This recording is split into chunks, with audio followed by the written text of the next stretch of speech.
Dreamscape presents Trust a Stranger by Cole Baxter, narrated by Angie Kane. Chapter 1. He stared at her with so much loathing and disgust that Mary actually felt a part of herself die as she cowered in her chair. "Look at you," he snapped. Mary had asked her husband one simple question, yet the resulting argument was anything but simple. "You let yourself go wearing those disgusting pants all the time." The same pair he had bought for her a long time ago. "Keeping your hair messy, putting no makeup on."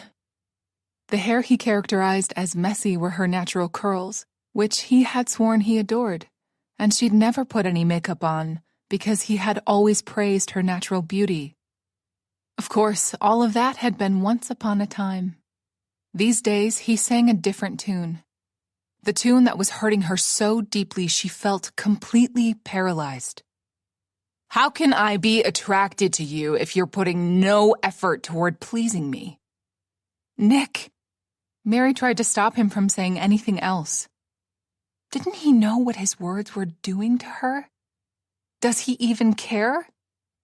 Looking at his face, she feared what the answer might be.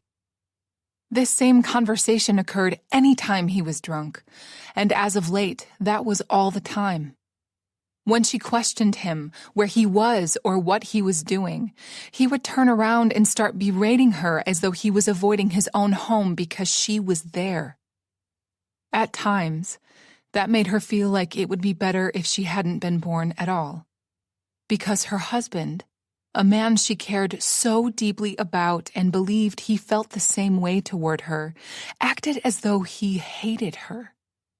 His words were killing her, chipping away parts of her bruised heart and letting them shrivel away.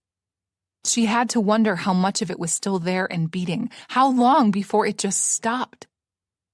Unfortunately, he simply continued to berate her, speaking over her.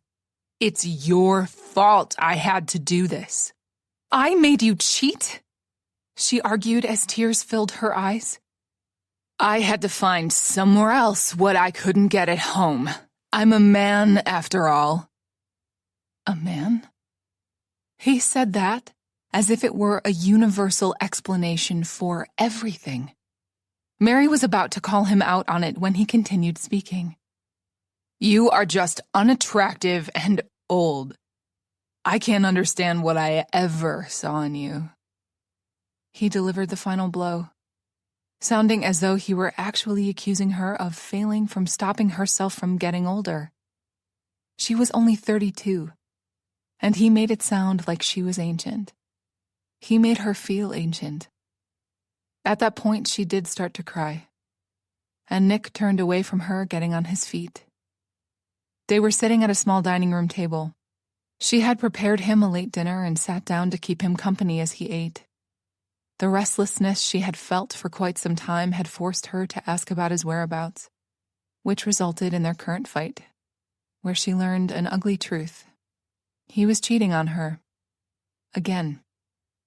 Nick took a couple of deep breaths, as if attempting to rein in his temper and failing. "Nice, Mary. Make me feel like a bad guy here." In the past, she had always forgiven him for his indiscretions in the name of love. This time the situation was different. Nick was leaving her for this other woman, and the shock of that revelation made her dizzy. She couldn't think or say anything of use. The only thing she thought about was how she didn't want to be alone. Mary wanted to beg him to stay, except the tears were choking her, preventing her from speaking. "You always do this to me, guilting me into staying with you. No more!" He raised his voice at the end, pairing it with a bang of his fist against the dining room table and making her jump a little. "No more," he repeated with conviction and rushed toward the bedroom like he had just made up his mind. "Please don't do this." Mary followed him, her legs taking her there on autopilot. Though she didn't want to witness this final act, she knew she had no choice in the matter. Her heart raced like crazy knowing something monumental was about to occur. Mary's whole life was about to change, and she didn't want that, dreaded the reality that Nick was leaving her for good. Please don't leave me. Mary came in just in time to see him opening all the closets with force and pulling clothes out without any skill or system. "What are you doing?" she mumbled, although his behavior was pretty self-explanatory. "I have to get away from you. I'm in love with someone else and deserve to be happy." Mary closed her eyes for a moment, wishing she could go back in time and fix all the mistakes she'd made. Maybe then he wouldn't leave and hurt her in such a manner. Mary couldn't believe the man she'd married, who'd once promised her the world, couldn't wait to run away from her. Why doesn't he love me anymore? What did I do wrong? She was overwhelmed with self-doubt and guilt. What about me? I'm your wife. You are a noose around my neck, suffocating me to death, he growled, shoving clothes into the suitcase. That's my shirt. He stopped for the briefest of moments to glance at her. His icy stare felt like a slap across the face. More to the point, she was certain an actual hit would hurt less. Great, Mary. Criticize me to the end. I can never do anything right by you at any rate. He continued with his task. She had searched her brain to find fault in her behavior. Mary had tried to be the perfect wife, had done everything for Nick, and made sure to create a loving home for him, stress-free. Apparently, that was not what he wanted. I've never criticized you. Oh, just stop and leave me be. Mary sat on the edge of the bed without uttering another word. Nick had made up his mind. He wouldn't listen, and there was nothing she could do about it. Everything she had done or said was deemed wrong, so she refrained from acting. Once he had packed and zipped the bag, he had stormed out without a goodbye or a passing glance. He just left her. Just like that. Like I am nothing. Long after Nick had left for good, Mary had continued to sit there, staring at the small vanity table in the corner of the room and the framed picture that dominated the space. It was her and Nick's wedding photo. Those two people in the photo looked happy, in love. She didn't recognize them at all. Married life was not what she'd expected it to be, and when Nick promised together forever, she had believed him. You are such a fool. Mary. Mary, do you hear me? Mary refocused on the man who was calling her, pulling her away from those painful memories back to the here and now. Dr. Kellen Carson smiled at her kindly, like he knew how much it cost her to go through all that again. Nick had left 4 months ago, yet it still felt like it all happened just yesterday. His abandoning her and their vows and their marriage, which had lasted 14 years, was not the worst part. Later on, she discovered that he'd taken all the money from their joint account, leaving her penniless. Since she couldn't pay the lease on their apartment, she had to move out and find a much smaller, cheaper one. The most devastating fact was finding out that Nick had actually left her for a 19-year-old. A child. On the other hand, she was younger when they met and married him when she'd barely turned 18. The irony of it all was that Nick was 16 years older than her. Do you need a moment? The therapist asked her, adjusting his glasses. No, I'm fine, she lied. Mary was sure he knew she was lying, but he didn't call her out on it. She needed to be fine. He simply nodded. When you think about Nick leaving you, what are your dominant emotions now? She took some time and thought really hard and long about his question. Despair was a big one. Yet that was then, right after he'd left. I don't know if I feel anything at all. I'm just empty, Mary replied with a sigh. That is completely understandable and normal. That's just a mechanism that shields you from all the intense emotions you might experience. But it will pass. Mary really hoped so because this state was worse than anything. She would much rather feel anything at all, even pain, than continue living in the state of nothingness. At times, it scared her, like she would be like this for the rest of her life.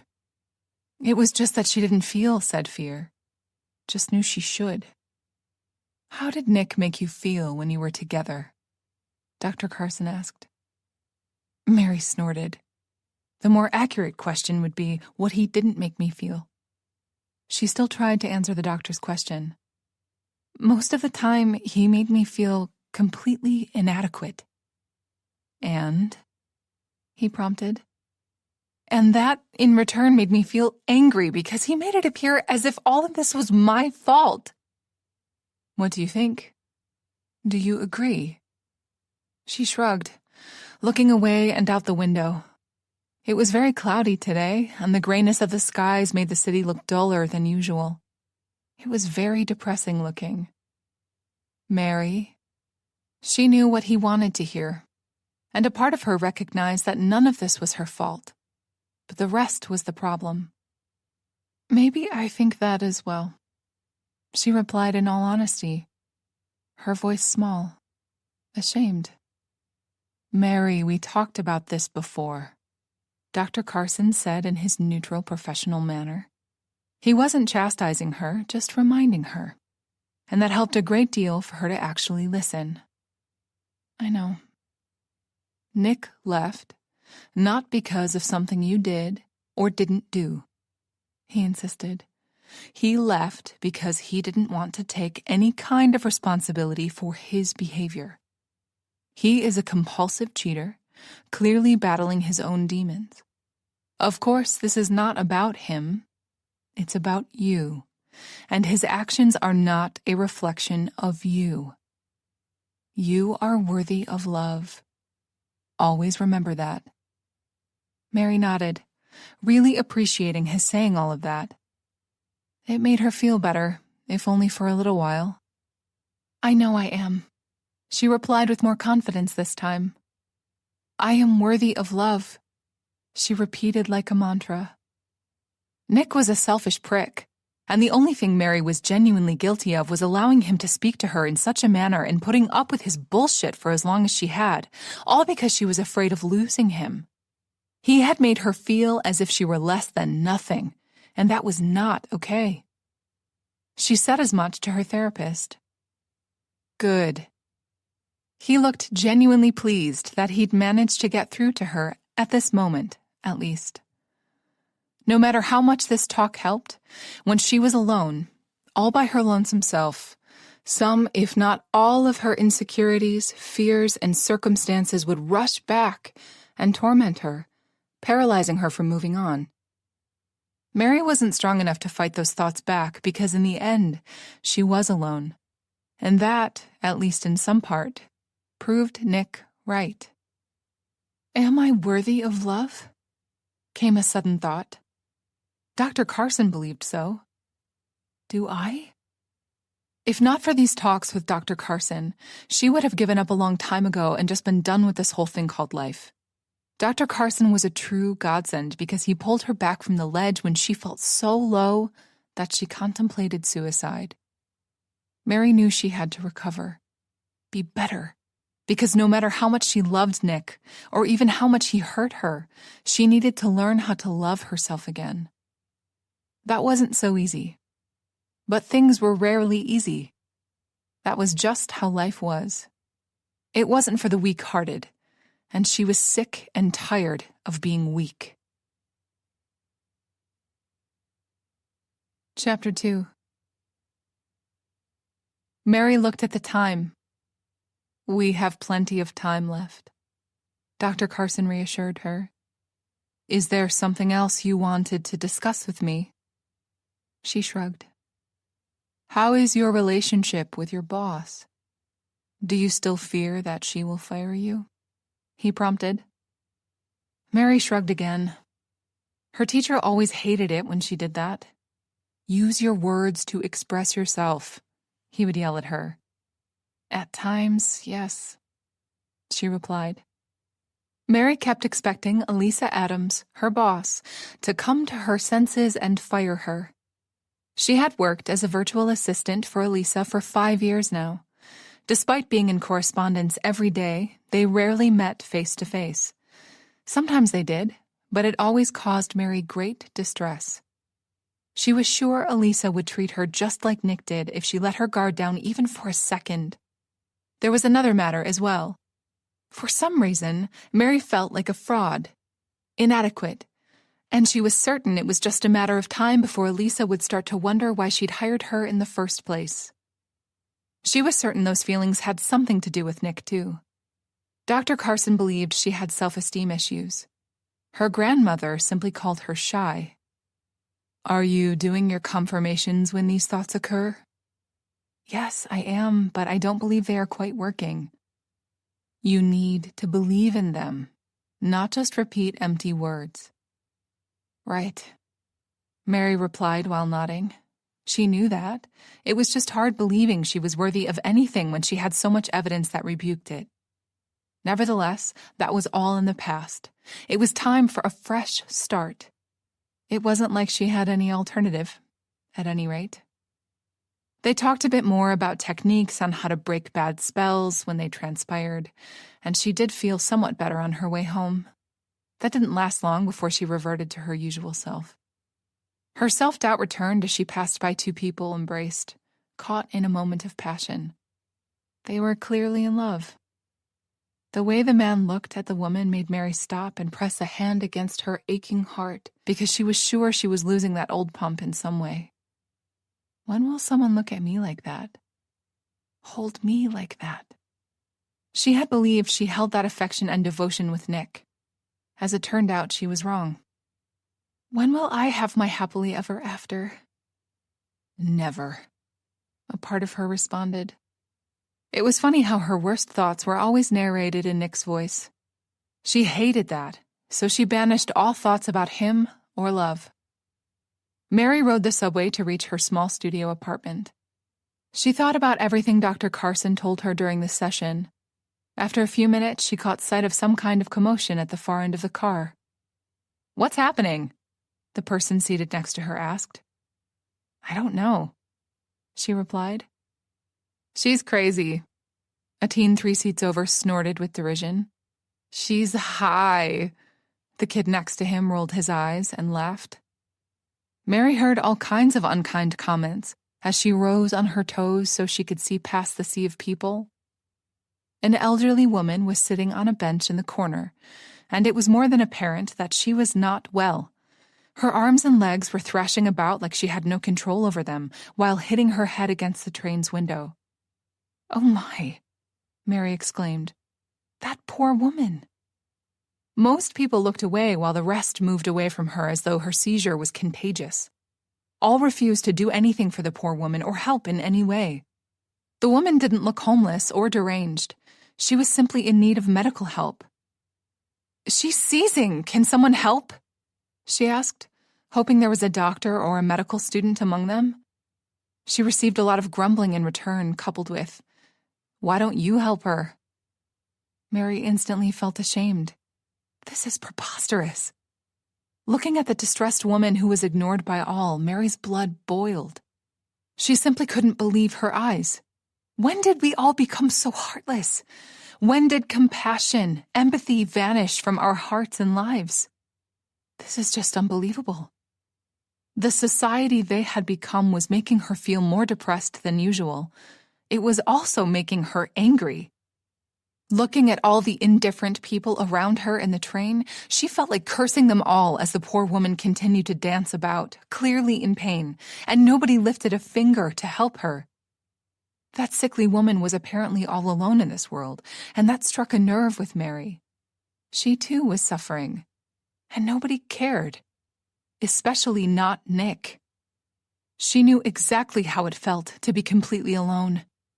When surrounded by a crowd of people, she felt separated and was certain no one would come to her rescue if, God forbid, something happened to her one of these days. You come alone into this world, and you die alone. Apparently, the in-between was nothing better. All of that made her react.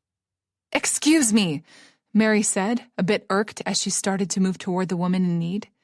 It made her beyond angry that the people had become so jaded that not even pure human suffering, a clear need for help, caused any reaction. That was not a problem merely concentrated on this train. The whole world had become like that, with a few exceptions. There were some really altruistic people who dedicated their whole lives to helping others, but that was a whole different story. As far as Mary was concerned, those people were heroes. Unfortunately, people around her were seriously lacking, and she started to shove through them, and not too gently, trying to reach the other woman as quickly as possible. The passengers were not pleased by her attempts to relocate herself, not that she cared. Someone dared to curse at her, and despite herself, she started cursing back. After being in some kind of stupor for a long time and sleepwalking through her life after Nick left her, Mary was finally starting to wake up again. "Hey, lady, watch out!" A man snapped at her as she stepped on his foot. Her first instinct was to apologize, but she suppressed that urge, raising her chin up and bulldozing further down the car. "What are you doing? Are you crazy?" a woman yelled. "As far as I'm concerned, all of you are crazy for being so blind to human suffering," Mary snapped back, barely containing her anger. "You should all be ashamed." God knew she was. For them. "Who died and made you Mother Teresa?" another called out. "Oh, bite me," Mary eloquently replied, clearly at the end of her rope.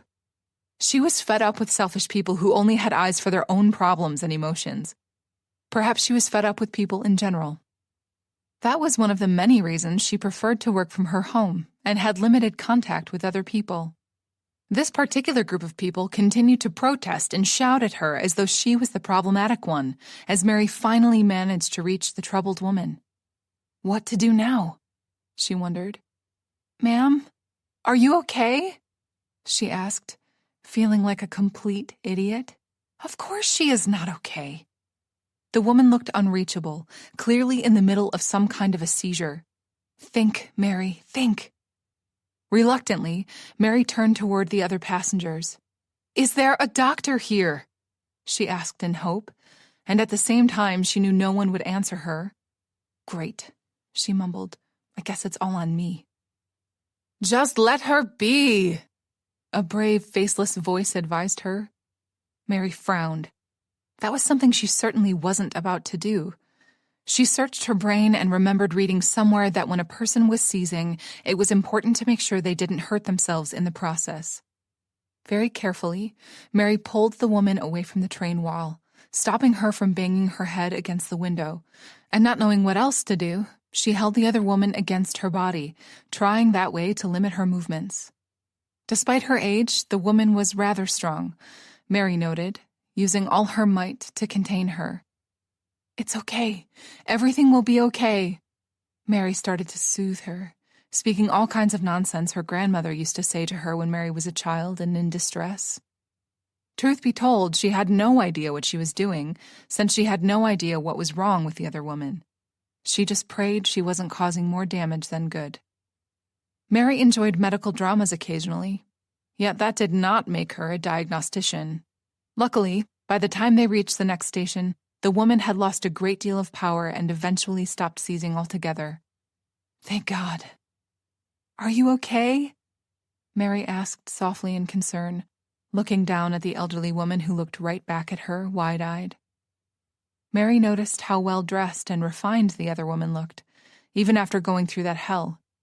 She had a passing thought as she waited for the other woman to reply. Some people are just born regal, I suppose. Mary was just about to repeat her question when she asked, "What happened?" Since she was holding the other woman, Mary slowly released her, not wanting to seem as though she was invading her personal space. "Well, you had some kind of a seizure," Mary explained to the best of her knowledge. The woman looked awkward.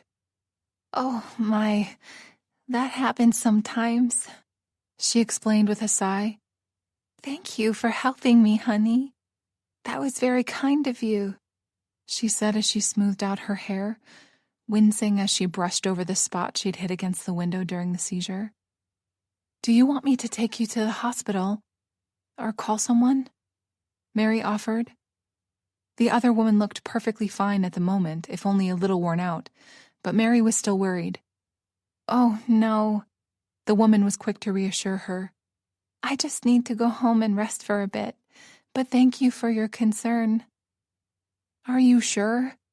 Mary insisted. The woman smiled. Yes, quite sure. She started looking about as though trying to determine where she was. Not a good sign. Oh, my stop is coming, the woman declared and tried to get up. The key word was tried. As she started to rise from the bench, her legs, clearly not ready to support her, gave out and she slumped back down. Let me help you, Mary said, reaching for the other woman. She smiled in kind, clearly grateful, and using Mary as support, she managed to get up on her feet. Mary could feel how fragile and weak the woman was. Together, they moved toward the exit. Thank you, the woman told her. Kindness is a rare commodity these days. I noticed, Mary replied, trying really hard not to judge the other passengers for choosing not to get involved. Do you want me to call your doctor for you? The woman waved with her free hand. I don't need that quack's opinion. Besides, I live nearby. Mary didn't like the ease with which the other woman spoke about such things. However, she was not about to argue. Once the train stopped, they exited with a sea of other people. Seeing no other way, Mary said, Lead the way, fully determined to make sure this good woman reached the safety of her home. Chapter 3. The woman's name was Ruby Thompson, and by Mary's assessment, she was in her late 50s. Not that she would ever ask for a specific year of birth, and lived in a beautiful brick apartment building in Brooklyn. Despite the obvious fatigue, she was a genuine chatty Cathy. She started to say Mary Orville and bit her tongue in the last minute. Fresh start, remember? Mary Wright, she introduced, deciding to use her maiden name again. Surprisingly, it felt good abandoning Nick's last name. I'm sorry to be such a burden, Mary, she said, waving her free hand in an overly dramatic fashion. Oh, not at all, Mary reassured her. It wasn't as though her social life was filled with other activities, and besides, helping someone in need took precedence. I'm sure you have better things to do than to attend to an old hag like me, Ruby joked. The old hag bit was a clear exaggeration. Ruby looked really put together, and it was obvious she cared a great deal about herself and her health, even if she did wear slightly more makeup than Mary was accustomed to. To be fair, some lip gloss and mascara would probably leave the same effect on Mary. She never bothered with that, so she couldn't judge what was excessive. I don't mean to keep you away from your responsibilities, although I really appreciate the help, Ruby insisted. It's my pleasure. And she meant it. Mary didn't have better things to do. There was no one and nothing in her life who needed her immediate attention. Her pity party could be postponed for a few hours, not that she shared that with the other woman. You are a true gem, Ruby said, patting her arm. My hero. Mary felt slightly uncomfortable with all the praise, so she simply smiled in return. Oh, I'm nothing special. Anyone would do the same thing in my place. Ruby's answering glance was sharp, and Mary was pleased. Even though Ruby was still physically quite weak and needed assistance, her mind was clearly intact. Mary took that as a good sign that nothing serious had happened to her during that seizure, or more accurately put, that her brain and intellect had sustained no damage. We both know that's not true, honey, Ruby countered. That train was packed with people, and they all looked away, I'm sure, apart from you. Mary knew the other woman was right. It just felt rude to point that out. Despite her outrage in those moments, Mary tried not to judge people. One can never know what trouble ails someone until you walk a mile in their shoes, her grandmother used to say, and Mary had to agree. Here we are. Ruby pointed toward her building. I'm on the 3rd floor. By the looks of it, Mary was certain the place had no elevators. Mary helped her new acquaintance up the stairs. Ruby also needed assistance to get to the couch. Mary made sure she was comfortable enough before asking, "Do you need anything, Ruby?" Ruby had insisted to be called by her given name, and Mary relented. Despite her bravado, Mary was certain Ruby was still feeling awful and just putting on a show. Mary really sympathized with the older woman and wanted to help as much as she could. "Oh no, honey, I am perfect now. Just need a little bit of rest and I'll be up and running in no time." Her enthusiasm was admirable. "Okay then," Mary replied slowly, not knowing what else to do or say. Perhaps it was time for her to go home. She couldn't say why, but her heart clenched a little thinking about that small, empty apartment. Looking about Ruby's home in a discreet manner, Mary was surprised to see how Spartan the whole place looked. She assumed someone who dressed so flamboyantly would have a matching living space. As it turned out, it was quite the contrary. There were no personal things on display anywhere.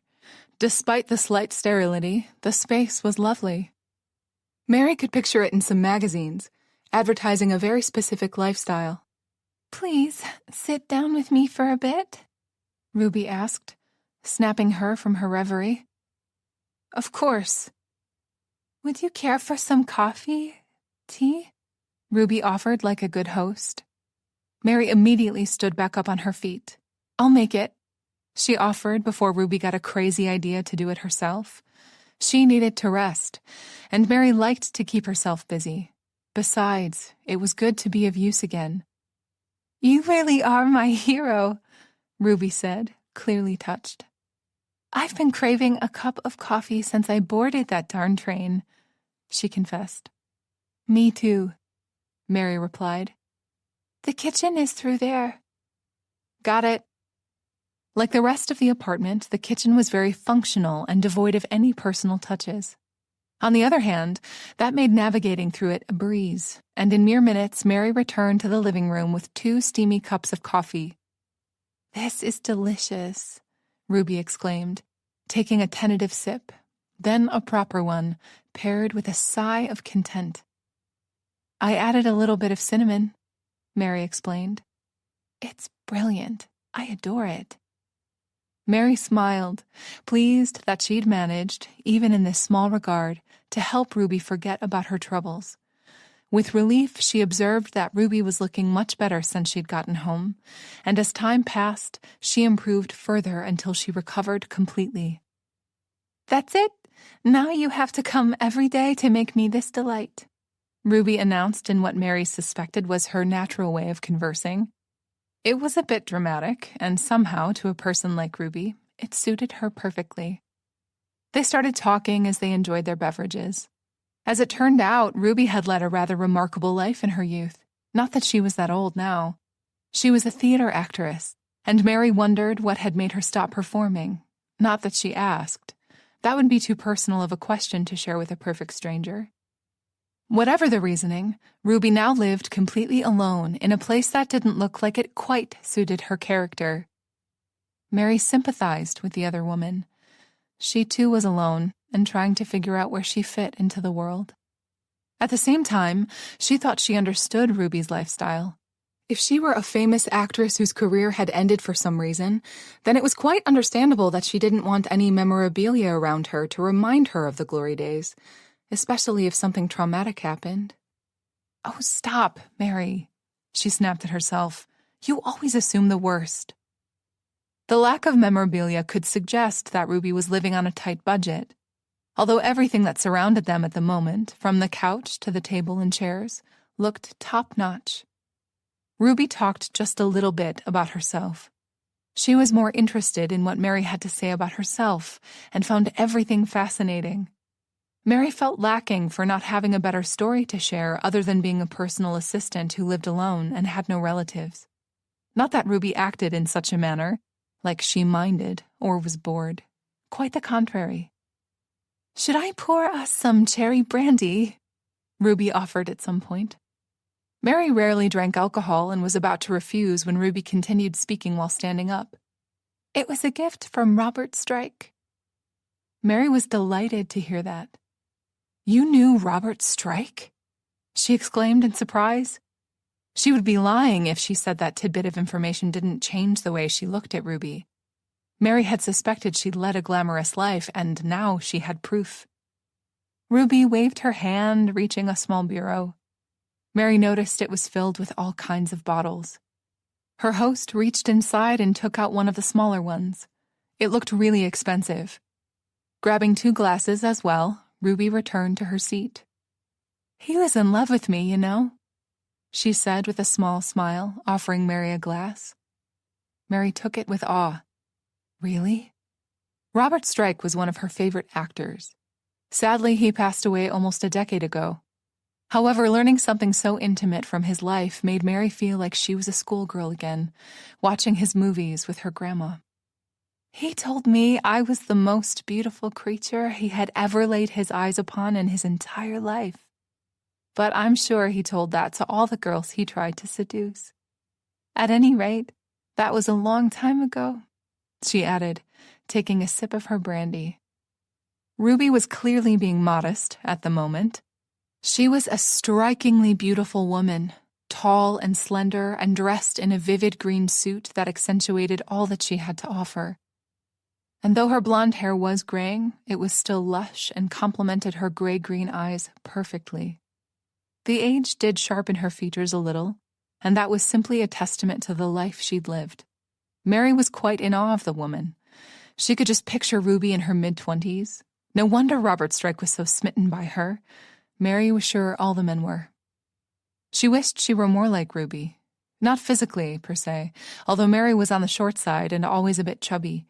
But just to have that confidence to dress in such a dazzling manner, or to have skills to paint her face and actually look attractive, might be good for a change. Surprisingly, they drank a couple of glasses of that sweet liquor, and when Mary started to feel the effects of it, she decided it was time for her to excuse herself and go home. She was shocked to discover how late it had gotten while they talked. "Are you sure you don't want to stay for the night?" Ruby offered. "I would feel awful if anything happened to you." "I'll be fine, Ruby. It's not that late," Mary reassured her. For the briefest of moments, she looked like she wanted to argue, then changed her mind. "Very well, but please call me when you get home because I'll worry the whole time," she implored. Mary was genuinely touched. "It's a deal," she replied with a small smile, accepting Ruby's phone number. Saying her goodbyes, Mary rushed home. She never felt comfortable being alone on the streets, especially at night. When she was younger, she'd almost been robbed, and that had stuck with her. Come to think of it, Mary couldn't remember when the last time was that she'd stayed out this late. Or when she'd had this much fun, for that matter. Ruby was everything Mary wasn't. Confident, full of life despite her disease, and overall a happy and kind lady. Once she reached home, she instantly called Ruby to let her know she had safely arrived, half expecting to get a non-existent number. That did not happen. Ruby was genuinely delighted that Mary had kept her word, and surprisingly, they spent the next hour and a half just talking about everything and nothing in particular. Mary really enjoyed their conversation. It was good speaking with someone after such a long time. Speaking with someone I don't have to pay to do so, she corrected herself. Not that it was a slander against Dr. Carson. She was truly grateful for everything that man did for her because his help was priceless. However, they weren't friends, so it was a completely different matter from what she experienced with Ruby. Hanging up, Mary wondered if she'd just made a friend, or if Ruby was simply glad someone helped her and all of this was just a courtesy. She figured only time would tell. Anyway, meeting Ruby did something to Mary, woke her up in some manner, and for that she would always be grateful to the woman, regardless of whether they ever saw one another again or not. Chapter 4. Mary was very much surprised when her phone rang the next day and Ruby greeted her from the other side. Mary smiled, though the other woman couldn't see her. "Hello, Ruby," she greeted. "What a lovely surprise!" And she really meant it. She'd wondered if it was a passing occurrence or if this was the beginning of a friendship. She got her answer. "Look at you. You sound like a character from some cheesy novel." "How are you?" Mary inquired, simply to distract herself from all those unnecessary thoughts. "I'm great, honey. Slept like a baby, like all of yesterday's misfortune never happened." "I'm glad." "Now, the reason I'm calling is that I wanted to ask you if you are in the mood for a little adventure." Ruby asked a bit cryptically and excitedly at the same time. "Adventure?" she repeated. Mary wasn't quite known to be an adventurous type. Maybe it's time to become one. God knew the way she was now wasn't working for her as she hoped. Maybe it was time for a change. After all, if she didn't already believe in that, in a change, then she wouldn't be visiting Dr. Carson 3 times a week. "Yes," Ruby replied cheerfully. "My friend John owns a small art gallery, and tonight he's hosting a special art exhibition/performance." That sounds fancy. "He's always begging me to come to these things, and I thought of you immediately." "Thought of me? Do you want to go with me?" "Sure," Mary replied without much thought. "Perfect. Do you mind meeting me at my place? I have a ride to the gallery picking us up. John always fusses over me." "He probably knows about her seizures and is being a good friend," she speculated. "Of course." "Be here around 6. "Okay." Only when they ended the call did Mary realize she had no idea what to wear to this event. She didn't want to make a fool of herself, and more importantly, embarrass Ruby, who was so kind as to invite her. Should I call and cancel? That would be rude. Besides, a part of her wanted to go. It would be a nice break from the routine. Opening her closet, her fears were proven true since her choices were quite limited. I should just call her and be done with this. As she started to stress about everything, she remembered what Dr. Carson told her to do in these kinds of situations. Mary took a couple of deep breaths and simply chose the best combination she had: simple black pants and a white blouse. Simple and elegant. She picked her hair up and created a bun, leaving a few strands of her curly hair loose. Looking at herself in the mirror, all dressed up, she prayed she wouldn't stand out too much. "Stop fussing. Everything will be okay. You'll go and have a nice evening with your new friend." As it turned out, her worry was unfounded. People came to this thing dressed in all kinds of styles. Mary saw people formally dressed in evening attire, suits and gowns. However, the place was packed with hipsters and goths and steampunkers as well. She saw a couple who looked downright homeless. Ruby stood out even in this mixed crowd. She wore a bright orange and pink suit. The skirt accentuated her long legs, as did her shoes. The hair decoration she'd chosen matched her outfit as well. Ruby looked stunning. "Oh, John, this is just marvelous!" Ruby called out to a man who stood across the room. She waved and sent him a little kiss. He waved back with a smile before returning to his conversation with other people. "Isn't this just marvelous?" Ruby repeated to her. Mary simply nodded. The art exhibition was one of the interactive kind, where the artist invited all the visitors to actually participate, do certain tasks, and answer questions while they looked around the exhibition of paintings and small sculptures.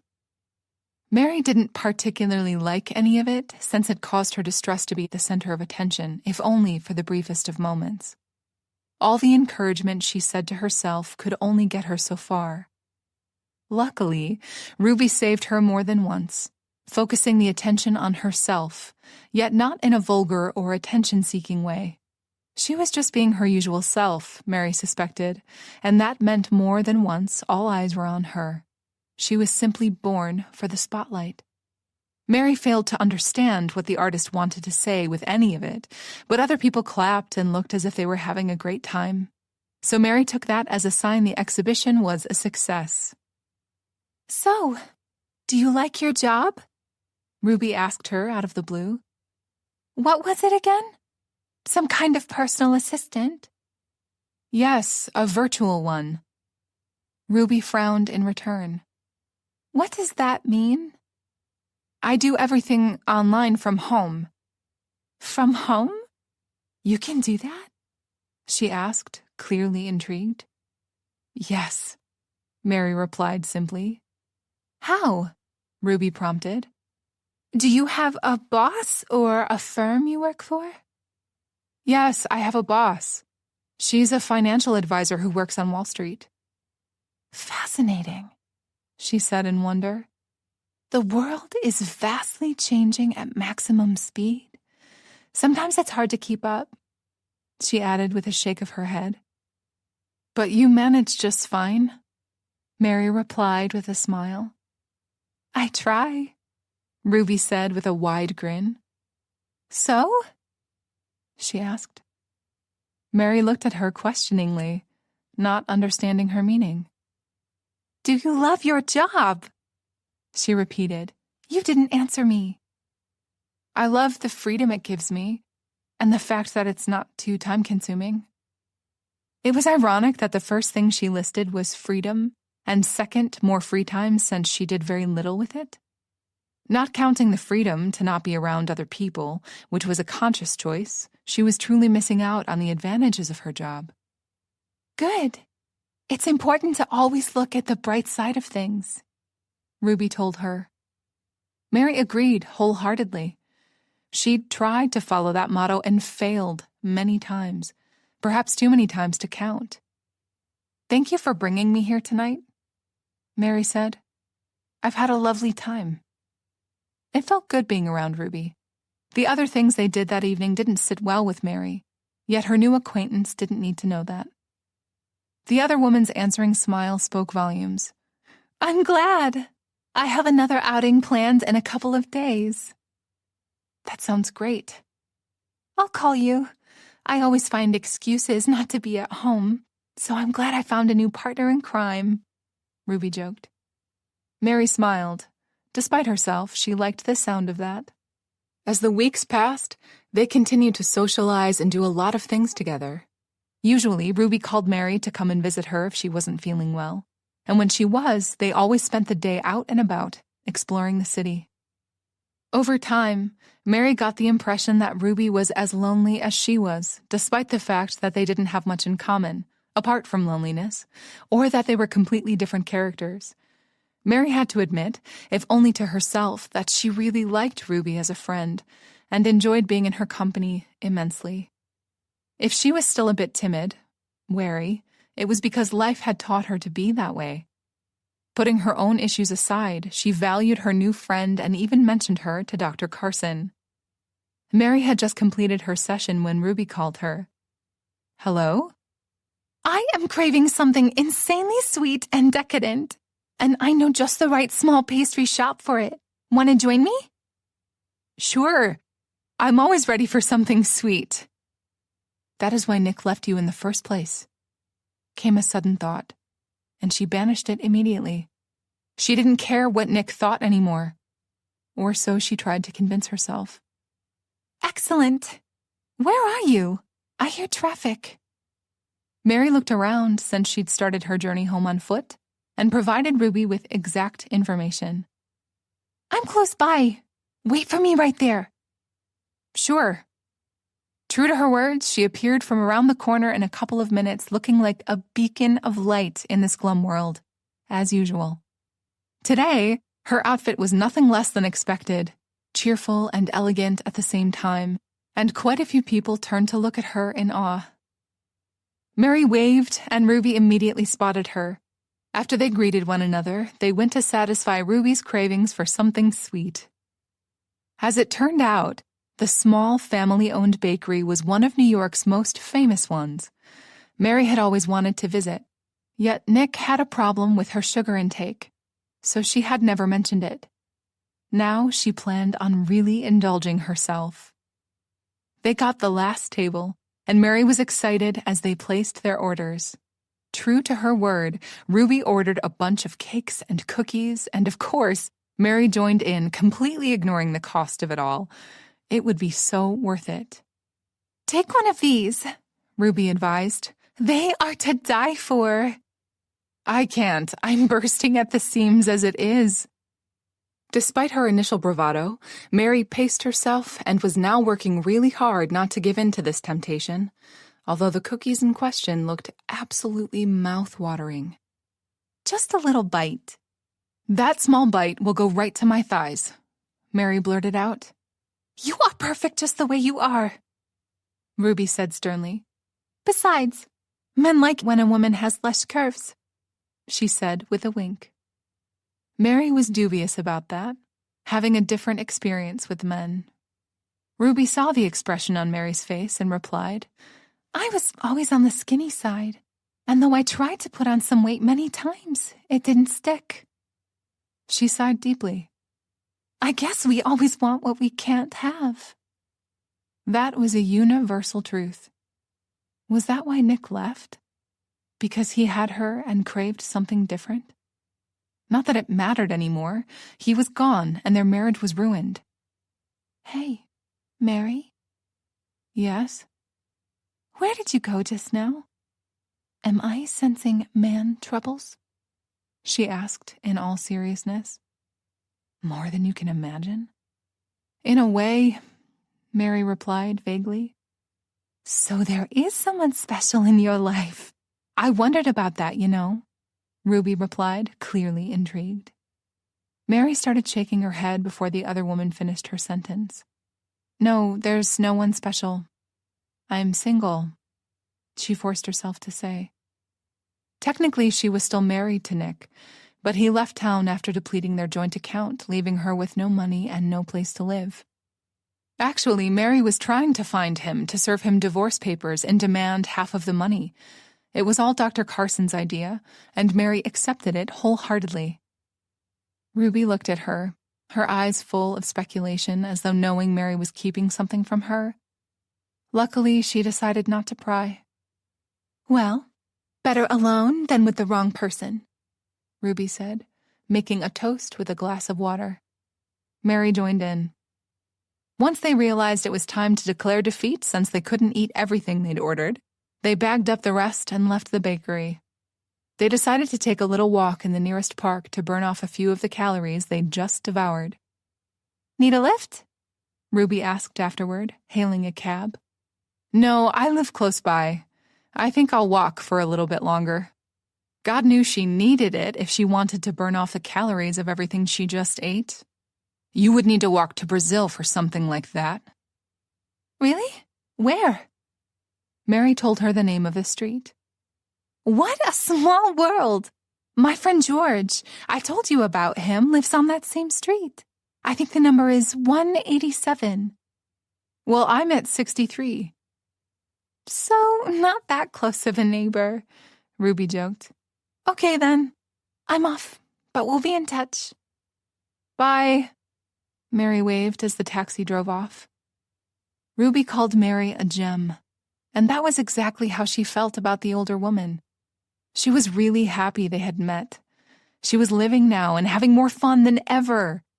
Mary realized her mood had improved immensely, and she didn't feel so alone anymore because, as it turned out, someone cared. Mary wasn't sure if she'd ever had a true friend like this before. Her Nana and Nick obviously didn't count, so she was grateful God had sent her one. With those thoughts filled with hope, she went home. Chapter 5.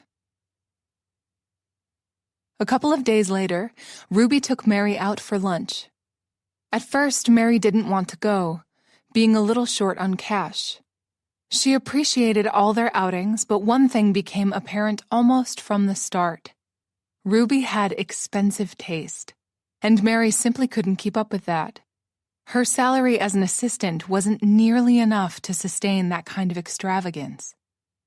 As though sensing what the true issue might be, Ruby insisted on paying everything, saying that was the least she could do for her hero.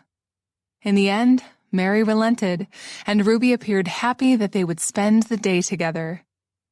They ended up dining in one of those fancy French restaurants, and Mary felt slightly uncomfortable being there. Nick had taken her a couple of times, for their anniversaries and things like that, but the feeling never went away. She felt as though all eyes were on her, judging her, accusing her of not belonging. "Mary, stop that," she snapped at herself, irked by her thoughts and feelings. "Just enjoy the nice meal and good company." Ruby was in a particularly good mood, and that also helped Mary to banish her insecurities and just be in the moment. "I think we should order a bottle of red wine. It would go splendidly with our meal." Mary looked at the menu, trying to decide what to order as they continued to chat. Ruby rarely spoke about herself, a funny story here or there, and that was it. Mary assumed she was just a private person who didn't like to share, especially with someone she just met, and she respected that because she was the same way. All the same, on that day, things changed.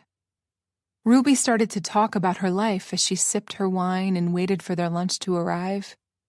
It was quite unexpected. "Did you know that on this very day, many years ago, I had my first premiere in which I was the leading role?" she asked rhetorically. "Really?" Mary replied, genuinely curious to hear more. "Who did you play?" "Desdemona, the lead female character in Othello." "Wow! That is impressive." "Did you ever see the play, Othello?" "No, but I read it." "That was a really challenging role, and I shook like a leaf on opening night. Every other night as well," she reminisced with a small smile. "Thank God the critics and the crowd loved me." "I'm sure you were amazing," Mary said. "I was praised in the papers, characterized as the new shining star of Broadway," she said, painting a picture with her hands. "Do you have a favorite role?" Mary asked, forgetting about her surroundings for a moment, waiting with glee to hear what she had to say. "Oh, I can't choose. All are dear in some way." "Come on," Mary prompted, sensing that diplomatic answer was something she probably told reporters numerous times in the past. She was certain that deep down, Ruby did have a favorite. "I never played Ophelia. Sadly, the play was canceled before I got the chance." She became saddened for a moment, yet it disappeared quickly and she continued to chat. Mary gathered Ruby used to be a famous and well-loved actress. Unfortunately, due to the health issues, she had to leave the stage. Even though she didn't say that, by the way she talked, Mary got the idea on her own. That saddened her a little, and at the same time she was quite impressed with how Ruby had bounced back. A lesser man or woman would break down and forever mourn what could have been if things were different. Not Ruby.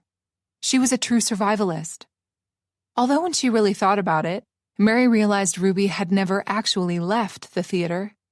She was still very much in contact with the people in the business, and the way she dressed or acted or spoke at times suggested that she was a performer. Not in a bad way, though. It didn't matter if she was doing it only for herself. From Mary's perspective, that was admirable. Despite all the difficulties and troubles life threw her way, Ruby was strong and fighting against everything, not allowing anything to break her down. Mary admired her for that a great deal. Not even the fact that she'd lost her husband early on in the marriage had made her resent God or shun the outside world. Mary, not for the first time, wished she were more like her new friend. Perhaps then she wouldn't suffer so much because of what Nick had done to her and could smile in his face, tell him he was the old one, and send him to hell and be done with him forever. That was clearly much easier said than done. At the same time, something else occurred to her. Mary was starting to change. Not by much, but it was undeniable that Ruby had a role in that, since it all started to happen after they'd developed this friendship, which had become so important to her. After the lunch, which was perfect, tasty, and pleasing to the eye at the same time, they returned to Ruby's apartment. She drank a little bit too much during lunch, and Mary didn't feel right to leave her alone in such a state. As they settled and continued with drinking red wine on Ruby's insistence, Mary discovered things were not as they seemed. Ruby was in the middle of one of her anecdotal stories. Susie James and I got so drunk that night she wasn't able to go on the stage for the next performance, and the director had to use an understudy for her role. And not for yours? Ruby straightened up, raising her chin ever so slightly. Never. I took my job very seriously. Nothing could stop me from going on that stage. I remember I once had a fever over 103 and I still performed. Do you miss it? The words came out of Mary's mouth before she could stop herself. She feared she would strike a nerve. Miss what? Getting drunk with Susie James? Mary knew that was her way out, but something forced her to press on. Acting, she clarified, fully knowing that Ruby had understood her perfectly the first time around. To her utmost confusion, Ruby started to weep. I miss it like crazy. Every day, she confessed. Mary sat closer to her friend, feeling at a loss. She didn't know what to say to comfort her friend. Ruby took her hands in hers. I lied, she confessed, looking distraught. Lied about what? Ruby took a deep, shuddering breath. You believed something was true and I let you. I don't understand, Mary replied. I'm sure you wondered why I left the theater. That is your personal matter, Mary started to say. Ruby continued to speak. You probably concluded I had to leave because of my disease. Nobody needs an actress who can start seizing anytime, anywhere. That was true. Mary did believe that to be the case. You didn't leave because of that? No, I didn't, Ruby sobbed. It was really hard for Mary to see her dear friend in such a state. Perhaps talking about what troubles her will help, she rationalized. Then why did you stop acting? Did something happen to you? Mary urged. Mary had started to assume the worst. Ruby began to unburden herself. I've acted all my adult life. My career bloomed, and I couldn't have been happier. As the years passed, I was cast less and less often. Why? That was exactly what I wanted to know. I asked all my friends, or the people I consider to be my friends, and they all kept quiet until one director lost his temper with me and told me the ugly truth. Mary practically stopped breathing in anticipation. What could possibly be so horrible that Ruby was cast out of the theater by her own people? He told me I was too old for the leading lady roles and unfit to play anything else. She wiped her nose with a monogrammed handkerchief. Bastard! Mary exclaimed, quite surprised with herself at her outburst. Apparently she was not the only one. Ruby, too, looked at her in surprise for the briefest of moments, forgetting about her woes. Did you try working in TV or movies? Mary offered lamely. Ruby waved dismissively. I got plenty of offers, still do, but I detest it. There's no soul in that, no true craft.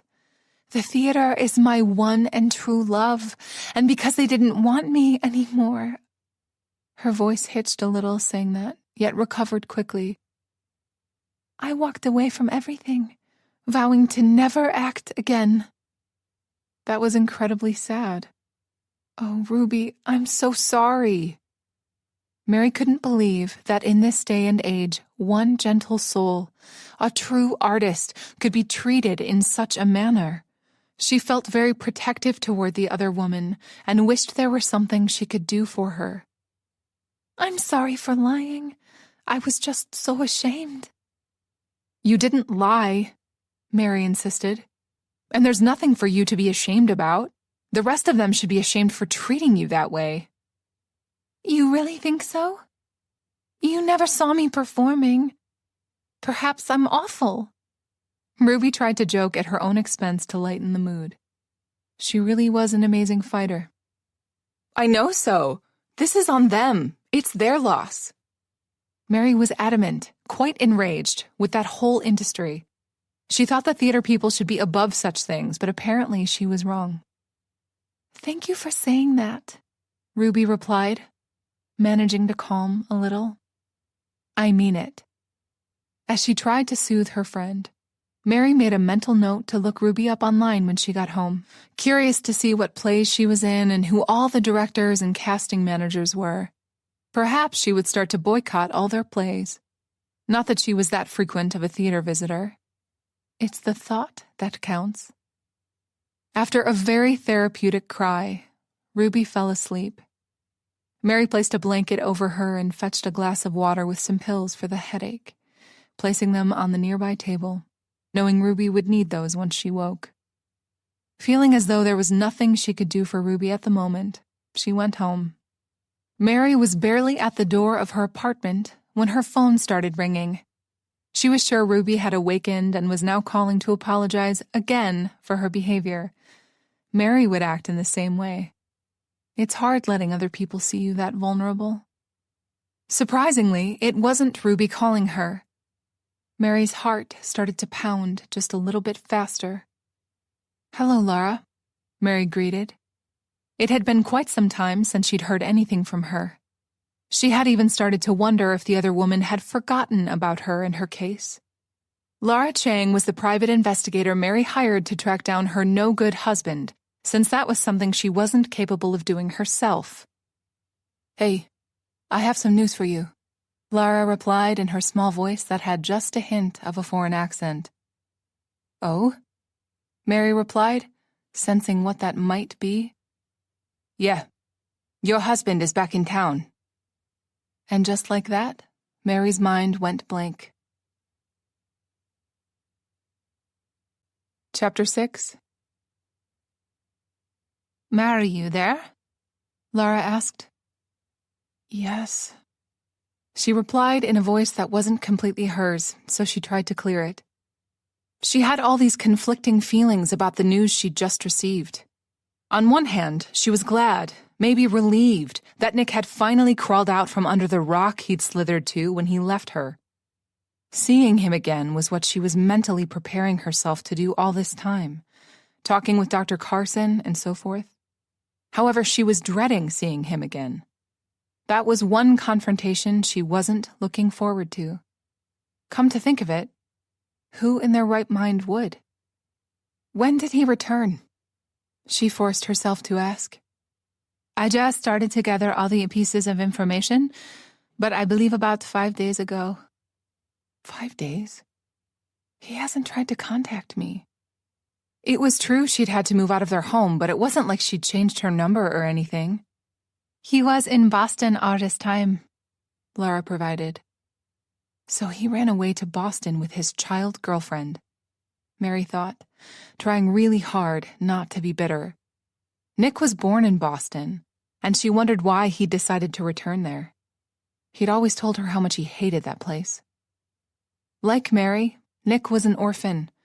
Both of his parents died when he was a toddler. While she was raised by her grandmother, Nick had no one, so he bounced from one foster family to the other until he turned 16 and simply ran away. Laura snapped her back from her reverie. "He returned to New York alone. It looks like the girlfriend dumped him." Nick got dumped. That almost made her smile. Mary tried really hard not to take this as great news, but couldn't. She was gleeful about it. It wasn't like she'd want him back, far from it.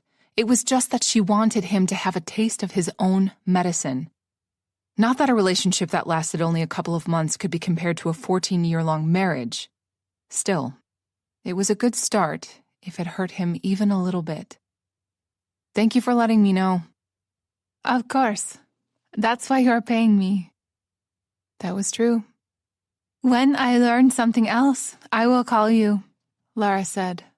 "At the moment, it looks like he's bouncing around from one motel to the next, drinking himself to death every night."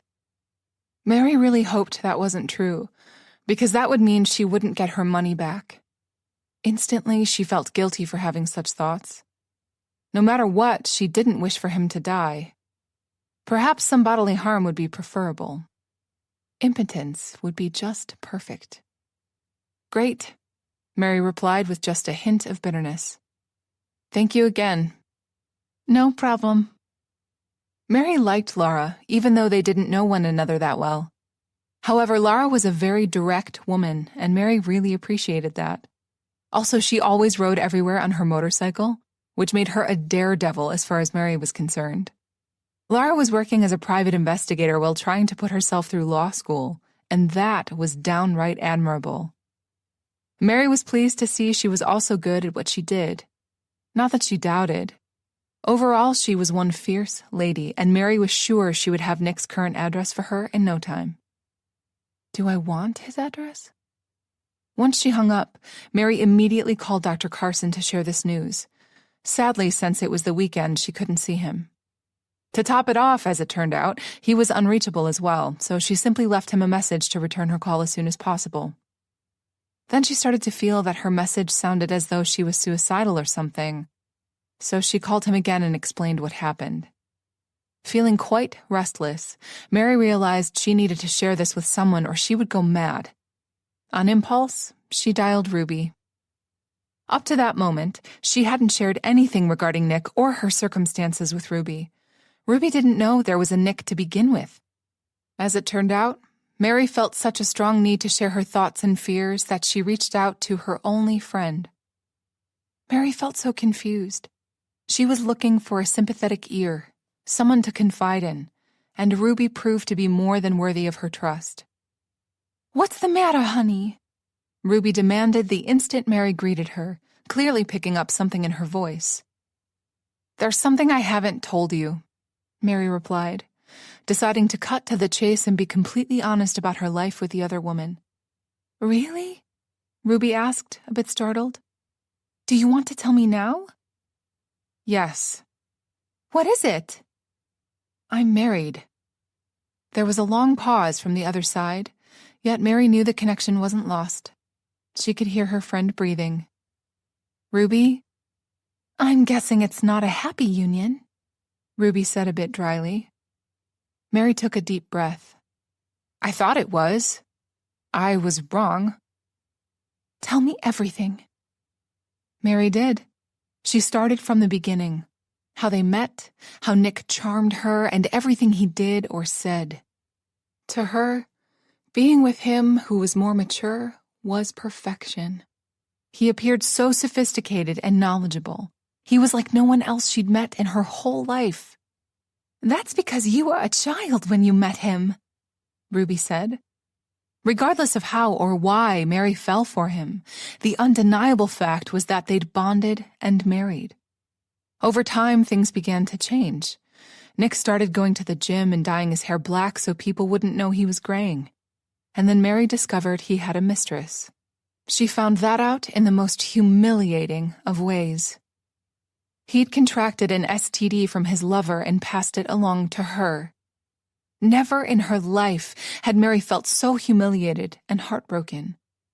The betrayal was almost unbearable. Here she was thinking she had the best husband in the world, even though he was not without flaws, and all that time he was cheating on her, finding happiness outside their marriage. Over time, his attitude toward her changed as well. He became harsh and cold. Sadly, she had forgiven him everything, and numerous times at that. And he'd had the nerve to always place the blame on her, making her feel unworthy, lacking in some regard. "He's an awful human being," Ruby declared at some point, intently listening to her life story, enraged on Mary's behalf for everything that man had put her through. It was hard for Mary to remain calm during her narrative, and she shed a few tears here and there, especially when she got to the part where he'd left her for the 19-year-old. "Shameless," Ruby said. "I'm sorry to say this to you because you're still in pain, but that man clearly has issues," she said. "You're better off." Ruby wasn't the first person to tell her that. Dr. Carson was of the same opinion, and with time, Mary started to see things their way as well. "He's returned to the city. Apparently the child girlfriend left him." To that, Ruby started to laugh, and wholeheartedly at that, as though she'd heard the funniest thing in the world. "I'm so glad," she managed to say between the cackles, Men like him, selfish and shallow, don't deserve to be happy in this life. Please don't say that, Mary instantly replied. No matter what had transpired between them, she couldn't be happy for someone else's misfortune. That was not the kind of person she wanted to be. Why not? Ruby argued. It's the truth. Perhaps, but Ruby cut her off. You know what your problem is? You are just too damn nice. That's why he could walk all over you. Mary didn't like the sound of that. Ruby made her sound as though she was nothing more than a doormat. Weren't you? A part of her argued. Well, not anymore.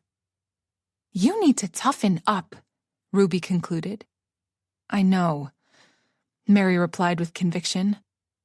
And yet, at the same time, she started to waver. At the same time, what? There was heat in Ruby's voice. Everything Mary shared with her truly had a great impact on her. Please don't tell me you're still in love with him, she exclaimed in exasperation. No, Mary replied instantly. I'm afraid of him, she admitted in a small voice. Why would you be afraid? Was he ever abusive toward you? Ruby asked instead. Mostly verbally. Then that is not a no. Only at the end, the last couple of months, while drunk. Not that she was making excuses for him. Mary, Ruby sighed. I'm fine, she lied. That's all in the past. I go to therapy and I'm dealing with it. However, I don't know if I'm ready to speak with him, Mary confessed. I'm sure he can track me down. Nick was a lot of things, but stupid or incompetent wasn't one of them. And if he got an idea inside his head, he would do everything, anything, to make it happen. Mary's heart rate started to go up just thinking about seeing him again. I can't. She was really ashamed of herself. Months of therapy, and she was still this frightened being who would much rather hide than stand up for herself. Then don't see him, Ruby insisted. I have to. I need my money back. That was all the savings she had. Listen to me, honey. I know some people, and if you give me his address, I will make sure he can never bother you again, Ruby said gravely. Mary was a little taken aback by that. No, I don't want you in his path, Mary replied in all honesty, suddenly fearing for her friend. He's not worth the trouble. And that was the God's honest truth. Mary would feel awful if anything happened to Ruby, if Nick did something to her because of Mary. It would be better if the two never met. Ruby was clearly protective, and Mary appreciated that and felt the same way toward the other woman. Don't you worry about me. I know men like that very well, Ruby said. You helped me once when I was in need, and it is time I returned the favor. She insisted, her voice fierce. You know I didn't help you that day because of that. I know. Just let me take care of this problem for you. I will set him straight. Mary was quite grateful, humbled, that she had a friend like this who would stand by her side no matter what. I don't know his address, she replied. Your private investigator will certainly find that out for you, Ruby insisted. I don't think your speaking with him, or whatever, is a good idea, Mary replied very carefully. Just promise me that you'll let me take care of this for you. Oh, Ruby. I promise I will call for help if I need it, Mary hedged instead. Very well, and I will hold you to that promise. Deal.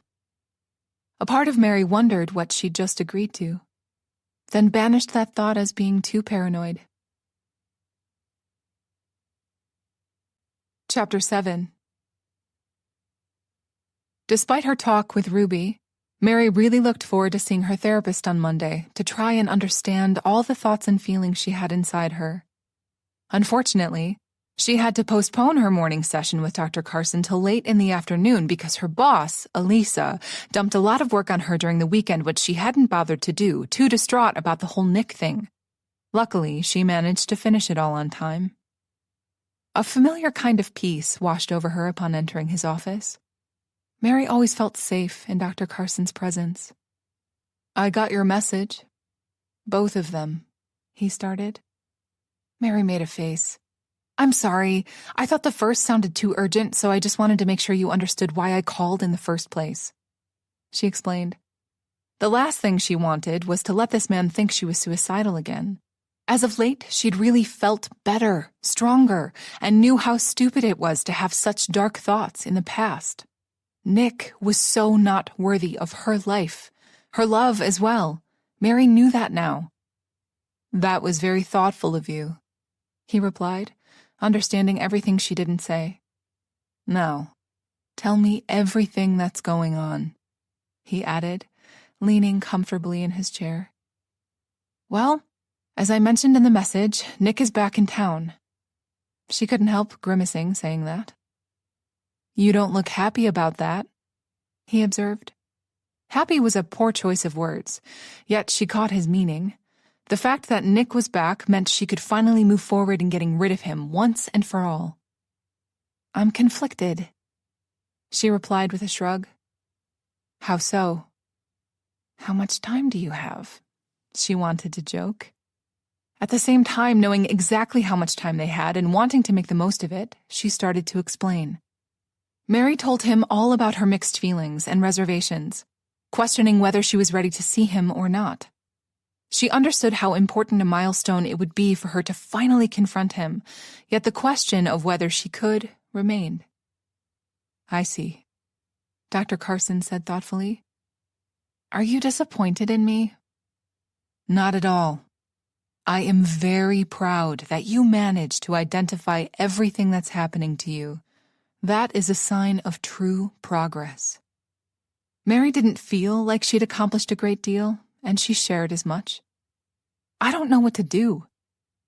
"The way I see it, this is quite good news for you. Now you can finally serve him divorce papers or even involve the authorities and demand your half of the savings, all the money he stole from you." "What if I break down when I see him?" She asked what troubled her the most. It was clear that Nick had some kind of spell over her, and while feeling it was wearing off, she was still uncertain. "I believe you won't. You're stronger than you think. However, if you experience a moment of weakness, now you know how to recognize it. You have all the tools at your disposal to overcome it." It all sounded so simple coming from his mouth. That doesn't mean he's wrong. "So your advice is to go and see him as soon as possible?" Mary asked, wanting to make sure. "Absolutely." "Ruby had a completely different approach when I told her," she said in passing. Dr. Carson took off his glasses for a moment to rub his eyes before putting them back on. Then he said, "I understand you're feeling very elated, happy, and perhaps grateful to have met and befriended Ruby at a time like this that is very challenging." Mary sensed a big but was coming. "However, you must bear in mind that you are in a very vulnerable state at the moment, especially with Nick's return, and bringing someone into your personal problems so quickly might not be a good idea," he warned. "As you said yourself, you do not know her that well." "I know her enough to say she would never do anything to hurt me or take advantage of me in any way," Mary countered. "How about you?" he asked. "What do you mean by that?" Mary asked in return, taken aback by his question. "From what I gather, Ruby doesn't have that many friends, at least not close friends." "Neither do I." "Let me finish. She is clearly a lonely woman, and because of her affection toward you, she might be making promises she can't keep," Dr. Carson explained, clearly referring to Ruby's offer to speak with Nick on her behalf. Come to think of it, she'd actually mentioned that she had certain friends who could take care of Mary's Nick problem. She didn't ask Ruby to clarify what that entailed. She could get the picture. Either way, Mary did not change her mind about her friend's offer. Mary did not want Ruby involved. And then it dawned on her, finally understanding her therapist's meaning. Mary was aghast. So you think I might be taking advantage of her? Her voice rose ever so slightly. It was a testament of how much this revelation affected her. What do you think? The thought that Dr. Carson might be right filled her with guilt. Am I taking advantage of Ruby? She wondered in alarm. Mary did tell Ruby everything about Nick, only because Dr. Carson was unavailable and she didn't have anyone else to talk with. Oh my God. I am taking advantage of her. She was horrified. For the past couple of weeks, she was so proud of herself, patting herself on the back for getting better, and as it turned out, she was using that sweet woman as an emotional crutch. Ruby was a kind and overall lovely woman, if just a tad eccentric. It was true that she was lonely like Mary was. Being disabled clearly additionally isolated her, and she needed a friend as much as Mary did. However, that certainly didn't mean that Mary wanted to use the other woman since she'd really started to care for her.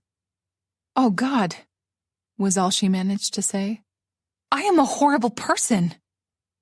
"You are not a horrible person," he countered.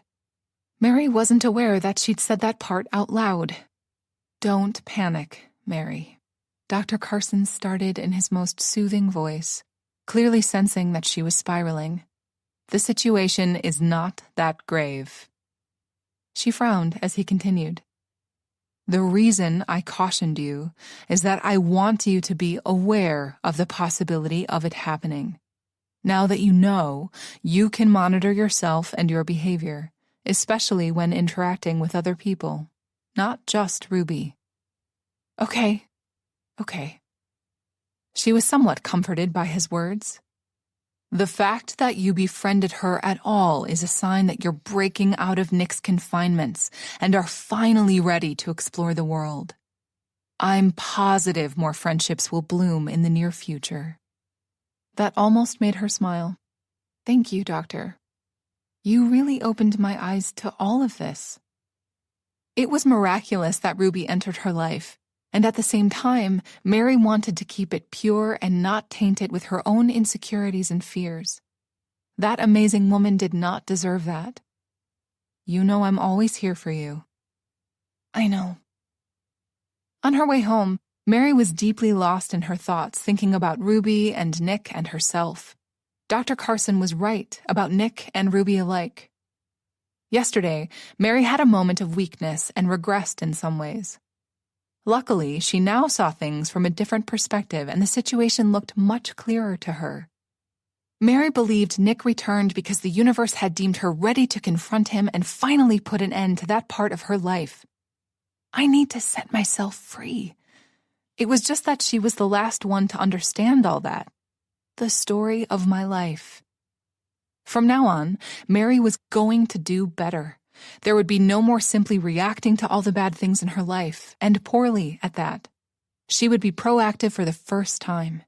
This was her life, and it was time she took charge and discovered who she was beyond Nick, and learned how to be happy. Everything she'd done so far, reclaiming herself, going to therapy, was to prepare her for this moment. So there was no going back and cowering like before, only moving forward. Thanks to therapy, Mary saw how truly unhappy she was in her marriage. She was a child when she met Nick and didn't get a chance to know herself, her hopes, or her desires, since from the start, everything was concentrated, revolving around Nick and how to make him happy. She devoted all her time to be what he wanted her to be, and in the end she lost herself, her identity, and it would take her a long time to reclaim that. Mary was resolved to do so at any cost. Somehow, Nick had managed to brainwash her to see, think, and be only what he wanted her to be. And she'd let him, all in the name of love. Was it love? Nick was her first and only love. Maybe I don't know what true love is. That was a seriously depressing thought. She couldn't say if she would ever forgive him for everything he did to her, for all the blame and insecurities he'd placed on her shoulders. Not that he asked for absolution and probably never would. The more important question was, would she be able to forgive herself? I hope I will. Someday. When Ruby called her that evening, Mary was glad like she always was. Then she remembered what she'd learned in therapy. That made her more in tune with herself. She needed to make sure she didn't do something she would later regret. I called you earlier and you didn't answer. I had a bunch of stuff to do for my boss, so I turned my phone off. Then she rushed to her therapy session and completely forgot about it. Better to be busy than idle. Is there any news about that deadbeat husband of yours? No news, Mary replied simply, hoping Ruby would get the picture and move on to some other subject. She didn't. Nothing? She asked, a bit surprised. Do you want me to look into that? Ruby offered. There's no need. Laura is very competent, Mary replied as the guilt started to emerge. All right, Ruby said somewhat reluctantly. How are you feeling? She asked in concern. Do not take advantage of her. I really don't want to talk about it, Mary replied. It wasn't technically a lie, simply not the whole truth. Why? Did something happen? What are you not telling me? The last thing Mary wanted was to upset her. It's nothing like that, she replied in haste. It's just that I don't want to burden you with my problems. Oh, honey, don't be silly.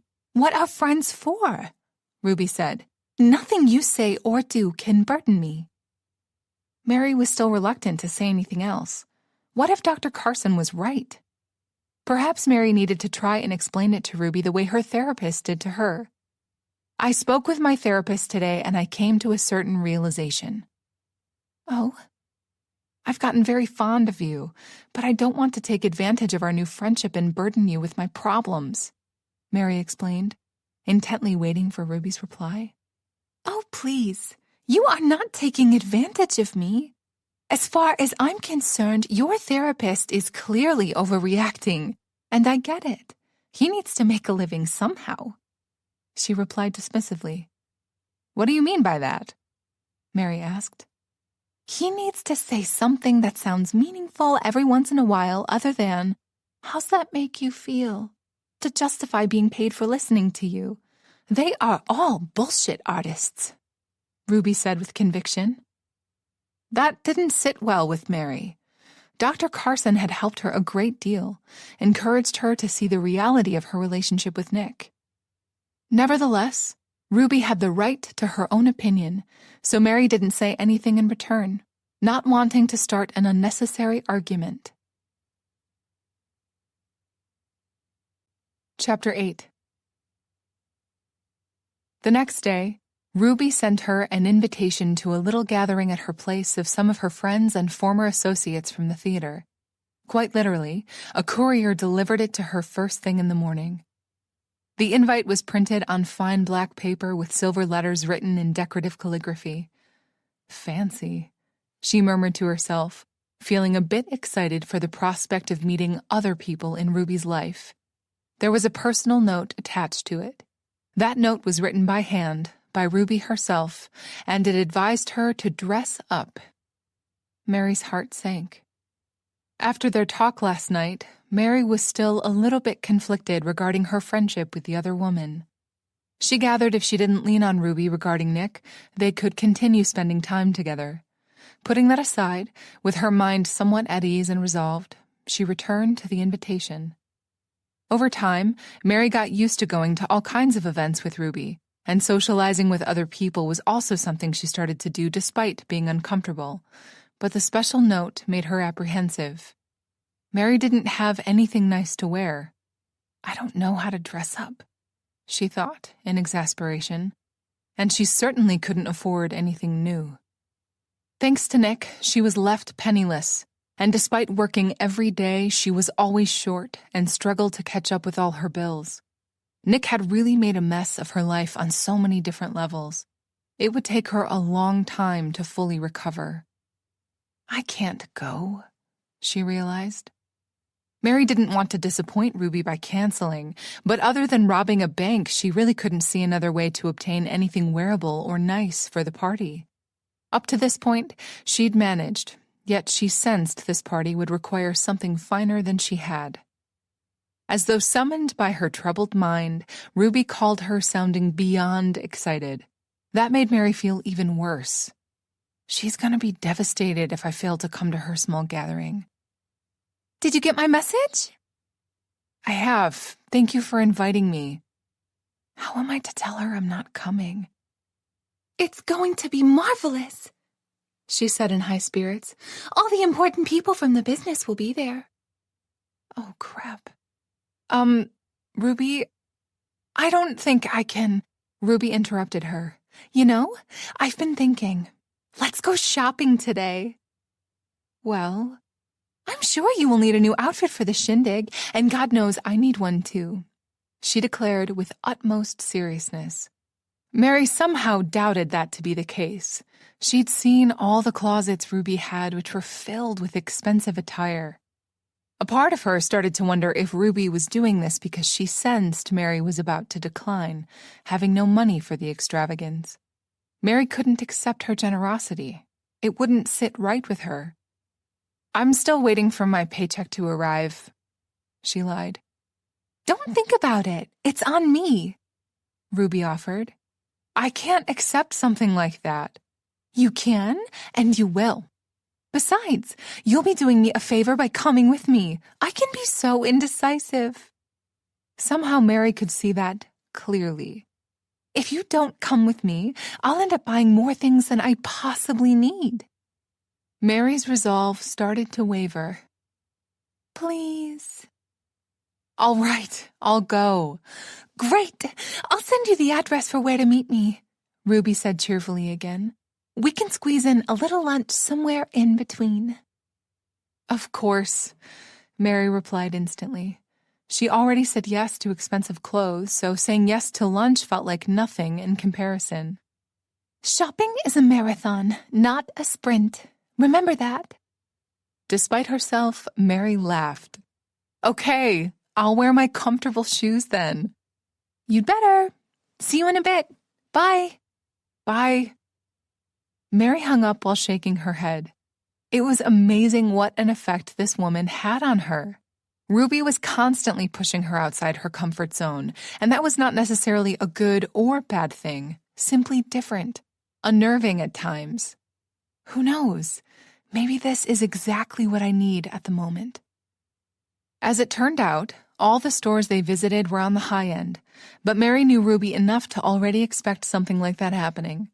The knowledge didn't stop her from feeling quite overwhelmed. The endless possibilities and spectacular prices were making her head spin.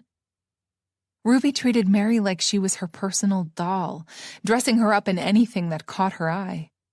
It appeared as though she randomly took out various dresses or suits from the hangers for her to try on.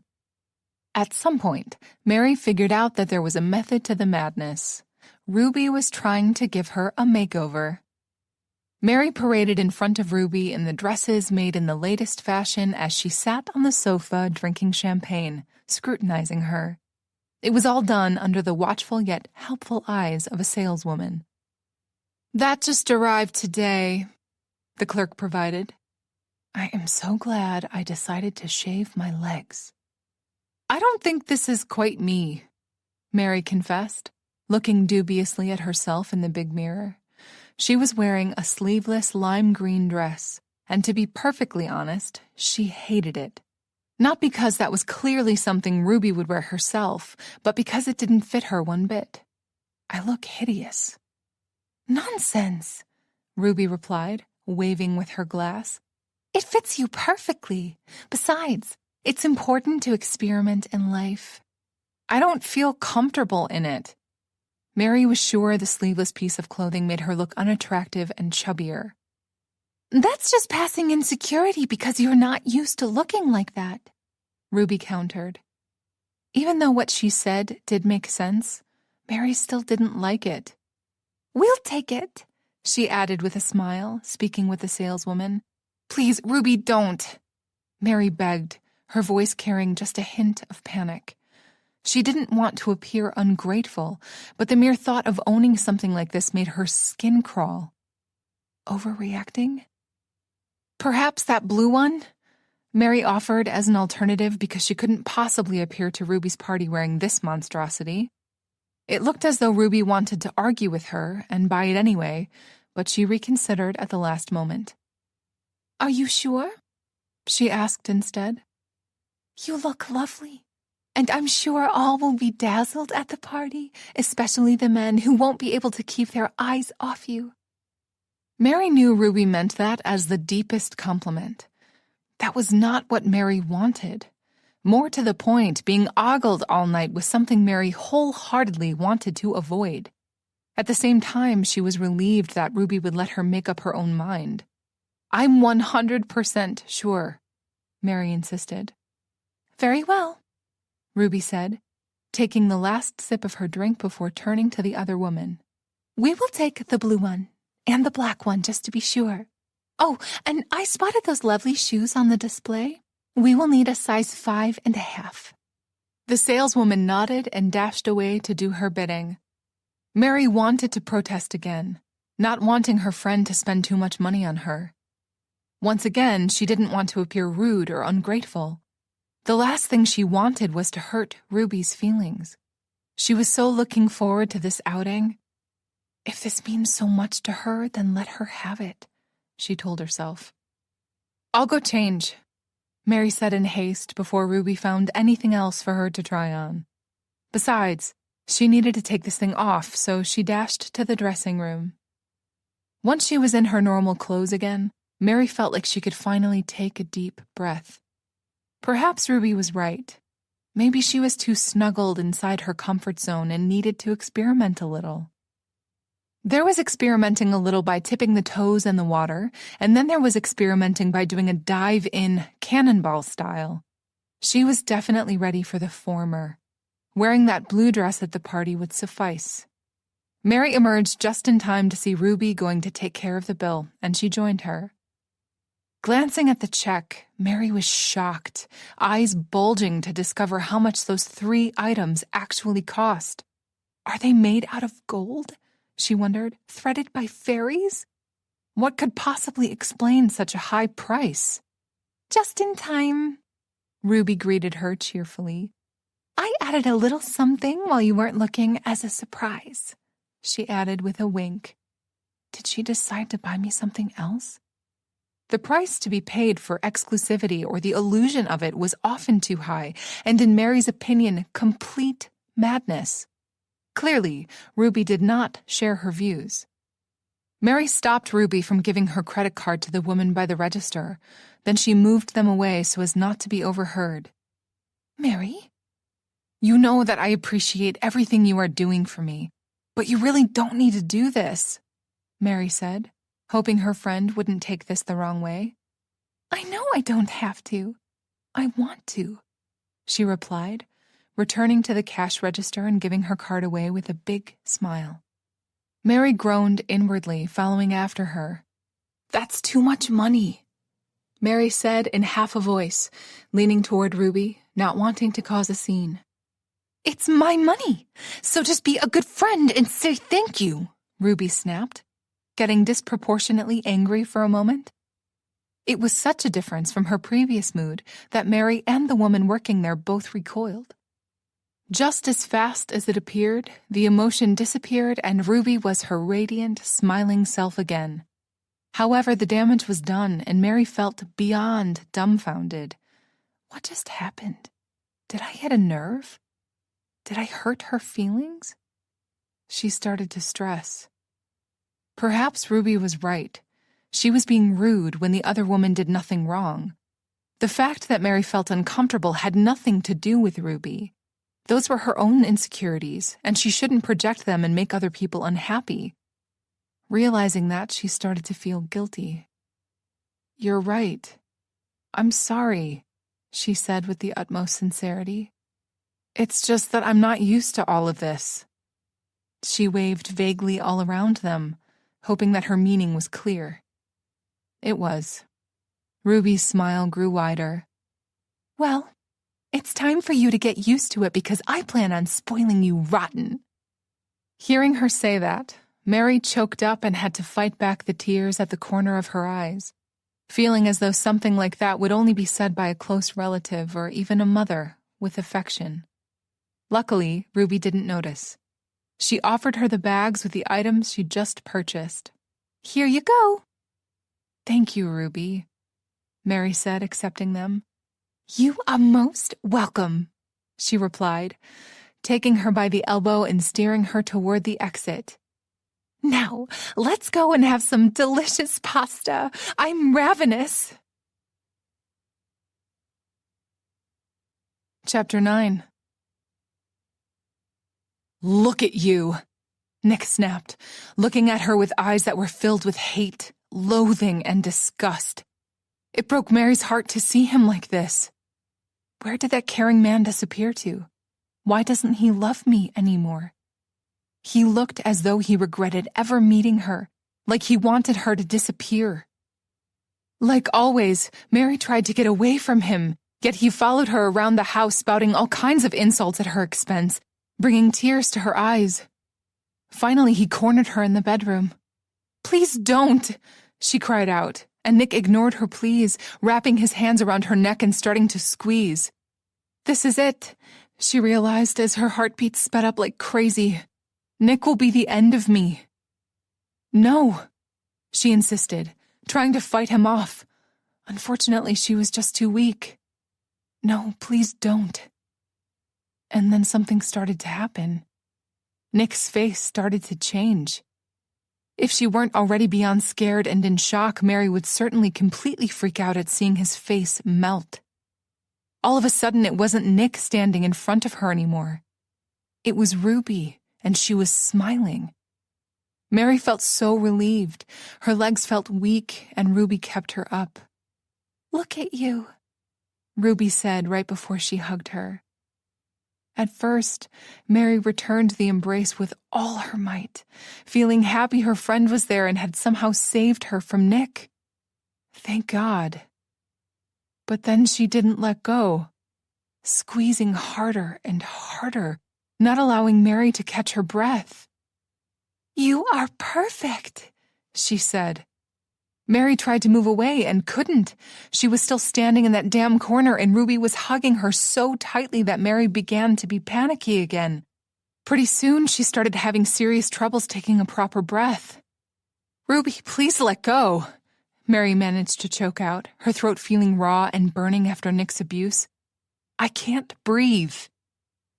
In return, Ruby held her even tighter. "You are a perfect friend. I love you so much." Why won't she let me go? Mary felt dizzy, among other things. What is happening? Please help, she prayed. "Ruby, this is making me very uncomfortable, and I want you to let me go." Not to mention she was getting seriously close to cracking a rib if she didn't pass out first. "I need you to let me go now. I can't breathe because of you," she repeated, raising her voice. Ruby let her go, and Mary felt heady from all the air she finally had at her disposal. Not to mention the delight that the pressure was finally gone. This is heaven. Then she looked at her friend and her heart sank. Ruby's eyes were full of anger. She knew that look very well. She'd seen it hundreds of times on Nick. "Not you, too." "You are no friend at all," Ruby accused. "You don't care about me." "That's not true." "You are rotten to the core. Nick was right." "I'm sorry, Ruby. Please understand," she tried to explain. "No, you betrayed me," she screamed with all her might. Mary woke up gasping for air and covered in sweat.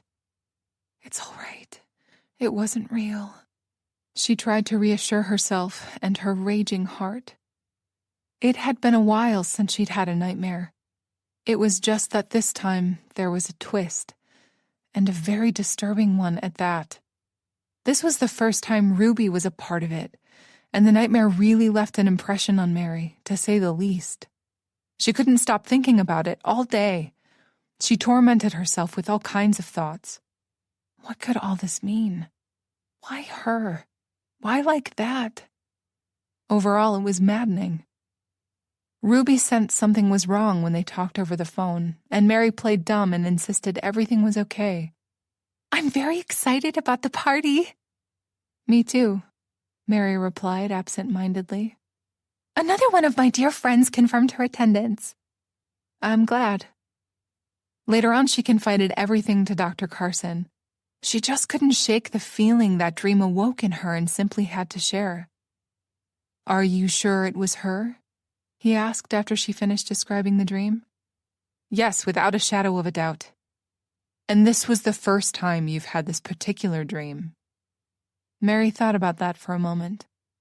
She'd dreamed of Nick tormenting her in one way or another many times. Was this the first time Ruby was there? I believe so, she replied eventually. I mean, if I had this nightmare before, I would certainly remember it.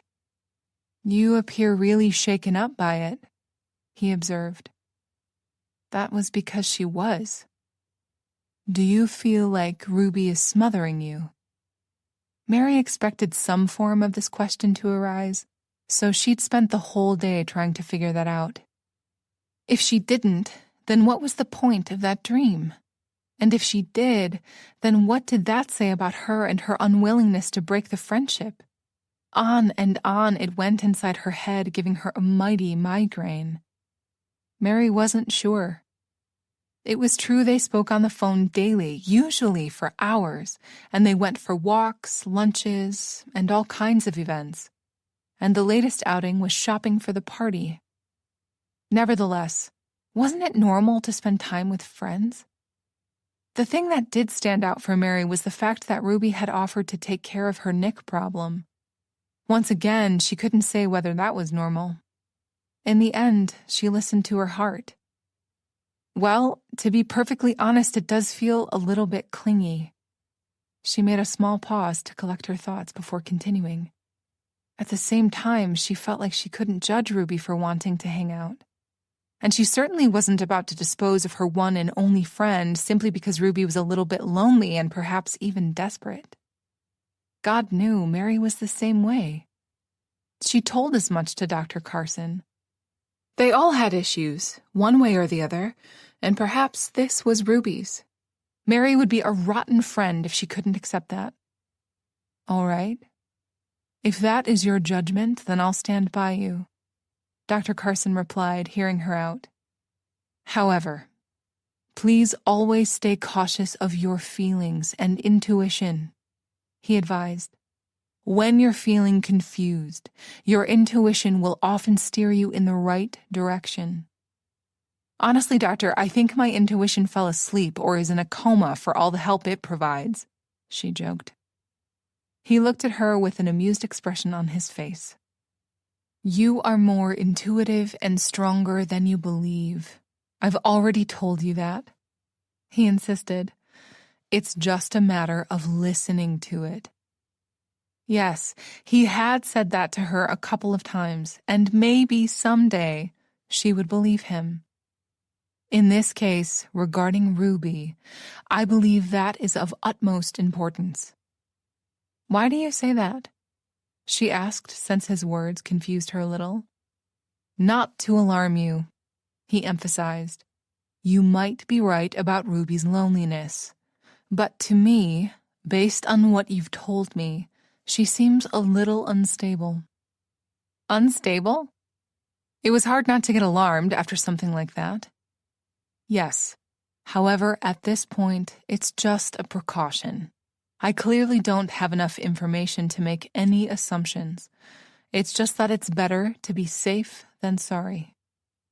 Oh, okay. Dr. Carson certainly left her with a lot of things to stress about on her way home. She trusted him more than anyone else in the world, and he'd already helped her immensely, yet she believed he was way off regarding Ruby. It was true that she was clearly eccentric, and her circumstances, not to mention disease, had shaped her into the person she was today. Was she unstable? Maybe she was in the same manner Mary was.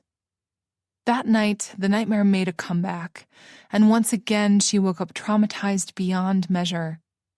This is ridiculous, she fumed, getting out of bed for a glass of water. For the first time in forever, she had a real, true friend who cared about her, and Mary's crazy mind wouldn't let her be. Don't I deserve something good, positive in my life? Don't I deserve to be happy? She asked the heavens. Of course I do, she replied to her reflection in the toaster. Returning to bed, she forced herself to sleep. Miraculously, the rest of her slumber was dreamless. The next day, she ignored a phone call from Ruby. She was working at the moment, but that wasn't the reason she didn't pick up. Truth be told, she didn't know why she didn't answer. She disagreed with Dr. Carson, but all the same, here she was ignoring her. Realizing that, she immediately started feeling guilty for such behavior. It was rude and cowardly, and neither of those qualities were something Mary wanted to cultivate. Mary sent Ruby a text promising she would call her back as soon as possible since she was busy at the moment and in the middle of her work, and that wasn't a lie. Elisa was having some serious troubles at the firm since their system crashed, and she'd lost a bunch of data in numerous files. Some of it Mary had to do from scratch, and others she had on backup, so it was just a matter of finding them and passing them along. Overall, none of it was hard work, just time-consuming. Being so immersed in her work meant she couldn't stress about anything else, which was a true blessing in disguise. When she ran out of work, that was when the real problem started. Mary's mind relished her moments of idleness. Her list of things to worry about kept growing. Mary worried about Elisa the least, although it was a constant cause of distress for her. Understandably, Nick was a permanent and the biggest worry in her life. Unfortunately, Ruby had started to be one as well, and that saddened her because she really cherished their newfound friendship. The biggest conundrum was that Mary couldn't decipher what the real problem was, and what was just a product of her mind. To top it off, Dr. Carson's words also confused her. Basically, she was walking in circles with no hope of finding a way out, at least not on her own. She made a mental note to discuss all that with her therapist in their next session. Right before Nick returned to the city, Mary had been feeling good about herself. Not great, not cured by a long shot, but she was considering cutting back her therapy sessions from 3 times a week to 2. And Ruby played a role in her overall improved mental state. Not to diminish Dr. Carson's efforts. She was very blessed to have found him. It was just that it was nice having someone else in her life apart from him or her boss. Now she was strung out, on the verge of snapping with Nick's return, and with the nightmares and everything else, Mary felt like not even 3 times a week would be enough anymore. I wonder what Dr. Carson would think if I just moved into his office, she joked. If this continues, I will spend all my livelihood on therapy, she thought sarcastically.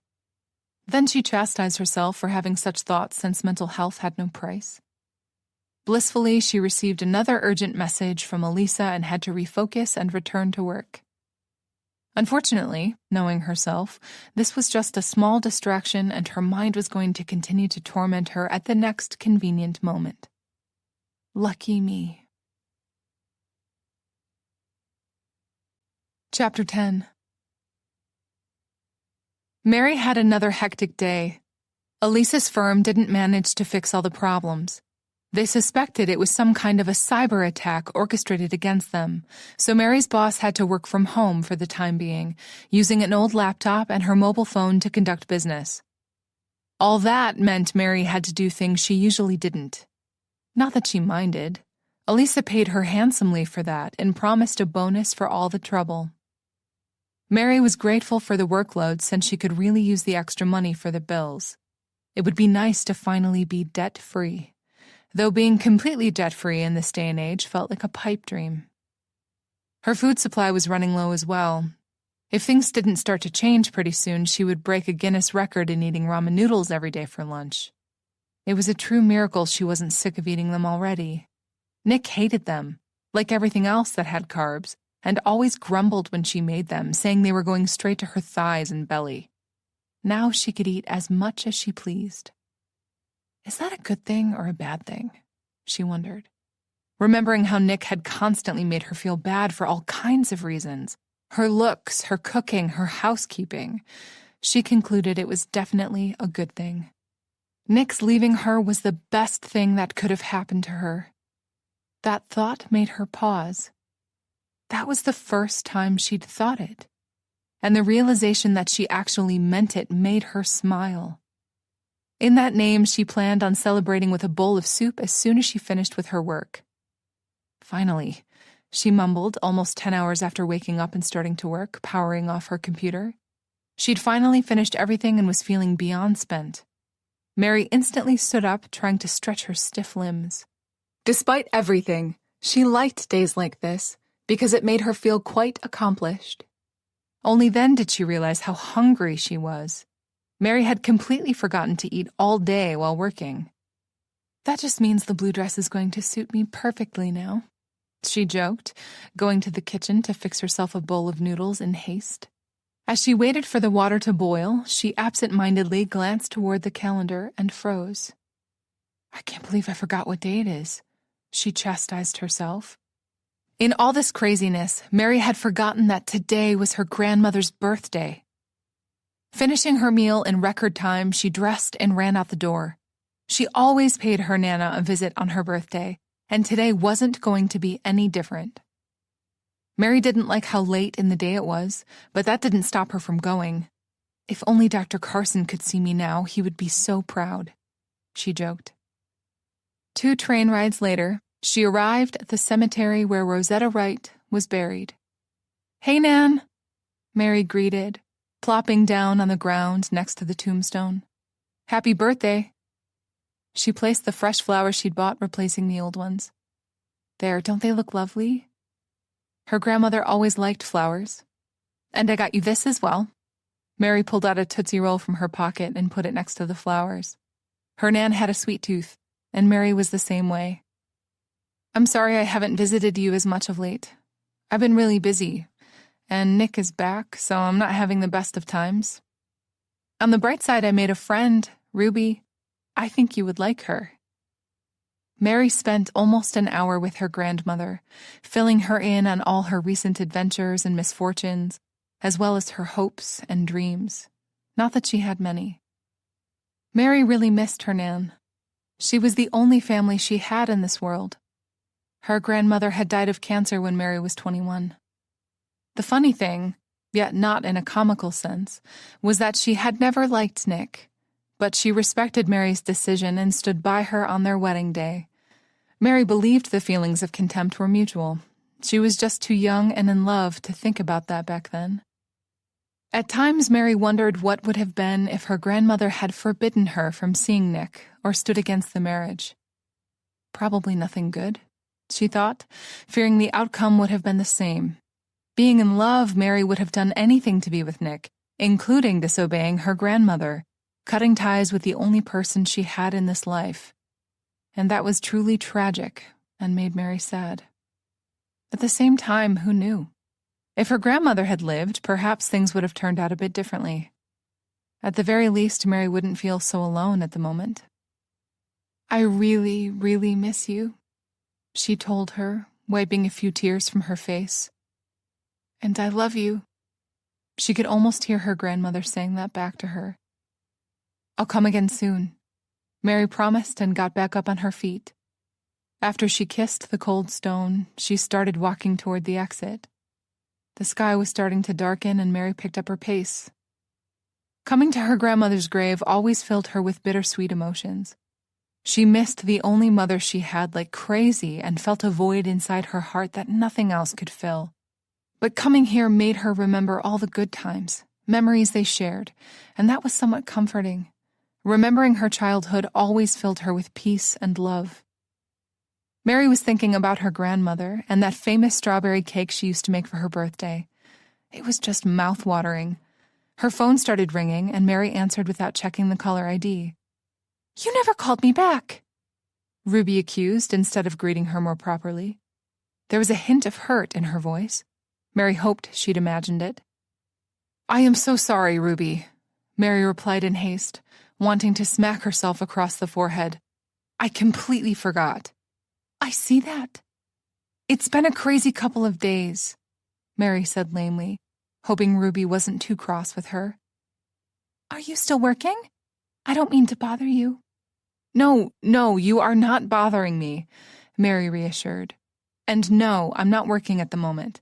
Actually, I'm at the cemetery, visiting my grandmother. Oh, I didn't know you had a grandmother who died. I am so sorry for your loss. Thank you. It happened over 10 years ago. She was the only family I had. Are you okay? I am. I just miss her. You are such a good granddaughter. Mary hoped so. How are you feeling today? She asked in return. Never better, Ruby announced with her usual flair, which immediately put a smile on Mary's face. If you're free at the moment, I would really like to speak with you about something. Actually, there's something I wanted to speak about with you as well, Mary replied, realizing this was the perfect opportunity to voice some of her concerns. She just hoped she could explain everything to Ruby the way Dr. Carson had explained to her. I don't want to hurt her feelings, she reminded herself, or lose her as a friend. Me first, Ruby announced, cutting in, and Mary let her. Coward, a part of her accused. It's not cowardice if you respect your elderly, another argued. But then she had to refocus on what Ruby was saying, so she banished those thoughts. It's about the party. What about it? Mary asked, since Ruby's tone changed, getting distracted from what she wanted to tell Ruby for a moment. Ruby sighed. I'm very excited I decided to throw it, but I'm a bit overwhelmed. There's so much I still need to do. Do you need a hand? Mary offered, despite knowing nothing about throwing a party. Oh, no, honey. It's just that those damn caterers are driving me insane, and now I don't know what to do. What happened? What always happens, Ruby replied with bitterness. They completely screwed up my order. Is there enough time for them to fix it? Mary asked in sympathy. Ruby snorted. There'd better be, but that's not why I rang. I need your help with another matter. Shoot. An acting school I started in as a young girl wants to do a little homage to me and requires my picture to place it on their wall of fame. So I wanted you to help me pick one. That's wonderful, Ruby. Congratulations. Of course I'll help you. It's just a little thing, Ruby replied in her rare moment of shyness. No, it's not, Mary insisted. I am very proud of you. Well, we'll deal with that after the party. This is more important at the moment. Mary listened to Ruby complain about this and that, trying to provide helpful advice to the best of her ability. I just want everything to be perfect, Ruby said at some point. I am treating this as your coming out party, you know? It needs to be unforgettable. Really, Ruby, you are going out of your way for me. Mary was genuinely touched and more than a little surprised that Ruby would do something like that for her. If Mary was nervous about going to the party before, it doubled, even tripled after this little revelation. She didn't want a coming-out party. She hated being the center of attention. Mary wished Ruby wouldn't do this. Of course, she couldn't say that to Ruby. It would hurt her feelings, and Mary felt ashamed for only thinking about herself. Thank you, Mary said, realizing she forgot to express her appreciation. It's my pleasure, honey, Ruby replied in all honesty. I just want you to have a good time and be happy. Mary wanted to be happy as well. As for the good time, parties were not her thing, but for Ruby, she would try. According to my therapist, I am already happy, just not aware of the fact, Mary half-joked. Oh, what does he know anyway? Ruby replied dismissively. I hope a lot based on all the diplomas on his wall. So you are still seeing him? Ruby asked, her voice colored with surprise. Of course. I feel better after talking with him about everything that's going on, Mary explained with a small shrug, even though her friend couldn't see her. Tell me you didn't speak with that old quack about me, Ruby said in a much sterner voice. Mary instantly got nervous since she spoke about her to Dr. Carson a great deal. I can't tell her that, she realized. Ruby would get upset. Only in passing, Mary hedged. Oh, Mary, Ruby exclaimed, clearly upset and slightly disappointed about that fact. You are making a terrible mistake. And maybe that is expected since you're young and quite naive. But I am neither, she emphasized. And these so-called professionals always do more harm than good. You shouldn't trust him that much, she warned, finishing her little monologue. What's the point in having a therapist if you don't trust him? Mary said. My point exactly. Besides, therapists are for people who have no one else to talk to, and you have me, Ruby pointed out. It's better to confide all your problems in me instead of him. Cheaper, too. She tried to make light of what she'd just said. Sensing how strongly Ruby believed in what she was saying, Mary replied, You might be right, simply to mollify her. In reality, Mary wholeheartedly disagreed and was frankly a little creeped out by what she'd just learned. To confide all my problems, inner thoughts, and feelings to her? This was one piece of advice she was not going to take. She needed Dr. Carson just like she needed Ruby, just for completely different reasons. Of course I'm right, Ruby said, clearly pleased that she got through to Mary. Oh, look at the time, she added. I have to dash. Okay, talk to you later. Later, honey. Mary recounted their whole conversation in her mind, trying to make sense of everything. What just happened? Mary was still a bit unclear since it all started so innocently. Ruby appeared genuinely upset about the fact that Mary had visited and talked with a therapist. And Mary, being the way she was, tried to find fault in anything she'd said and done to induce such a reaction. She couldn't find anything. Mary was simply being honest and nothing more. And then it dawned on her. Ruby had probably had a really bad experience with her own therapist, and because of that, she was reacting that way. She's projecting her bad experience on me.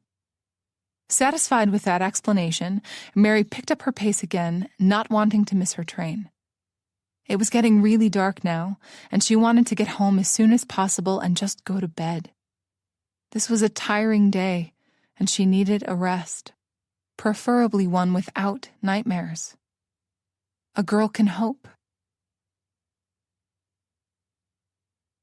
Chapter 11. Mary had to admit, she felt butterflies in her stomach when the weekend and the day of Ruby's party finally came. After pampering herself a little, taking a luxurious bath thanks to the sea salt she got from Ruby, washing her hair, and so on, Mary finally gathered the courage to watch some videos with makeup tips on the internet and tried to replicate them. The result was a complete catastrophe. She looked like a clown, so she tried again, simplifying the steps for herself a little. I really don't need all this stuff on my face, she reasoned. Mary had to wash her face a couple of times and start anew, and eventually she got it right. Or so she believed. It was true that she was completely inexperienced, but as it turned out, she was a fast learner. Mary felt like patting herself on the back looking at the result. The makeup was discreet, just the way she preferred it, and more importantly, it complemented the light blue dress Ruby had bought for her to wear. The shoes. Where are the shoes? Mary started tiptoeing around the apartment, not wanting to ruin her stockings. She wore them the last couple of days around the house just to try and get used to them, since they were the biggest cause of stress for her. Mary had never worn high heels in her entire life, and even though they weren't that high, it was all the same to her, since she was so unaccustomed to them. The first time she put them on after returning from the shopping trip, Mary felt like she was on stilts. Here you are, hiding from me, she joked. That was the reason she'd started to practice around the house, fearing she would fall down on her face in front of a bunch of strangers. That was still a possibility, although she walked much better now. Marginally better.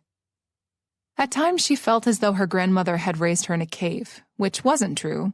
It was just that Mary was never that interested in such girly things, and was now seriously lacking.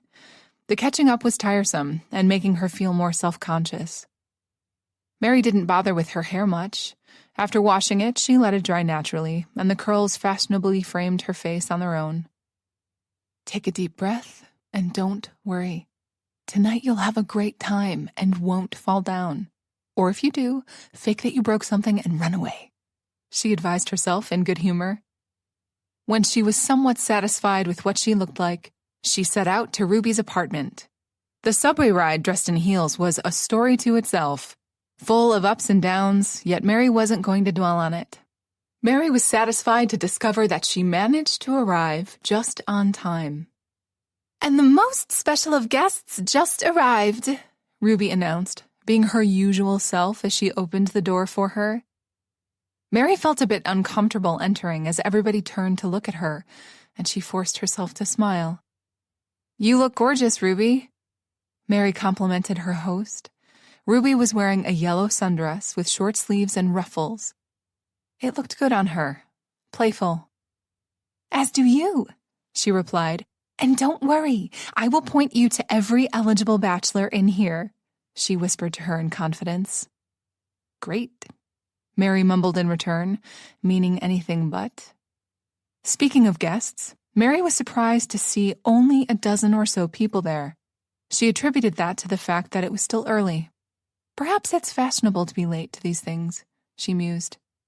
"Let's get you a drink, honey," Ruby said, and taking her by the elbow, she steered her in the direction of the set table that was filled with all kinds of refreshments. Mary was pleasantly surprised how Ruby, all by herself, had managed to transform her apartment into a place where things like cocktail parties seemed perfectly normal. Maybe that was why she didn't own too much stuff, so she could do this whenever she wanted to, Mary guessed. "So the catering company came through," Mary said conversationally, glancing at all the beautiful food that was arranged around the room. Ruby made a face. "Don't get me started about those amateurs. In the end, I had to hire a different one. It was a complete disaster," she added dramatically.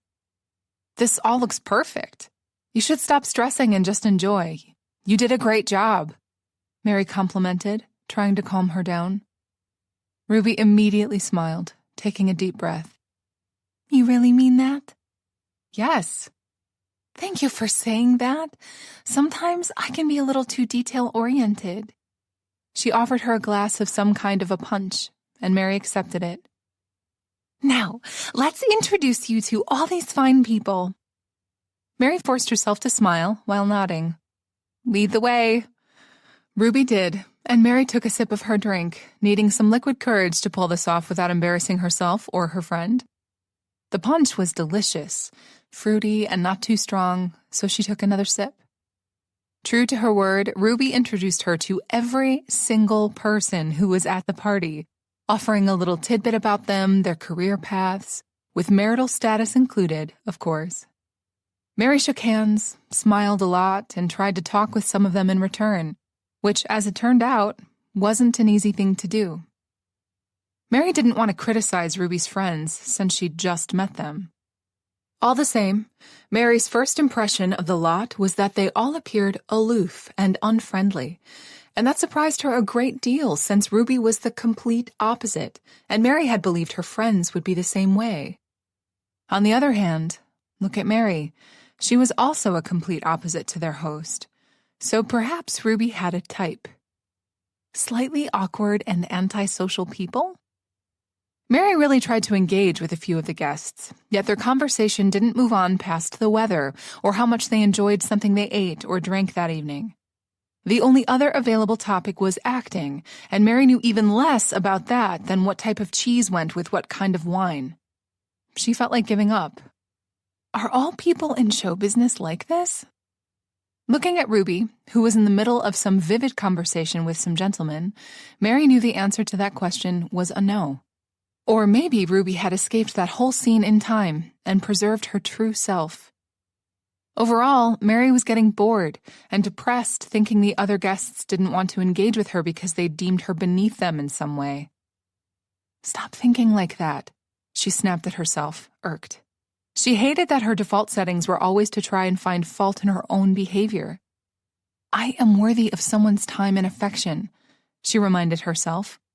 And it helped a little. Feeling calmer didn't change her current circumstance. Mary started to practice excuses inside her head for leaving the party early. That was when she met Shannon, and then Carla. They were the last ones to arrive and definitely stood out from the rest of the crowd, meaning they were friendly. Shannon Woodward was a bit younger than Mary, tall yet curvy in all the right places. Mary was surprised to learn that she worked as a baker. "You work at Tiffany's? That's a block away from my old apartment. I shopped there all the time," Mary provided. She adored their croissants and often remembered them with longing. Sadly, the shop was now too far away from her home. "Small world," Shannon replied with a small smile. "At times it feels as though it's needlepoint small," she agreed. "So true," Shannon said, "especially when you're trying to avoid all the ex-boyfriends." They laughed. Carla Blake joined them at some point. She was a very charming and cheerful young actress with fiery red hair that clearly wasn't natural. It complemented her hazel eyes perfectly. Carla was very friendly and had a dry sense of humor. The only thing Mary noticed was that she drank a little too much. She was on her third glass during their 20-minute conversation, and it was showing. "How do you all know Ruby?"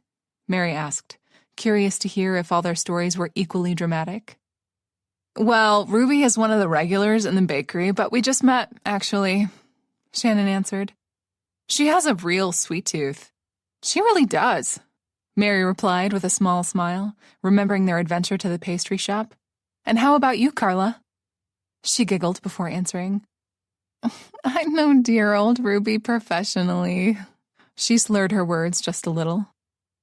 Mary started calculating whether Carla was old enough to have been around when Ruby was performing, and the numbers didn't add up.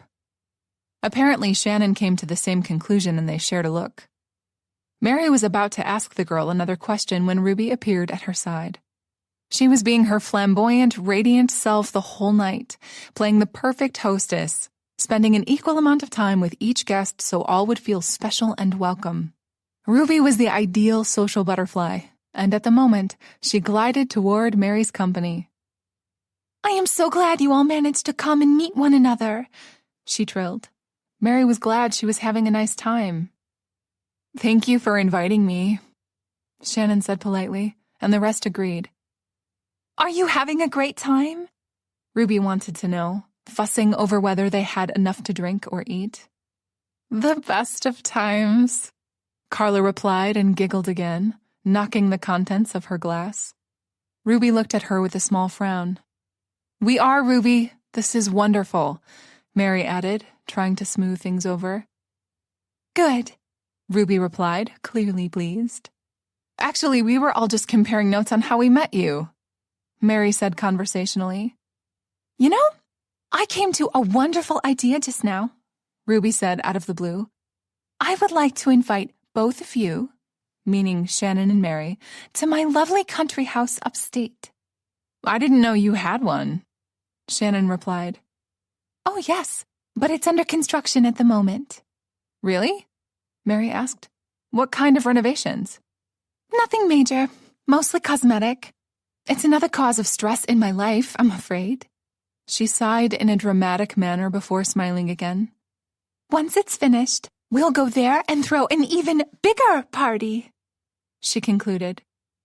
Mary and Shannon looked at one another, and Mary shrugged. "That sounds lovely, Ruby," Shannon replied for the both of them. Mary liked Shannon. Somehow she felt normal, more like Mary in every way, and not like the rest of that bunch.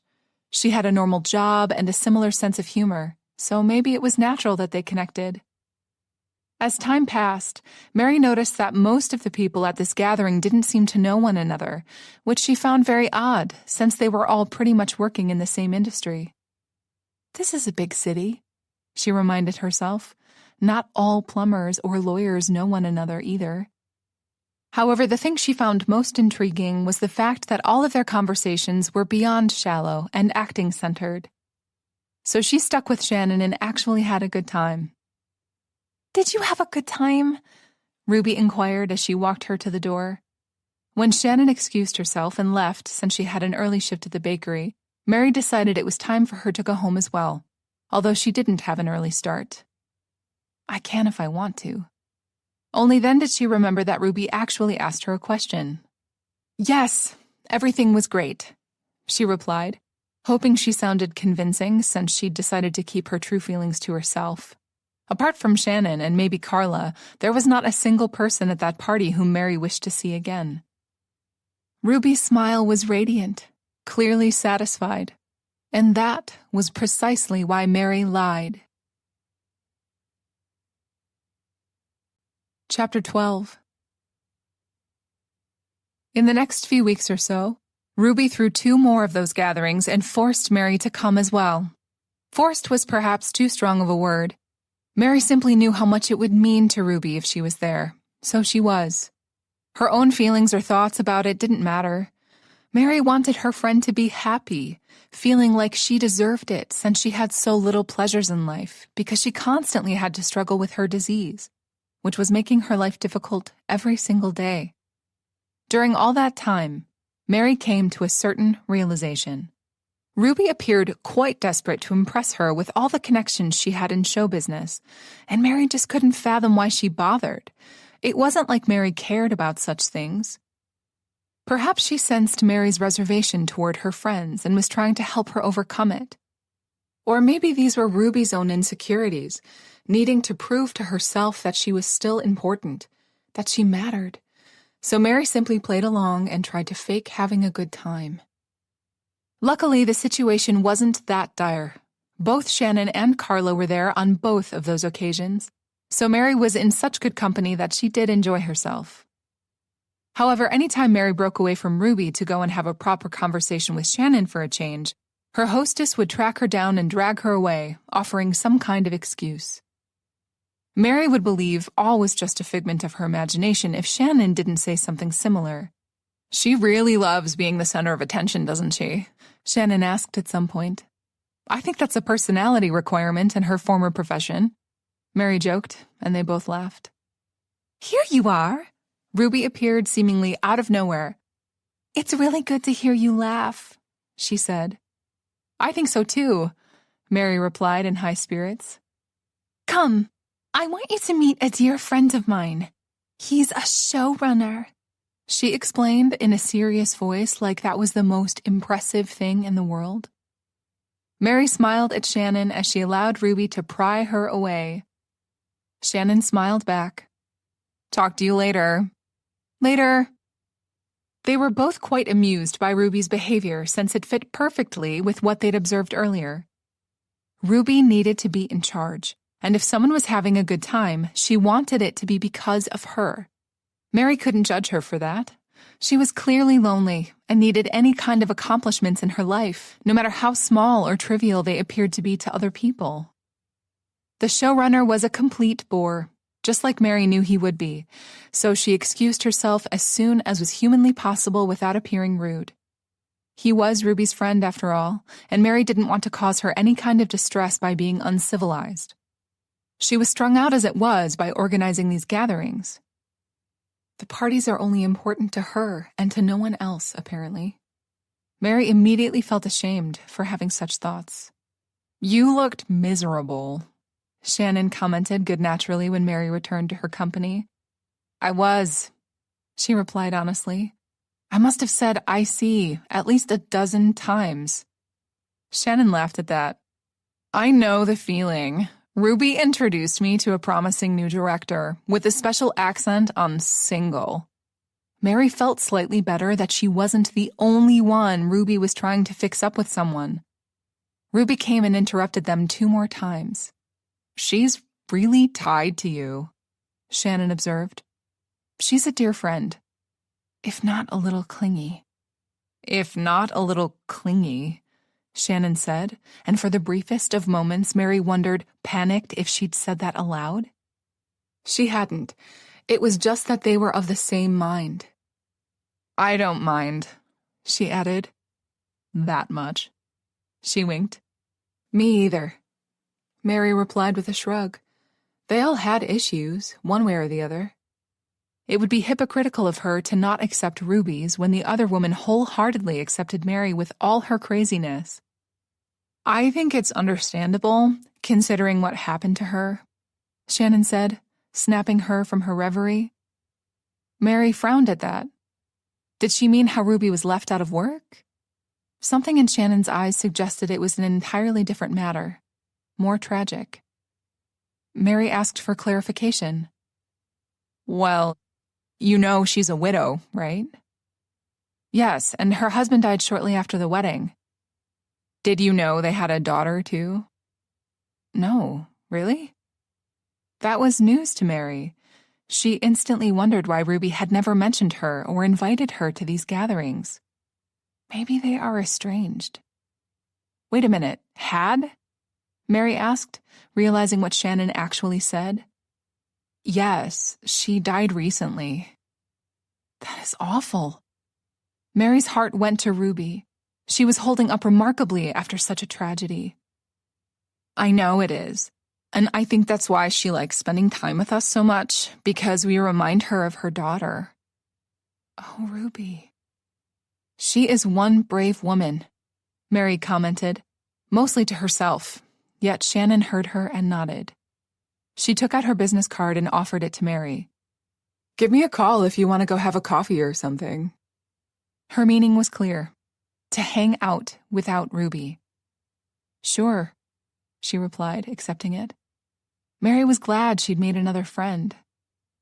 As Ruby joined them, retelling some funny story about her doing some kind of mischief to her fellow cast members, Mary had to try really hard not to show how saddened she was by what she'd just learned. Shannon appeared to be understanding what was going on, so she engaged Ruby in conversation as much as possible while Mary composed herself. Why didn't she tell me anything? She had to wonder. Perhaps it was too hard, too painful to talk about such things, she rationalized. Mary was a bit relieved when it was time to go home so she could, in peace, process everything and grieve with her friend, although Ruby wouldn't be aware of that. At the third party, once again, Mary hung out with Carla and Shannon, and right from the start, not bothering to put in an effort to speak with anybody else. Shannon noticed the general unfriendliness as well. How's your Stevenson-Rosinski course going? Did you manage to get in touch with your inner butterfly? She mimicked one of the guests, making Mary laugh so hard her stomach started to hurt. I don't know why I even bother to come to these things, she said sometime later. Thanks a lot, Mary joked in return. Of course I didn't mean you, Shannon said, rolling her eyes. But apart from the two of you, everybody else acts as though they just woke up from a coma, remembering only one thing about themselves. Or like a parasite ate their brains, leaving only the interest in acting intact, Mary provided in return. So true, Shannon laughed. Why do they keep coming if they act like this? She commented with a small frown. Probably because of Ruby, like the rest of us, Mary replied in return. If they were all very fond of Ruby, just like Mary and Shannon were, then it was understandable that they came here, even though they would much rather be someplace else.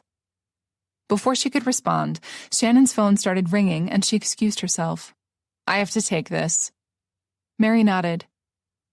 That is so true, Carla snorted, clearly catching what Mary just said. Once again, she was beyond drunk. We're all here because of dear old Ruby. And yet her tone was completely off, saying that. What do you mean by that? Mary asked in return, because it sounded as though they weren't here by choice, which was ridiculous. Carla took her sweet time responding, as though having some inner debate with herself, and when she did, she took a deep breath before starting. Look, I have to tell you something because this whole shit, she gestured with her half-empty glass around them, doesn't sit well with me. She slurred her words. Tell me, Mary prompted, getting more confused by the second. I don't know what the old weirdo is planning, what kind of prank she's pulling, but it's getting out of control. What do you mean? What prank? Isn't it obvious? Not to Mary, so she said as much. You and Shannon are being lied to, Carla shared, getting agitated in the process. Lied to? In what way? Mary forced herself to ask, starting to feel really anxious, her mind already coming up with all kinds of different and horrible scenarios. "We're all paid to be here." She gestured toward the other guests. "You and Shannon are the only ones who aren't. This whole charade is for you," she concluded. What? Her mind refused to process Carla's words. Carla started to waver on her feet, clearly having one too many, or 10, and Ruby caught her before the girl slumped to the ground. Carla's eyes widened when she saw who caught her, clearly fearing what she might have overheard. "You silly girl," Ruby snapped, clearly annoyed, using that whisper-shout manner of speaking to convey her message without alarming the other guests. Should I call them guests anymore? According to Carla, they were all employees. "I called you a cab, so it's better for you to leave now and sleep this off." "I'm sorry, Ruby," Carla replied meekly. "Don't you know how unladylike, not to mention unprofessional, it is for you to go around this drunk, tripping over your feet and saying nonsense to other guests?" she snapped. I know. I'm sorry," she babbled. "You're an actress, for crying out loud. You have an image to uphold." "You're absolutely right, Ruby. I'm sorry." At least that is what Mary thought Carla was trying to say as she stumbled toward the front door with Ruby's help. Mary was deeply rattled by everything that happened in the last 5 minutes. "These new generations," Ruby tisked, returning to Mary's company.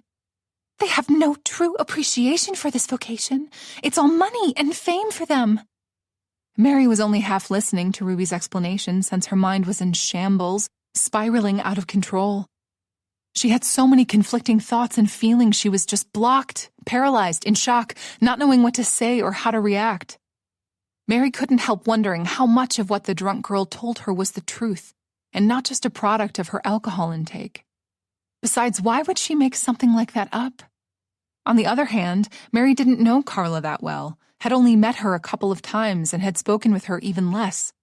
Should she take her words as gospel? What if she was a compulsive liar? What if everything she said was the truth? Sadly, she never had a chance to find that out. Ruby stayed by her side for the rest of the night, chatting away, being her usual self like nothing was amiss. So Mary never got a chance to speak with anyone else about Carla's revelation. How would she do that, anyway? "Excuse me, are you paid to be here and pretend to be Ruby's friend?" "You are? Thank you for your honesty." No, Mary needed a much better plan.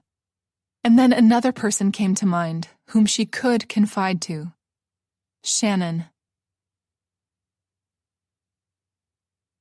Chapter 13. "Can I call you in about an hour or so? I'm in the middle of something and I really need to finish." "Certainly, honey. Don't let me keep you from your work. Talk to you later."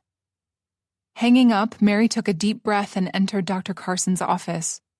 As of late, she'd started avoiding telling Ruby she was still going to therapy, not wanting to cause an unnecessary argument. Ruby clearly had a strong opinion about that. However, this was Mary's life, and only she could determine if something were necessary or not. "I'm sorry for canceling our last session," she told him, feeling slightly guilty. She was with Ruby that whole day since she wasn't feeling that well and got scared to be alone. Despite that, she refused to visit her doctor. Stubborn woman. "I've been busy." "You don't have to apologize to me, Mary," he told her in his usual calm manner. "Busy is good. It means you are living your life." "I am? I guess. Is there something specific you wish to speak with me about today?" Mary shrugged. "There's no news about Nick. The uncertainty is driving me insane." "What does Laura say?" "He's constantly moving and always pays his rooms with cash, so he's hard to track down." "I'm sure she'll manage." Actually, Laura did call her once again, yet Mary didn't pick up. Her phone was on silent while she was working, a measure she took because of Ruby, who had a knack of interrupting her when she needed concentration the most. Mary tried calling the PI back and got her voicemail. She talked about Nick with Dr. Carson a little bit longer, and then they moved on to her greatest hits. "How's work?" Dr. Carson inquired. "Busy," she replied with a smile. "How's your anxiety?" "Manageable." Lately, she stressed less about Elisa firing her, especially after she had that emergency with the lost data. Elisa praised her back then about how she'd really stepped up, and Mary really appreciated her saying that. It felt good as well. She shared as much, and the therapist gave her a thumbs up, metaphorically speaking. "Do you still have nightmares?" "Yes, but not every night." "Are they the same?" "Sometimes they are about Nick, sometimes about Ruby," she reluctantly explained. "I'm troubled that you're dreaming about your friend in such a manner." "You and me both." "I forgot to tell you that thanks to the additional work I've had in the last couple of weeks, I've managed to pay 1/3 of my debts." "That is great news." The last 10 minutes Dr. Carson dedicated to teaching her some new stress relief techniques that he believed would help her when confronting Nick. Mary hoped so. "How do you feel now?" "A little less stressed out?" she only half joked. "That's the idea." Afterward, Mary felt slightly guilty for not being completely honest with him about Ruby. She couldn't explain why she hid the fact that her friend's behavior had intensified a bit. Everything had just escalated. Maybe Mary kept quiet because her feelings were completely mixed regarding Ruby and needed to be sorted out first. Isn't that the point of having a therapist? To help sort through the mess? A part of her questioned. Despite knowing that to be true, Mary believed this was something she needed to do alone. After all, wasn't the true purpose of therapy to equip a person to deal with life on their own? Mary was sure Dr. Carson would be proud she decided to deal with her feelings regarding Ruby on her own.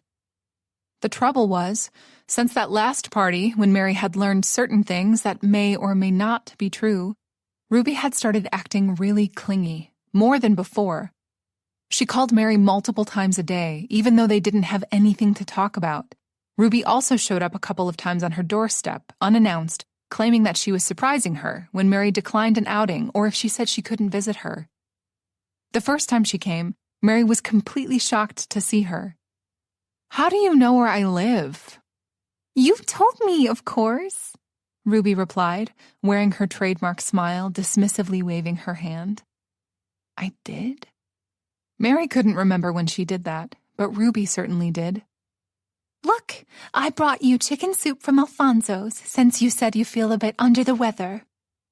"Thank you, Ruby, that was very kind of you." "What are friends for?" And that was another thing. Ruby kept sending her all kinds of gifts, and it was making her uncomfortable. When she tried to bring it up, Ruby simply said that it was making her happy to treat her friends every once in a while. What could Mary possibly say to that? Thank you, but no thank you? Mary couldn't do that, although some of the gifts were quite bizarre. Like she would ever need a marble ashtray. Neither of them smoked. All of that was making Mary confused. Her feelings were all over the place, and she had all these doubts she needed to shake off. Taking Dr. Carson's advice and listening to her inner self, she was certain that something was wrong, a bit off, with Ruby. She just couldn't put her finger on precisely what. She needed to find a way to learn what that might be, and she wasn't quite certain if there was anything to worry about. Mary needed someone to talk with and confide her inner doubts and speculations. She knew how ironic that sounded after refusing to do the very same thing with Dr. Carson. Still, there was a method to her madness. As far as she was concerned, there was only one person she could speak with about these things. That was Shannon, since she was equally involved, and this concerned her as well. Claire had said that both of them were being pranked by Ruby. Putting aside the issue about the credibility of the drunken girl's words, Shannon had the right to know what was going on. After all, she was also Ruby's friend and was involved in her life. Perhaps in a smaller measure, but that didn't matter at the moment. Mary tried calling Shannon a couple of times and couldn't reach her. Shannon called her in return, and they kept missing each other. Understandably, this wasn't something Mary wanted to discuss over voicemail. Why do we even have phones if you can't use one when you need it the most? She fumed, getting voicemail again. Mary contemplated going to the bakery and eventually ruled against it. She didn't want to bother Shannon at her workplace, and she felt that would be an overreaction. Deep down, she firmly believed there was a logical explanation to all of this and didn't want to jeopardize friendships formed between all the parties involved.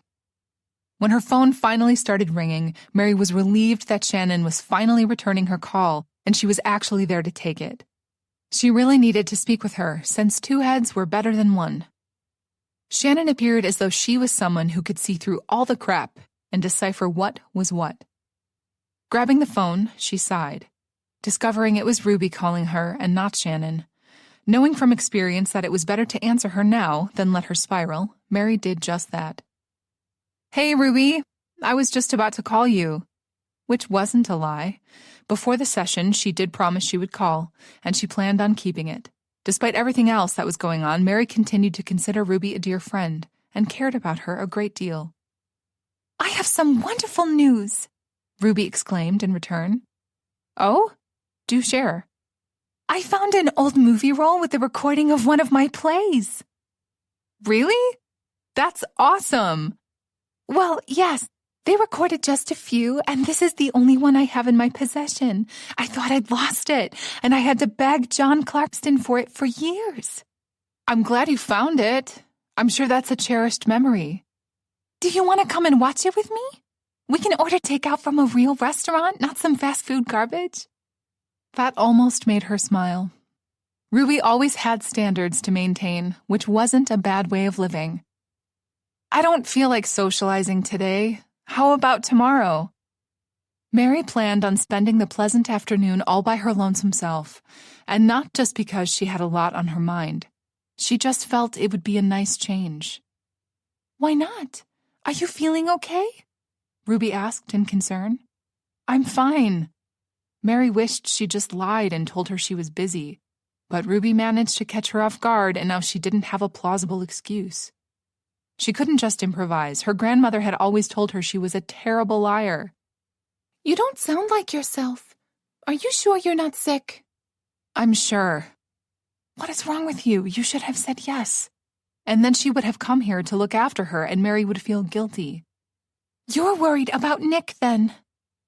That was generally true, except not at this moment. "The stress is a silent killer, and you're just like me, bottling everything inside. You need to express better and share what's troubling you simply to avoid your body rebelling against you," Ruby lectured, clearly upset for Mary's well-being.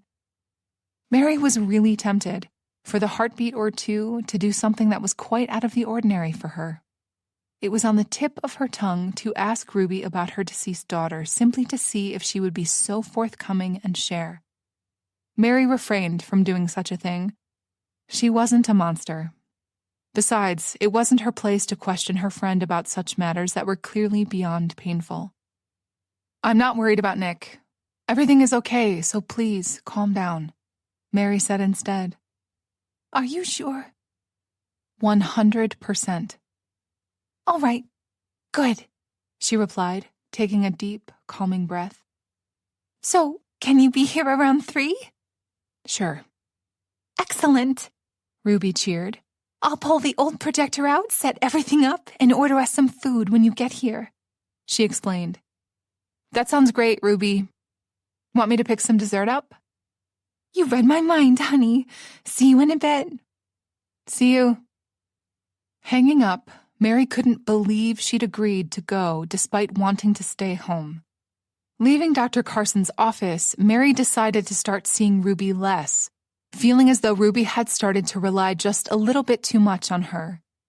Besides, Mary needed to get to the bottom of certain things, and for that she needed a little bit of free time.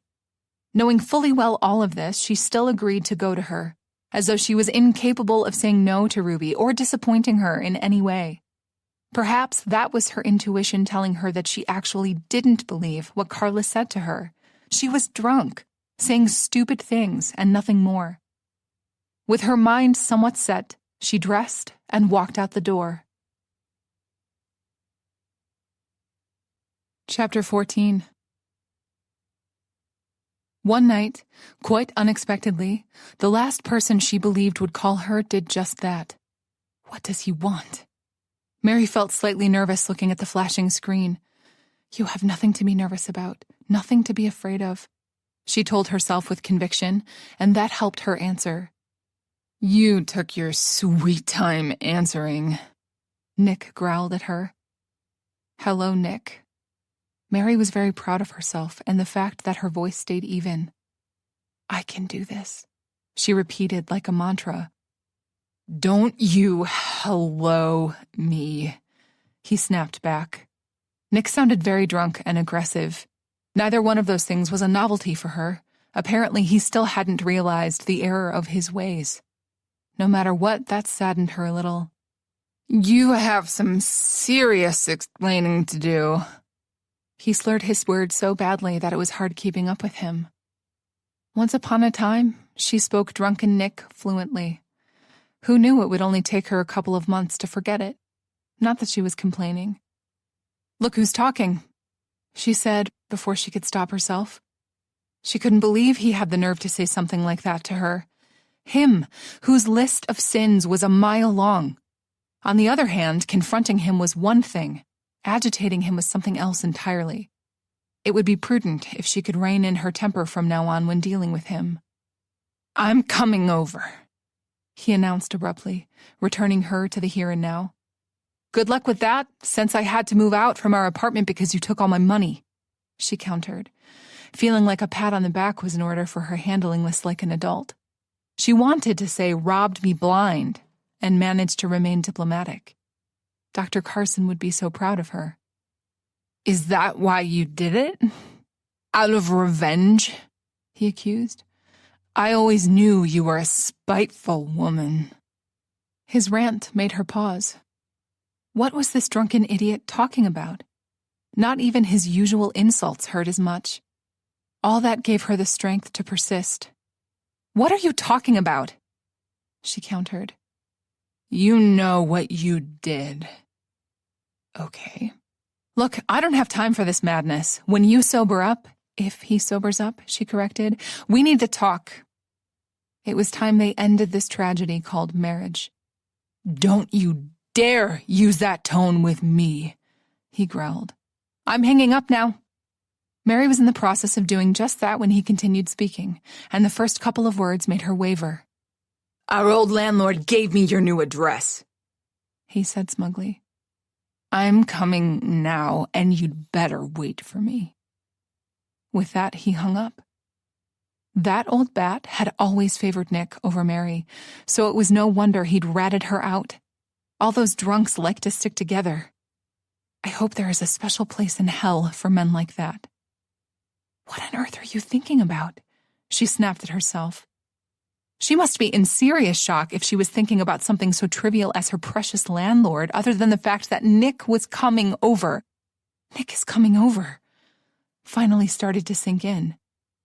She hadn't seen him in months. Her heart started to beat a lot faster. Nick was coming, and he was very drunk and terribly angry at her. It didn't matter whether he had valid reasons for something like that or not. In his mind, she was guilty, and that was that. All her fears and insecurities came rushing back. Why is he coming? She started to stress. Nick probably discovered Mary hired a PI to track him down and was now pissed. What am I to do? Mary didn't feel strong enough to face him in such circumstances. She knew what he was capable of when this angry and drunk. She had the nightmares to prove it. I can't face him. Do you think you have a choice? And that pissed her off. She should always have a choice. I can't reason with him. He won't listen. He never listened to her and always did what he pleased, making her feel like crap in the process. I need to run away. She couldn't do that, instantly rebelling against that idea, and not just because that would enrage him even further, but because that wasn't the type of person she wanted to be. Besides, where could she possibly run to? If she did something like that, she would pay a greater price when he found her, and there wasn't a doubt in her mind that he would find her. Her constant nightmares about him tormenting her came to mind, his strong hands squeezing her neck, and she started to actually feel the pain. I can't breathe. She started to panic. What am I to do? She asked in desperation. I can't face him. Not like this, not alone. Who to call? In all this chaos, only one name came to mind. Ruby. She'd promised she would help if Mary needed it. Without further delay, Mary dialed her up. Can't sleep, honey? Me neither. Ruby started to chat from the moment she picked up, being her usual self. Ruby, Nick just called. Mary stopped her in haste, as if Nick were already at the door. What? Are you all right? She demanded. Yes. No, I don't know. He's coming over right now, and he's drunk and angry, and I don't know what to do. I'm scared. She rambled, saying all that in one breath.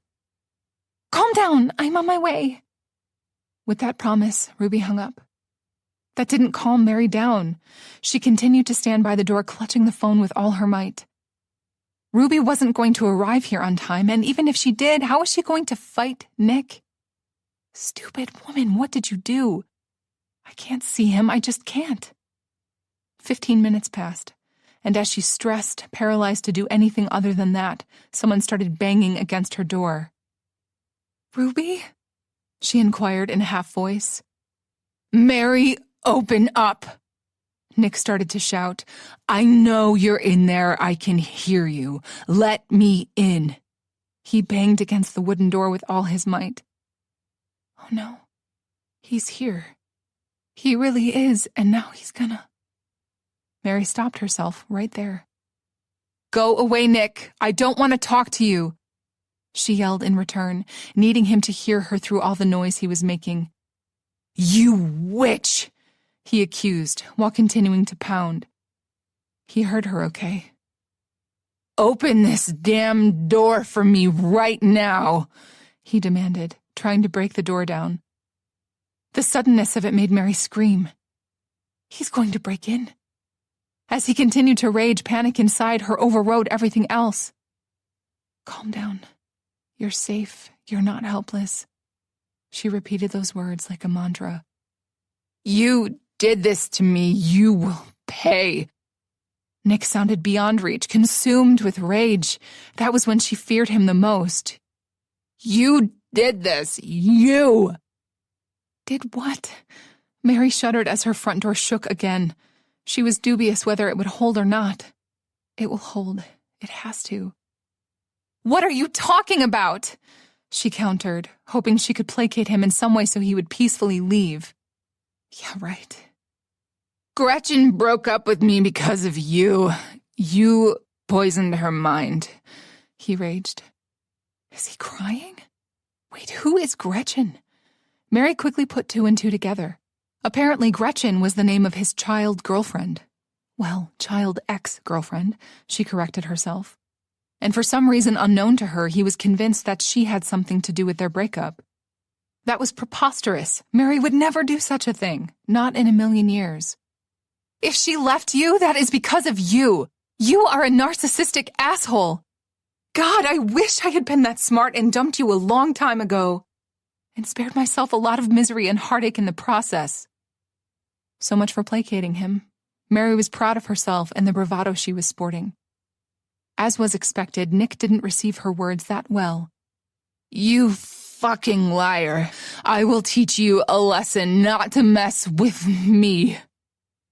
If you don't stop right now, I will call the police. Mary threatened in return, and she meant it. Nothing would please her more than to see him being dragged away in handcuffs. Her words only made him that much more adamant to break through the door and get her. Please hold, she prayed. He must be seriously drunk if he didn't make a dent in it after all this time. He was a fit man, and it should have been a breeze for him to break a simple door. Not that she was complaining. You ruined everything. I have nothing now.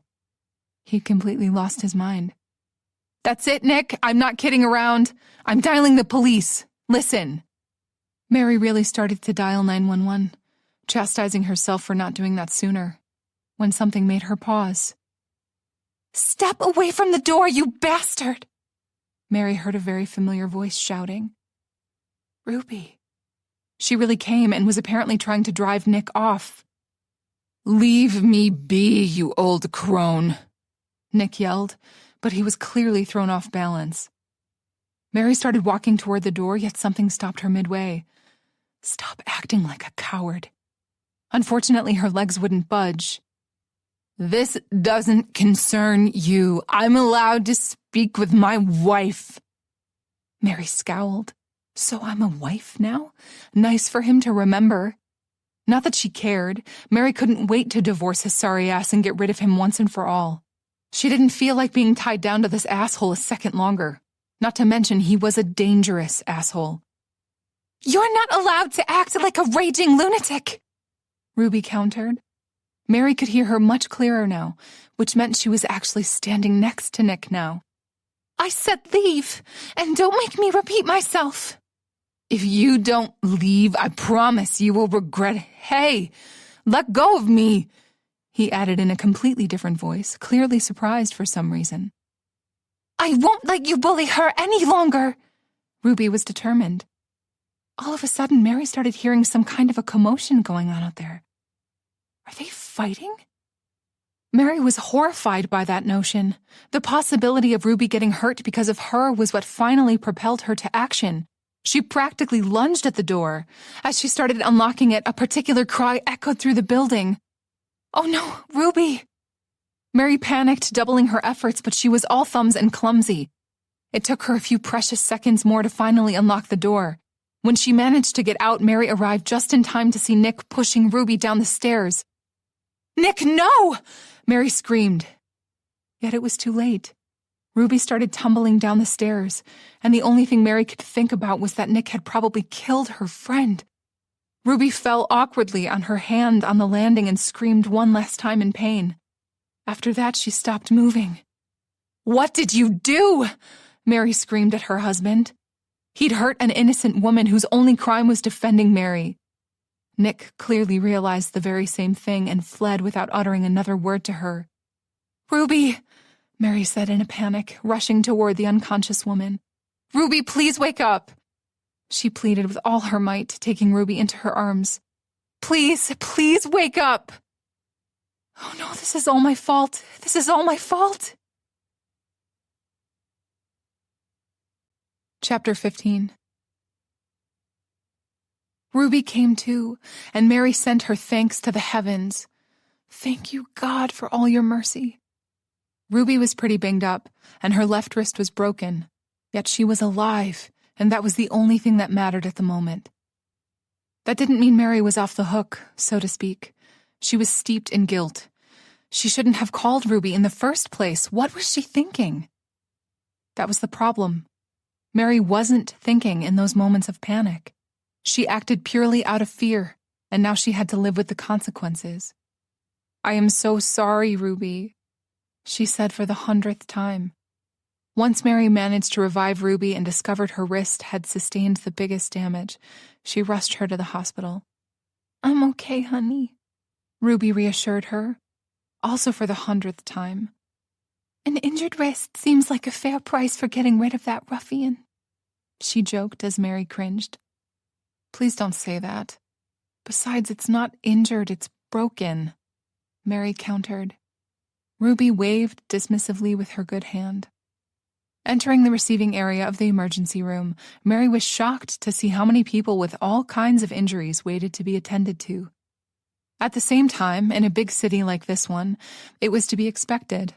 It was just that Mary had never been confronted with the reality of things before. Mary walked them over to the front desk, where a busy-looking nurse typed furiously on the keyboard. "Excuse me." Mary tried to get her attention. "My friend has a broken wrist and needs your help. She's in pain." The nurse glanced at Ruby and the injured hand she was so awkwardly holding, and she had a very strange expression on her face, as though she already knew who Ruby was. Probably because of Ruby's seizures, Mary realized.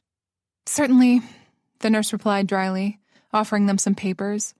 "Fill out these forms, return them back to me, and someone will attend to your friend." Mary couldn't believe her ears. "Fill out a form?" she repeated, outraged. "Have I mentioned that she's in pain?" Mary was aghast at the bureaucracy of this place. Ruby needed to be treated, and now, not sit around and fill out some ridiculous forms. "This is an ER, ma'am," the nurse countered. "Everyone who comes here is in pain." Mary was about to start an argument when Ruby intervened. "Come, Mary, let's deal with this and wait for our turn." It was beyond ironic that in the end, Ruby was the one who needed to calm Mary down. A few minutes later, Mary was all fake smiles, submitting Ruby's information. "Here you go." "The doctor will call your name as soon as possible," the nurse replied in the same manner. Mary wanted to leap out of her own skin while they waited. The guilt was really messing with her head. "Don't worry so much, Mary. I feel fine," Ruby said at some point, clearly sensing Mary's anguish. In all that madness, she almost missed the fact that a young doctor called out Ruby's name. "Finally!" Mary exclaimed, jumping to her feet, then helping Ruby to do the same. "There's nothing wrong with my legs, honey. I can walk on my own," Ruby told her. Yet there was no reprimand in her voice. She was still trying to make her feel better, and that was in turn making Mary feel 10 times worse. "Right over here, Mrs. Thompson." The doctor gestured, and they followed. "Back so soon?" he commented as Ruby settled down on the hospital bed, and Mary felt like rolling her eyes. Apparently not even the fact that he was a doctor saved him from being a typical New York jackass. Regardless of staff behavior, which was beyond unfriendly, they were all very professional, and Ruby was taken care of. Her wrist was set, and Mary felt like she could breathe again until Dr. Goodman, that really was his last name, started speaking again. "Mrs. Thompson, you need to stay overnight in the hospital for observation." "For a broken wrist? How come?" Mary asked in surprise. It was true that Ruby was an older woman, but she wasn't that old. The good doctor looked at her as though assessing whether she was worth the trouble of him explaining things further or not. Mary didn't get a chance to take offense to that since he apparently decided to continue. "You said she tumbled down the stairs." "I did, but it was a short distance," Ruby said. "Regardless, it's apparent that you have some bruises," he added. "And we have to make sure you didn't sustain any internal damage or bleeding." Internal bleeding? Mary had watched enough medical TV dramas to know how serious that was. By Ruby's expression, Mary realized the other woman was about to protest, wave everything off as complete nonsense. So Mary beat her to the punch. "Of course," Mary said. "Whatever you believe is best." Ruby looked at her in surprise, as though Mary had betrayed her in some way, which she ignored, and huffing a little, she replied, "Fine, but I would like to be discharged first thing in the morning." "Of course, Mrs. Thompson. As I said, this is just a precaution." "Precaution? More like an overreaction," she muttered to herself. "I'll check up on you later, Mrs. Thompson," the doctor said, ready to excuse himself. "Thank you, doctor, for everything," Mary said to him, and he nodded in return. Once they were left alone, Mary made sure Ruby was comfortable, as much as she could be in such circumstances. Right before she had to leave the hospital, Mary promised the other woman that she would come back first thing in the morning to check up on her and probably pick her up. "Oh, honey, you don't have to bother yourself. I can just call a taxi," Ruby reassured her, and Mary was having none of it. "I am coming, so wait for me, and that's final," Mary replied sternly. Ruby smiled back at her, clearly amused by Mary's behavior, and her words confirmed as much. "All right, Dr. Wright, I'll do as you command," she joked. "See you in a bit." Mary was reluctant to leave, but didn't have a choice in the matter.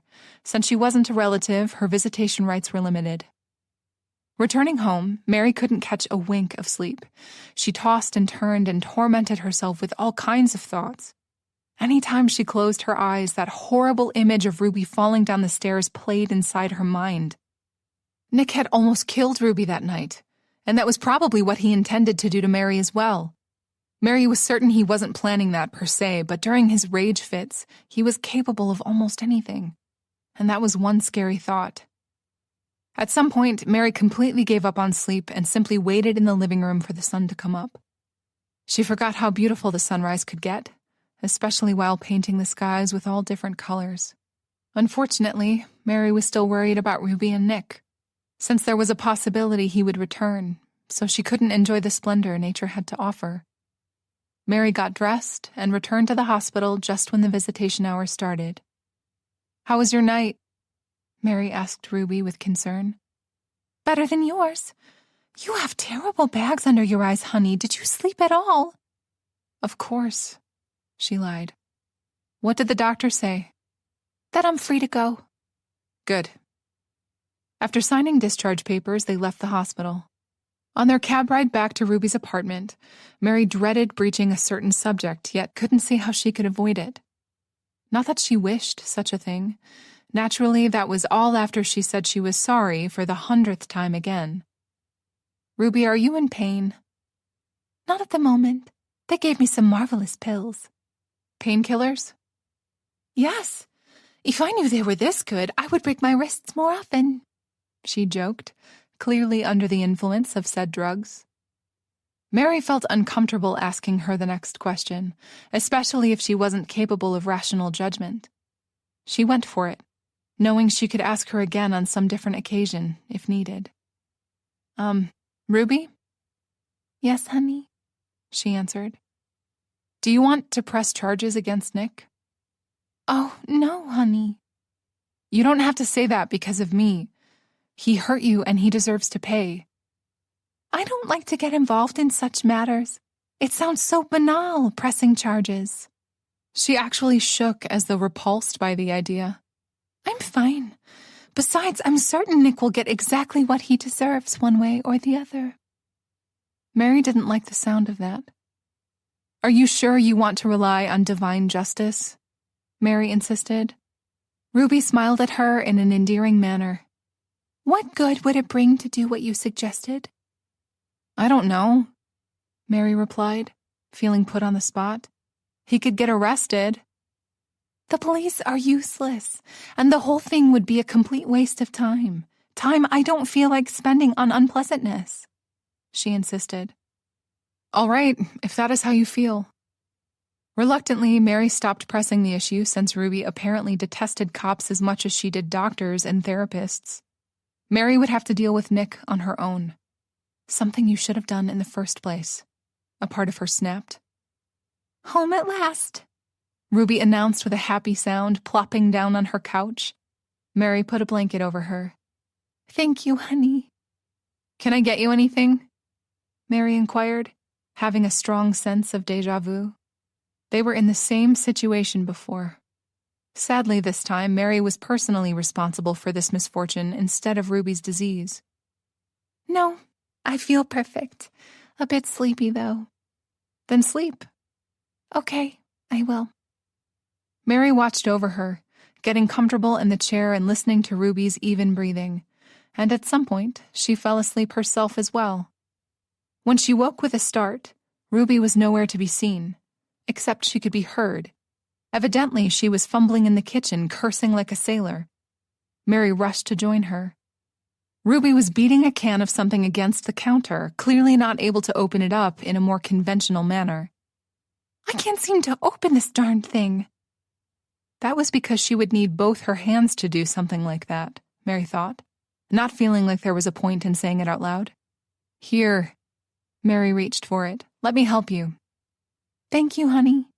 "My pleasure." Pretty soon, it became more than apparent that there were a lot of things Ruby couldn't do on her own anymore, and that was all because of Mary. So she made the easiest decision in the world. "Ruby, would you like for me to come over every night and help you around the apartment?" Mary offered. Ruby was in the middle of refusing, and Mary continued talking. "Please, let me help you. That's the least I can do for you." "After my soon-to-be ex-husband broke your wrist," was implied.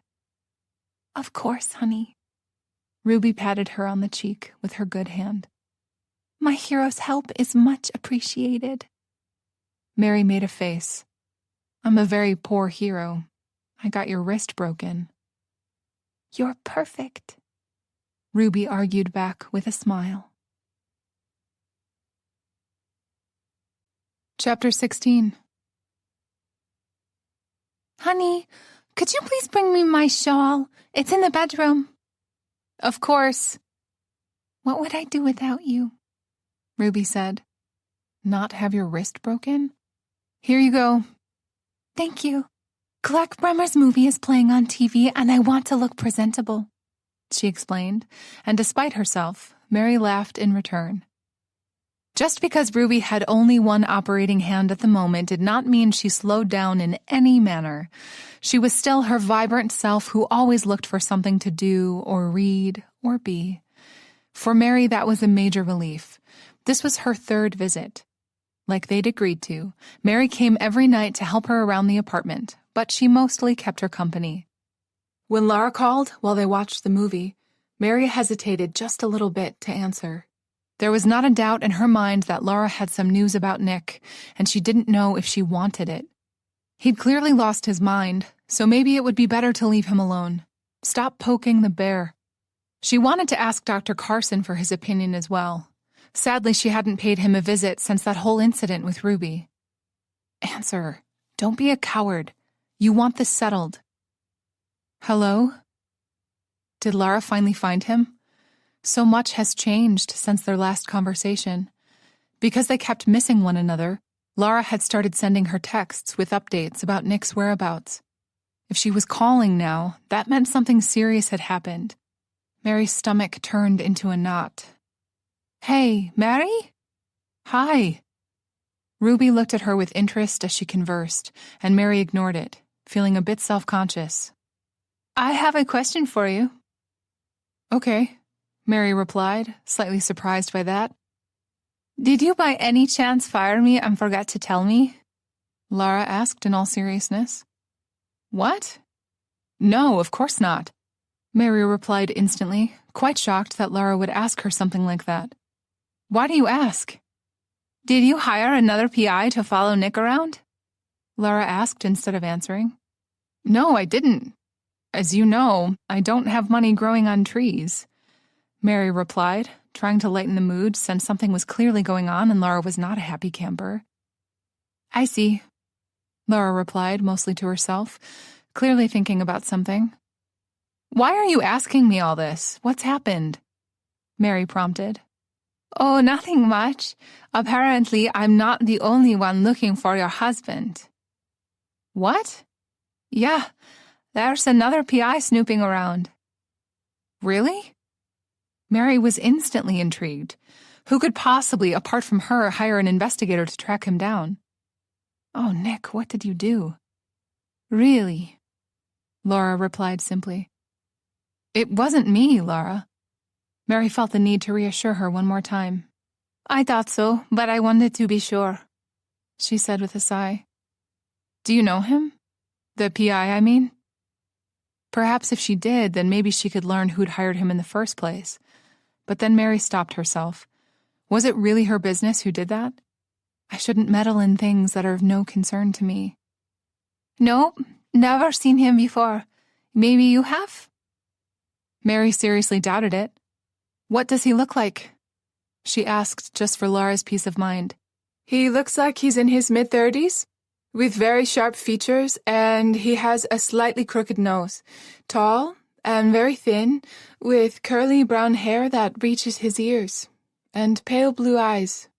Mary searched her brain, yet she was sure she didn't know anyone who fit that description. Based on those characteristics, Mary was certain he would stand out for her to remember him.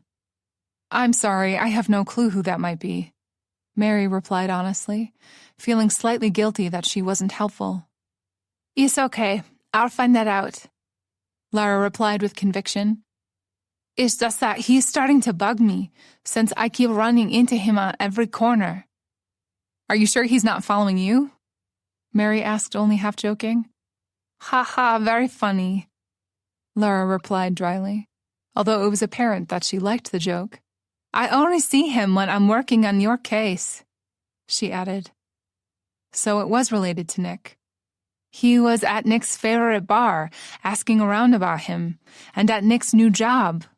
Oh yeah, I forgot to text you. Text me about what? Regarding your husband. Mary's skin started to crawl hearing Laura say that. Soon-to-be ex-husband, she felt the need to correct. Sure, so Nick works as a car salesman now. He always did like jobs where he was in direct contact with other people. Or maybe it's more accurate to say used to work, Laura continued. He's been fired since he's failed to come to work for the last couple of days. How come? I mean, why didn't he go to work? Mary forced herself to ask, although she had a feeling she knew the reason behind his absence. Don't know, But the last clue I found is 4 days old. After that, it's like he just disappeared. 4 days ago was when he came to her apartment drunk and hurt Ruby. Nick must have gone into hiding, fearing retribution for what he did, as he should, Mary realized. Although Mary knew all that, she didn't share that information with Laura. Ruby was sitting right next to her, and Mary didn't know how much she could share without her friend getting unnecessarily upset. She would tell Laura everything on some other occasion. Thanks for keeping me updated, Laura. I'll keep digging and continue to keep you posted about everything. Please do. Mary was worried about this turn of events. They hung up. She could only imagine what kind of things Nick had managed to get himself involved in to earn another PI looking for him. Not being able to stop herself, she started picturing all kinds of wickedness. And then it dawned on her something even worse. What if whoever was looking for him loses his patience and decides to come knocking on her door? They were technically still married, so it wasn't that much of a stretch to assume that she would be their obvious choice for a visit and a chat. And what would happen if the person looking for Nick was displeased by her lack of knowledge of his whereabouts? Mary, stop. She forced herself to break that train of thoughts as her heart raced like crazy. Please, God, have mercy on my soul. Mary had enough worries and troubles because of him and his selfishness. She didn't need or want an additional one. It was Nick's mess, after all, and he needed to deal with it. Sadly, life rarely worked in such straight lines, or so her experience suggested. Life's not fair. However, Mary was done cleaning up after Nick or worrying about him. She needed to start looking after herself, and that was exactly what she planned to do from now on. What's happened, honey? Ruby asked, snapping her back from her reverie. Mary was so far gone that she'd completely forgot Ruby was there. Mary shrugged. Nothing good. Ruby patted her on the hand. Things will turn out for the better. Just have faith. I hope so, Mary said, forcing a small smile. They continued to watch the movie, except Mary's mind was someplace else, and the situation didn't improve on her way home or once she lay in bed. As it turned out, no matter what she did, she could never fully escape Nick or the troubles he brought. Was that her destiny? Of course not, she argued. She would fight with all her might for her freedom and a life without him. Mary couldn't wait to discuss everything that was going on with Dr. Carson first thing in the morning. He would help her get out of this mess as he always did. With that reassuring thought, Mary finally managed to fall asleep. Just as was expected, her therapist was aghast at the fact that Nick had tracked her down in such a state and tried to hurt her. His behavior is certainly escalating, he said in concern. Sadly, we always knew that was a possibility. Mary nodded with displeasure. We'll find another way for you to serve him divorce papers. You can't see him, especially not alone. I know. Dr. Carson was also very sympathetic toward Ruby and applauded her heroism, but he warned that her actions coincided with her clingy personality. Mary refused to believe that Ruby did something like that on purpose simply so she could be pampered afterward. She said as much. It doesn't have to be a conscious choice, he hedged. However, that is not of importance at the moment. Nick is. I'm worried about what might happen next, she confessed. She shared the news that another PI was trying to track him down. He was thoughtful for a few seconds. I'm afraid I have to agree with you, he started carefully. It's a high possibility that Nick will return to finish an argument that was interrupted thanks to Ruby's involvement. More to the point, since she confronted him so openly, which is something he isn't accustomed to, Ruby might have a target on her back as well. Mary was devastated by that revelation. What did I do? She'd involved that sweet woman in her mess, despite her better judgment, and now she was in danger. I created such a mess, Mary said, putting her head in her hands. It was a very stressful, very hard situation, and you did your best. He tried to comfort her and have her see things from a different perspective. Next time, don't hesitate. Immediately call the police. Mary didn't fail to notice that there was not an if involved. Nick was coming for her. There was no doubt about it. I will, she promised without a thought. I am of an opinion that you should have done that already. I know, but Ruby didn't want to get involved, Mary explained. She still couldn't fully understand why the other woman did not want to press charges. That is her right, Dr. Carson countered.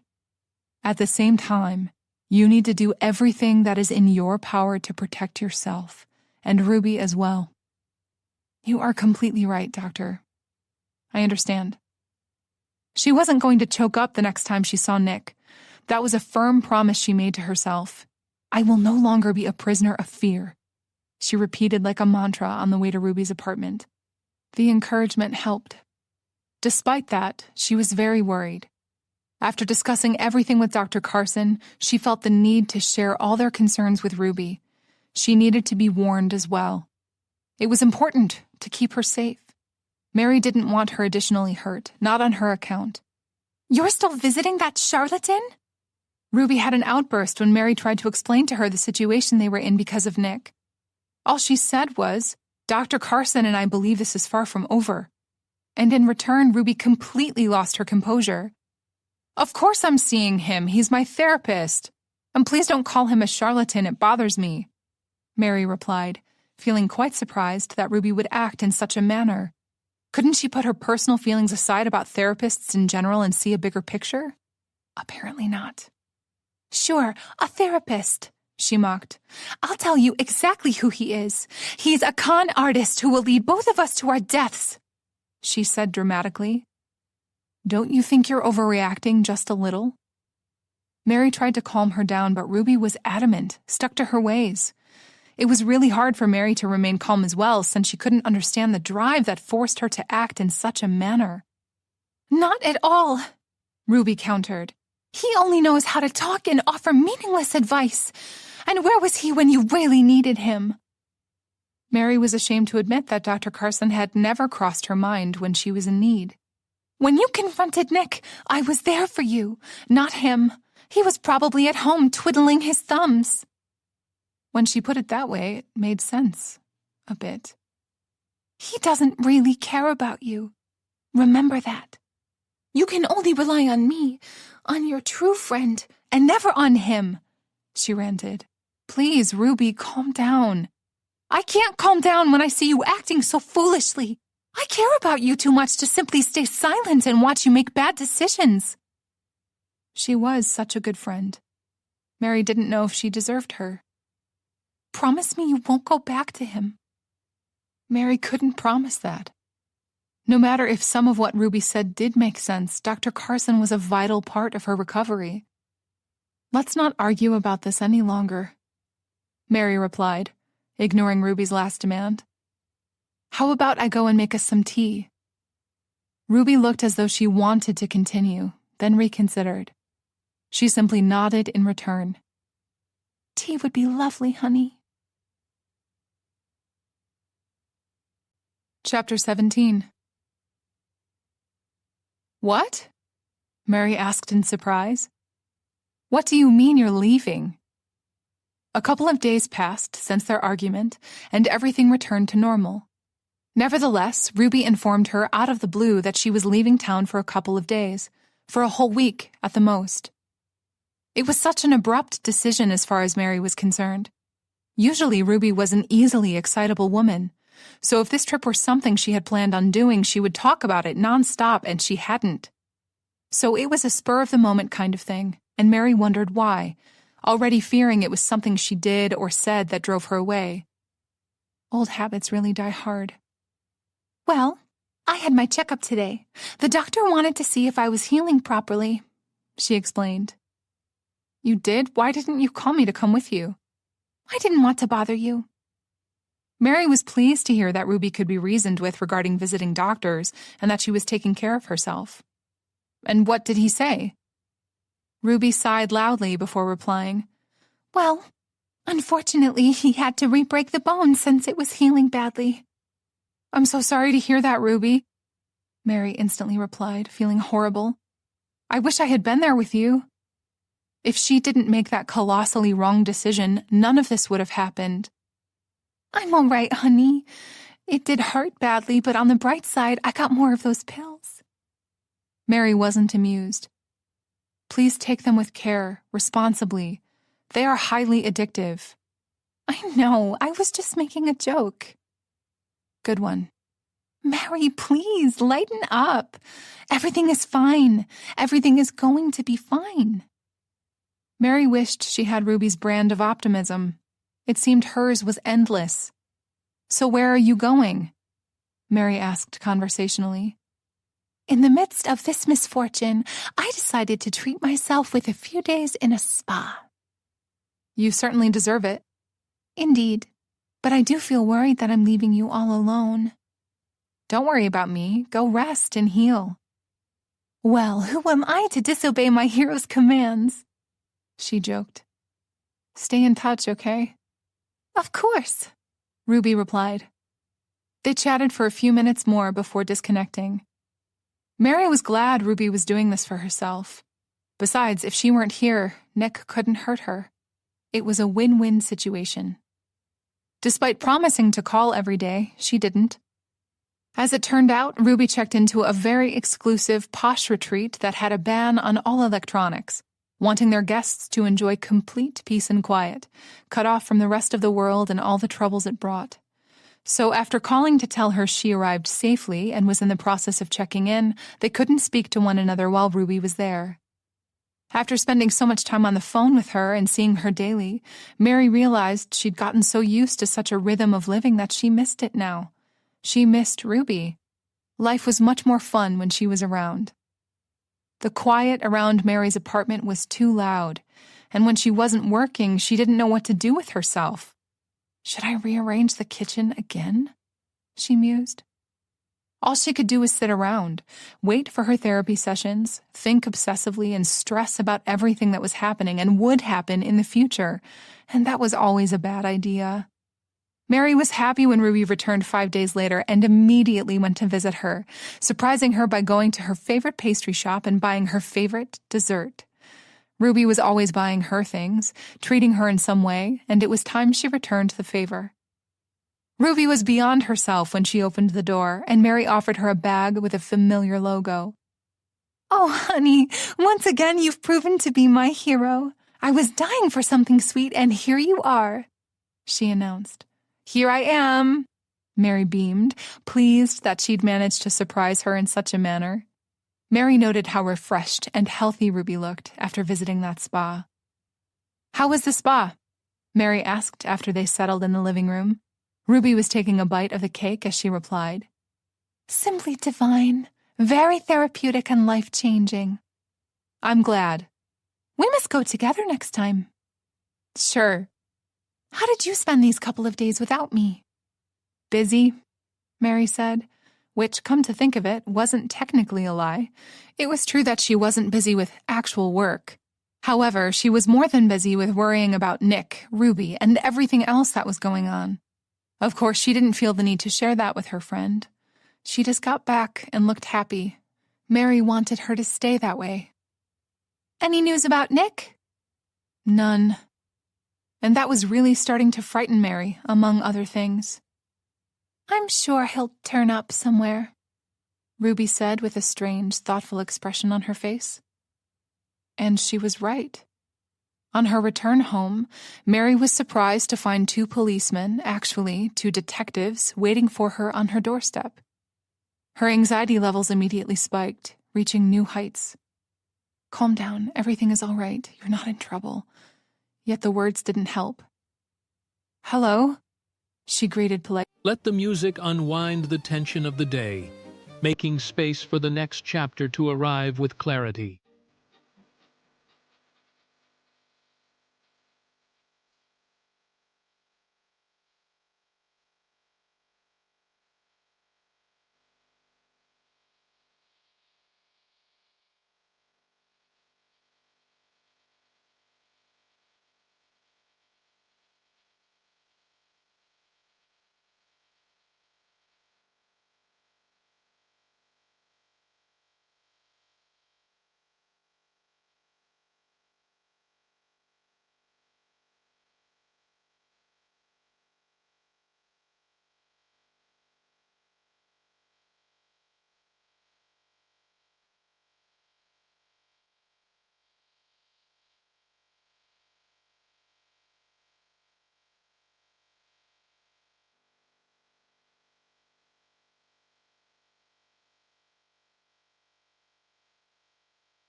discreetly. Mary Orville? She felt like correcting them, but since she was still legally married to Nick, she let that pass. Yes? She stumbled over that one simple word as her mind worked like crazy to figure out why they were there in the first place, completely disregarding the fact that there was a 100% chance that she was about to find that out because they would certainly tell her. Hello, I'm Detective Carl Decker, the older of the two introduced. And this is my partner, Detective Suzanne Marks. Detective Decker was of medium height, a bit chubby, and had graying-brown hair and gray eyes that looked tired. Mary was sure he looked much older than he really was, thanks to his occupation. On the other hand, Detective Marks was young, also medium height but fit, with olive skin, jet black hair, and the bluest eyes Mary had ever seen in her life. Pleased to meet you, Mary said politely. We need to speak with you, ma'am. All right. Is there some place we could speak with you in private? He prompted, since they all continued to stand in that hallway. Mary felt like smacking herself across the forehead. Of course, where are my manners? She started moving again toward the door, and they made room for her so she could unlock the door. She invited the detectives in. As they obliged, Detective Decker paused to assess the damage on the front door, but didn't inquire, and Mary didn't provide an explanation on her own. They all settled into the living room, and Mary waited on pins and needles to discover what a couple of detectives wanted from her. Do you really want to know? A part of her questioned. It was a little bit too late for such thoughts, so she banished them. So what can I do for you, detectives? Mary prompted. Do you know a Nick Orville? He's my soon-to-be ex-husband, she forced herself to say. She should have known this had something to do with him. May we ask where you were yesterday morning between 8 and 11? Detective Decker started. I was at home, Mary replied, confused why they would ask her something like that. Can someone corroborate that? She lived alone, so there was no one who could do that. She started to panic. Well, I work from home. I'm a virtual assistant, so you can probably check my logs, she provided, hoping that would be enough. Detective Decker wrote something down in his notebook. What's this about? Mary asked during the break. I'm sorry to inform you, Mrs. Orville, that the body of your husband, Nick Orville, was found this morning in the Susquehanna River. What? Nick's dead? She just couldn't believe it. She started to speak, yet didn't know how to continue that sentence. How? When? Why? She babbled. We understand this is a major shock for you, but we really need your help to gather information about his whereabouts before he went into the river, friends, and things like that. How did he die? Did he drown? Mary asked. We're still investigating all the details. It's obvious that the cause of death isn't natural, he explained. What does that mean? Detective Decker hesitated just a little before replying. Your husband was shot in the back of his head. At the same time, the state of the body suggests that he was tormented excessively prior to his death. At least a couple of days. Oh my God, Mary exclaimed. God have mercy on his soul, she prayed. No matter the status of their relationship, Mary had never wished him harm, let alone death. That's awful. Who would do such a thing? She thought out loud. We hoped you would help us with that, Detective Decker continued. When was the last time you saw your husband? At the moment, she honestly couldn't remember how many days ago he was there. A week ago? Maybe more? I'm not sure. The two detectives looked at one another. Was it common for him to fail to return home for such a long period of time? Why didn't you file a missing persons report? Detective Decker misinterpreted the situation. Mary hesitated for the briefest of moments. She didn't feel like discussing her marital problems with a couple of strangers. Sadly, it wasn't like she had a choice in the matter, and besides, she'd already called him her soon-to-be ex-husband, and she did wish for the person responsible to be caught and brought to justice. Even Nick deserved something like that. Detectives, as I said earlier, he's my soon-to-be ex-husband. Nick and I separated about 6 months or so ago. He's never lived here in this apartment. I see. Were you aware whether he was having any kind of difficulties? Shady associates, things like that? I'm the last person you should be asking such things. Though I would really like to help you, I don't really have any knowledge about his life since he left. We didn't part on good terms. How come? Detective Marks asked, and Mary realized that was the first time the other woman opened her mouth. Nick left me 6 months ago for a younger woman. He cleaned out our joint savings account and moved to Boston with the girl. He only recently returned to New York City a little more than a week ago. I know that because I hired a private investigator to track him down because I wanted to serve him divorce papers, Mary explained. From the private investigator, I knew that he was back in town and that he was hopping from one motel to the next, getting drunk most nights. That's about it. The detectives looked at one another. We will need information about the private detective you hired, Detective Decker replied. Certainly. Mary got up and retrieved Lara's card to give to them. Do you by any chance know why he decided to return? Apparently that smart young woman left him. Mary felt really uncomfortable speaking about such things. Mrs. Orville, I know this is all very stressful for you, but... Detective Decker hesitated, clearly not knowing how to ask his next question, so Mary saved him the trouble, guessing his train of thoughts. I only know her first name is Gretchen, and she's 19 years old. I have no idea if she's back in New York City or if she remained in Boston. They shared another look. I know, my life is an episode of Jerry Springer, Mary said before she could stop herself. Tell us about the last time you saw him. Detective Marks took charge for a moment. That was in the middle of the night. He called and threatened me. I could tell he was drunk and in a rage. I didn't want to see him and didn't think he knew where to find me. I was wrong. He got my address from our previous landlord. He came over, still drunk, still enraged, and claiming I had something to do with Gretchen breaking up with him, which isn't true. I didn't even know her name until that night, and why would I bother? I didn't want him back. He was looking for a fight, and I wouldn't let him inside the house. Was the front door damage done by him? Detective Decker wanted to know. Yes. He got really aggressive, and my friend intervened, trying to make him leave. A male friend? Detective Decker asked for clarification. No, a 56-year-old woman named Ruby Thompson. Then what happened? They fought, and as I finally got the door open to intervene, Nick ended up pushing her down the stairs. She broke her wrist. Why didn't you report the assault? Ruby didn't want to press charges against him, Mary replied simply. And Nick? After realizing what he'd done, he ran away, and that was the last time I saw him or even heard from him. That was the last time I saw him. The thought really started to sink in. Nick was gone. Dead. Murdered.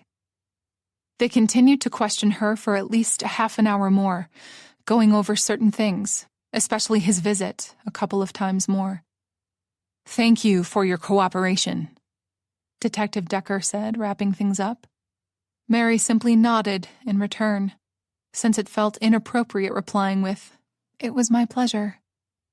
Please don't leave town during the investigation, he warned. She wasn't planning on going anywhere, but she asked, Why? Am I a suspect? She was shocked. At this point, everyone is, he replied in a completely jaded manner. So it was no wonder she didn't find his words reassuring. Mary said as much. That is not a comforting thought. Once they left, the reality of Nick's demise really got through to her, and Mary started to shake uncontrollably. She dropped to the ground next to the door as her legs refused to support her any longer. Nick is dead. Someone killed him. Oh my God. Chapter 18. Not really knowing exactly how or when, Mary managed to go to Ruby's. "What on earth happened to you?" Ruby asked, opening the door. "You're white as a sheet of paper," she added, rushing her inside. Mary sat on the couch, still shaking. For some reason, she couldn't stop doing that, though she wasn't cold. "Something terrible has happened," she forced herself to say with some difficulty. Ruby wrapped a blanket around her and then presented her with a glass filled with some kind of alcohol. Mary downed the whole thing without a thought. The alcohol burned her throat, yet felt good at the same time. "What happened? Tell me," Ruby demanded. "Nick's dead. Someone killed him." Saying that out loud for the first time brought tears to her eyes, and Mary started to sob uncontrollably. She couldn't believe this was happening. After everything that happened, after everything they'd been through, good or bad, he was just gone. Just like that. "Calm yourself. Everything will be all right," Ruby soothed, wrapping her arms around her. "I can't believe this is happening. He's dead, Ruby," she repeated as though her friend failed to comprehend the first time around. I know, it's sad, but look at the bright side. You're a widow now, and that is so much better than being a divorcee. I should know." Ruby tried to make light of the situation. That only made Mary cry harder. "Mary, please stop tormenting yourself. Nick wasn't a good man. He doesn't deserve your tears." No matter what, he was still my husband for 14 years. And once upon a time, she really loved him. She couldn't say that they didn't share some lovely memories, especially at the beginning of their marriage. "I can't bear the thought of him being tortured and killed," she finished in her head. "What happened is horrible, and at the same time, maybe it's better this way." Mary couldn't look at things that way. "How can a murder be a good thing, Ruby?" she snapped, on the verge of hysteria. "I can't agree, no matter what." Ruby sighed. "You're right." Mary sensed Ruby said that simply to placate her. It was apparent that she was glad Nick was gone, and after what he did to her, Mary couldn't quite blame her. What put tears in Mary's eyes was the devastating notion that at some level, she felt the same way, and the guilt was eating her alive. Mary felt relieved he was gone, and that made her question what kind of a person she truly was. A terrible one. She had another drink before she managed to calm herself a little. They didn't speak much. Ruby simply let Mary cry her eyes out, offering comfort simply by being there for her. "Mary, do you want to sleep here tonight?" Ruby offered. "It's late, and I don't want you walking home alone in such a state," she added with concern. Mary nodded in return. "If you don't mind, I would stay. I really don't want to be alone." "You're never alone since you have me." "Thank you, Ruby." Mary was fortunate to have such a good friend by her side, and often thanked the heavens for bringing them together. Ruby prepared the spare bedroom for Mary in record time, and expressing her gratitude once again, she retired. She managed to fall asleep only when exhaustion took over and knocked her out.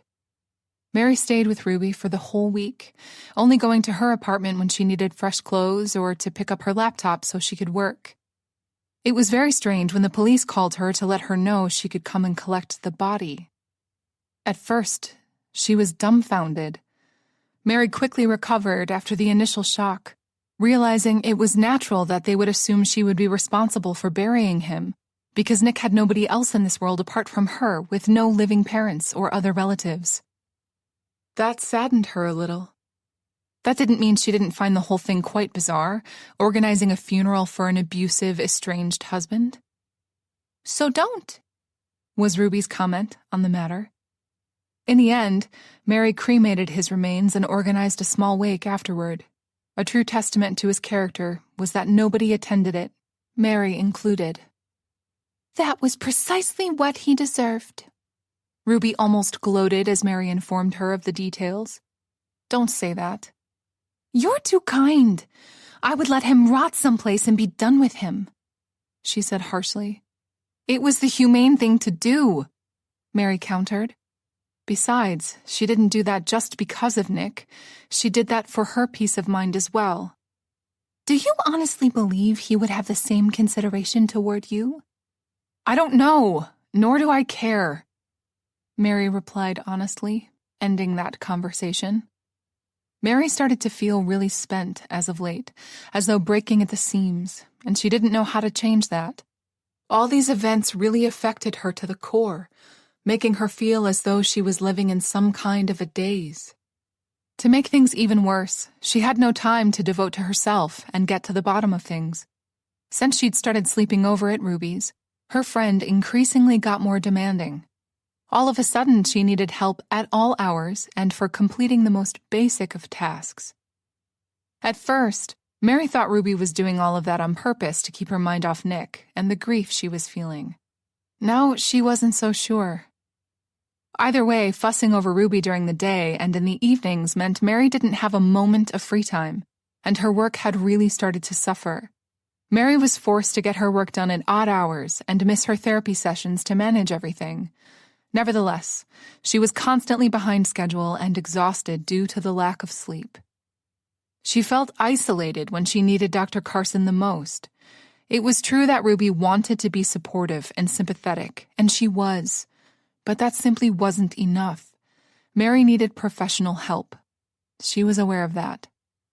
Dr. Carson suggested that they could do a Skype session if she wanted to, yet Mary was reluctant to do such a thing while staying with Ruby. Precisely on the 7th day of her stay with Ruby, Mary had a nightmare, and it was about her friend smothering her. "Ruby, don't! Let me go!" Mary begged, yet Ruby only continued to tighten her grip around her. "You are a true friend," she sing-songed in her usual way. "Ruby, stop smothering me!" Mary screamed from the top of her lungs. "I will never let you go," Ruby replied in the same manner. "No!" Mary shouted, finally waking up. Mary didn't have a chance to recover from that shock since she experienced another one. "Ruby!" she exclaimed, rising to a sitting position since the other woman was standing over her in the completely dark room that was only illuminated by the street lamps. "What are you doing in here?" "You were crying, so I came here to make sure you were okay," she explained, sitting on the edge of the bed. "Oh," Mary replied lamely, wiping her face, although it felt dry. Did she watch over me while I slept? "Did you have a nightmare?" Ruby asked, concerned. "What was it about?" "I can't remember," she lied, hoping that her uneasiness could be attributed to her still being in shock. "Well, maybe it's for the better that you don't remember such unpleasantness," Ruby said in a comforting manner. "Yes." "Go back to sleep. It's over now." Ruby stood up and started to leave. "Good night, honey." Mary could have sworn that Ruby was holding something in her hand the whole time. Something small and cylindrical. Probably just a trick of the light, she reassured herself, already freaked out beyond measure.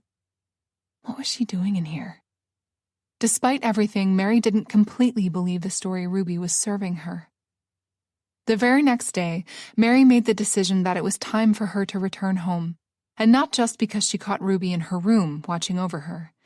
Mary really needed to concentrate on her job or she would lose it, and she couldn't expect to find such a good and understanding boss in the future.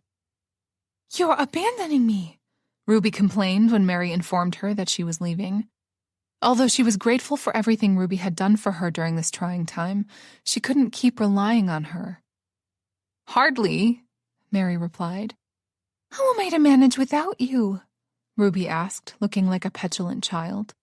"I will continue to visit you every day," Mary reassured her, "and I'll help you like always. Nothing will change." "Except it will," she replied stubbornly. "I have to go home, Ruby," Mary said on the verge of exasperation. "But I need you," she cried out, clearly upset. "And I need to work." "You can work here." Mary made a face. "We already tried that, remember?" Mary pointed out.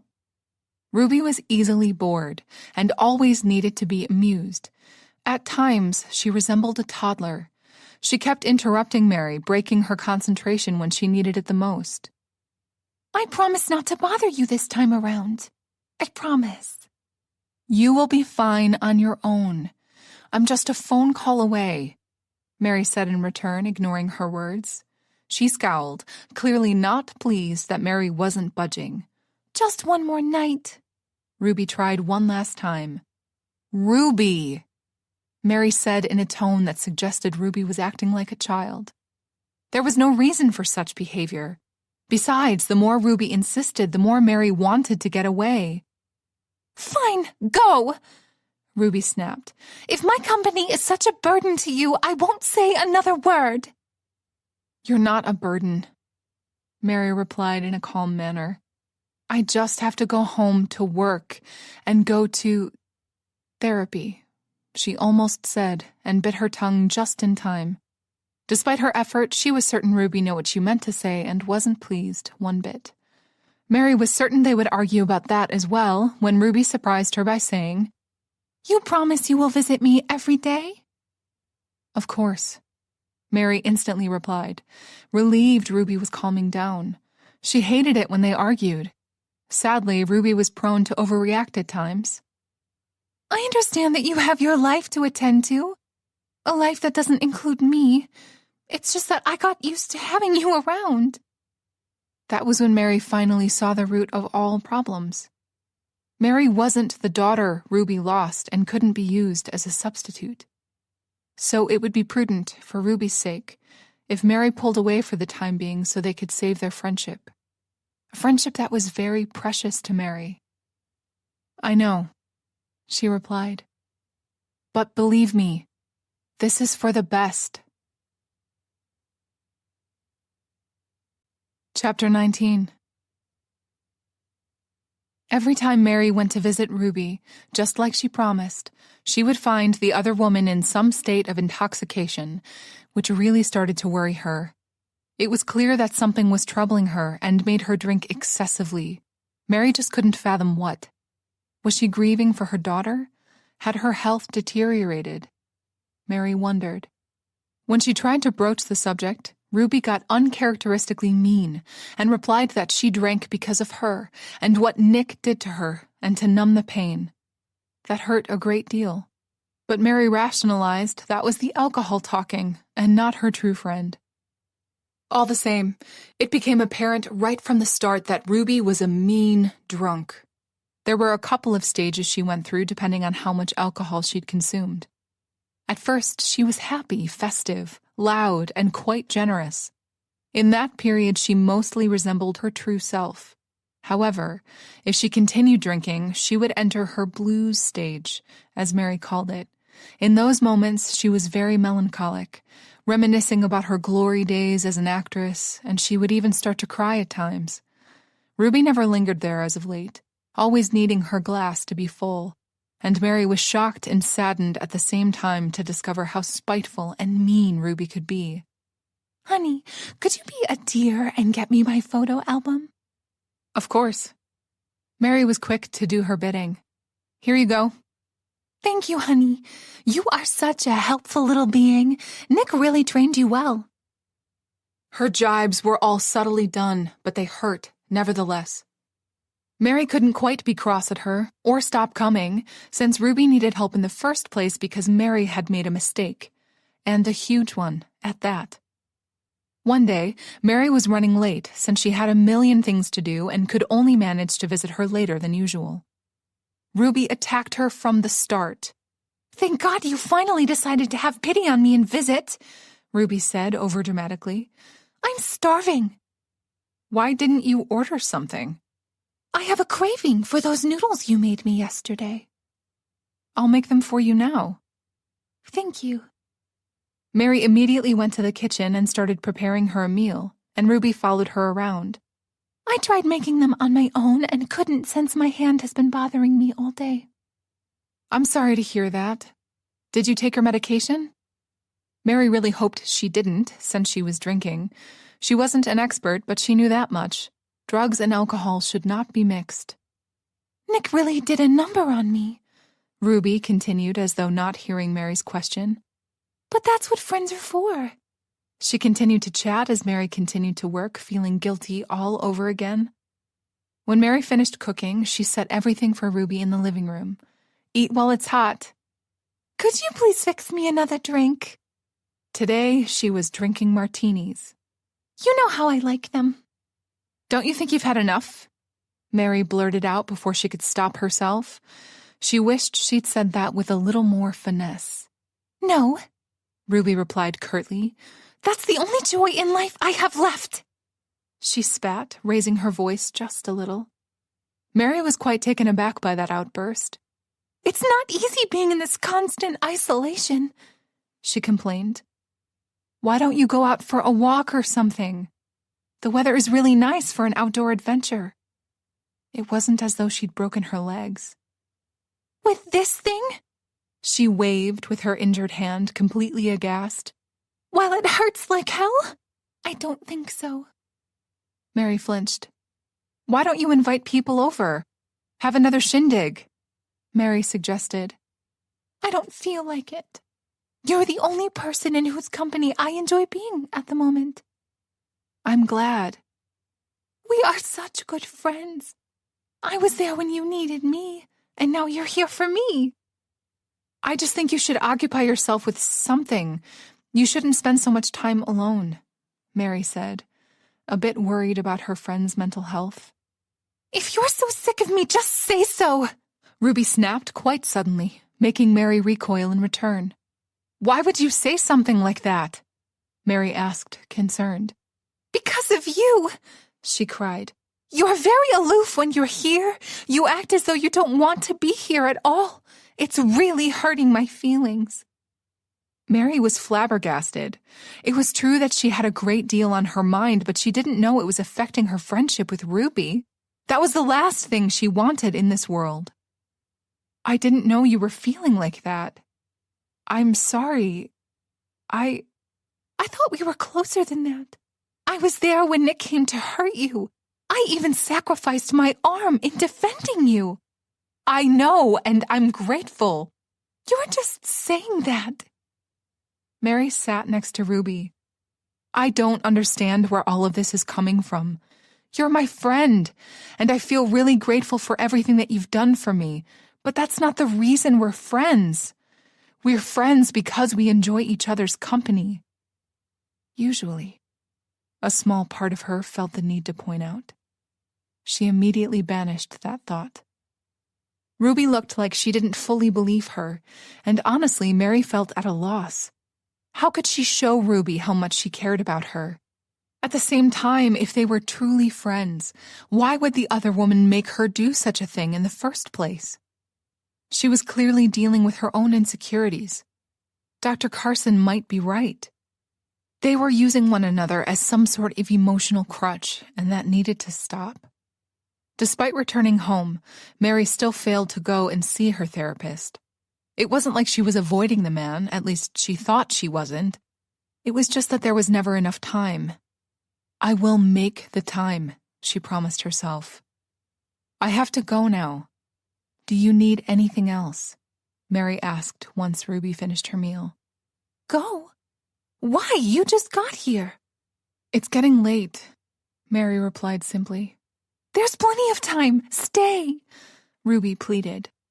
I'll see you tomorrow. If I'm still around here tomorrow. I am quite old, you know. Mary didn't know how to take her last remark. One thing became clear, though. Ruby wished to control her, just like Nick did. She banished that thought. Not like Nick. Mary was certain that was an unconscious need born out of fear, since she'd already lost all the people she cared deeply about. All the same, Mary was very conflicted and couldn't help wondering if she was making all the same mistakes from the past. Or was she simply overreacting, too sensitive at some things after her bad experience with Nick? Mary still had to come to terms with the fact that he was gone, and that the couple would never be able to resolve the issues they had. On the other hand, Ruby was alive and kicking, and Mary concentrated on dealing with that relationship in her life before it was too late. Feeling a bit desperate, Mary reached out to Shannon again to compare notes, so to speak. In all this madness, she'd completely forgotten about the other woman, although Shannon had sent her a couple of texts. Calling her now, Mary was relieved when Shannon picked up and agreed to go out with her for a cup of coffee. "You look horrible, I know," Mary finished. "Not the word I would use, but yeah," Shannon replied with a smile, and Mary smiled too. Shannon's candor was one of the things Mary liked about her. "Well, a lot has happened since we last saw one another," she explained. "I'll say," Shannon commented. Once they settled in a coffee shop and ordered, Shannon leaned in, getting more comfortable in her chair, and said, "Tell me everything." "It's about Ruby," Mary replied, getting straight to the point. "I guessed as much," Shannon said with a small shrug. "What's the matter?" "When was the last time you saw her?" "I don't know, sometime before she broke her hand. Why?" "Did she tell you how that happened?" "Only that she was helping a friend." Mary sighed. "Well, I'm that friend." Shannon frowned, clearly not understanding anything, which was natural since she knew nothing about Nick. "Is everything okay?" "I don't know. Maybe I'm overreacting," Mary started thinking out loud. Burdened by the fact that Nick had died, and in such a horrible manner, it was quite possible that she was looking for trouble when there was none. Mary could have had a moment of doubt, and nothing more. "Tell me," Shannon insisted. So she did. "To tell you about what is happening, you need to know a little backstory about me first." "Okay." Telling Shannon about Nick wasn't as hard as she thought it would be. As it turned out, Shannon was a good listener, and her insight about some occurrences was quite helpful. Once Mary finished the story about Nick, she returned to Ruby, and how she'd saved her, helped her when Mary needed help the most. Unfortunately, after that, things started to change. Mary recounted how Ruby appeared to experience a lot of mood swings, especially when things didn't go her way. Mary expressed all her concerns about her friend regarding her behavior and how she kept picking on her. Apparently, even when she was trying to do the right thing, Mary ended up doing the wrong thing. Shannon was very sympathetic toward everything she heard. "I have to admit that the reason I stopped spending so much time with her is that I noticed all the same signs you're now referring to. Although I simply believed she was just too high maintenance until you shared all of this with me. Now I'm not so sure." Shannon paused to catch her breath. "Frankly, I have too much of my own drama to add Ruby's to the mix." Mary thought that was a bit too harsh, but didn't comment on it. "Although," Shannon continued, unaware of Mary's little reverie, "listening to you speak, I have to wonder about her motives." "What do you mean?" "Well, her interfering during your argument with Nick and getting hurt by him. Whether she had done it on purpose." Mary was shocked that Shannon would suggest such a thing. "She didn't fake that," Mary argued, setting the record straight. "I saw Nick pushing her." "I'm sure," Shannon replied in a calm manner. "Just, what if she provoked him on purpose?" "Why? Why would she do such a thing?" Mary demanded, rattled by where this conversation was going. Shannon shrugged. "I don't know. Maybe to have leverage over you. You said it yourself. She treats you like a slave now." Those were not Mary's precise words. "That's too harsh. She's an old woman. Of course she needs help." "You're too nice," Shannon said with a shake of her head.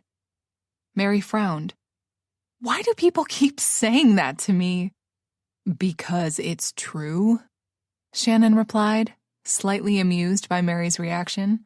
"Ha, very funny. And another thing." Shannon got serious once again. "I think your therapist was onto something." "In what regard?" "Ruby does appear to be a bit unstable." "After everything she's been through, I think she's allowed a little bit of eccentricity," Mary argued. "Look, If I'm right and she did manage to orchestrate all that, got herself hurt on purpose, then there's no telling what else she can do. Shannon warned. Don't say that. It's too horrible to contemplate something like that, Mary denied with all her being. On the other hand, Shannon was relentless. You need to try and keep your distance from her as well. I can't. She needs me. At least until she has her cast off. As I said, too nice. Chapter 20. After the last argument Mary had with Ruby, she intentionally avoided her phone calls for 2 days. She went to check up on her, bring her hot meals and some fruits, but didn't linger. It was hard keeping a distance. Mary felt like it was something that needed to be done.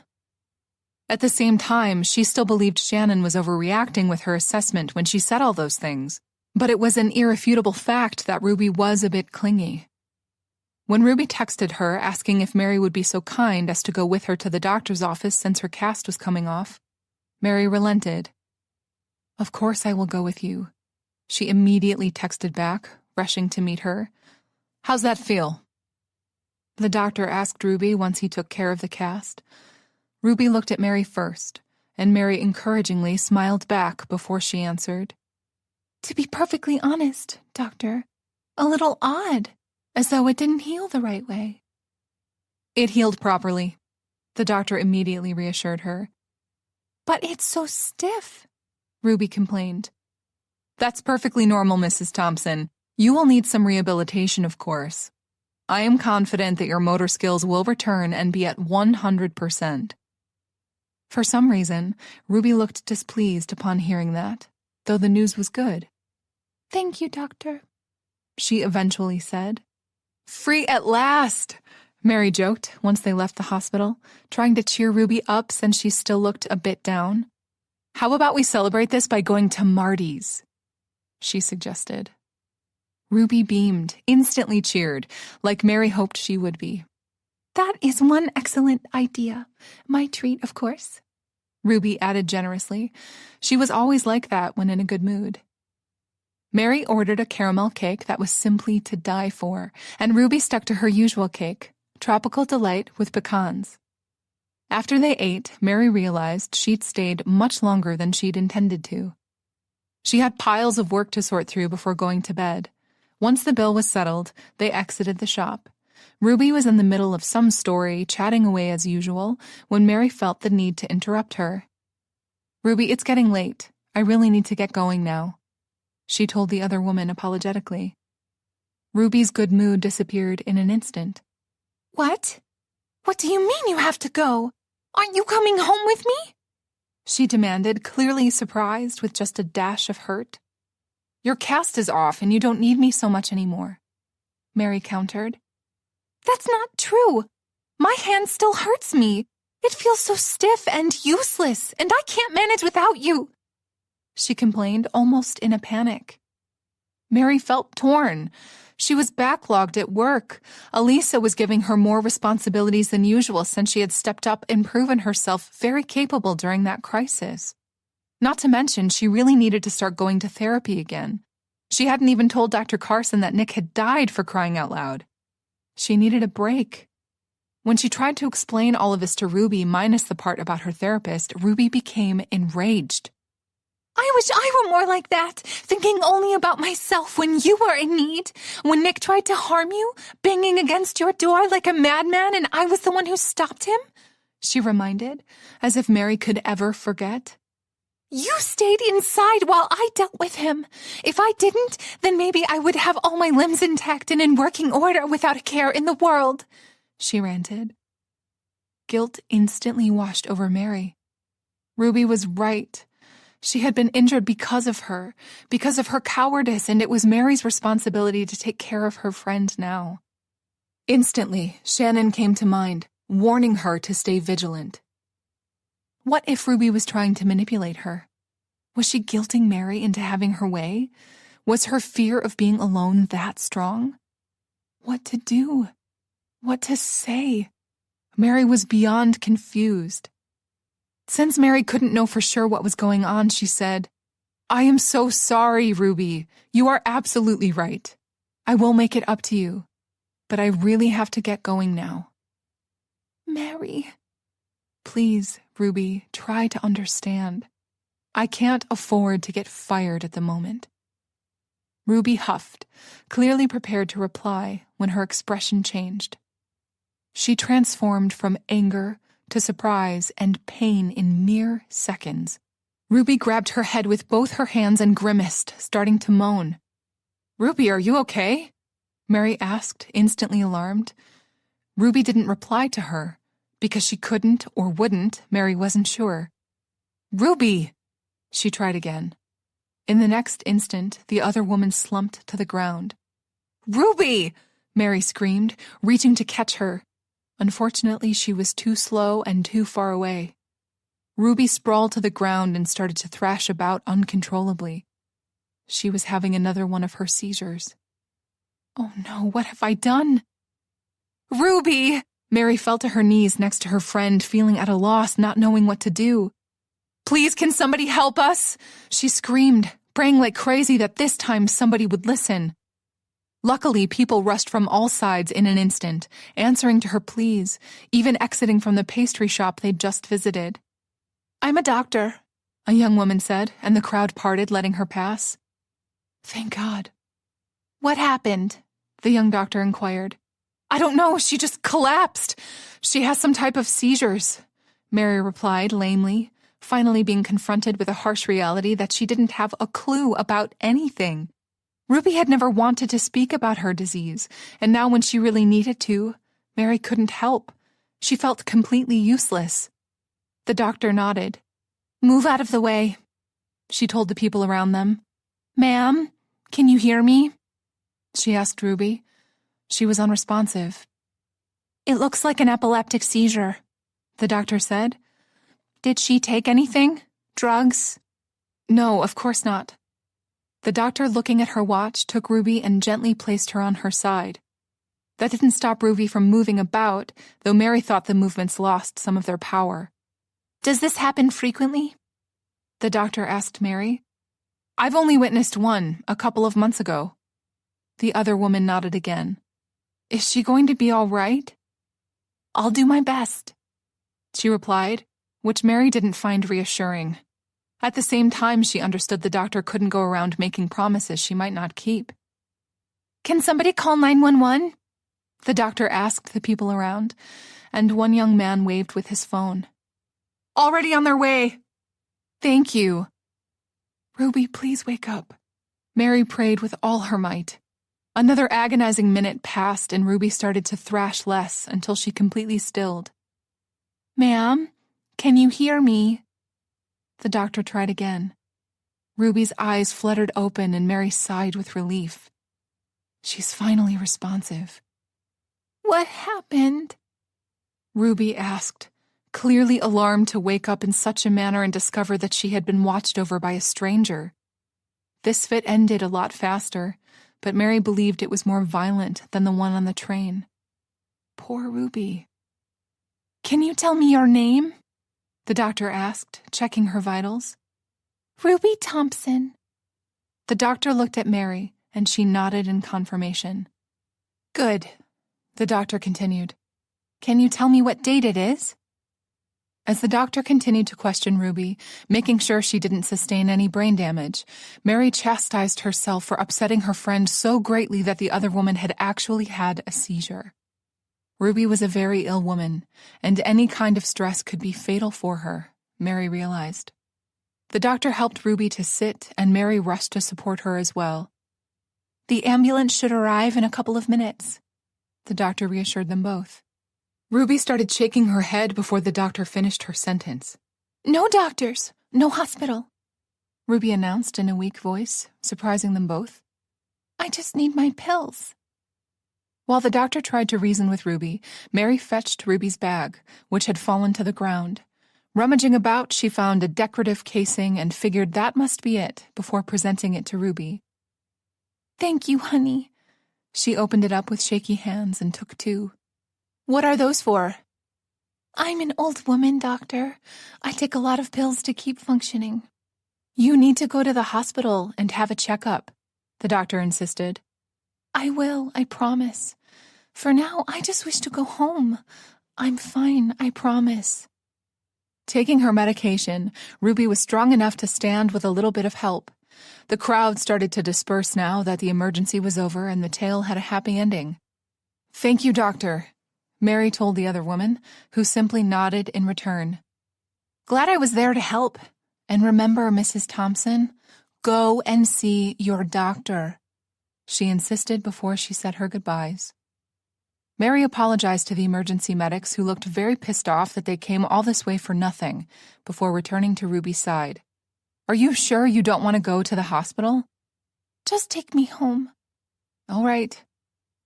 Mary hailed them a taxi, and on their way to Ruby's apartment, the other woman dozed off a couple of times, giving Mary the opportunity to think about everything that happened. Mary was very upset, and on so many levels. Her mind was working overtime. Ruby immediately fell asleep once Mary put her to bed, and she figured the seizure had really exhausted her this time around. I guess you got what you wanted, I'm here, Mary thought sarcastically. Usually she would feel ashamed for having such thoughts, yet this time it made her pause. She had a lot of time to think things over on the cab ride, and some things just did not add up. It was very convenient how Ruby had an epileptic fit right at that precise moment when Mary wanted to leave. You are losing your mind, Mary, she informed herself, except she couldn't shake the feeling that she was being played. I need to know the truth about what's going on. Luckily, she was in the right place if she truly wished to get some answers. Chapter 21. Mary didn't feel comfortable snooping around Ruby's house. However, she really didn't see another way to get to the bottom of things. She knew something was wrong, and now it was time to get proof. While she pondered where to start with her search for answers, she absent-mindedly started sorting through Ruby's mail, like many times before. She stumbled upon a medical bill. Usually, she would just place that in Ruby's medical file that she kept in her writing desk. This time, it gave Mary an idea. To better understand what was going on, Mary would go through Ruby's medical history. She was very much aware of what an invasion of privacy that was, yet desperate times called for desperate measures. She rationalized that reading through it would provide her with much required insight, if not concrete answers. Besides, it was time Mary knew what type of a disease Ruby was dealing with, so she could help her the next time she was in need, if nothing else. Mary suspected it was some sort of epilepsy. Assuming and knowing were two vastly different things. Mary knew nothing about that disease, and today it became apparent that she needed to educate herself. I am doing the right thing. Making sure Ruby was still asleep and would be down for the count for at least a couple of hours more, Mary went to work. She walked on tiptoes, trying to quench the feeling that she was doing something wrong, and getting to the desk, she pulled out Ruby's file. It was thick, Mary noted with concern. Settling in a chair, she opened it and started to read. Sorting through the bills, and there were a lot of them, she quickly managed to find a copy of her medical records. Here we go. Mary couldn't understand everything since it was filled with technical terms and medical language. One thing became apparent, though. Mary read a couple of sections the second time around, needing to be completely sure. WTF, she thought, feeling completely confused. Ruby didn't have epilepsy at all. As far as she could tell, she was healthy for a woman her age. Of any age, she corrected herself. So why does she act as though she has it? That was the real question. Needing an answer, Mary continued reading. Ruby had a record of visiting hospitals multiple times a year, practically once every month, for mal-lingering. Mary was unfamiliar with the term, so she looked it up on her phone. Mal-lingering is the purposeful production of falsely or grossly exaggerated physical and/or psychological symptoms, with the goal of receiving a reward, she read. Apparently, Ruby was only seeking attention by going to the doctors. Oh, Ruby. She really was completely alone, especially after losing her daughter and needing any kind of comfort. So she intentionally hurt herself or exaggerated her condition so the doctors would look after her, even for a little while. Mary's heart broke just a little, realizing how lonely Ruby felt. It was apparent that her friend needed help from a therapist, though she detested them the most. All the same, it was still quite sad. Slightly rattled by what she learned, Mary continued to dig further. Sifting through the files, she frowned, stumbling upon an additional file that was marked as Creedmoor Psychiatric Center. Ruby was institutionalized? Alarmed, Mary opened it up and discovered she was dead wrong. Ruby was committed many times in the past. She was shocked beyond measure to read some of the medical assessments from one Dr. Joseph Madsen, who was apparently Ruby's psychiatrist while she was a resident of that facility. No wonder she didn't like those kinds of doctors. She'd spent too much time dealing with them. Dr. Joseph Madsen diagnosed Ruby to be suffering from borderline personality disorder and narcissism, and she had a history of being forcibly hospitalized due to suicide threats. Oh my God. Ruby was not sad or alone. She was unbalanced. Mary's heart started to pound like crazy reading all that, feeling as though she was learning about somebody else entirely and not her Ruby. Does it really? A part of her rebelled, remembering all the intense moments they'd shared, Ruby's fits of anger and her inability to be alone.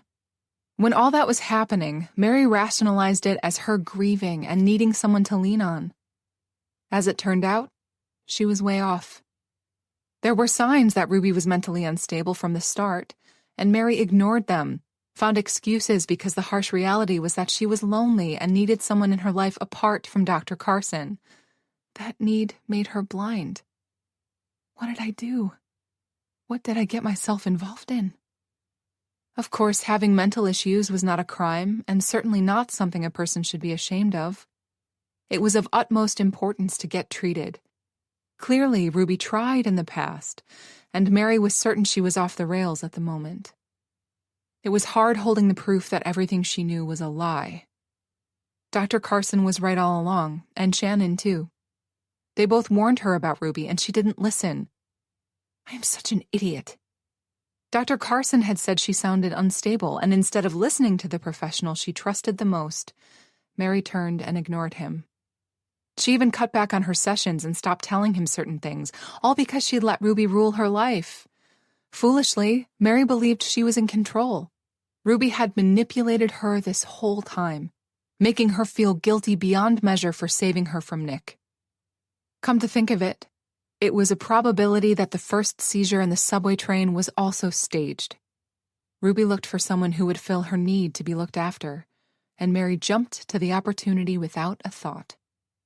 Suddenly, Shannon's warning came to mind as well. If she could do all of that, there was no telling what else she was capable of doing.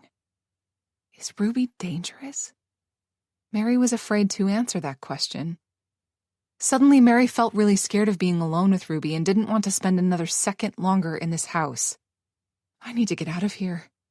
Before she really started to succumb to panic, she forced herself to stop and take a deep breath. Then a couple more. She needed to think rationally about the situation and not let fear make her run wild. She'd done that many times in the past, and the results were not all that great. It was natural that Mary didn't want to get caught snooping around by Ruby, especially while Mary was discovering something this private. But the other woman was asleep. Mary made sure of that, again, just to be on the safe side. Ruby was snoring ever so slightly, which Mary found very reassuring. Besides, did she honestly believe Ruby would attack her with a butcher's knife if presented with the opportunity? Of course not. She replied instantly and without a shadow of a doubt. Ruby was a drama queen, an experienced manipulator, but not a killer. Managing to calm herself, Mary resumed her task. She sifted through every document available, reading some things multiple times to fully understand Ruby. When she finished, She took out her phone and started photographing every single one of the pages in the file. She especially took care, making sure she captured everything when documenting her medical records from the mental institutions. Then she gathered everything up and carefully put the file back, just the way she'd found it. Satisfied Ruby wouldn't discover what she was up to, Mary collected all her things and without a passing glance fled the house. She could not believe what she'd found out. Mary believed Ruby was a sweet, old, if not a bit lonely lady. As it turned out, she was anything but. She had been lying to Mary the whole time. Was she even an actress? Had she been married? Had a child? Mary started to question everything. Out of the blue, she remembered Carla and her warnings, how Ruby was pulling a prank on her and Shannon. Stupid, stupid, stupid woman. She had been warned so many times and she'd failed to listen. In one regard, she had been right. Ruby needed help, just not the kind she could provide. After everything she read, Mary couldn't help feeling scared of Ruby. At the same time, she was a bit hurt. She genuinely believed she had made a friend, and a good one at that.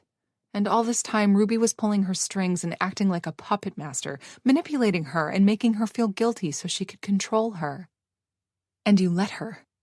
A part of her snapped, annoyed. Not anymore. On her way home, Mary couldn't help looking over her shoulder, half expecting to see Ruby there. Panic was making her overreact. Stop and think. There was no way Ruby could follow her around, not in the state she was in. She was out like a light. Wait. Something just came to mind. If Ruby didn't have epilepsy, then what did she take today? When the doctor asked her what kind of medication she was taking, Ruby evaded. Mary remembered. Mary was now certain that Ruby had faked the whole thing, but if the seizure was staged, was the pill just for show? A breath mint? Did that mean she was awake the whole time Mary snooped around and just pretended to sleep? No. Mary thought that was going too far. Ruby was definitely down. The question was, why? Although she was faking seizures for Mary's benefit, it was obvious that Ruby suffered from a lot of different things, and it stood to reason that she took one of her regular pills for borderline personality disorder since she didn't want to end up in a hospital. Because she mixed them with alcohol, she was constantly drinking these days. It knocked her out completely. The rationalization calmed Mary down ever so slightly. She was still traumatized with everything she discovered. However, she was no longer of the assumption that Ruby would come after her. At least, not now. A small part of her felt the need to point out. There was not a doubt in her mind that Ruby would call her as soon as she woke up. And what am I going to do then? That was a worry for another time. At the moment, Mary simply wished to get home as soon as possible. It was true that she'd learned a great deal about Ruby. Not exactly by accident, but that didn't mean the search was over. Mary had a bunch of questions that needed to be answered. So this was just a beginning, because Mary was resolved to get to the bottom of things. Chapter 22. Home at last. Mary sighed with relief, crossing the threshold and locking the door behind her. She sat on the couch, still fully clothed. She needed a moment to just be. It was hard, considering how she spent her day, but she tried with all her might to not think about anything and breathe, decompress. Just breathe. There would be plenty of time for stressing later. Mary focused on herself, trying to calm her spinning mind and racing heart. Mary was satisfied with how Dr. Carson's technique really worked. She managed to completely calm herself. That didn't mean she wasn't in shock. Everything she learned today had a major impact on her. A narcissist with borderline personality and suicide threats. Mary couldn't banish those words from her head so easily. Not that she wanted to. She was grateful beyond measure that she finally had enough presence of mind to snoop around and appease her worries. It was just that her worries weren't appeased. They had multiplied endlessly. A narcissist with borderline personality disorder and suicide threats. It all made sense now. Mary couldn't stop being slightly irked at herself. There were so many signs, and she'd ignored them all. Instead of trusting her therapist and Shannon that trouble was on its way, she'd waited for it to actually hit her in the head. Now she knew for sure. Better late than never. Despite knowing piles of work were waiting for her, Mary, when she finally stood up, changed clothes into something more comfortable and fired up her laptop. She didn't plan on dealing with that. Mary wanted to look Ruby up on the internet. That was something she'd planned on doing a long time ago, if not for completely different reasons, and forgot. If I had, would I have discovered the truth even back then? There was only one way to find out. Thanks to Ruby's medical records, Mary knew her full name, and typing it in the search bar instantly got a match. Nothing could have prepared her for what she discovered next. A part of her refused to process some of the site names. The other clicked on the first link available. It was a site for the local library that had apparently decided to scan and put old newspaper articles online. All the papers containing Ruby's name had headlines like, "Brutal Murder Shook Down MDM Theater," or "A Real Drama Behind the Drop Scene." What? A murder? What happened? How was Ruby involved? Her mind raced as she continued looking for answers. Behind a beautiful face, a cold-hearted killer lurked. Mary paused there because a picture of said murderer was shown. She'd seen enough of Ruby's pictures when she was a young actress, since she carried a photo album with herself while drunk, to recognize her immediately. Dread washed over her. It can't be, her mind argued. She started reading the article. It chilled her to the bones. The text revealed that Ruby killed a co-star and supposedly her best friend, Susie James. Mary knew that name very well. Ruby often spoke about her with affection. Oh my God, Ruby's a killer. Why wasn't this in her medical file? Not that it mattered at the moment. Ruby was incarcerated for 15 years for what she did. She served her sentence in a mental institution. Apparently, Ruby killed Susie James because of a coveted role. Ruby was to play Ophelia in the famous play Hamlet, and the other girl was her understudy. However, when Ruby had a fallout with the director and got herself fired, Susie James got the lead and Ruby had a mental breakdown, killing her friend right there on the set. Oh my God. Mary's mind spiraled as all kinds of thoughts started to bombard her.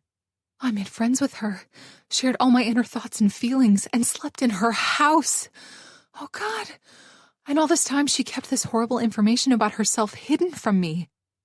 At the same time, who would volunteer such a piece of information?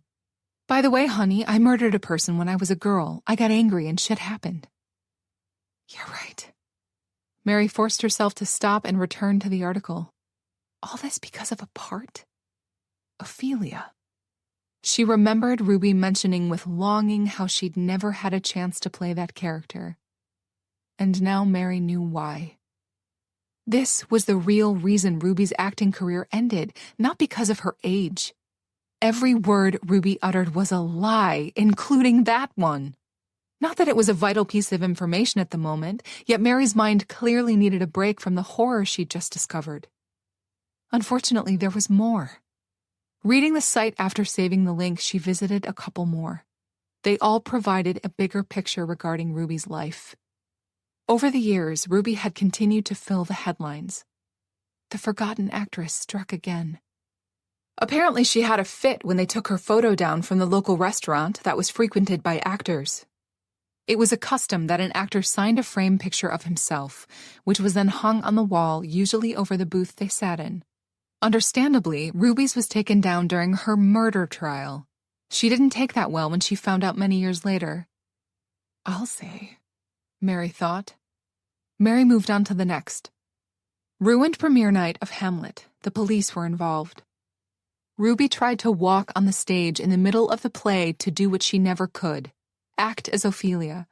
She was dragged off the stage by the police since she threatened to commit suicide. Ruby spent a lot of time jailed or in the drunk tank for violent outbursts in public, vandalism, and things like that. The cherry on top was the fact that Ruby had multiple restraining orders against her, all filed by her former colleagues and friends. Unbelievable. After everything she saw and read, Mary's mind suffered an overload, clearly in shock, and for a while she simply continued to stare at the screen in front of her, unable to process anything more. One sentiment was more dominant than the rest, though. Mary was glad she'd decided not to linger at that apartment. That thought she had about Ruby chasing her around with a knife had just upgraded from being a product of a paranoid mind to a possibility. Mary swallowed loudly. I can't believe this is happening. I can't believe this is my life.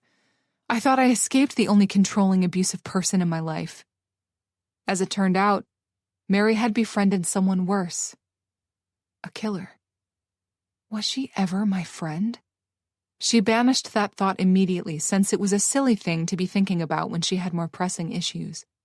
Without wasting any more time, Mary sprang to action and dialed Shannon's number.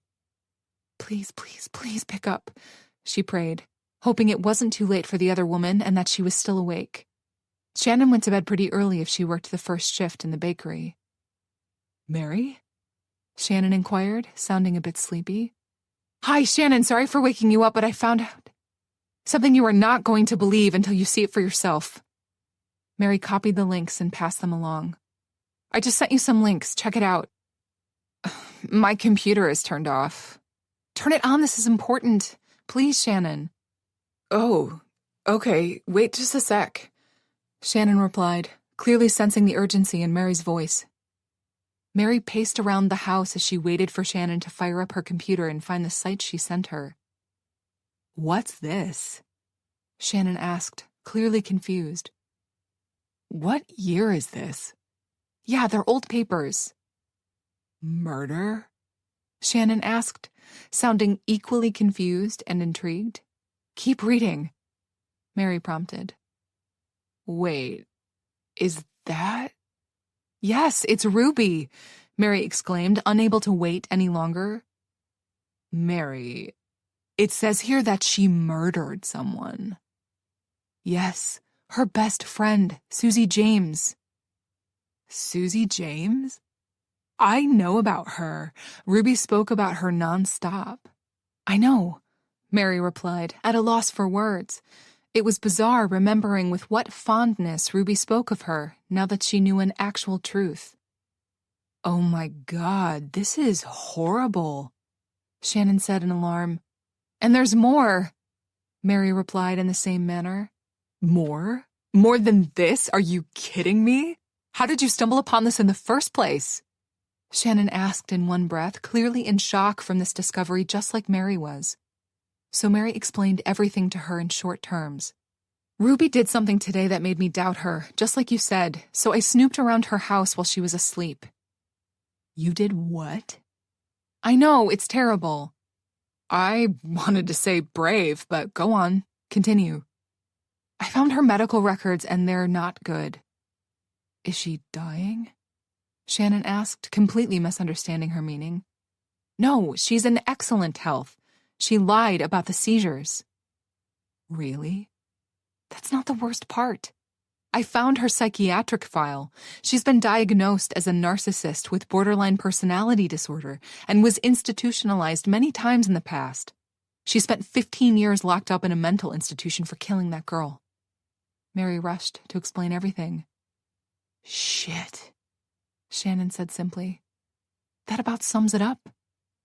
This is mind-blowing, Mary. I know, Mary replied, finally sitting down. It was good to share this with someone. I knew something was a bit off, but not in a million years would I think something like this. This is... shit. I couldn't believe it myself. I think I still can't. It's insane, Shannon replied. Insane like Ruby. We were friends for months. Went to her parties and you, oh my God, you even slept at her apartment. Mary shook from head to toe. Don't remind me. I found her standing over my bed one time. Mary, what are you going to do? What do you mean? She asked, a bit confused. Well, it's clear she's completely unstable. She knows all about you, including where you live, and has an obvious fixation on you. Shannon explained in concern. You too, Mary replied somewhat apologetically, finally telling her what she learned from Carla. What? Shannon snapped, obviously upset. I'm sorry, I forgot to tell you. I'm not angry at you, Mary. Shannon was quick to reassure her. It's just that this is next level crazy, she added, clearly freaked out, which matched Mary's own sentiments on the subject perfectly. She said as much. Thank you for calling me. Of course. And Mary? Yes? I really think you should leave town for a little while, or at least get a hotel room. Be someplace else, just so she can't find you, Shannon advised in concern. Mary nodded, although the other woman couldn't see her. I believe you're right. I shouldn't be here for the time being, because it was a given that Ruby would pay her a visit if Mary started to avoid her. Up to this moment, she wouldn't think Ruby was capable of harming her in any way. Luckily, she now knew better. Better safe than sorry. I'm thinking about doing the same thing. Smart, Mary replied in all honesty. Remembering what happened when Nick tracked her down, Mary already started to mentally pack herself since she didn't want or need a rerun of something like that. Keep in touch, okay? Shannon insisted. I promise. Once she hung up, Mary immediately jumped on her feet and started to gather all her essentials, seeing the necessity of staying at a hotel for the time being. Sadly, she already had an overnight bag ready from her stay at Ruby's, so she only needed to add a few more clothes into it to last her for a week. It was true that she was a bit tight with cash, yet she would just have to make do, since this could very well be a life or death kind of situation. After a quick web search for the available hotels in town, she was out the door. Mary found a place that was affordable and with good security, not wanting to take any chances. On the way, she couldn't stop herself from thinking how once upon a time her life was empty, even dull, and how she wished to return to that. At least then, a killer wouldn't be chasing her. Chapter 23. Mary couldn't sleep at all, and not just because she was lying in an unfamiliar bed in a bit of a sterile-looking hotel room. It reminded her of Ruby's own apartment, just a little. Sleep eluded her since she kept looking at her phone as though the thing was a ticking bomb that would go off any second now. It didn't work if she tried to move it out of her sight. She could still feel it. It was going to ring. She just knew it. Since she'd chosen a respectable establishment as her hiding place, she felt somewhat safe that she was out of Ruby's reach. The downside was that she had to use her real name to check in. Thinking quickly on her feet, Mary begged the receptionist to not let anybody know she was a guest here if somebody called or came to ask questions about her. Discretion is our specialty, he reassured her, probably assuming she was running away from an abusive husband, and she let him. Her mind wouldn't give her a moment of peace, recounting all the greatest hits, everything she discovered about Ruby. Her therapist was so right about everything. That made her jump out of the bed and reach for her phone. She had failed to let Dr. Carson know what was going on. Checking the time, she realized it was too late to call, and this wasn't something she wanted to divulge over a text. She always failed to do the most necessary of things. Mary chastised herself. What is wrong with me? Was there a short circuit in her brain wiring that made her so blind and at times scattered? The most obvious things or actions eluded her. She managed to doze off when the morning came. Just as was expected, the phone calls and the texts started shortly after she fell asleep. Where are you? Why aren't you picking up your phone? Are you busy working? Call me when you can. Kiss. Did something happen? Mary, I'm starting to worry and it's bad for my health. Open up. I'm at your place. Can't you hear me banging? Where are you? You are never here when I need you the most. The tone of the voice messages and texts changed just as Ruby's mood changed, from polite, sweet, and witty to downright hostile and mean. After a while, Mary simply started deleting everything that Ruby sent her without reading it since she already got the gist of it. Mary was not stupid. Usually. She corrected herself and knew she couldn't avoid Ruby for too long. She had to return to her life no matter how messed up that life might be, and she certainly couldn't afford to hide in a hotel room indefinitely. So she came up with a plan. She spent the whole morning thinking about the next course of action, something that could buy her some time so she could continue snooping around without Ruby figuring everything out. Mary called Dr. Carson, yet couldn't reach him. He's probably having a session with some patient, she realized, checking the time. Of all the mistakes she'd made in her life, not listening to him was probably in the top 3. Marrying Nick was definitely the #1 mistake she'd made. At the moment, Ruby was a big contender for mistake number 2.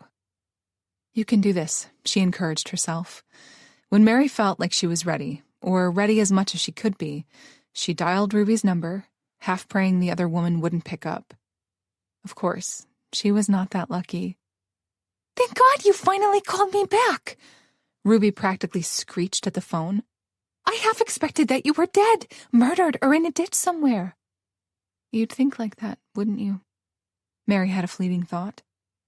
It's been a tiring 12 hours or so, Mary replied, sticking to the truth for as long as she could. How come? Where are you? Why did you leave me? I needed you when you weren't here, Ruby ranted, sounding so genuinely hurt that Mary felt sick to her stomach. She really was a terrific actress. Ruby, listen to me.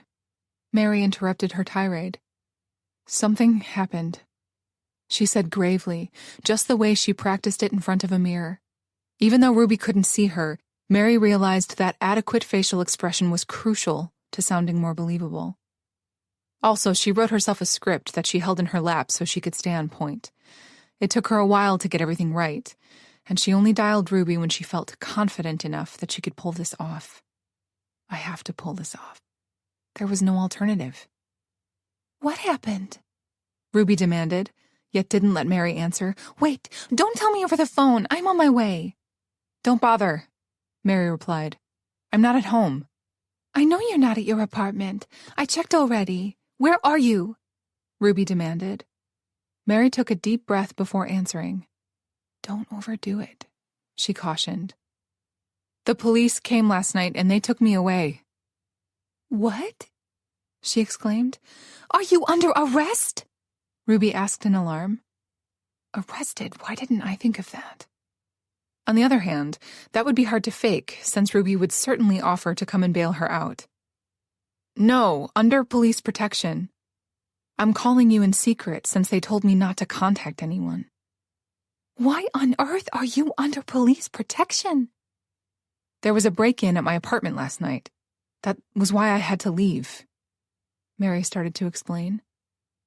A break-in? Ruby parroted in surprise. Yes, my whole apartment has been vandalized. That's just awful. This world has gone mad. You can't be safe anywhere, not even in your own home. It's awful, Mary agreed. Why didn't you call me? I can help with the cleanup, go shopping with you, she offered generously. I can't go home. The police believe this break-in has something to do with Nick and his murder. Mary lied. That's ridiculous. It was probably a petty thief and nothing more, Ruby countered, which made Mary frown. This is serious, Mary insisted, really not understanding how Ruby could make light of the situation. It was true that everything was made up, but she didn't know that. It's not important because it has nothing to do with her, Mary reminded herself. Listen, Mary tried again. The police think that whoever killed Nick did this because they were looking for something. Like what? Money? Apparently Nick owed some shady character a large sum of money, and right before he died, he won a substantial amount of money playing poker. Instead of paying his debt, he tried to skip town again. Listening to you speak of him, I'm glad he's dead. The police believe he was killed because of the debt, and now the criminals think I know where the money is. Mary stuck to the script, ignoring her remark, spinning her web of lies and hoping she wasn't going too far with all the details. That is quite a tale, Ruby commented. Mary couldn't agree more. The question that mattered the most at the moment was whether Ruby bought it. I think the police are wrong, and you're overreacting by agreeing to go with them. I had to. I believe Nick's murder had nothing to do with the mafia or whoever the police are suspecting, Ruby said dismissively. We shall see, Mary replied, not knowing what else to say. Ruby's response to all of this really confused her. You should tell the detective or whoever is in charge and holding you that you want to go home, Ruby advised in all seriousness. I can't go home. It's a mess. Besides, I might be in danger. From you. You can move in with me for the time being. Mary cringed, too late realizing her mistake. She fell right into that trap. Shit, nice work, Mary. Ruby, I can't do that. Why on earth not? Yeah, why not? That was a good question. Because I don't want to? She couldn't quite say that. It would negate the purpose of everything she was doing at the moment. I can't, she repeated. You can and you will. What are friends for? Ruby insisted. You will come with me to the country house where I can keep you safe, she said as if it were a done deal. Mary shuddered at the thought of going anywhere with Ruby. The last thing she wanted was to be alone with Ruby at some house in the middle of nowhere. I appreciate the offer. I really do, but I can't accept it. And not just because the police officers guarding me would freak. I don't want to bring any danger to your doorstep. She expressed her worry, hoping that sounded genuine enough. Nonsense, Ruby replied on the brink of hysteria. Mary feared something like this might happen. She hoped Ruby would see reason if Mary faked danger, but as it turned out, she had to control everything and snapped when things didn't go her way. Her next words proved as much. Mary, listen to me. You need to come to your apartment right now so I can pick you up, and together— No, Mary interrupted her. It's better this way. Better? Ruby exploded. Better for who? I am trying to save your life and you're ignoring me. She started to rant. You should only listen to me and not some useless cops. I know you. I care about you, not them. I only think about what is best for you. Apparently, you don't care about me or what I think one bit. Ruby, please. If you don't come with me, then I'm afraid something terrible is going to happen, Ruby professed. Like what? Mary asked before she could stop herself. If you don't return to me right now, I will kill myself. It's better than slowly dying from worrying about you. Instantly, Mary remembered that Ruby was prone to saying things like that. It was the ultimate manipulation. And it's not going to work on me. Ruby, don't say things like that. It's wrong. Look, I have to go. Don't call me again. Mary hung up before Ruby said anything else. Then she blocked her number. What just happened? She wondered. Chapter 24.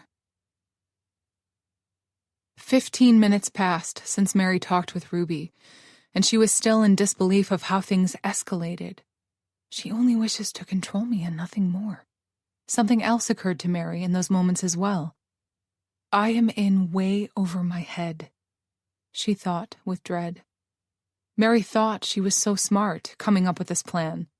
She imagined it would make Ruby back down for a little while, so Mary could have a little bit of free time and find a way to permanently remove Ruby from her life without doing anything drastic. Sadly, as it turned out, Ruby was 10 steps ahead of her every time, so Mary didn't have a chance of winning. That's because she mastered this game of manipulation. She'd done that all her life. The crazy is her life, Mary mused, yet I am not going to allow it to become mine as well. Coming to her senses, Mary did the only thing she could at a time like this one. She called the police, and then hung up. She didn't know whom to turn to for such problems, and the only person that came to mind was Detective Decker. Mary hoped he could help her, since she didn't want to speak with anybody else about her problems. Not that she and Detective Decker were BFFs or anything. The only time he was at her house, he practically accused her of murder. Putting that aside, she believed he was a true professional and would hear her out. Thanking the heavens she had enough presence of mind to actually keep his business card and put it into her wallet for safekeeping, Mary fished it out and dialed his number. Detective Decker. He answered almost instantly. "Hello, Detective, this is Mary Wright. I mean, Orville." She corrected herself. "I don't know if you remember me." "You're Nick Orville's widow." "Yes." "What can I do for you, Mrs. Orville?" "It's Wright, or Mary is just fine." This time she simply had to correct him. "Changed it back, eh?" "Can't say I blame you," he commented. "Yes, well..."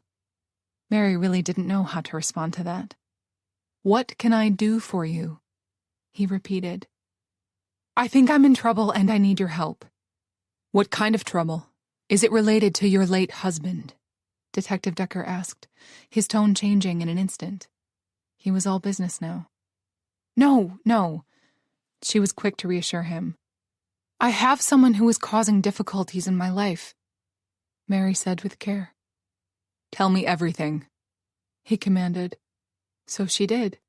Mary told him how she'd befriended this older woman, a retired actress, and that with time, things started to change. She changed. "Is this the same person who confronted Nick that night he came to your apartment?" Detective Decker asked. "Yes, he ended up breaking her wrist." "I remember. Continue." "I found out she is a convicted killer with multiple restraining orders filed against her, and now she won't leave me alone, shows up at my door, calls, sends texts nonstop." "I see." "I don't know if I'm just being paranoid, but I've started to fear for my life." "Did she threaten you in any way?" "Not exactly. She insisted that I move in with her, and when I refused, she threatened to take her own life."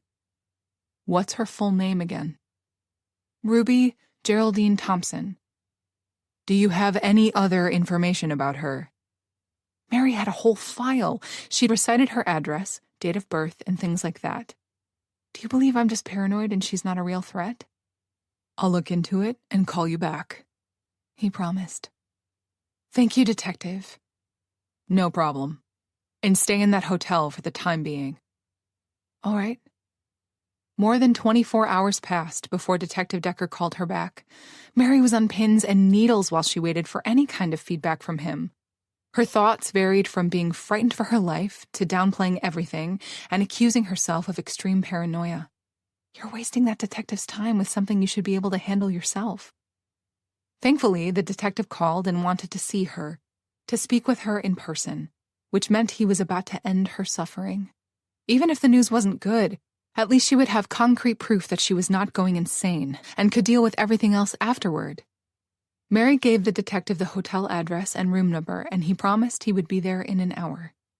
She informed the receptionist that a detective was coming to meet her, just to be on the safe side. In the meantime, a lot of unknown numbers called her, and she ignored them all, figuring it was Ruby trying to reach her, clearly realizing that Mary had blocked her actual number. In the end, she simply turned her phone off. When someone knocked on the door, Mary jumped a little. "It's the detective," she reminded herself. Letting him in, she had to fight the urge not to start barraging him with questions before settling in. Luckily, she didn't have to wait long. "I spoke with one of my colleagues, and he's very much aware of Miss Thompson's record." "Miss?" "Ruby's a widow. She had a daughter who passed away as well," Mary corrected. Detective Decker frowned. "Not according to our records. She's never been married, nor had children." What? That was yet another shock Mary wasn't prepared for. Did she lie about that as well? What kind of person would do something like that? Clearly a very disturbed one. "Also," Detective Decker continued, unaware of her reverie, "there's an active case she's involved with." active? Mary repeated. Yes, she's a person of interest in an ongoing investigation. What kind of an investigation? A missing persons case. What? Mary exclaimed. Detective Decker nodded. At least one woman who got a protective order against her went missing, he explained. Mary's blood turned cold. And you think she had something to do with it? Mary forced herself to ask. My colleague thinks so, he replied with a non-committal shrug. Oh my God. Was that the real reason Ruby didn't want to turn Nick in? Because she was already known to the police? Mary's mind spiraled. What happened to that poor woman? Am I next? What am I to do? Don't panic. Detective Decker started, clearly guessing where her head was. Stay calm and here for the time being, and I'll look into everything some more. She found that somewhat reassuring. Thank you, Detective. I really appreciate your help. It was wise that you asked for help when you did. Now just let me do my job. Of course. Oh, and regarding your husband's case, I'm afraid we have no leads, he informed her on his way out. Thank you for informing me. I really do hope you find whoever killed him. The detective simply nodded in return, saying his goodbyes. Staying put, without any contact with the outside world, wasn't as easy as she'd hoped. It was like being married to Nick all over again. But this time, I can eat whatever I want, she tried to joke. Mary stayed in the hotel room and tried really hard to focus on her work. At first, it was extremely hard. But after she had a serious chat with herself about her future and the imminent poverty she was rushing toward, she got with the program. This self-isolation had a bright side other than finally catching up with her job. Mary finally got in touch with her therapist. She might be wrong, but it looked like he was genuinely relieved to finally hear from her. Scared he lost such a lucrative client? She wanted to joke, but didn't. It would be too inappropriate, and besides, despite their relationship being completely professional, he'd never made her feel as though she was only a paycheck. I have so much to tell you, she confessed. Is everything okay? Not really, she replied. Do you want us to have an emergency session right now? No, I would prefer it if we had it face-to-face tomorrow. All right. For the briefest of moments, she wondered if she should leave the room to go and see Dr. Carson. Maybe it would be prudent to have a session over Skype. She ruled against it as being too neurotic. Ruby didn't know she was staying at this hotel, and she certainly couldn't watch over Dr. Carson's office day and night hoping Mary would appear. Come to think of it, Mary wasn't sure she'd ever mentioned her therapist's name to Ruby in the first place. Feeling relieved, they set up a time for their session. The notion that she would see him first thing in the morning was what allowed her to fall asleep that night without a problem. Despite wanting to blurt everything about Ruby, Mary forced herself to tell her tale from the beginning, and that entailed sharing the news about Nick first. How do you feel regarding his death? All over the place. There are times I'm saddened by the fact that he's gone. And yet there are also times that I'm, if not glad, then relieved that something like this happened. Mary confessed, ashamed as a small tear dampened her cheek. She wiped it immediately. That is perfectly understandable considering your relationship with him, Dr. Carson said in his usual calm and thoughtful manner. Also, I came to terms that I might never really get my closure. Most people don't. Mary laughed despite herself. That's not really reassuring. It's not supposed to be. It's simply the truth. I'll keep that in mind. Good. Speaking with him, Mary was confronted with the notion of how much she'd missed him. She should have never stopped coming, no matter what. I'm not going to make that mistake twice, she promised. Now, are you going to tell me why you stopped coming to therapy? He asked without preamble, as though he could read her mind. Mary sighed loudly. Because I'm an idiot. She raised her hand to stop him since it was apparent that he wanted to argue. And before you correct me, I have to tell you everything that I learned about Ruby." He frowned upon hearing her say that. Did her behavior escalate in any way? Has she become more demanding?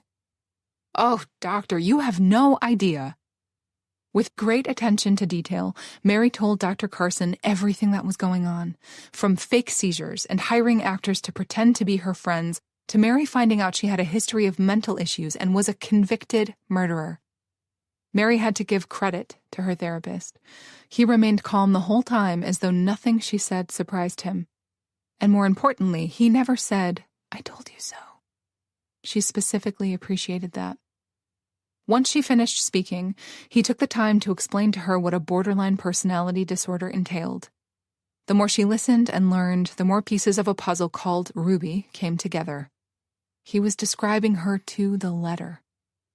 I have to say that both borderline personality disorder and narcissism are known for their extreme controlling behaviors.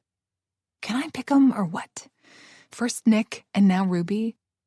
That notion got her a bit depressed.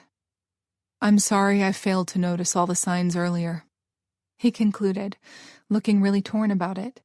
Doctor, this is on me, not you. I was the one who stopped talking and coming. I was the one who failed to listen, she insisted. You're prone to placing all the blame on yourself, he reminded her. I know. In this case, I'm also right.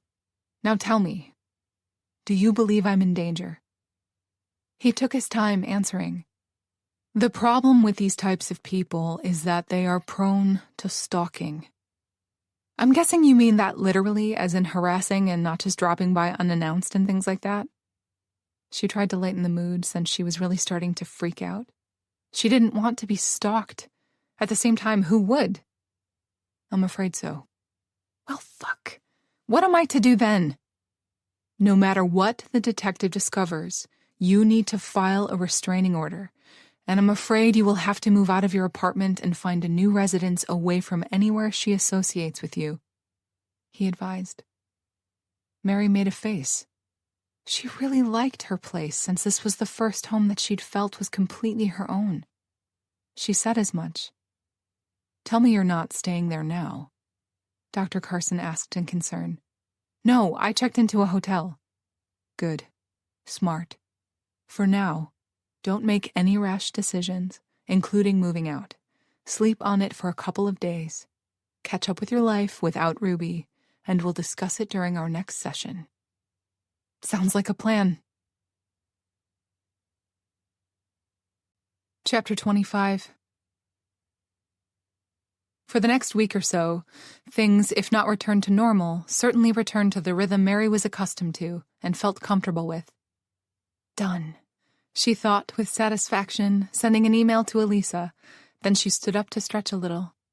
The hotel chair wasn't as comfortable as her one at home. She tried working in bed and didn't like it. I will just have to make do, she told herself. Mary worked, and she went to therapy, and she tried to think as little as possible about Ruby, which wasn't easy. One day, she got in touch with Shannon, wanting to keep her promise and update the other woman on current affairs. The more I learn, the less I know. You understand me? Shannon said at some point. Yes, I feel the same way. I often catch myself in disbelief, thinking, I can't believe this is my life. So true. I thought things like this only happened in movies or to famous people. I am freaked, and I escaped right in time. It's so much worse for you since you're her target now. Sorry, she added in haste, realizing what she'd said. It's okay. Everything Shannon said was true. She didn't try to contact you? She did, but I ignored her. You? Every day, all day, Mary replied glumly. Shannon cursed in return. It's crazy what's happening. You have no idea. Mary meant that quite literally. I have to go to bed. Let's continue this tomorrow night, Shannon offered. Sure. Ruby kept trying to contact her, nonstop, during all hours of the day and night. Mary didn't know how, but Ruby got a hold of Mary's email address, so she started sending her these long electronic letters as well. It was very disturbing reading them, and she stopped at some point. Mary couldn't open a new account since all her business was tied to this one. In the end, she marked Ruby as spam and hoped that would be enough to not be confronted with something like that again. Unfortunately, she couldn't solve her phone problem that easily, with a few clicks. Ruby kept calling her from different numbers, clearly hoping Mary would make a mistake and answer. Mary was not that naive. She did block all the numbers pestering her, but Ruby kept calling as though having an unlimited source of fresh phone numbers. And that was a terrifying thought. It was simply mind-blowing how determined Ruby was to speak with her. Mary was confronted with another proof of such reality when she went to her apartment to collect her mail. She wondered if she should be doing something like that since everybody had advised her to stay away. However, she needed her mail. Plus, she could use a walk since being closed up in that hotel room was slowly starting to bother her. Considering all the pros and cons, Mary decided to go. As long as she didn't linger, she convinced herself, everything would be fine. Mary found a pile of letters and boxes in front of her door, which horrified her. What on earth? Her landlord appeared at that moment. "I was just about to call you. This is unacceptable." I will clean everything up," she promised, unlocking the door and shoving everything inside. Then she had a second thought and went in search of her landlord. "Mr. Fritt, may I have a word with you?" He nodded. Very briefly, she explained to him what was going on. He looked shocked at first, and Mary was grateful that he became very sympathetic toward her. "If I see anyone snooping around, I will immediately let you know." "Thank you, I really appreciate it." And she meant it from the bottom of her heart. While she returned to her apartment, Mr. Fritt continued to mumble about the state of this world and the quantity of sick, dangerous people who inhabited it.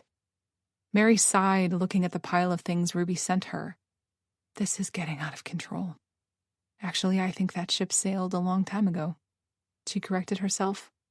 Despite deciding not to linger, she realized she had to deal with this mess first. She opened just a few letters. And why did she do something like that? Because she was a freaking masochist, as it turned out. Reading them, she discovered the content wasn't different from the ones she received via email. In some, Ruby begged to see her, apologizing profusely for her behavior and mentioning that her health was deteriorating while expressing her hope for a reunion before it was too late. Classic manipulation. In others, she accused Mary of all kinds of things, for being a rotten friend, opportunistic, and cold-hearted, using all kinds of horrible profanities to enrich her text. She even wrote, in an obvious fit of rage, how Mary deserved to have a husband like Nick to torment her for so many years since she was an awful person herself and deserved nothing better. Mary stopped herself there. She really didn't need to read further. "What am I going to do with you?" she asked no one in particular, looking at all the boxes. Very tentatively, she grabbed hold of one of them and put it against her ear. "No ticking," she only half joked, doing the same with all the rest. Paranoid much? A part of her questioned, yet she ignored it. She opened them all up, one by one, only to discover that Ruby sent her all kinds of gifts. Mary received clothes, framed pictures of Ruby, autographed, of course, house decorations, and expensive jewelry. Mary looked at all the stuff and felt completely empty for some reason. Taking the phone from her pocket, she took pictures of everything. She didn't know precisely why she did that, but she didn't question the urge. Afterward, she put all the things back inside their packages just the way she found them, shoving the letters in as well. Resealing the boxes, she picked them all up, locked her apartment, and on her way to the hotel, she stopped at a post office and sent everything back to Ruby. That looked like the only course of action she had in such a situation.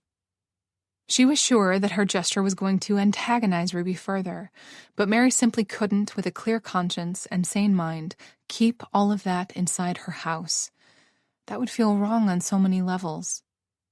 Mary felt relieved when she got rid of all that stuff and returned to her hotel room. She felt completely spent, and instead of sifting through her mail, she lay down and fell asleep. As was expected, a swarm of texts, emails, phone calls, and ranting voicemails followed afterward at the precise time when Ruby presumably received all of her gifts back. Mary was saddened by the fact that she could now predict with terrible accuracy the pattern of Ruby's behavior. She didn't want to be in that position. She didn't want to be in the mind of a narcissist. And here she was, since as it turned out, she didn't have a choice. You always have a choice, she reminded herself. The catch was, she wanted to be able to overcome all of this and survive as well. The next time she went home, an even bigger pile of gifts and letters greeted her. She had half a mind to kindly ask her landlord to throw everything out on arrival, but reconsidered. She didn't bother with the letters, but she did open the boxes. The gifts got more awful this time around. There were pictures of Mary scratched or with her face crossed over with a red marker. "Oh my God," Mary exclaimed, opening a box that had a dead rat inside it. Mary felt like vomiting. Why is she doing all of this to me? Why won't she leave me alone? She couldn't help asking the heavens. Mary felt completely ill opening the last one. Because the dead rat wasn't enough torment for her, to find that it was filled with used condoms. How can a person obtain these? She stopped herself right there. She didn't want to know. "That's it," she shouted with resolve. She was thoroughly disgusted, irritated, and angry all at the same time. Mary didn't deserve any of this. She wasn't going to take all this abuse any longer and do nothing. Packing everything up, she went straight to the police. "Hello, sir," she said politely to the officer who worked at the front desk. "I am looking for Detective Carl Decker." The officer eyed the boxes she was carrying. "I'm not a courier. The detective is working on my case," she explained, praying really hard that this man wasn't about to ask her to open said boxes.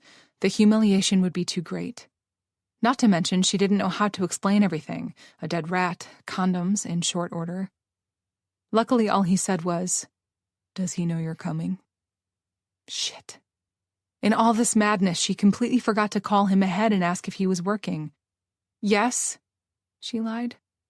"What's your name?" "Mary Wright." "Hold on," the officer said, picking up a phone. He spoke shortly before turning to her again. "He will be right here," he said. "Thank you," Mary replied, moving away from the desk so other people could state their business. Detective Decker appeared after a few minutes, looking slightly surprised to see her. "Ruby won't stop sending me gifts," she said without preamble. "What kind of gifts?" She handed him one of the boxes. Coincidentally, it was the one with the condoms. "Fuck," he started cursing, sealing it back again. "I have a dead rat and a lot of other fun items as well," she added without actual humor. "Follow me," he said. They went to his desk where he examined everything that was sent to her. "Is this all you got?" he inquired. "No," she replied with a shake of her head. "She sent me a bunch more a couple of days ago, but I sent them all back." She showed him the pictures. "I told you not to go home," he said. "I had to get my mail," she argued. "Look, I went by her apartment, but she wasn't there. Probably walking about trying to find inspiration for the next batch of these lovely gifts," she thought sarcastically. "It looks like nobody lives there anymore." Detective Decker's words snapped her from her musing. "What do you mean?" "The place looks abandoned with no trace of her, and I asked around. She left no forwarding address." "Of course she didn't. You don't want people to know where you are when you're doing things like this. The place wasn't homey to begin with," Mary felt the need to explain. "That explains a lot. This is clearly not her first rodeo," the detective replied.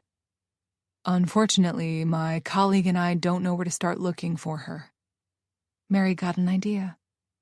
"Did you check her country house?" Detective Decker looked at her questioningly, so she explained. "Ruby talked about owning a country house upstate. Wanted me to go there with her as well." "Do you know where it is?" "Sadly, no." "No worries. We'll look into it." Mary simply nodded in return. "We will find her. It's just a matter of time." He tried to reassure her. How much time, she wanted to ask, and said instead, "What should I do in the meantime?" Stay clear of all the places you frequented together, and no more trips to your apartment, he said sternly. Got it. Chapter 26. Mary did as she was told. She fully concentrated on her work, immersed herself entirely into it, and went to therapy every other day without visiting her apartment anymore. She feared Ruby all the same, and often wondered if she'd sent her anything else, something even more horrible, though she couldn't quite imagine what that might be. All the same, she wasn't about to go and confirm or debunk her theories. At the same time, doing the things she did prior to meeting Ruby made her feel completely normal again. Everything was as before, though she lived in a hotel and was a widow. There was a bright side to this story as well. Every night, she talked with Shannon over the phone. After a while, they didn't talk about Ruby at all, but about everything else, everyday things, and those calls were something Mary really started to cherish. Speaking with Shannon kept her sane as much as Dr. Carson did. Over time, the most curious thing occurred. Mary stopped feeling so lonely. She didn't know how, but she really started to enjoy her own company and filled her hours of leisure with online classes for yoga and knitting.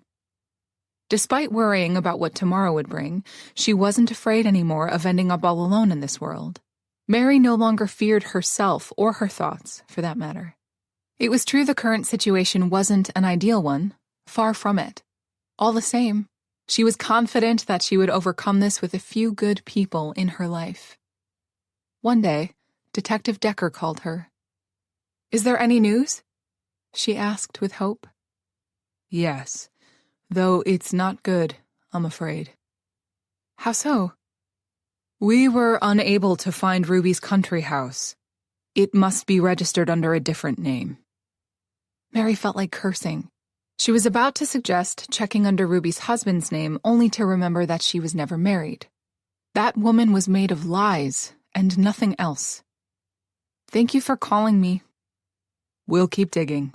Stay safe." "Will do." Thinking about his words, she realized she couldn't stay idle and simply wait in the hotel room for the police to find Ruby. She wanted to help, and that gave her an idea. Without delay, she contacted Laura. They hadn't spoken since Nick was murdered. Laura took news about Nick's murder pretty hard, almost as hard as Mary did. In a way, she took that as a personal failure, and Mary tried her best to reassure the other woman that it wasn't her fault Nick was killed. That was on Nick and his killer, nobody else. "I have another job for you," Mary said, hoping that would cheer her up. "You remarried and he ran away?" Laura deadpanned. "Ouch. Too soon?" "Kind of," Mary replied. "Okay, sorry. What do you need?" "I have a stalker." "A stalker?" "Yes." "You're the unluckiest person I have ever met." "I know," Mary replied, grimacing, although the other woman couldn't see her. "So, about the stalker." "I really need her current address so the police can pick her up." "Her?" "Yes, it's an older woman named Ruby Thompson.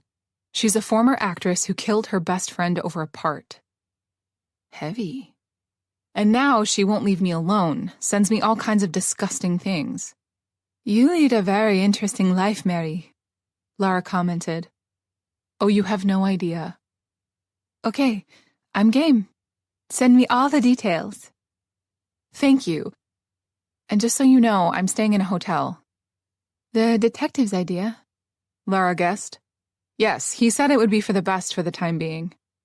"Sound advice." "His name is Detective Decker. You know him?" "I know of him. He's one of the good ones," Laura said, and Mary found her assessment very reassuring. "I think so too." "Oh, and you know what else you should do?" Laura added as an afterthought. "Tell me." "Open a P.O. box for your mail because the police might be right. If she's as freaky as you described her, there's a possibility that your apartment is being watched."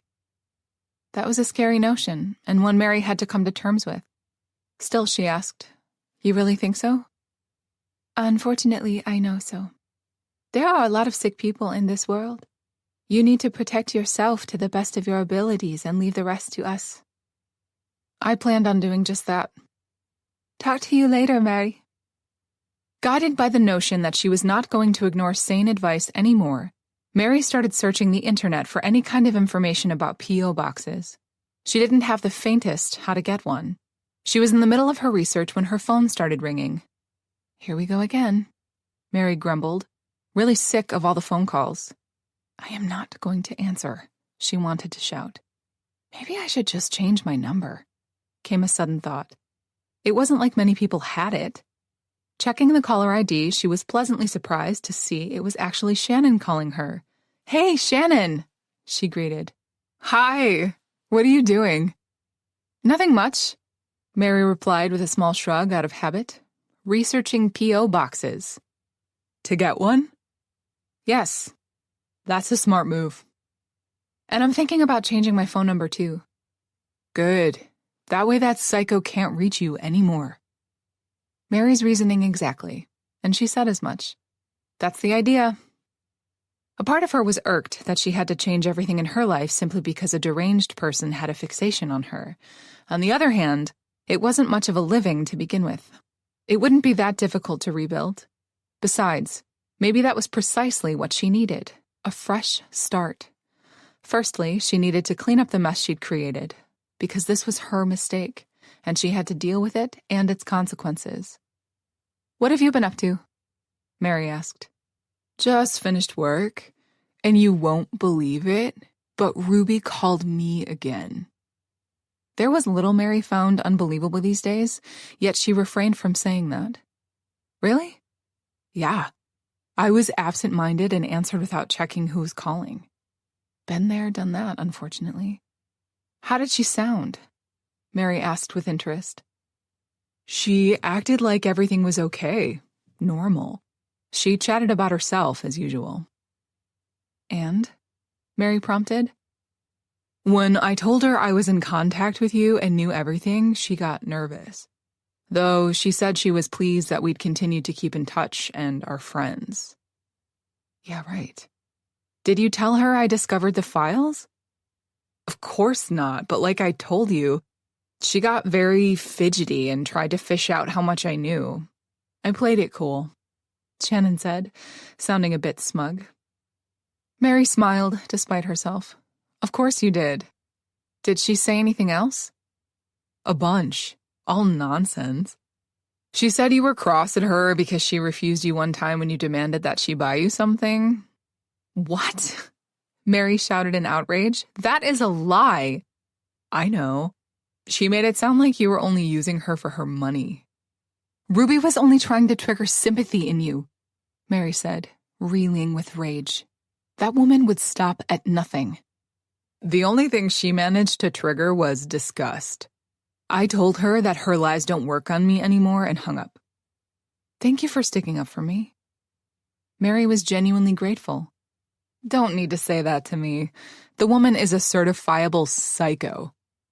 That she was. "I really don't see the end of this," Mary said in all honesty, succumbing to temporary hopelessness. "You can't let yourself give in to despair, because that means she won," Shannon replied sternly. "I know. You're right." They chatted for a bit more, moving on from Ruby. It felt good, relaxing, like always. "Talk later?" Shannon asked before they said their goodbyes. "Of course." It took Mary some time to move on from what she'd learned from Shannon. At this point, she really shouldn't be surprised by Ruby's behavior, but here she was, not quite surprised, but shocked, which was worse. Why won't she leave me alone? Because in her sickness, she can't, Mary realized with mixed feelings. Mary just sat down to work when the phone started ringing again. "I'm truly Miss Popular today," she joked. She still paused when she saw who was calling her. Mary would rather face Ruby than accept this call. Banishing that thought, since it wasn't really true, Mary braced herself and answered. "Hello?" "Hi, Mary." Her boss greeted her in a pleasant manner. "Hi, Elisa." "Did I catch you at a bad time?" "No, you didn't." Mary was quick to reassure her. Actually, I was just about to start working, she added a bit sheepishly. Great, Elisa replied, and Mary could sense the other woman was smiling. I know your boss, and she's really appreciating it, she joked. Mary smiled in return. What can I do for you? I screwed up, Elisa announced. I'm sure whatever it is, it's fixable, Mary replied with confidence. Well, it is. It's just a slight inconvenience. Tell me, Mary prompted. Do you remember the contract you revised for me? For the Australians? Mary wanted to make sure. Yes. So instead of sending it to my lawyer, I accidentally sent it to you. Elisa explained apologetically. That's no big deal. I'll grab it and send it to Mr. Greason. He was Elisa's attorney. Actually, could you drop by the office and give it to me instead? There was something I wanted to check first. Sure. Mary didn't like going to the office that much, but for Elisa, she would manage. Thank you. You're a lifesaver, Elisa said, clearly relieved. And Mary understood why. The Australians were big new clients, and if those contracts fell into the wrong hands, it could cost her a great deal. I bet you say that to all your virtual assistants, Mary wanted to say and didn't. It's really no trouble at all, she said instead. Great, thank you. I won't keep you from your work any longer then. Only when she hung up did Mary realize her oversight. She wasn't supposed to go back to her apartment, no matter what. She had to, and not because she was afraid Elisa would fire her. Elisa was a good woman and a great boss, and Mary wanted to help if she could. At first, she thought to ask Shannon to get the contract instead of her, and ruled against it since Ruby knew her well and could follow her to learn where Mary was staying. It was a stretch, but it could happen. Look at you, sounding like a true crime expert, she joked. In the end, seeing no other way, Mary was resolved to go herself, and to hope for the best. Chapter 27. Oh, thank God. Mary sighed with relief upon getting to her place and discovering there were no new letters or boxes in front of her door. That didn't mean Ruby stopped sending them.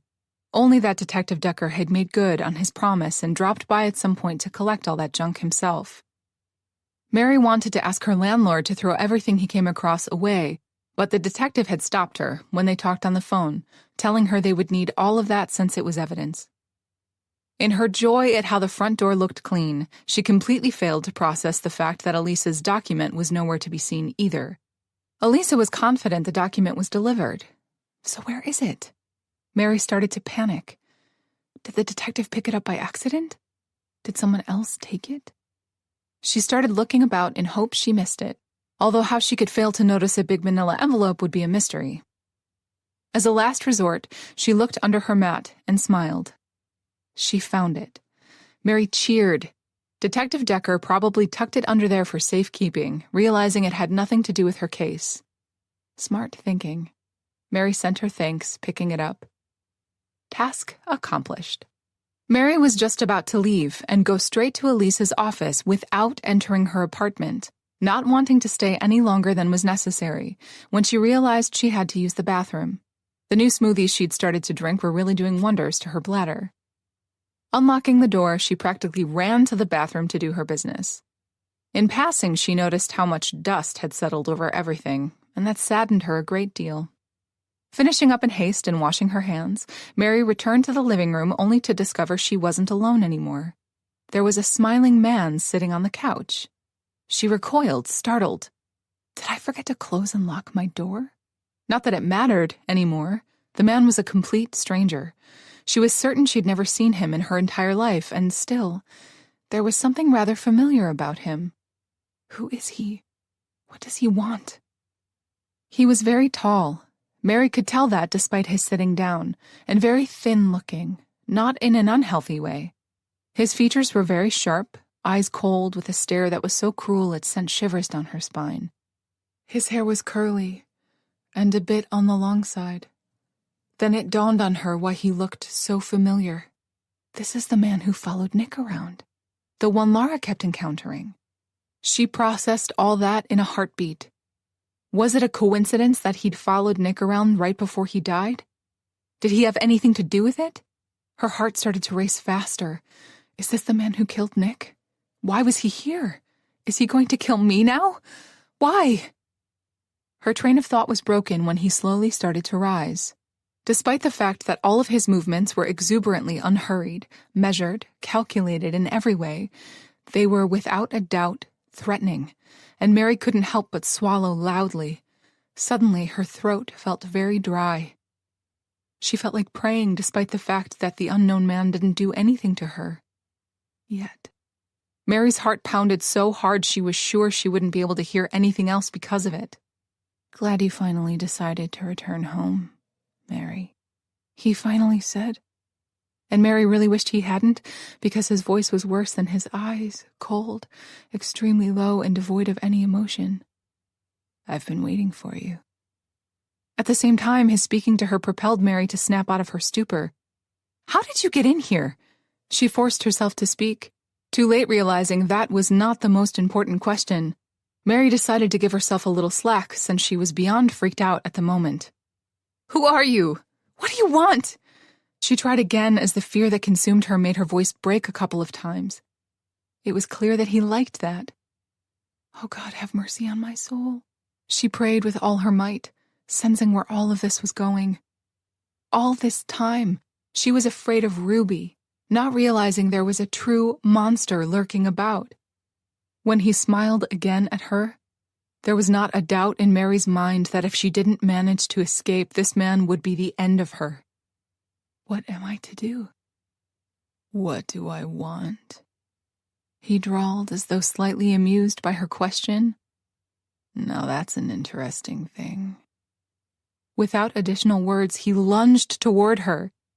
Mary screamed, and if she didn't pivot to the left, he would grab her. "Please help!" she cried out with all her might, running toward the door, yet he was faster. The man grabbed hold of her hair and tugged backward. "No!" The pain was substantial, and Mary was sure he just made her permanently bald. Not that she cared. Mary stumbled, losing balance, and right before she collided with him, she managed to grab a lamp that stood at the nearby table and threw it backward.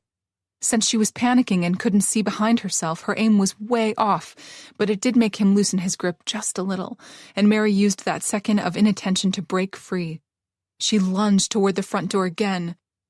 "Help!" If she could only manage to get to the door and scream for help in the echoing corridor, she was sure Mr. Fritt would hear her and call the police. That was her plan, at any rate. In reality, things played out quite differently. "Please, can somebody help me?" she pleaded again, needing only a few steps more to reach her goal. This time, when he grabbed her, he used both hands, digging his nails into her shoulders, making her gasp from pain, right before he shoved her in the opposite direction. The man now stood between her and her freedom. "No, no, no," Mary panicked. She hit a wall, and the impact pushed all the air from her lungs. Mary slumped to the ground, convinced she'd broken something. "Please don't. Leave me alone," Mary pleaded, but the man remained deaf to anything she had to say. As he approached her, she crawled to the bathroom and locked herself in just in time. "Oh God, oh God, oh God." She jumped to her feet. "I love it when you resist." His words crossed the small barrier between them, making her panic even more. "It makes everything that much more fun." "What do you want from me?" she asked in return, completely hysterical now. He just laughed. "Leave me alone," she screamed, hoping somebody would hear her and come to her rescue. "Please, God, please help me." And then she remembered she could call for help. She had her phone with her. Very frantically, Mary reached for it only to discover her pocket was empty. In all the commotion and tumbling around, she must have dropped it somewhere without realizing. "No," she sobbed in despair. The man on the other side laughed harder. "Looking for your phone?" he taunted. She was trapped inside the bathroom with no way of escaping. The room had no windows and no alternative exit point other than the one she used to get in. It was a regular bathroom, and now it more resembled a tomb. "He's going to get me," she thought as dread washed over her. Mary started looking about for anything she could use as a weapon to defend herself. There was only a towel bar, and it was firmly screwed into the wall. "Please help!" She started banging against the tiles, not knowing what else to do. "Please, can somebody help me?" Through all the noise she was making, she could have sworn she heard the man say, "That's it. Game over," as he broke the door down without a sweat. Mary screamed and continued to do so as her throat started to burn, moving backward in panic, deeper into the room as the man advanced forward toward her. His smile was smug, a true hunter who knew his prey was trapped, ready to be slaughtered. "Please don't," she begged, hoping he would have mercy on her. "Just let me go. You don't have to do this." He chuckled. "I know I don't have to, but I want to." This time, when he lunged toward her, Mary tried to fight him off, scratch his face, bite him anywhere, yet he was simply much stronger than her and easily subdued her. "No, let me go!" She fought back, already feeling her strength leaving her. On the other hand, he didn't seem to be having that kind of problem. "Resisting me is pointless, although I did enjoy it." He flashed another one of his smiles as he pinned her to the wall. He used all his body weight to keep her in place, freeing one of his hands from that task. Mary didn't have a chance to start worrying about what he would do to her next when he pulled out a syringe. It was filled with some kind of a yellowish liquid. No, please, no, don't!" Mary started to thrash about with renewed strength. Panic overrode everything else inside her as she felt a small prick on her left arm. And just like that, it was game over. Just like he said. "Please help me." She had enough time for that last thought before she lost consciousness, and everything went dark. Chapter 28. Mary stretched in bed. For some reason, her whole body ached as though she went through hell, which coincided with the fact that she had a terrible dream. A true vivid nightmare. She had been chased around the apartment, and Mary tried her best to escape and couldn't. No matter how many times she called out for help, nobody came to her rescue. The dream was definitely a new one. By all odds, Dr. Carson would find it interesting. Nick had never chased her like that before. She remembered ending up in a bathroom, and he kicked the door, grabbing her. That made her pause. Wait a minute. That wasn't Nick in the dream, she realized with dread. And she wasn't lying in her bed, either, nor the hotel one. All the previous events came crashing down on her, and she remembered everything. Mary opened her eyes and jumped out of bed. Oh God, oh God, oh God. That man grabbed her, drugged her, and now she woke up in an unfamiliar room. The first thing she did was check her clothes. She found it somewhat reassuring that they looked intact. Mary had slept fully clothed. I have to get out of here. Frantically, she started looking about the room. It was clean and bare. Apart from the bed, a nightstand that was empty, and a closet that had folded women's clothes inside it. All the hangers were removed. The room provided everything that was useless as a weapon, although she could perhaps smother someone with a cashmere sweater. Stop it, focus. She tried the door next, and it was locked. That was to be expected. That man wouldn't go to all this trouble simply to let her go. What does he want from me anyway? As her heart started to race with renewed strength, she forced herself to calm down. Panic wasn't productive at the moment. She needed to find a way out of here, so that should be her only focus. Taking a couple of deep, steadying breaths, she continued with her investigation. The room had one large window, but it was completely boarded with wooden planks. They were close enough that she couldn't put her hand between them, though she could see a little bit of her surroundings. The sky was getting dark, which meant she'd slept for hours, if this was the same day anyway. She was held in a house, that much was obvious, high above the ground, on the second or third floor. The estate was surrounded, as far as she could see, by a deep, wooded area. She tried really hard not to think about the fact that she was clearly being held at some abandoned house that was in the middle of nowhere, and failed. Stay calm, stay sharp, and find a way out, she reminded herself. A part of her really wished to curl up in that bed and cry her eyes out, but she knew she couldn't do that. If she fell apart now, then that meant the game was over and the man had won. Game over. He'd told her in the apartment, and remembering that sent shivers down her spine. Mary approached the door again and started banging against it. "Hey! Is anybody out there?" she shouted. "Let me go!" Mary realized too late that perhaps her behavior wasn't that productive, meaning maybe it wasn't prudent to draw attention to herself. She didn't want to let that man know she'd finally woken up. Mary stopped.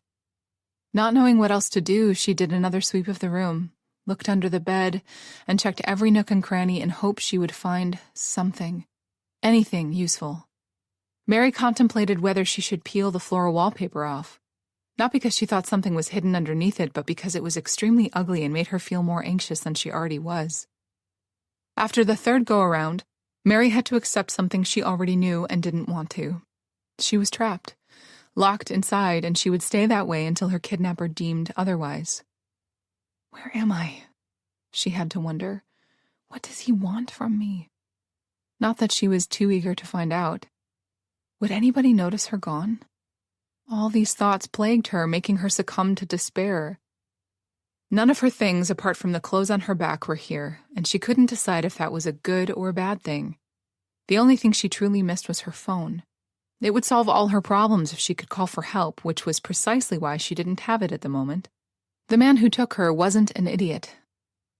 Just don't panic. You will find a way out of here. She tried to give herself a little pep talk. It was interrupted when she heard footsteps and then the door being unlocked. Mary stopped breathing and retreated to the furthest corner of the room, away from the door, keeping as much distance as was possible, waiting for him to appear. Once again, she was confronted with the notion that she had nothing to defend herself with, since this darned room was completely stripped of anything useful. Like a weapon would help you at any rate, a part of her pointed out. Mary banished that thought since this was not the time nor the place for such negativity. Mary braced herself to meet her kidnapper again. To her utmost surprise, it wasn't a man who came through that door, but a woman. Ruby walked in wearing her most radiant smile. "Ruby?" Mary advanced toward her without a thought, her mind in shambles. "What is going on? Where am I?" Mary demanded, for a second there forgetting with whom she was dealing. "My dear Mary, I am so glad you could finally make it to my country house," she told her, petting her on the cheek.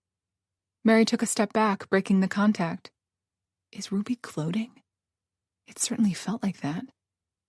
Mary looked at the other woman incredulously.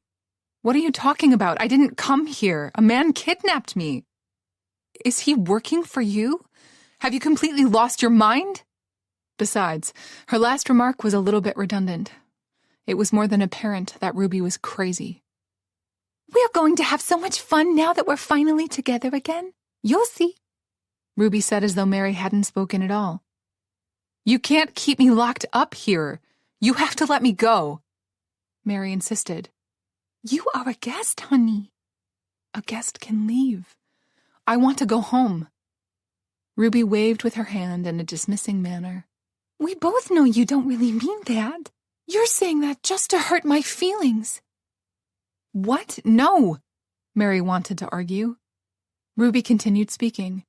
"You will stay right here in this room where I can keep you safe," she practically sang. "Do you like the room? I made it specifically for you.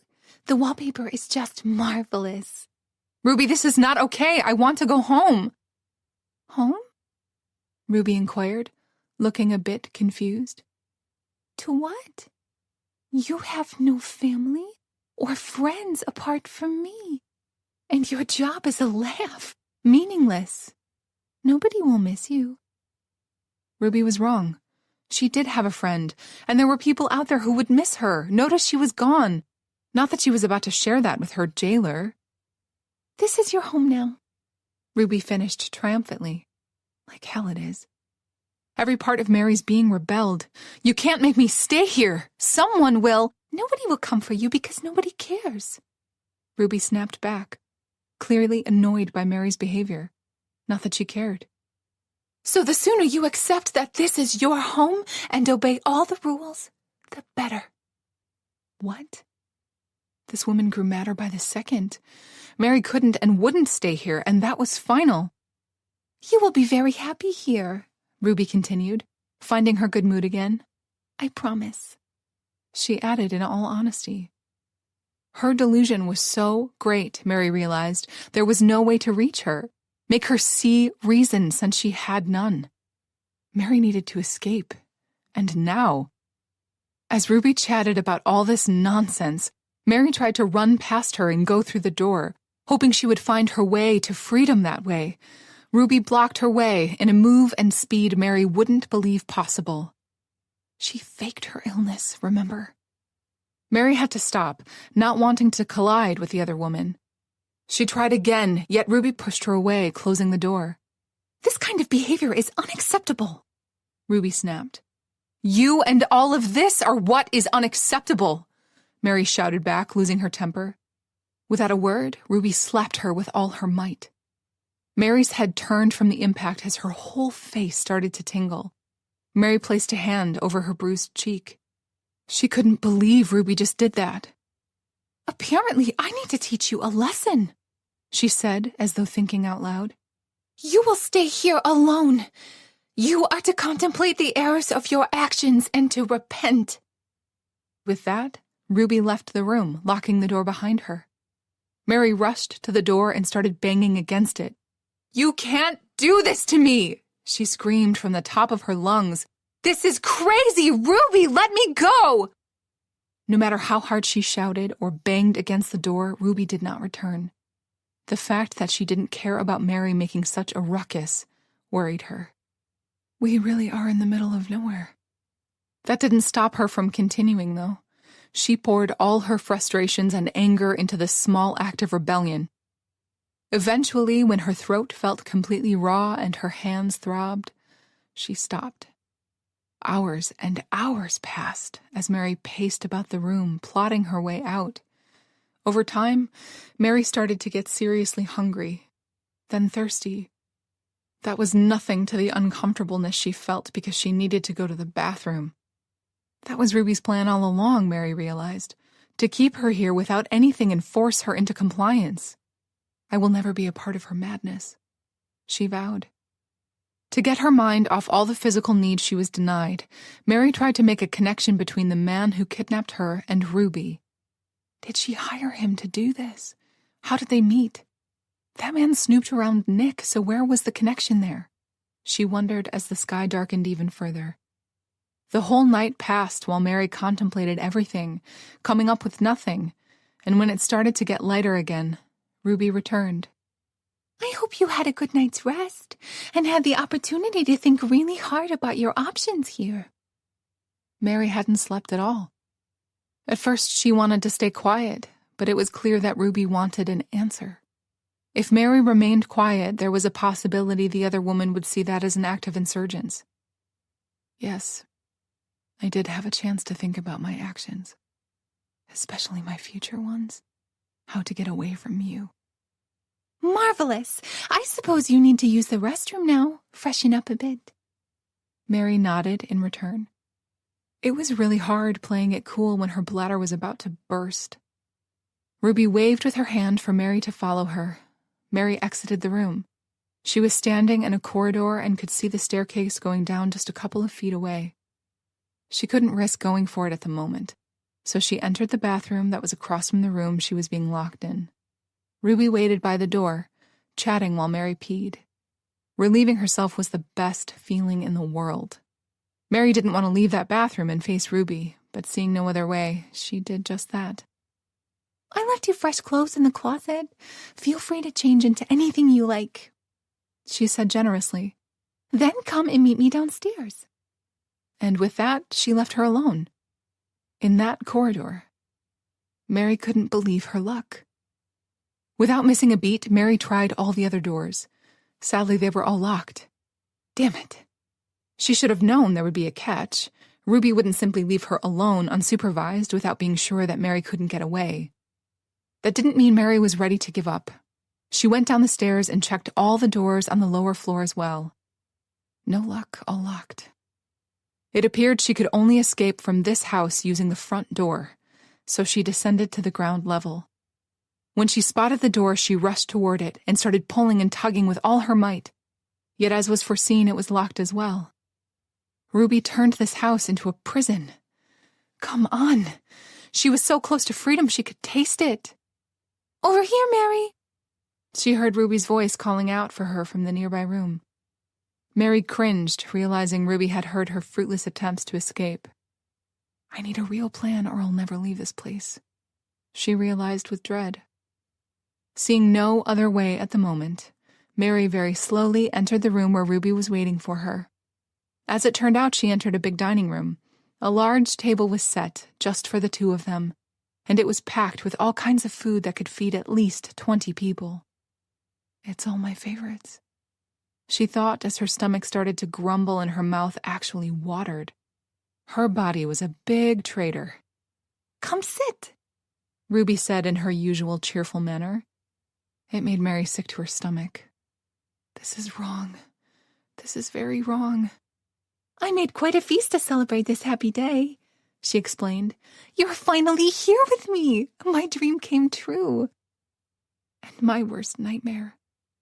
There was no way she would stay here, eat, and pretend like everything was okay when it wasn't. On second thought, perhaps it would be best to pretend and play along, keep her strength up. Mary did as she was told and started to eat without really tasting the food. Ruby was delighted by her behavior, yet Mary was miles away, inside her head. Mary didn't have the faintest idea where she was, how far from any kind of civilization, and it became more than apparent that she would need all her wits, if she ever had any, and strength to escape this place. Or die trying. She cringed at that thought, considering it quite unnecessary. What's the matter? You don't like your breakfast? Ruby asked in concern, clearly misunderstanding Mary's behavior. Everything is perfect, Mary forced herself to say. Ruby was pleased by that and continued to chat like everything was normal, as before, when they were still friends. We were never friends, she reminded herself. Ruby lied and pretended the whole time, clearly planning her endgame. This place. A part of Mary longed for that time of blissful ignorance when she thought Ruby was a true friend, and the other part rebelled. It was better to always know the truth no matter what. Living a lie was no life at all. The truth brought Mary the knowledge of understanding precisely what Ruby was. A narcissist and a killer. Is she going to keep me captive here forever or kill me? Why are you doing this, Ruby? Mary asked at some point, interrupting Ruby during some meaningless story, unable to stop herself. Ruby put down her glass of white wine, even though it was only breakfast time. So forcibly, it was a miracle it didn't break, clearly irked. Expensive crystal. You are being unnecessarily stubborn, Ruby accused, her good mood disappearing. Not that Mary cared. She rose from her seat, and Mary followed suit, and before she had an opportunity to react, Ruby grabbed her by the arm, squeezing hard. You are ruining everything, you selfish girl. I see you still haven't learned your lesson. And with that, she started dragging her back toward the room. Mary resisted. Unfortunately, in the end, she was locked inside that room yet again. You need to accept your part, and the sooner the better. Ruby left with those words. Mary scoffed. She had no intention of doing something like that. She would rather die. Chapter 29. It got dark again, and Ruby didn't return. She was really set on teaching Mary some kind of lesson, forcing her to behave in a certain manner. On the other hand, Mary was set on winning in this mind game and escaping. When Ruby did return, they continued to do their song and dance routine. In the next couple of days, Mary tried her best to escape from Ruby, and that continued to be out of her reach. Ruby would punish her for her behavior, of course. Yet all that gave Mary knowledge and future ammunition. Ruby wanted a person to play with, fulfill some fantasy of hers that Mary couldn't fully understand. If she played nice, Ruby would reward her. If she didn't, Mary got punished, usually by being locked inside the room for a long period of time. At times, Mary did as she was told, and at others, she rebelled, testing boundaries. Pretty soon, a pattern of Ruby's behavior started to emerge. Mary discovered, if she pretended everything was okay, that they were the best of friends and she was there completely voluntarily as a guest, then Ruby was pleased and would reward her. Mary's door would stay unlocked and she could go to the bathroom whenever she pleased. All the meals were included in the deal as well. To a sane person, that didn't sound like much, but Mary knew what a lack of these essentials felt like. Of course, Mary was not a fool. She knew Ruby was simply training her like she was nothing but a wild animal that needed taming. Mary let her, lulling her into a false sense of confidence. And Ruby was beyond confident that Mary would stay put, which could only mean she'd made sure they were at a completely remote place with no other people around. Also, it meant she had done this before. That was a truly terrifying notion, and only fueled Mary's desire to escape even more. At some point, Mary lost track of how many days she had been kept there against her will. Is it 3 or 4 days? Either way, she got hungry, so she descended into the kitchen to prepare herself a sandwich. Ruby was there. She's everywhere. Wherever I look, wherever I go, Mary thought glumly. "Good morning, honey," she sang. "Morning, Ruby." The other woman looked at her with displeasure. What did I do wrong now? "You still haven't changed," she complained. That was true. Mary had kept her own clothes on all this time, even refused to shower. She considered her stink a subtle, or not so subtle anymore, display of rebellion. "I chose all the clothes inside your room with such care," Ruby complained, trying to emotionally manipulate her. For that, Mary would have to have positive emotions toward Ruby in the first place. In reality, the only emotions she had for her were from the negative spectrum. "I put on some weight. Nothing fits me," Mary lied without missing a beat. Ruby made a face. "Never mind. I'll get you new ones." Mary continued to work on her meal, and it was clear that Ruby was waiting for something. Mary knew what the other woman wanted to hear, and it was hard to relent. "Thank you, Ruby. You are such a good friend," Mary forced herself to say. Then she shoved the sandwich into her mouth simply so she wouldn't start screaming. Ruby smiled in return, happy everything was as she wanted it to be. She was good to Mary when she was in a good mood. She never stayed that way. If Mary made a wrong gesture, displayed in any way that she was there against her will, then Ruby would have one of her fits. Instantly, Mary would be thrown back into the room, locked until she learned not to cross Ruby in any way. It went without saying that Mary learned all the things not to do the hard way. It was difficult spending all her days like this with a person like Ruby, without a moment of peace. At times, she even wanted them to sleep together in the same room. I guess that's why this is called being held against your will and not a vacation. Mary tried to joke as much as possible, though it was only inside her head.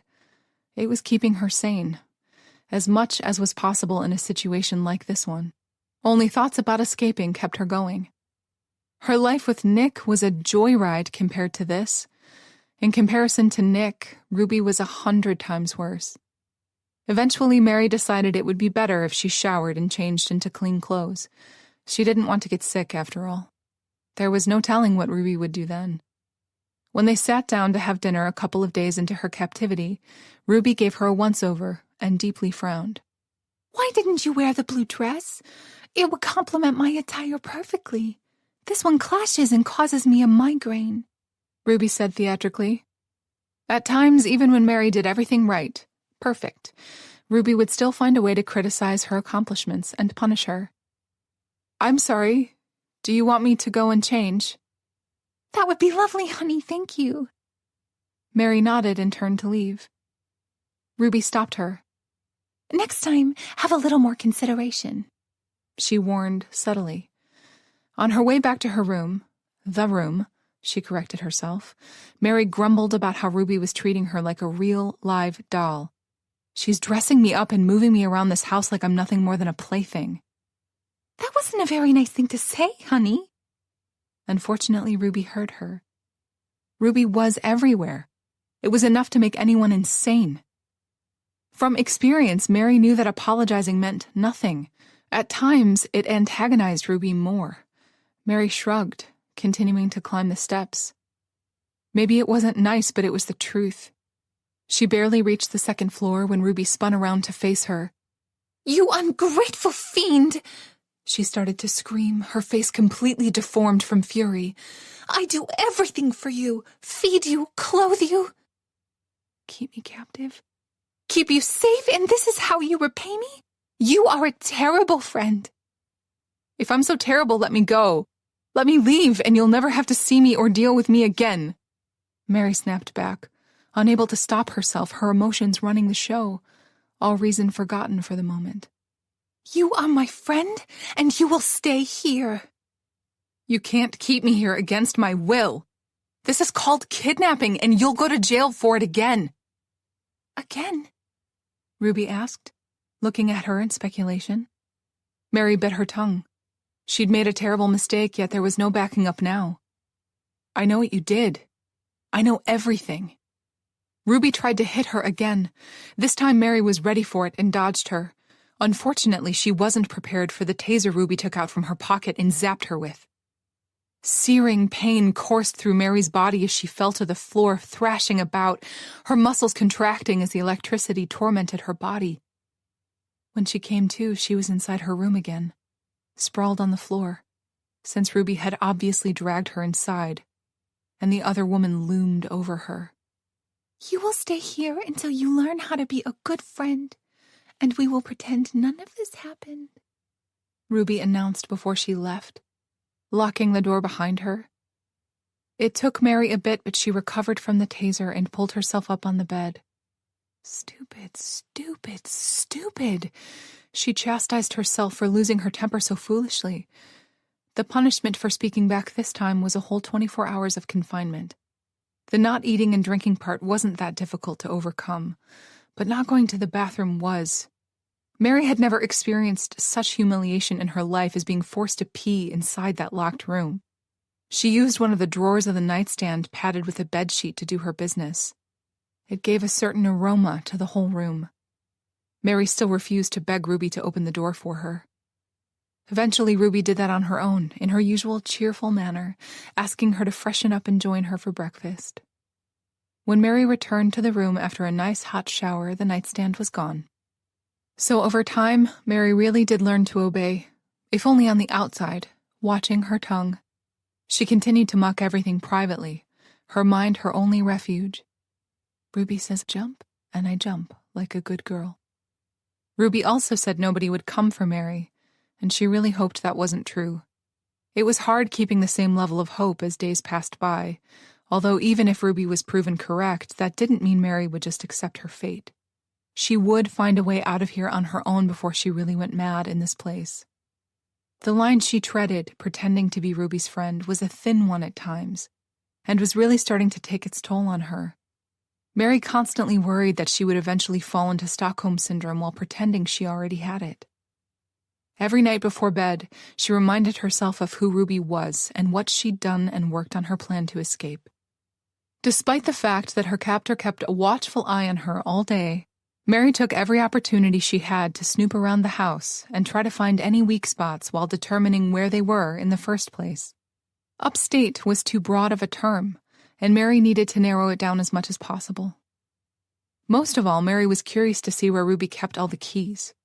The one from the front door was around her neck. Mary saw it multiple times, but all the rest were hidden someplace. Ruby was too smart to simply leave them lying about. Mary thought if she could grab a hold of them, she could perhaps escape using one of the upstairs bedrooms. They can't all be boarded up, can they? Mary volunteered to do all the housework. Ruby? "Yes, honey?" I've been thinking about something. Would you let me clean up a bit around the house? Just a way of thanking you for letting me stay here with you? Mary asked, pretending like that thought just popped inside her head. "The dust has started to settle a bit," Ruby mused, and Mary held her breath waiting for her reply. "That would be lovely, honey." What are friends for? She forced herself to smile. "Just stay on the ground floor." Ruby's room was locked all the time, and Mary was screwed if she kept the keys in there. Mary didn't possess the set of skills to pick a lock. Besides, if she could do that, she wouldn't need keys in the first place. Just don't despair, Mary calmed herself while pretending to work. Where there's a will, there's a way. She quoted and immediately felt like slapping herself simply out of principle. She wasn't nearly desperate enough for such cheesy motivational quotes. Over time, the two of them settled into a rhythm, and that really terrified Mary. Every day resembled the previous one. They would eat, talk, and play games or whatever Ruby wanted them to do. Mary could predict with great accuracy how a day would turn out to be simply by observing Ruby's mannerisms. The notion that she was getting comfortable in all this madness was a bad sign. I have to find a way to leave this place. I have to leave before I turn into her. Chapter 30. Mary often thought about the man who'd kidnapped her. In all this derangement, it was a small blessing that she never saw him again. That didn't mean she didn't wonder about his relationship with Ruby. Was it a one-time deal? How did they know one another? Did he kidnap a person for Ruby before? All that and more plagued her. Unfortunately, those were not questions she could ask Ruby. She could just picture them having dinner with Mary saying something like, "By the way, the man who kidnapped me, is he your permanent employee or just a freelancer?" Yeah, right. As she said before, it was good that he wasn't around. That man terrified Mary. There was nothing human about him with those dead eyes and cold voice. She shivered merely thinking about it. On second thought, nobody was more terrifying than Ruby, especially when she was holding that taser of hers, and she wasn't afraid of using it, either. Mary kept waiting for Ruby to let her out and walk around the garden with her, since she constantly boasted about how marvelous it was, especially while in bloom. Mary needed some kind of a clue where she was and hoped if she were good enough, she would get her answers out there, around the house and in the gardens. "Mary, it is simply to die for," she told her on one occasion. Mary hoped she didn't mean that quite literally. At any rate, that never happened. They stayed inside all the time. That didn't mean Mary was idle.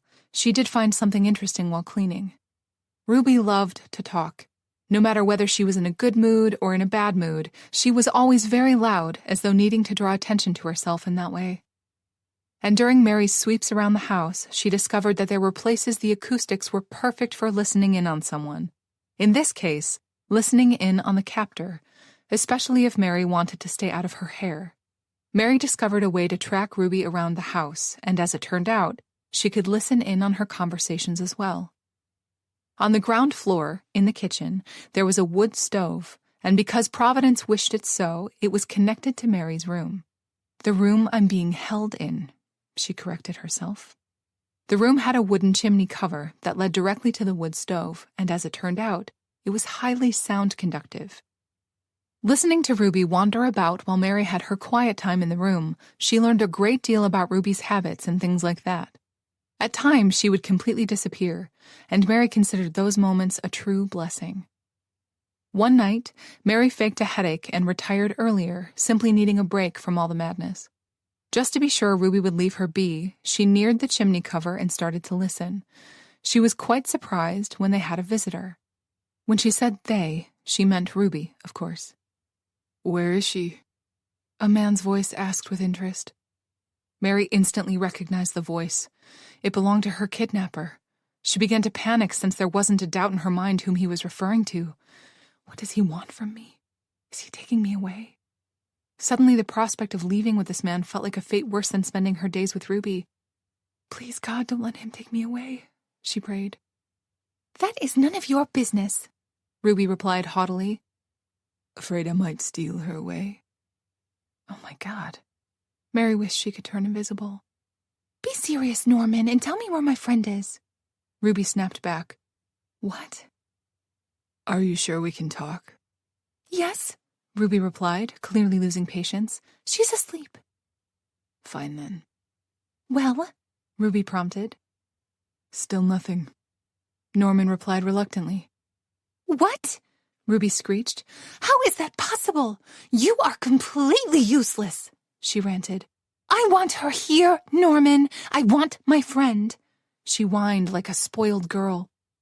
"I tried my best, looked for her everywhere, but I think she skipped town," Norman said. Who are they looking for? Mary wondered. It was obvious that Ruby hired this man to kidnap another woman. "I don't care," Ruby insisted. "I want my friend here to keep her." "Why? One's not enough anymore," he taunted. There was a loud bang as though Ruby hit a table with her fist or something. "Just do as you're told and find Shannon," she ordered. Mary gasped. Shannon.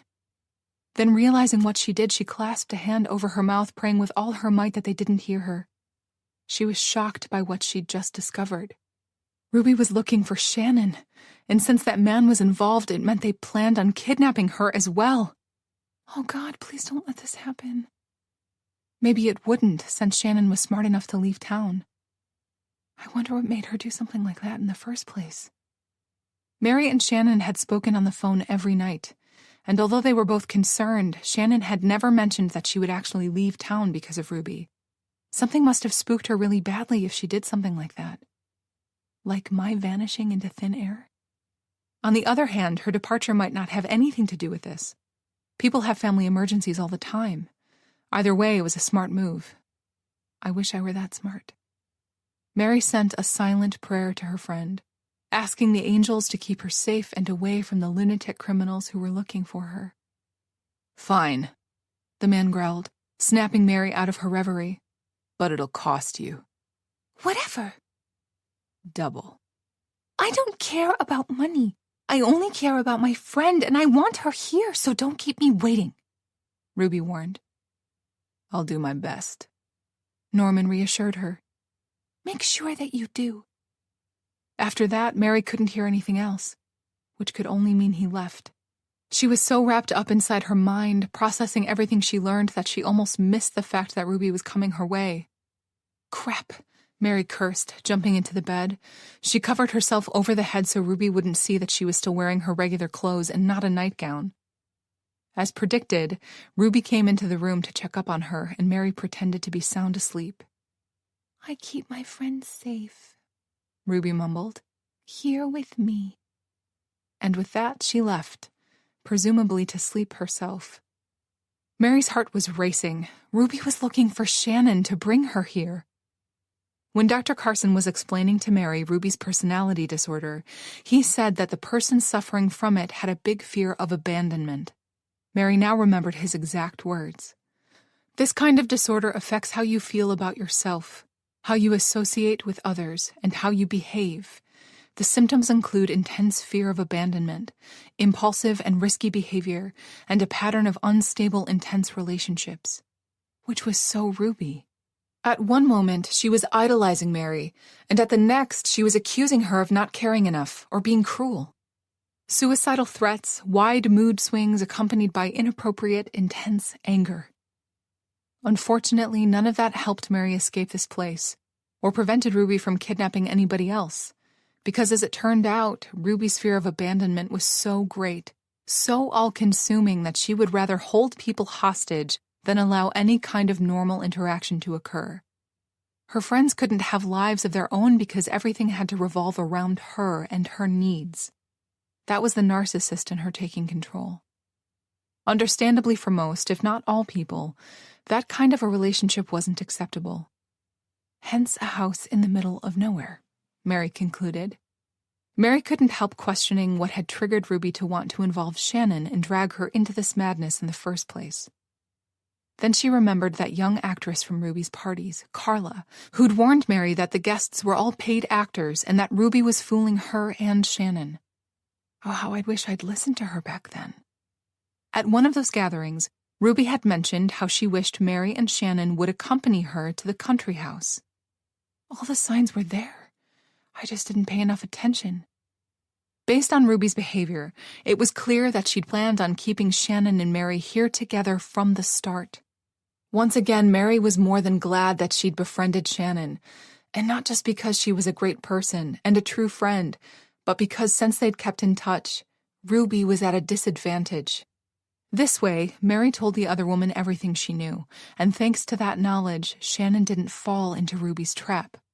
Like I did, she thought glumly, and she banished that thought immediately since it was counterproductive at the moment. Only happy thoughts, she reminded herself. It was just that in this situation, happy was quite a broad yet simple affair. Mary expressed gratitude when she was left alone for more than 5 minutes. All the same, Mary felt triumphant at the moment since Ruby couldn't have her way. Shannon was in the wind, as it turned out, and had managed to save herself from this hell, escaped Ruby and this insanity. Good for her. That knowledge that Ruby wasn't all-powerful despite her money was what gave Mary power to fight her despair. It gave her the will to continue, to live on and fight another day until she managed to defeat her jailer. Besides, if Shannon was so spooked to leave town, then that meant something happened. Maybe she realized I went missing. Mary hoped. She had to believe that was the reason.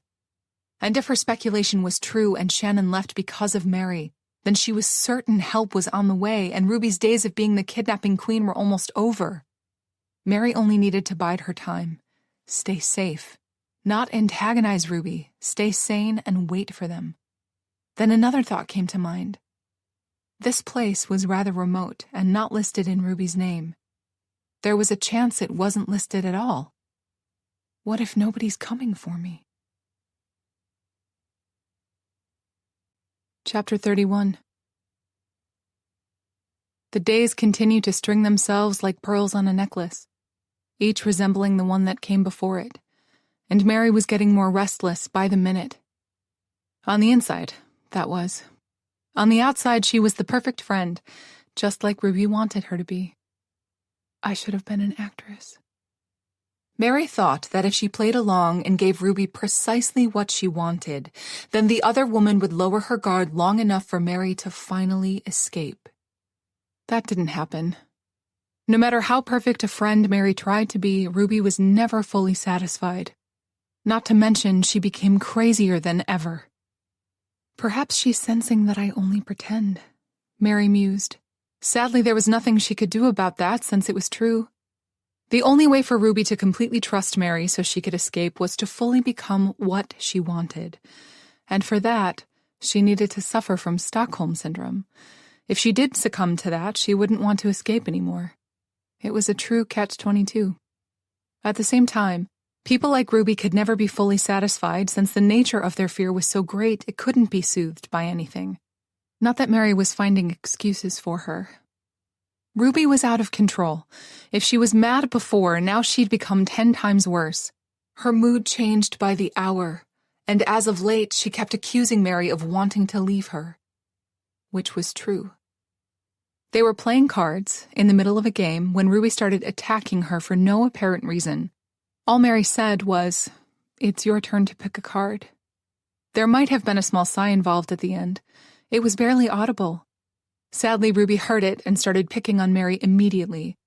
"I can see you are quite bored of spending time with me," she said, taking a sip from her drink. A couple of days back, Mary had the idea of getting Ruby completely drunk to escape. Here she was, still waiting for that to happen.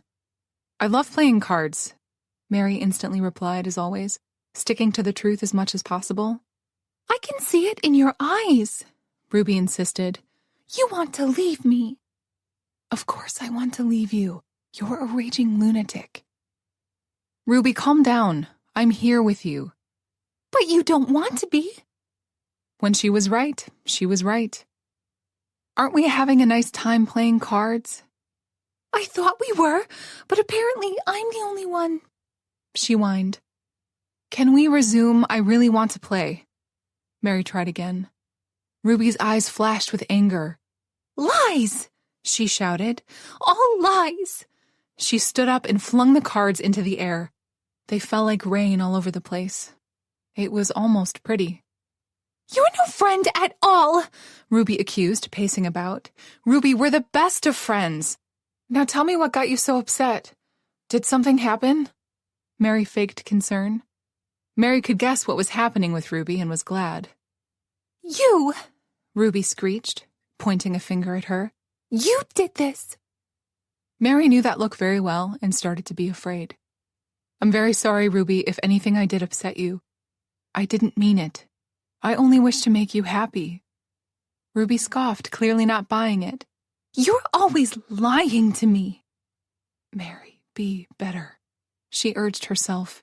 How about I make it up to you for ruining our favorite game? Mary asked, holding her breath while waiting for Ruby to take the bait. There was a 50-50 chance Mary would get thrown into her room, and possibly beaten down as well. How? Ruby asked. Mary forced herself to remain calm, to not show her relief. I can make you your favorite cup of coffee. Oh, and we have those biscuits you bought us. They would go well with the coffee. Ruby looked at her, quite perplexed. It was clear that she still wanted to argue, so Mary sweetened the deal. Did you once tell me that a famous cook named a pastry after you? She inquired, hoping that would do the trick. Ruby loved to speak about herself, and despite her current state, the temptation was just too great. It was a French pastry chef, Ruby corrected, just like Mary knew she would. They started walking toward the kitchen as Ruby launched into a story Mary had heard about 100 times. The story that was probably just a figment of her deranged mind. At the moment, Mary didn't care, since she'd dodged a bullet. Can my coffee have extra cinnamon? Ruby interrupted herself to ask. Of course. Mary forced herself to smile. This small snack was an excellent idea, Mary, she said. You take such good care of me. What are friends for? And I'm sorry for making such a mess with the cards. Sometimes I can be really clumsy, Ruby explained, already rewriting history like she always did. Mary got used to that and played along. Never mind that. Mary waved as if it was of no importance. I'll clean everything up later. You're my hero. And you're my jailer. I don't know what I would do without you. To that, Mary simply smiled again. Mary knew exactly what she would do without Ruby. As Ruby returned to the story, Mary made coffee. She learned that it worked best if she treated Ruby like a child. When she had a fit, it was crucial to distract her with something else. If Mary managed to switch Ruby's focus to something else, something about herself, of course, then she was golden. It didn't work every time, but often enough for Mary to put in an effort. And she understood Ruby's anger that was growing each day perfectly. Mary was certain it had something to do with Shannon and the fact that Norman still couldn't find her. That was a logical conclusion since Shannon wasn't there with them, which was a true blessing as far as Mary was concerned. However, since her captor became increasingly more demanding, not to mention unpredictably cruel, Mary was completely emotionally and at times physically drained. She counted hours each day for those precious hours of sleep when she could escape while succumbing to oblivion. Unfortunately, at times her nightmares loved to torment her with recapitulations of her day, like she needed a rerun of that. Mary longed for real rest and peace. How about eternal peace? Came a sudden thought, and she banished it immediately. No matter what, she was not suicidal and would never again be suicidal. Mary wouldn't give Ruby that much power over her. She will not win. Mary was adamant. Mary went to bed that night way past midnight because Ruby demanded that they watch some stupid movie together and drink cocoa, but then got fidgety all of a sudden and sent Mary to bed. Mary didn't question the sudden change of heart, yet maybe she should. At the moment, she was too preoccupied with her plan of convincing Ruby to let her go outside. Maybe we could go butterfly catching? Her sleepy mind offered. It was a stupid, crazy idea. Ruby loved butterflies, so there was a possibility that it could work. Camping under the stars? Planting a tree of friendship? So I can bury her underneath it? Mary added and yawned. Perhaps she should abort this mission for now, since she was dead tired and each idea was crazier than the next. Ruby's crazy is starting to rub off on me. Mary couldn't be happier when she crawled into the bed, falling asleep the moment her head hit the pillow, and it was a dreamless affair at that. She was propelled back into consciousness by a loud scream, not her own. For some reason, Ruby was angry. No! Ruby screamed from the top of her lungs. The potency of it shook the entire house. Mary jumped out of bed and went to her listening place, although at this point, she shouldn't have bothered. "Calm down. You'll upset your friend," Norman mocked, and Mary instantly swallowed hard upon hearing his voice. He's back. Does that mean Shannon is here too? She started to panic. "Don't speak to me in such a manner, you cretin!" Ruby was beyond herself, showering Norman with all kinds of insults, and Mary just hoped her fury would stay focused on him. She didn't want Ruby to come upstairs and unleash all her frustrations onto Mary. It wouldn't be the first time.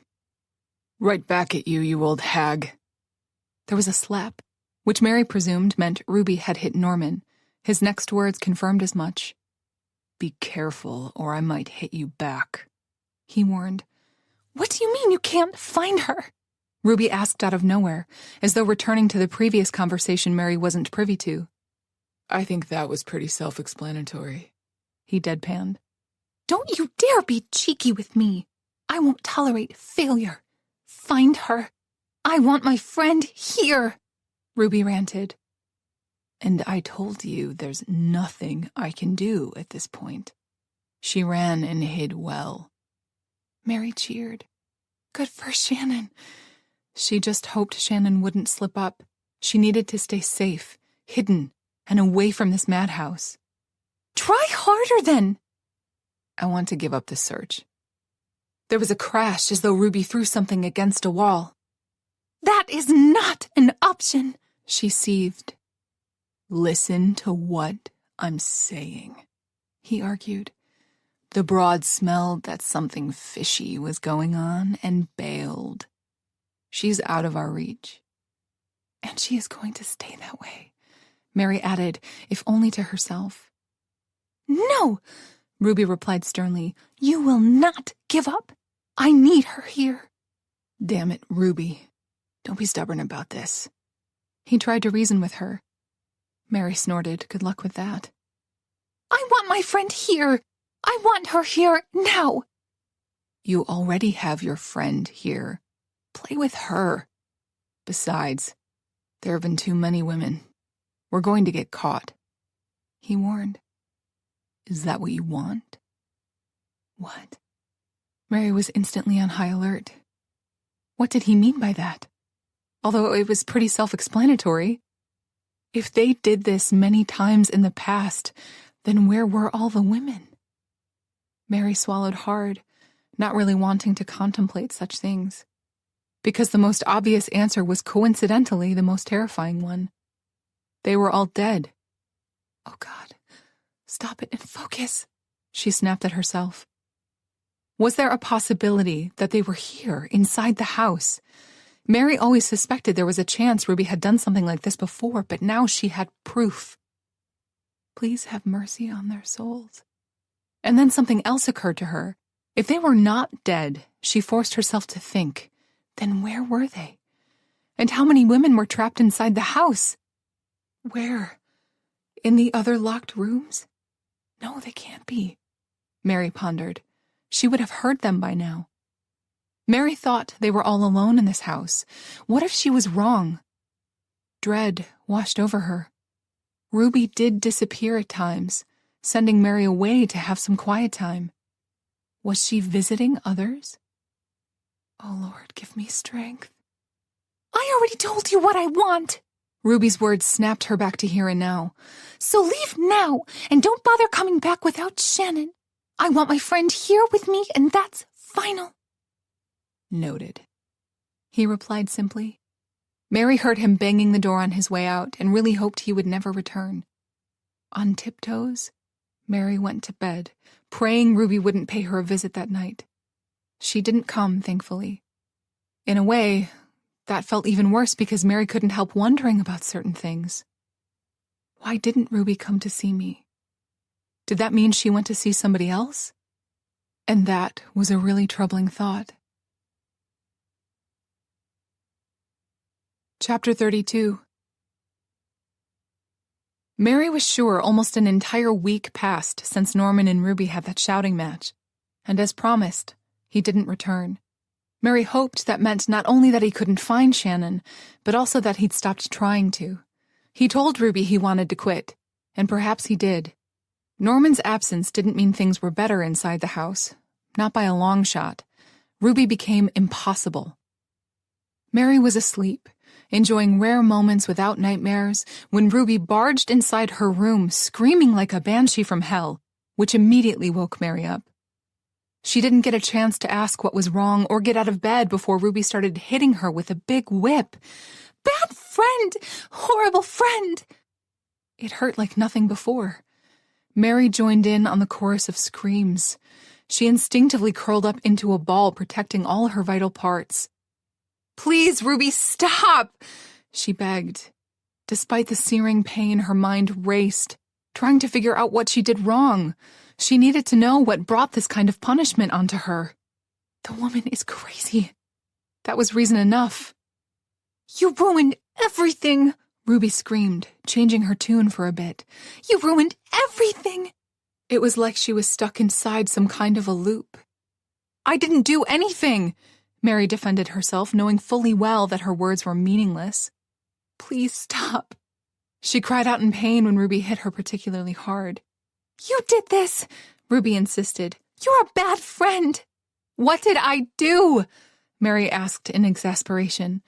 If she knew what Ruby was referring to, then maybe she could defend herself. Not that Ruby was in a particularly reasonable state of mind. Mary started to fear that Ruby would actually kill her this time. No, every part of her bruised body argued. Ruby stopped for the briefest of moments to switch hands. "You turned my Shannon against me," she accused, almost sobbing, "and now she's gone." Gone as in escaped or gone as in dead? Mary wished to ask for clarification and held her tongue. "And I want her here!" She whined like a petulant child. Mary sent up a silent prayer, thankful for the fact that Shannon had still managed to elude the pair. The notion that Shannon was out there, free, was what gave Mary the strength to rebel. She wasn't going to take this abuse any longer. "None of this is my fault!" she screamed back. The strength of her voice was so great that Ruby stopped whipping her for a moment, clearly startled. Mary used that opportunity to roll out of Ruby's reach and slowly, wincing, got up to her feet. She completely ignored the pain as she stood up for herself. "Stop punishing me for something that I didn't do." Ruby looked at her with so much hate that in any other circumstances Mary would cower in fear. She was beyond that now. Ruby advanced toward her and started swinging as though to resume her punishment. "Oh, no, you won't." Mary managed to grab hold of the whip, and for a moment they wrestled for it. Yet, as it turned out, Mary was more determined, and with a sharp jerk pulled it out of Ruby's hand.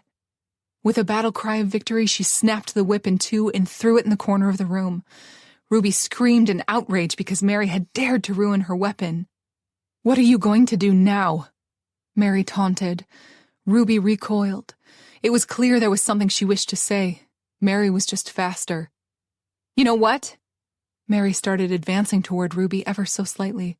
"I did tell Shannon everything I know about you," she yelled, letting all her anger, panic, frustrations, and despair pour out of her. "And if she managed to escape thanks to that, then good for her, because you are a toxic nut who kidnaps, imprisons, and torments people. You're a murderer, and you not only belong in jail, but in hell, too," Mary concluded, breathing really hard. Her whole back burned from the wounds Ruby had inflicted on her, yet at the moment she didn't care. Ruby snapped her head as though she hit her. It was obvious she couldn't believe Mary had just uttered those words. Better believe it. She'd suppressed her true self, her true feelings for too long, trying to be a perfect plaything for Ruby, all because she needed to get out of there. Except enough was enough. At this point, Mary really didn't care anymore if she lived or died. "I am sick and tired of you and this place. You disgust me. I regret ever helping you on that subway train. Good deeds really don't go unpunished. You will never find Shannon because she is just too smart for you."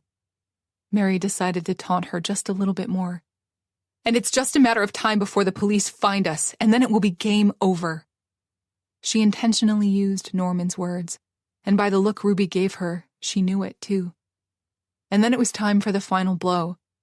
"I would rather spend an eternity with Nick than another second here with you, you crazy bitch." And then it dawned on her. all the pieces of the puzzle finally coming together. She was looking at things from the wrong angle the whole time. It was not a coincidence that Nick was followed around by Norman. It was clear that Ruby had ordered him to do something like that because Mary was tied to him in a way, and Ruby had a problem with that. Her plaything couldn't be married. It was a nuisance. In her troubled mind, she was just getting rid of the competition. Oh no. Ruby sent Norman to kill Nick. Tortured and murdered. The detective's words came back to her. You killed Nick, Mary said in a much calmer way. And Ruby started to laugh. Took you long enough to figure that out, Ruby managed to say between cackles. Mary would be horrified by her words and behavior in any other circumstance. As it turned out, she'd already reached her limit of horror a long time ago. Mary shrugged. What can I say? I was a little preoccupied with all the crazy. She gestured around them. She was glad the masks were finally gone. There was no pretense anymore, just them, airing everything out in the open. Ruby stopped laughing at that, which in return made Mary smile like the Cheshire Cat. She was glad she'd managed to ruin Ruby's mood. This place, this damn house and her captor were turning Mary into something she wasn't. A monster in her own right, but she didn't care. Not at this moment, at least. She wanted to hurt Ruby as much as possible. You ungrateful brat, Ruby spat in return. Instead of speaking to me in such a manner, you should be thanking me for getting rid of that pest for you. Me? Ungrateful? Me, a brat? It was funny how her brain latched onto unimportant things. Oh, please don't act like you give a shit about me.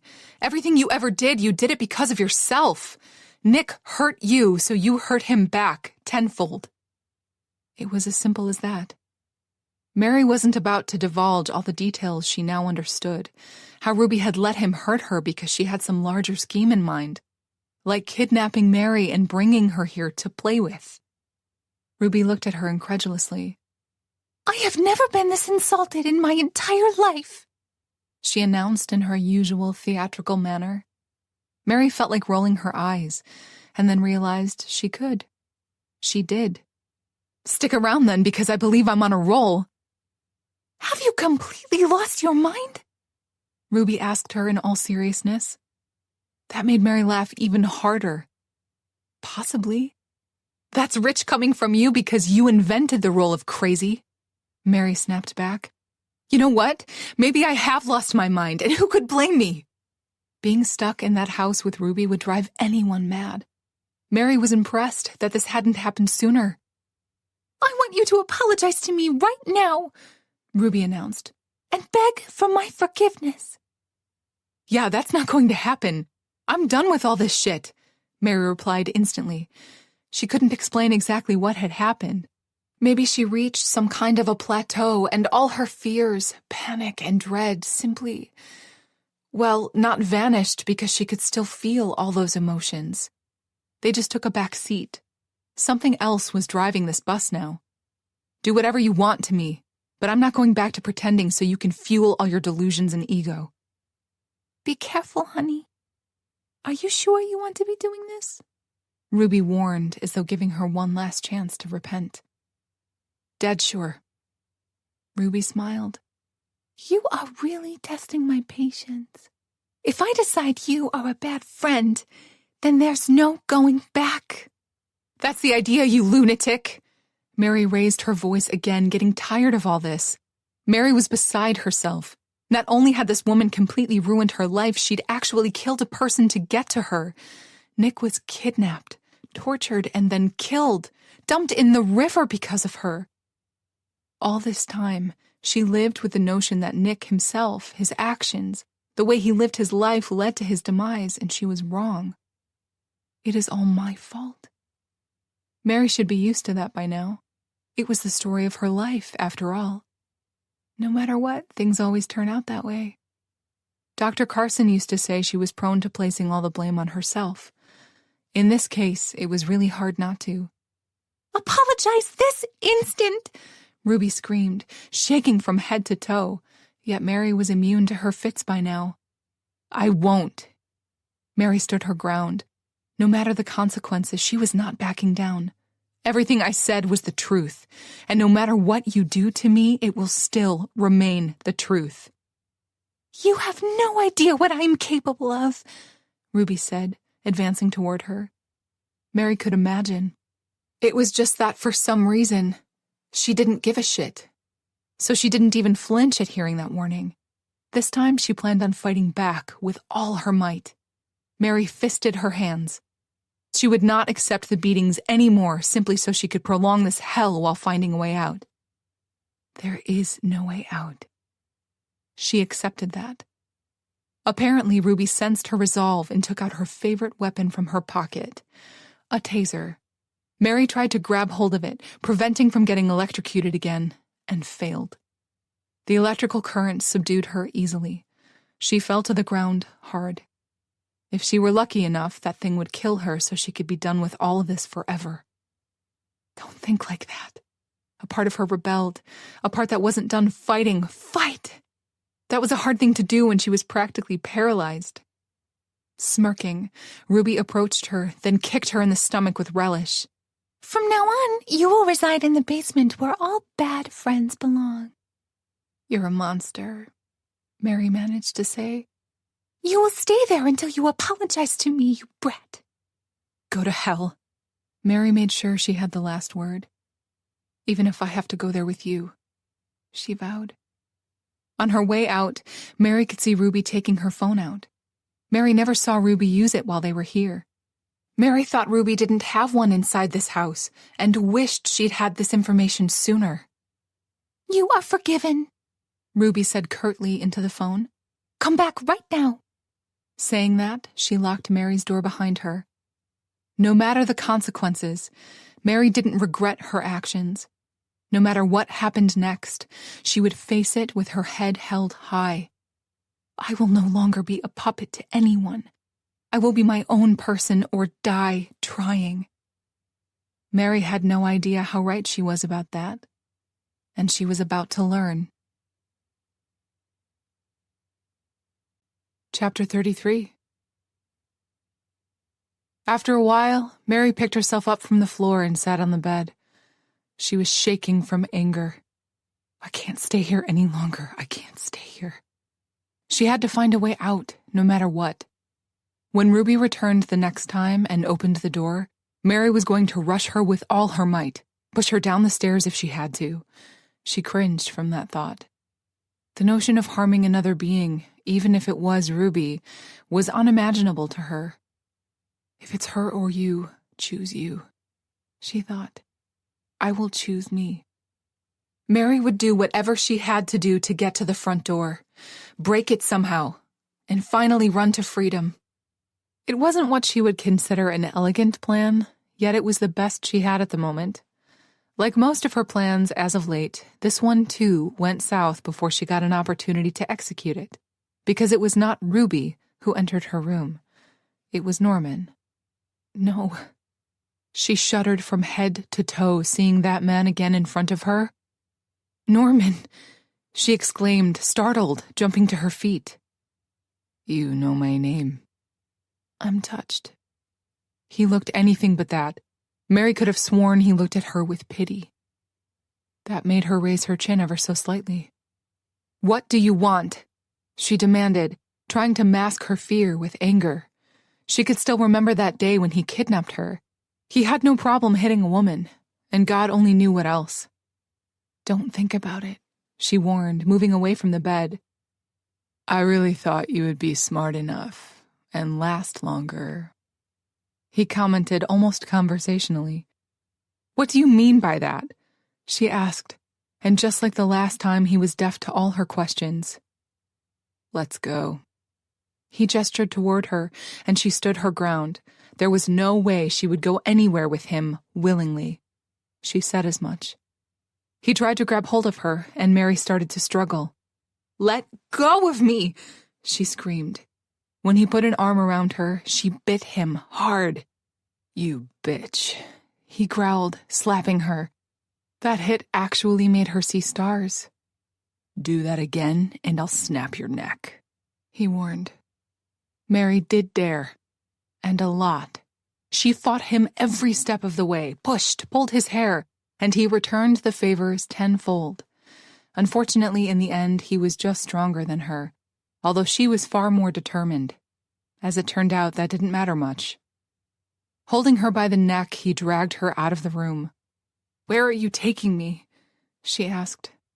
In return, he squeezed ever so slightly. "Be quiet," he snapped. As they descended down the stairs, Mary continued to look around, trying to see Ruby, and she was nowhere to be seen. "She's pouting somewhere." "Ruby, where are you?" Mary shouted despite the warnings. "You coward can't even face me, you crazy bitch!" Mary spat all kinds of things on their way down. She wanted to show that crazy bitch, show both of them how she wasn't afraid anymore. Norman shook her like a rag doll, and it almost cost her balance. "I said shut the fuck up," he growled, getting into her face. His breath was so foul it was no wonder he had to spend his days with a deranged lunatic like her captor. She almost said as much and bit her tongue. Mary didn't want him to throw her down the stairs, since the fall wouldn't kill her, just paralyze her. And wasn't that a happy thought? "Keep moving." Reaching the basement, Mary wasn't that surprised the door was open for them. She tried many times in the past to open it, look and see what was inside, and it was always locked. Now it wasn't. It's magic. There was no light inside, only the vast staircase that seemingly led into nothingness. And Mary recoiled. "Why are you doing this?" Mary asked him as he pushed her inside, and reluctantly she started descending. She had a feeling that some kind of a dark beast was slowly devouring her. "Be quiet. I've had enough of you," Norman said, clearly annoyed. "Why are you working for this lunatic? Why are you helping her?" Mary persisted. He must be worse than Ruby to willingly participate in all this madness, she realized. Without a word, Norman stopped. Mary couldn't see anything, yet apparently he had no trouble orienting himself around in the dark. Without warning, he pushed her, and she stumbled down the last few steps, falling to the ground. Her bruises were definitely going to have bruises. "Enjoy," he mocked, returning upstairs. "Why?" she shouted after him. As he closed the door behind himself, Mary could have sworn he said, "Sometimes I wonder that myself." The door was closed and locked, immersing Mary in the complete darkness. She was blind. Mary was never that fond of the darkness to begin with, and that uneasiness only intensified now. Moving about, she felt her way back to the stairs, and climbing, she reached the door. Mary started banging against the door. "Let me out of here, you lunatics!" she screamed. "You can't keep me here!" Which was a ridiculous thing to say, considering her circumstances. They could do to her whatever they wanted. "Let me out! You can't do this to me. You can't. You just can't." The adrenaline slowly started to leave her body since she wasn't in immediate danger. Although that was highly debatable, considering she had no idea what lurked in the darkness. She really started to notice her surroundings, to feel the weight of the vast space around her, or more accurately put, beneath her feet. Mary started to feel like something bad was about to happen. What could possibly be worse than being locked up in a dark basement? She didn't feel like finding out. This is all in your head. Ruby wants you to be afraid. That's why she did this. She tried to calm herself down. It somewhat helped. As her eyes started to adjust, her nose decided it had been asleep for too long and chose to wake up as well. Instantly, a rather foul smell assaulted her. It wasn't the usual damp, musty smell of the underground room. It was something heavier and more potent, like a rat died there, or 100 of them. Mary sat down on the steps, seeing all kinds of images in front of her in the pitch-black room. Like she didn't already have enough problems on her plate, her eyes and mind had to play tricks on her. She'd finally done it. She'd finally stood up for herself, for once in her life. And look where it brought me, she thought, and laughed despite herself. Notwithstanding, she didn't regret it. This was better, more honest, than what she was doing upstairs with Ruby. She was sure that if she continued walking down that path, she would end up crazy like Ruby, or even worse. She greeted the morning like that, on the steps in the damp room as her back hurt like hell from all the lashing. The only way she knew the new day had arrived was because the basement had a few tiny windows. They were boarded up just like the rest of the house. The rays of light still managed to get through the slits. It wasn't enough to illuminate the whole basement, more like it allowed her to see the shapes around the space, shapes that were not a figment of her imagination, or so she hoped. Once Mary adjusted to the semi-darkness, she slowly descended the stairs. She couldn't rule out the possibility that some kind of animal lurked about, though the place appeared dead quiet all night. There must be a way for her to get out of here, and the most obvious choice was the windows. She just needed to break the glass without Ruby hearing her and to find an object to use as a lever for the wood panels, and she was golden. It would be a tight squeeze, yet she could do it. As she approached the window, something else caught her attention. Mary could have sworn she saw a slumped figure chained to the wall. "It's just a trick of the light," she told her beating heart as dread washed over her. It didn't believe her, nor did the rest of her. Mary neared a little closer, slowing down. "Hello? Is anyone down here?" She called out in half a voice, not wanting to startle whoever was down there with her. If someone was down there with her, she corrected herself. Nobody answered her or moved. I must be out of my mind, hallucinating. If anybody were down here in the basement, then Mary would have discovered that the instant Norman pushed her inside, she rationalized. What if the person is drugged? The other part countered. The uncertainty was eating her alive. She needed to make sure.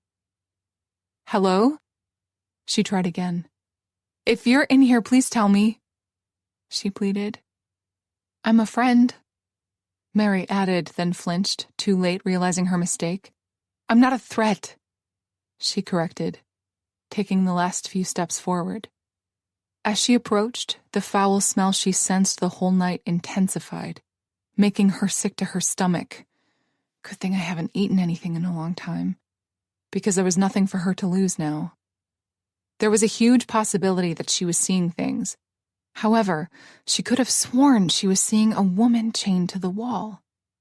Mary could clearly see the long hair in disarray, and a dress.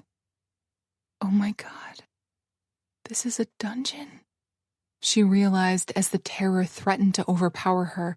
She pushed it away. Her desire to learn the truth helped her continue forward, no matter what.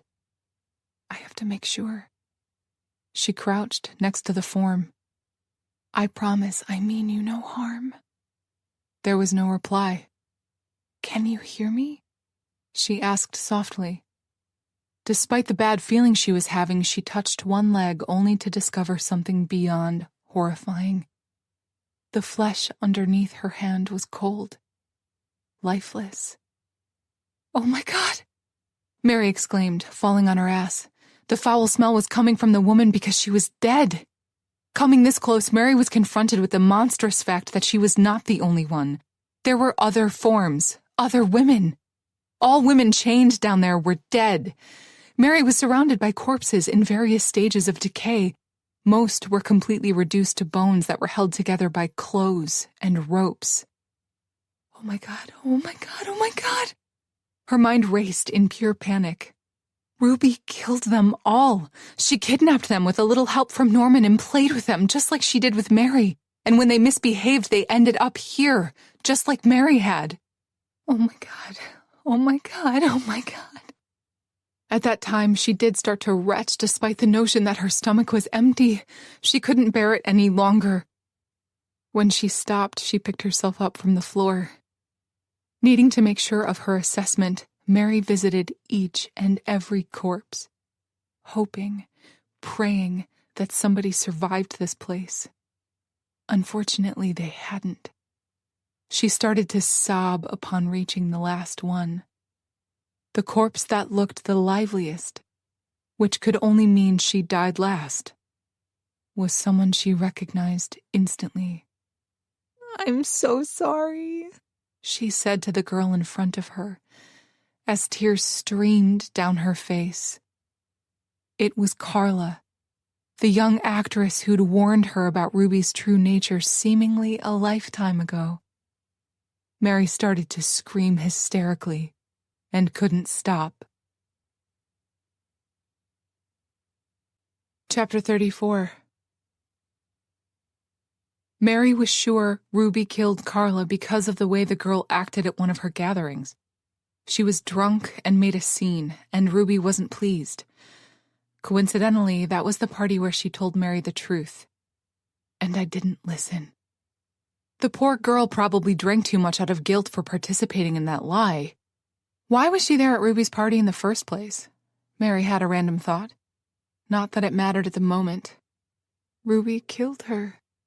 Mary sobbed inconsolably. Ruby killed them all. Looking around at all the chained women, it was as though they were accusing Mary of not being strong enough, brave enough, smart enough to break out of there and tell their tale. "Stop it, stop it," she screamed. She ran back up the stairs, stumbling all the way to the top, bruising and skinning her knees, not that she cared. "Please let me out of here," she shouted in desperation. "Please, please let me out." She couldn't bear to be down there with them. "I don't want to become one of them. I don't want to stay here, please," she screamed, though her throat protested. "I don't want to die chained to a wall in some dark basement, forgotten by all like I am nothing." Mary banged against the door as hard as she could, screamed her pleas, cried and begged, except Ruby ignored her entirely. Mary stayed like that, in the dark, shrouded in terror, for a whole 2 days. She couldn't decide what was worse, the day when she could see the shapes of the dead women, or the night when she couldn't and knew they were there nevertheless. "I will not end up like this. I will not end up like this. This is not the end of my story," she repeated like a mantra. What if it was? She had a moment of doubt.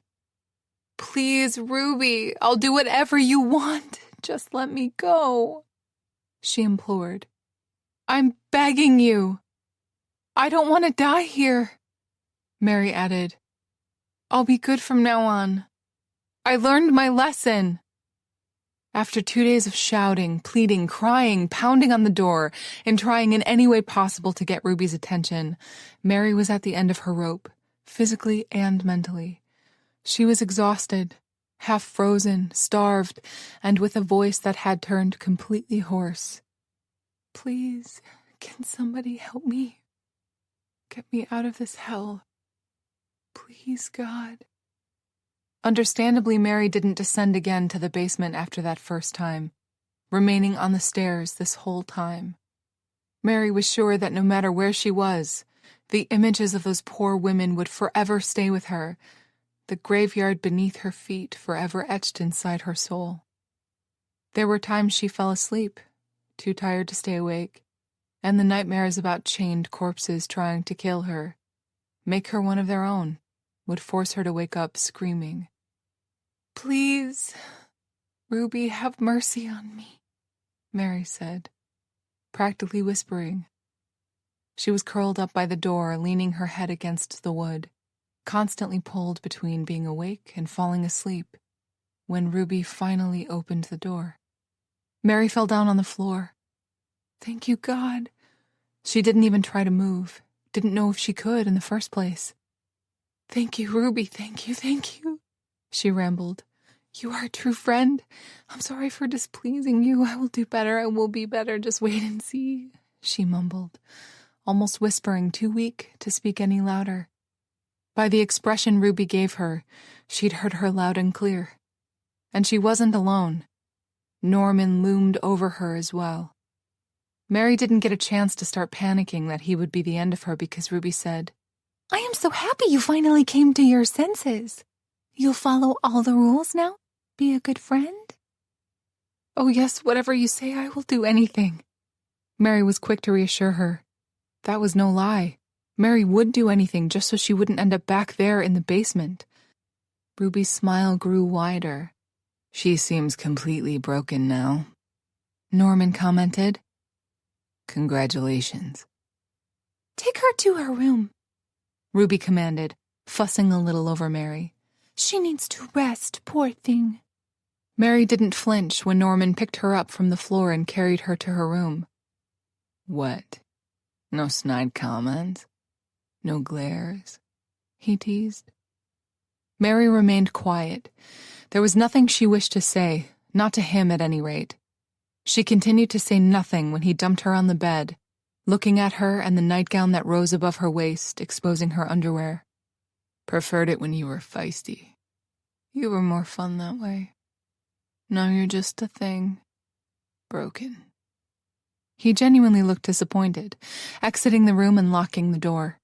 Mary pulled the blanket over her and closed her eyes. She slept through the entire day, only waking up when Ruby came in to check up on her. She brought her some soup. Mary started to worry that Ruby would start berating her for sleeping that long. She didn't. "How are you feeling, honey?" she asked. "Good now. Thank you for asking," Mary replied politely. "Here, I brought you some soup. Your favorite," Ruby said. Mary accepted what was offered. "You take such good care of me," Mary replied, appearing touched. "I can never fully repay you for all your kindness. You are a godsend." Ruby smiled, bathing in all the compliments and trying not to show it. She waved with her hand. "What are friends for?" "So true," Mary replied with a smile. "Eat up," Ruby said. Mary complied. The soup was just the right temperature, not too hot and not too cold, and to Mary, it felt like nectar as it hit her empty stomach. "How is it?" Ruby inquired. "Divine." "Just you let me take care of you," Ruby advised in all seriousness. "and you'll recover in no time." "Yes, Ruby." For the next couple of days, a certain kind of peace fell over the house, as though things were finally as they should be. Mary hid her thoughts and feelings behind a mask, aware that she had to play the part exactly right. There were no more second chances. So she laughed at Ruby's funny stories, they cried watching together old movies, and they spent every waking hour together, enjoying each other's company, just like they had when they first met. It was the only way Mary knew to get through this. "Honey, could you please get me my photo album?"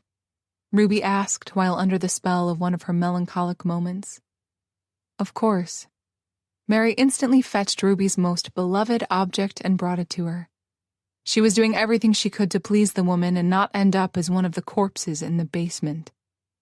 "Here you go, Ruby." "Thank you." Mary lingered as Ruby started to go over the pages. "You were drop-dead gorgeous in that play," Mary said, filling her voice with adoration, commenting on a specific photograph, too late realizing her mistake.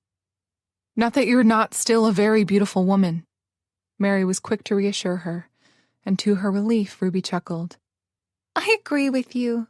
I was a looker," she said with a wink. "Oh, yes. I bet all the actors were completely in love with you," Ruby smiled. "I don't know about all, but some. Robert Strike was certainly the loudest and the most persistent one in his admiration." Mary listened with feigned fascination. "And what about your husband? How did he win you over?" she asked, even knowing she'd never married. "I honestly don't know. He wasn't in show business, just a boy from the school." Ruby got that dreamy look on her face, which meant she was reminiscing about something. "Joseph didn't have a single artistic bone in his body. He was a doctor, you see." "Really?" Mary exclaimed, recalling that was the name of one of Ruby's doctors at the mental institution. She smiled, encouraging her to talk more. "Yes, he worked too hard, but he loved me with all his heart." "And you clearly loved him back since you never remarried." "I just couldn't after everything we'd been through." Mary listened for hours as Ruby spoke about her lavish life, describing all the famous people she had an opportunity to work with, parties she'd attended. Although Mary knew most of these stories, it was as though she was hearing them for the first time. She even showed her anger at the industry that treated Ruby so poorly just because she entered a certain age. It was disgraceful. She said, "It's simply awful how they treated such a wonderful actress as you, Ruby." Ruby sighed in return. I guess that was just my fate. It's all water under the bridge now anyway. Mary acted in awe of how her friend bravely looked at things. Besides, I can't say my life was over when my acting career ended. I believe I lead a very fulfilling life. I have my hobbies, and I have you, my friend. Mary smiled. Yes, you do have me. They fell asleep that night in the living room because Mary had exclaimed that she wanted to hear more. The next day, Mary didn't have time for stories. She was busy helping Ruby out around the house. Honey, could you mop all the floors? They've started to look really dusty and dull. It's not healthy for me to inhale such filth. I'll do it right away. Mary nodded. Use the wax afterward, but not too much, Ruby advised. Of course. Mary, could you be a dear and make those delicious chocolate chip cookies of yours for dessert? I have a raging craving for them. Mary smiled, acting pleased that Ruby liked them so much. You read my mind, Ruby. I was just about to say the same thing. Great minds do think alike. I will make a double batch just for you. You are my hero. And could you please make me those noodles of yours for lunch first? Ruby asked as her eyes sparkled in anticipation. Are you already hungry? They just had some snacks. Starving, Ruby replied theatrically.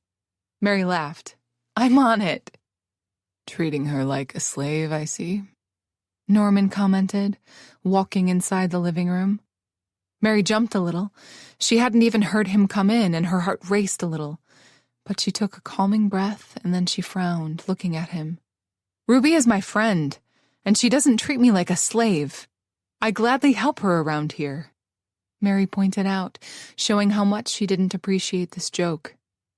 Whatever, slave, he muttered in return. With that, she turned away and went to the kitchen to heat some water for the noodles, leaving the pair to speak in private. Mary could still hear them, though. What do you want? Ruby snapped at Norman. Mary whistled as she worked. They'd watched some movie noir a couple of nights ago, and the main tune wouldn't get out of her head. Luckily, it was a pleasant one. Just came to give you a heads up. They're looking for you. So? Ruby replied, clearly not understanding the fuss. What do you mean, so? Norman said, instantly getting annoyed. Is that why you came? She countered. To speak about such nonsense with me? Ruby asked incredulously. I came because that's important to know.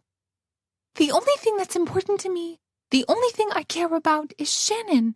Where is she? Ruby demanded, raising her voice even further. You really are insane. Don't you dare talk to me like that. I pay you handsomely for your services, so earn your keep. Ruby snapped. Mary was glad she wasn't the one at the receiving end of that look. Ruby could be pretty scary when she wanted to be, a trait of a true actress. Look, Norman started in a marginally calmer way. I am sick and tired of all this drama that could only get both of us in jail. It's game over time. The argument was getting pretty heated, and Mary started to debate whether this was it and if she should intervene as the water for noodles started to boil. Don't be ridiculous. Nobody is going to jail, Ruby insisted. Yes, I believe I will interrupt them now, Mary decided, still whistling. Grabbing the pot of boiling water, she entered the living room and approached the arguing pair. They didn't spare her a glance, too immersed in their fight. Without hesitation, Mary splashed the boiling water over her captors. Chapter 35. Ruby and Norman screamed as Mary doused them with a steaming pot of water. Without losing her stride, she used the pan as a weapon and hit Norman, then Ruby, knocking them to the ground. Mary knew they wouldn't stay down for long, so she quickly crouched next to Ruby and managed to grab hold of the chain around her neck. Despite Ruby's feeble protests, Mary tugged hard, snapping the chain to the key that unlocked the front door. Yes, she cheered. Not allowing herself to get caught up in the moment or celebrate this small victory, Mary jumped back up on her feet and rushed to the door. As it turned out, Norman had left it unlocked. They had started to be really comfortable and careless around her. I should have been an actress, Mary thought, running into the night. She'd played the part of a poor, traumatized girl to the letter. The fresh air hit her nostrils hard and she inhaled deeply. She could still feel the stench of that basement inside her. There was a chance that she would never fully get rid of it. It was snowing and Mary was barefoot, but she didn't care. She started running with all her might away from the house. That was her primary goal, to put as much distance between her and that damn place as was possible. I'm free. I'm finally free. She heard Ruby screeching, which only made her run faster. It was important that she managed to get to the trees. Mary hoped she could simply disappear into the woods since it was night. Ruby wouldn't be able to find her, or so Mary hoped. Elated that she got away, Mary didn't feel all the small rocks and twigs that were cutting the soles of her feet. As she neared the edge of the forest, she could have sworn she saw something in the distance. There was a strong possibility that Mary was imagining things after being locked up for so long. I can't even say how many days have passed since Norman grabbed me. But she was seeing a light in the distance, far beyond the trees. Maybe it's a house, she thought with hope. Adjusting her course ever so slightly, she made that source of light her goal. Glancing over her shoulder, she turned just in time to see Norman and Ruby outside the house. He has a gun, she thought, panicked. She barely had time for that thought when she heard a gunshot and the bullet hit the ground near her, making her jump. She reached the trees. Fear made her hide behind a trunk to look back. Mary's heart was racing like crazy. She couldn't believe she just did that. She'd fought back and run away. Ruby's and Norman's faces were priceless when she doused them with boiling water. That was a small price they had to pay for everything they'd done to her. Even from the distance, Mary could see that a part of Ruby's face was bright red. Ruby will be so angry when she catches me. No, she denied instantly.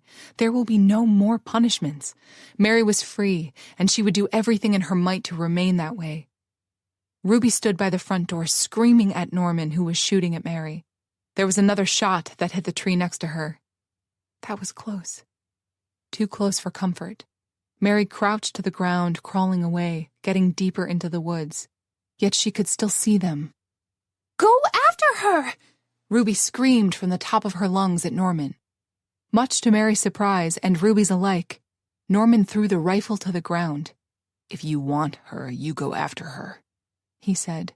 I'm done. Game over. Game over? Ruby shouted, clearly getting hysterical.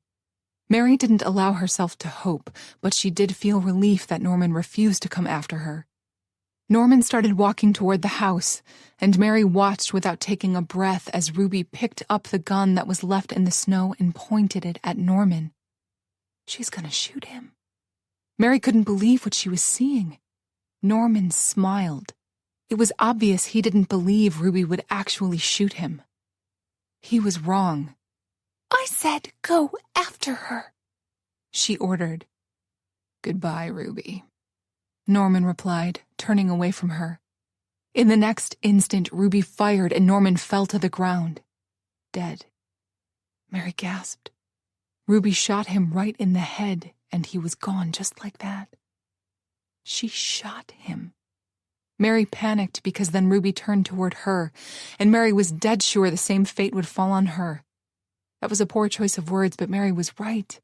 Ruby fired a couple of times until she ran out of bullets. Her aim was off, and Mary remained unscathed. Mary, come back to me, Ruby shouted as she reloaded the gun. And then it dawned on Mary that the gun was just a scare tactic. Ruby didn't actually want to kill Mary. That was why her aim was off despite her being an excellent shooter. Ruby had bragged about that numerous times. She missed on purpose. She can't keep me, control me if I'm dead, Mary realized, and that gave her the strength to turn around and start running toward the light. Mary, come back to me! She heard Ruby calling out to her, yet her voice was getting fainter with every step Mary made. I will never go back there. No matter what, never. Clearly realizing Mary wasn't about to obey, Ruby screamed, and it was such a piercing, earth-shattering sound, like a wounded animal was calling for help. Or a very deranged person. Mary was certain her screams could be heard miles away. Every hair on her body stood up, listening to Ruby wail. Just keep moving, Mary told herself as though she needed a reminder. After everything she'd been through, after everything she had to endure, what she had to become so she could escape. As the notes fade gently, let your mind feel lighter, ready to re-enter the world of the story.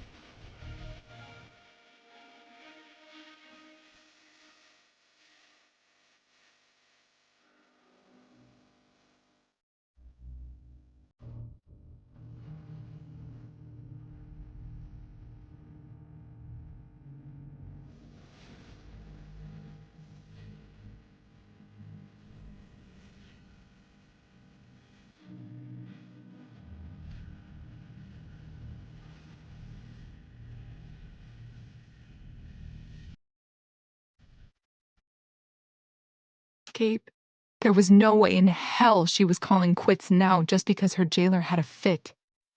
No matter what Ruby said or did, for that matter, it was important for Mary to just keep moving. That was the only way she could truly get rid of Ruby and survive. Getting to a small clearing, Mary was relieved that she was actually right. The light in the distance was becoming much brighter now. She had about 3 or 4 more miles to go to reach it. I can do it, she thought to herself. She had to. Failure was not an option. Mary! Where are you? She could hear Ruby calling out to her, which meant she was actually looking for her, going through the woods. Damn it, she cursed. Mary truly hoped Ruby would abandon the search, considering the weather and the fact that it was dark, the only light provided by the moon, and that wasn't much in the forest. Nevertheless, Mary started running again after catching her breath. Her goal was to reach that light in the distance no matter what. And what if that's just a streetlight? She had a moment of doubt. Streetlight in the middle of nowhere? The other part argued. It's a house. She simply knew it. Mary was never what someone would call a runner. Actually, she'd never run a day in her entire life. Now she really wished she'd learned how to properly do something like that. Thinking about that, she didn't mind her steps, although that was a highly difficult thing to do in the dark, and she stumbled and fell. She hit the ground hard, the frozen earth burning and soothing her exposed skin at the same time. She bruised her ankle. It hurt like hell, but Mary managed to get back on her feet, wincing and cursing. Walk it off, she advised herself. It was more like run it off, since she continued to do just that despite the pain. When all of this was over, she was seriously considering running as a new hobby. I will prepare myself for a marathon, she thought with determination. Mary! Mary! Ruby wailed like a siren. Halfway there, Mary became certain she was seeing another house in the distance. She thanked the heavens for that. Since it was lit, she hoped that meant whoever owned it was inside and would help her. The big bonus, the cherry on top, would be if that person didn't like Ruby very much. Mary, come back to me! Ruby was relentless. Not on your life, Mary thought, biting her lower lip and forcing her legs to move forward. Her lungs burned, the icy air cutting her like knives. Her muscles burned, yet she refused to give up. She was really close to reaching her goal. Just a little bit longer. She felt enormous joy, elation upon reaching the property. Mary thanked God that even at this remote place, Ruby had a neighbor. Reaching the front door of a big, cottage-looking house, Mary started banging with all the strength she could muster at the moment. Hello? Please help me. Is anybody in there? Help! Mary pleaded. Having that feeling at the back of her neck that she was being followed, Mary turned to look behind herself. Mary could barely see a figure in the distance running toward the house. That meant nothing to Mary. She knew Ruby would find her, eventually. Obviously, she knew the terrain much better than Mary. She still has a gun, Mary realized and turned to continue with her endeavor. Please, open up! I need your help! Although Mary decided Ruby wouldn't kill her, that didn't mean she wouldn't wound her. I am so glad I didn't have that thought earlier. It would seriously mess with her head. Mary found that thought almost comical. After everything she had been through, the notion almost made her laugh. The door finally opened, stopping her crazy thoughts in their tracks. Mary stumbled forward. A serious-looking man wearing a plaid shirt opened the door. He was holding a shotgun in his hands. "Oh no," Mary exclaimed, wavering on her bruised legs. "He's going to kill me." She started to panic. He's Ruby's ally. Mary should have known Ruby would have some kind of security measure installed. She wouldn't want one of her precious friends to escape. Speaking of the devil, Ruby appeared, chasing after her, screeching, "Get away from her! She's mine!" Was that intended for the man? That made Mary react. "Please, sir, help me. She's going to kill me. She's crazy," she said all in one breath. Still saying nothing, the man looked at her, the state of her nightdress and her bleeding feet, and then at Ruby, who was fast approaching, screaming while holding a rifle. In the next instant, the man grabbed hold of Mary, dragging her inside, but not in a rough way, as he slammed the door shut just in time, since Ruby was prepared to shoot. "I'm finally safe," Mary thought, taking a deep breath.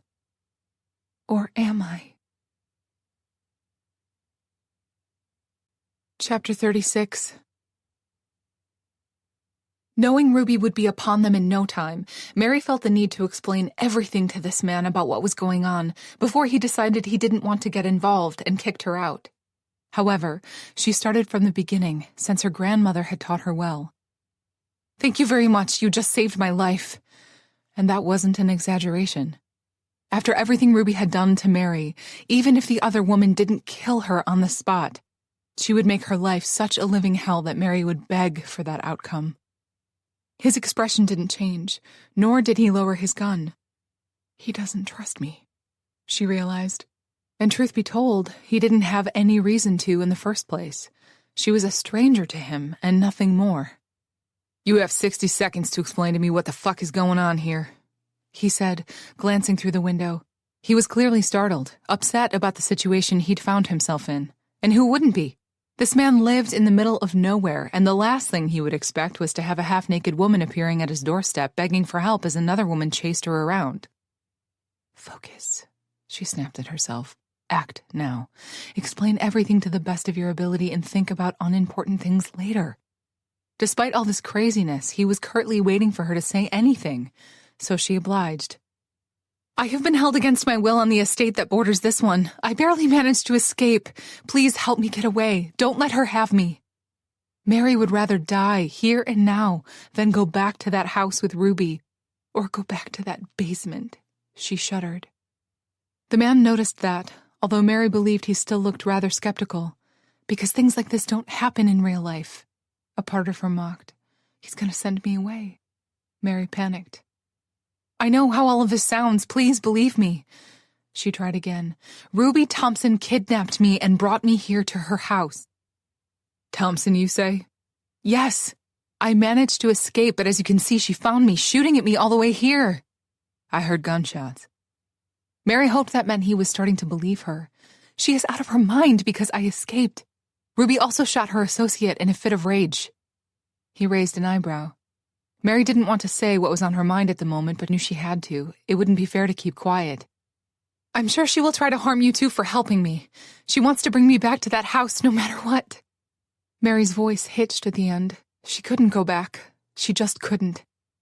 The man nodded at that. She was sorry she'd brought such misfortune to this man. "Well, she can try," he said in all seriousness. Ruby chose that moment to reach the door and to start banging against it.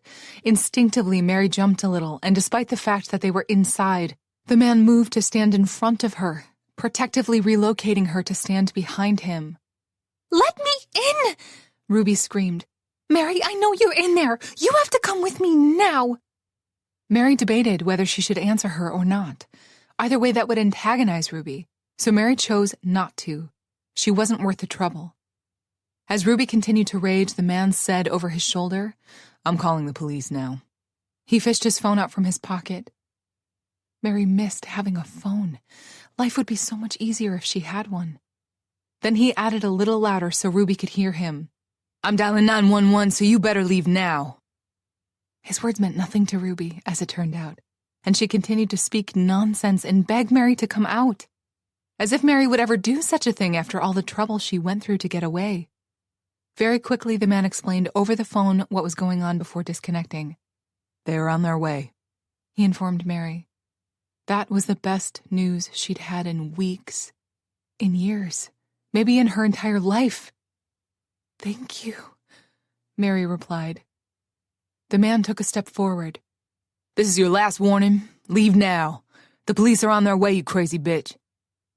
The banging stopped for a moment, and before Mary could feel relief that Ruby actually listened to him, she appeared at the window, looking at them. Her eyes were completely wild. Ruby was clearly out of control since her fantasy had been thoroughly shattered thanks to Mary. Half of her face was in serious blisters, and the man glanced at Mary, clearly wanting to know how that happened. Mary wanted to say, "Yes, I did that," and just shrugged instead. "Mary, I came for you. Come outside, let's go," Ruby said to her, completely ignoring the man, her tone urgent. Mary snorted in return. "I'm not going anywhere with you." She moved forward so Ruby could see how serious and unafraid she was. "I will no longer be a prisoner of yours in any way." No matter the outcome, Ruby no longer held any kind of power over her. Mary was truly free. Ruby's face, which was already deformed thanks to the makeover Mary put her through, became more grotesque as she grimaced in fury, obviously not liking what she heard. "I said come outside," she seethed. "And I said no," Mary replied calmly. "Go to hell, Ruby." Ruby raised the butt of her gun as though she planned on using it to smash the window. "Excuse me." The man felt the need to intervene at that moment, stepping forward and pointing his rifle at Ruby's head. "I would think twice about your next move if I were you," he advised in a calm manner, as though either outcome was just fine with him. Once again, Mary felt awful for dragging this man into her own mess, though he looked completely on top of the situation. He looked as though he dealt with crazy murderers all the time, Mary thought. Despite the fact that he was a stranger, Mary felt something she hadn't in a long time. She felt safe. This man would defend her. That was plain to see in his eyes and posture. He was determined to see this through no matter what. And not just because all this drama was literally happening on his property. Mary was absolutely astounded, to say the least, that he was willing to go this far and help her. It was true, she was in desperate need, but none of this was his responsibility or obligation. Mary was beyond grateful. "I don't even know his name," she realized. "I want my friend back," Ruby said to the man, sounding like a spoiled brat. The man glanced at Mary before looking back at her. "I don't think she wants to go anywhere with you." Ruby frowned, raising her chin. "I'm not going anywhere without her," she replied stubbornly. "You can't reason with crazy." "Suit yourself," he replied with a small shrug. Ruby disappeared for a moment, only to return in front of the door. Once again, she started banging against it. "You can't keep us apart. She's my friend. Mary, listen to me. Come outside, now," she rambled. Mary looked apologetically at her host. Although host might be too strong of a word. She accidentally stumbled upon his house and he was kind enough to help her in her hour of need. The banging got louder, ferocious this time around, which could only mean that Ruby was using the butt of her gun for it. "As I said before, the police are on their way, but feel free to continue," the man said to Ruby, sounding almost conversational. Mary wanted to offer to replace his door after all of this was over, but refrained from it. It didn't seem like the right time to speak about such things. The man misunderstood her moodiness. That door is solid oak. She's not getting inside anytime soon. Or ever. He reassured her. After a while, since she clearly wasn't thinking about leaving, Ruby switched tactics. She started pleading to Mary.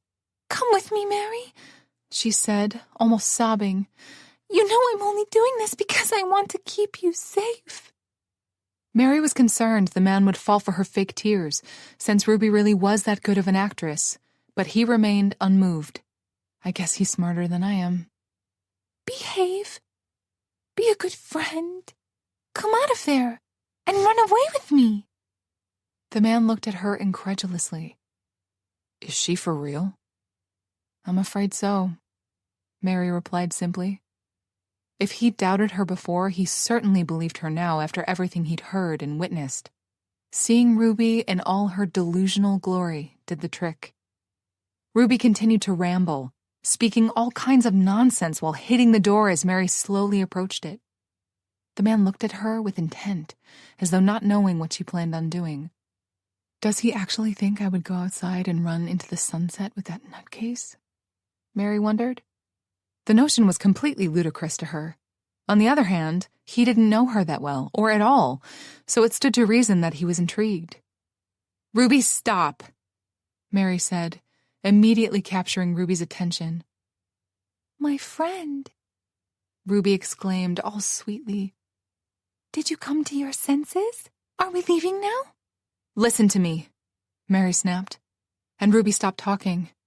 "You are a murdering, kidnapping monster, and I will never in my life go anywhere with you willingly. You belong in a cell, completely isolated from the rest of the world."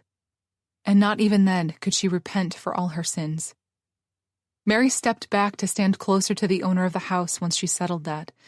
Ruby snapped, just like Mary knew she would. She started screaming, making sounds that appeared otherworldly as she practically threw herself against the door. "I will kill you, you ungrateful brat!" The man whistled, clearly impressed in some macabre way by her determination, level of craziness, and stamina. In a way, Mary was too.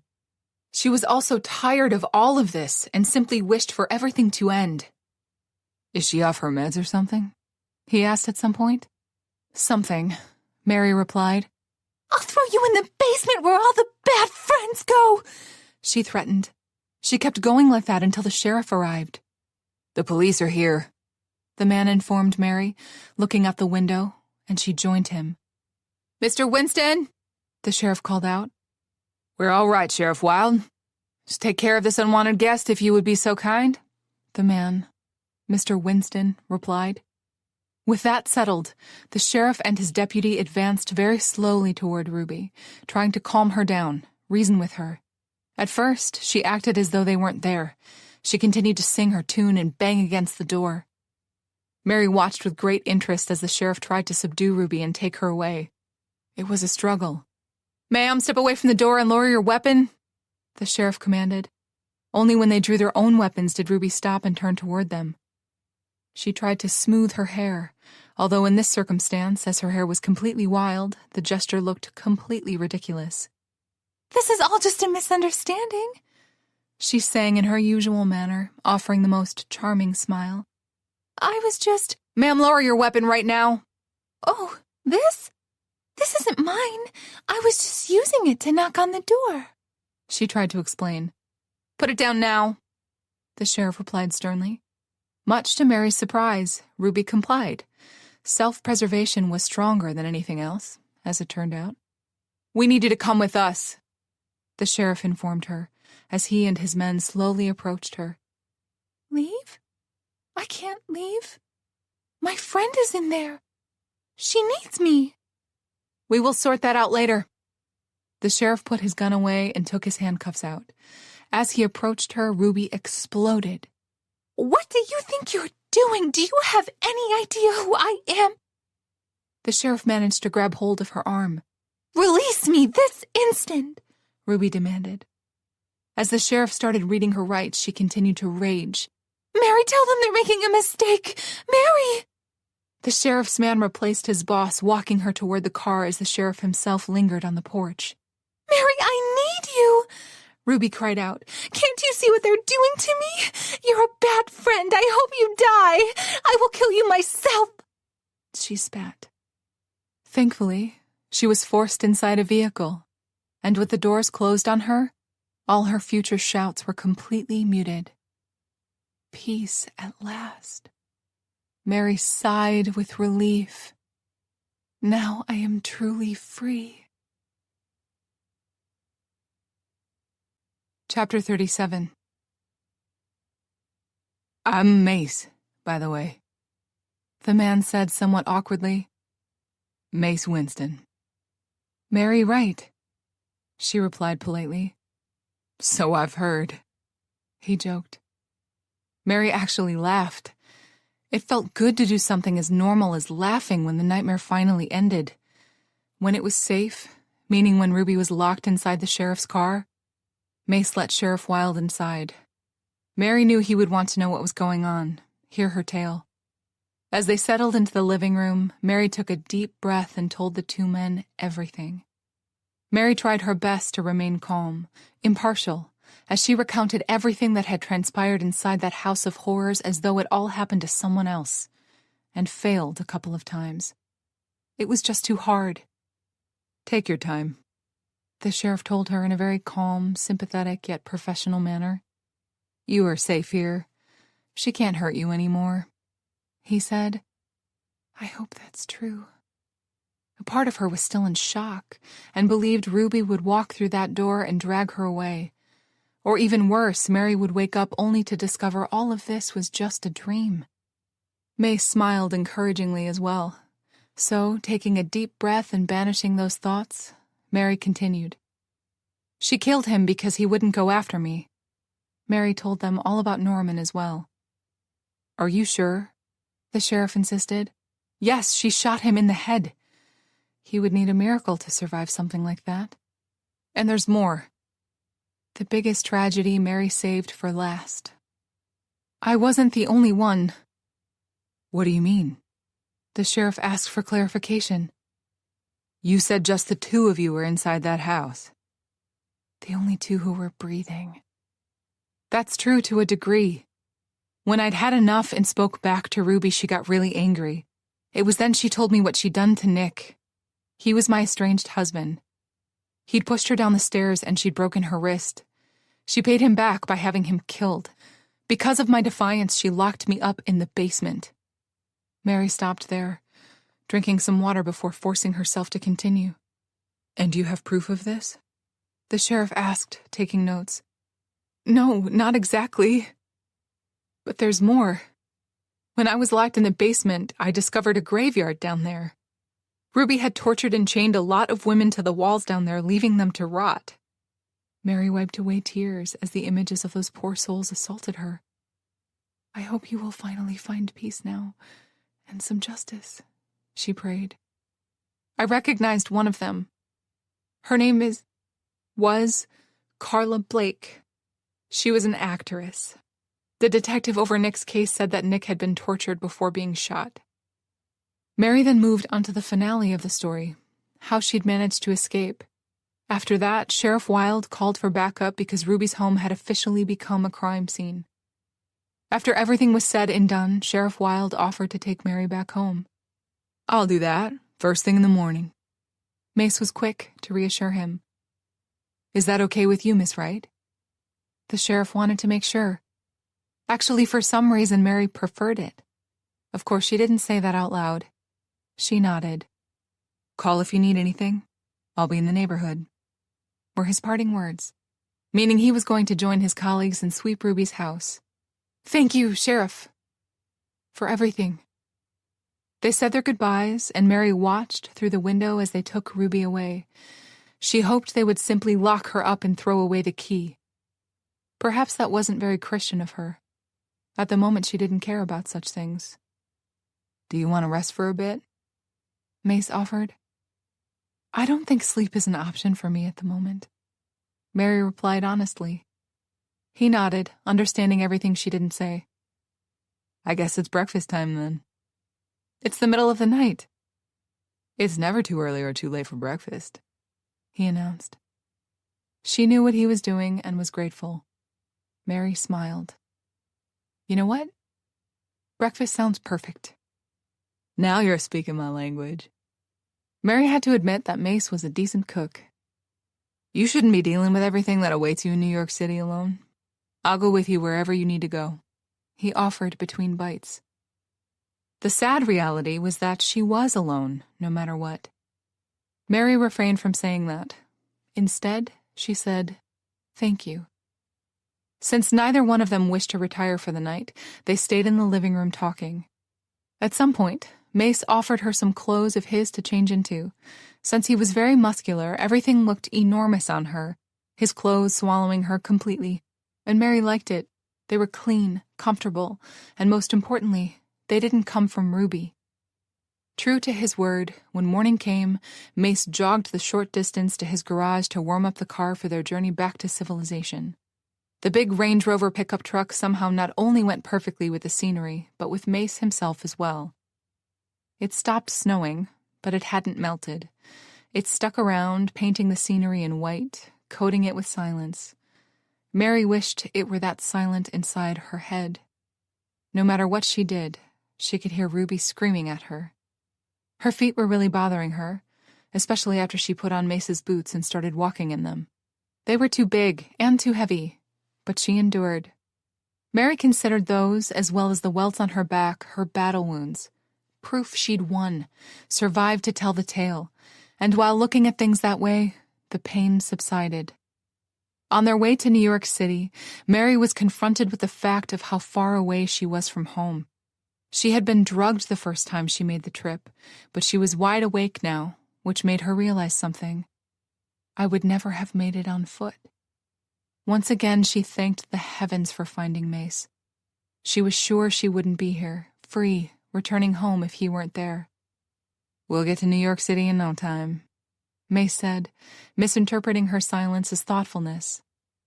It's been a while since I visited it, he offered. Why are you being so kind to me? Mary asked out of the blue. He glanced at her before refocusing on the road ahead. I don't know, he replied with a shrug. Because it's the right thing to do. Besides, I always suspected Ruby was up to something. Nothing like this, but something. Your paths crossed in the past? Mary asked curiously. Unfortunately, yes. And he lives to tell the tale. For years she's pestered me, tried to buy my land. I refused all her offers, and she even tried to take it by force. Hired some thugs to scare me away. That's horrible. Yes, well, as it turned out, she's one horrible person. I guess now I know why she wanted my land in the first place. So she wouldn't have any witnesses around, Mary provided. Exactly. Thank you for resisting, Mary said. His unwillingness to sell, to relocate someplace else, was what saved her life. There wasn't a doubt in her mind about that. My pleasure, he replied genially. Anytime. Truth be told, I'm not used to people helping me, or standing up for me, for that matter. Mary couldn't say what forced her to share that with Mace. Mace repeated that thing with the look, glancing at her as though trying to read her face before looking back at the road. Don't take this the wrong way, but how often do you actually ask people for help instead of assuming they would say no? He asked. Mary really stopped and thought about that for a moment because that was an excellent question. Point well taken, she eventually replied. I'm sorry, it's probably none of my business. It's just that it appears to me that you've spent your life surrounded by terrible people. Mary laughed at that description of her life despite herself. Thinking about Nick, and especially about Ruby, Mary had to admit there was some merit to what he said. Although Mary was grateful enough to have some good people in her life as well. She knew that now. Mary said as much. When they reached the city limits, Mary took a deep breath. The air wasn't as fresh or good as the air surrounding Mace's property, but this was home. I'm home.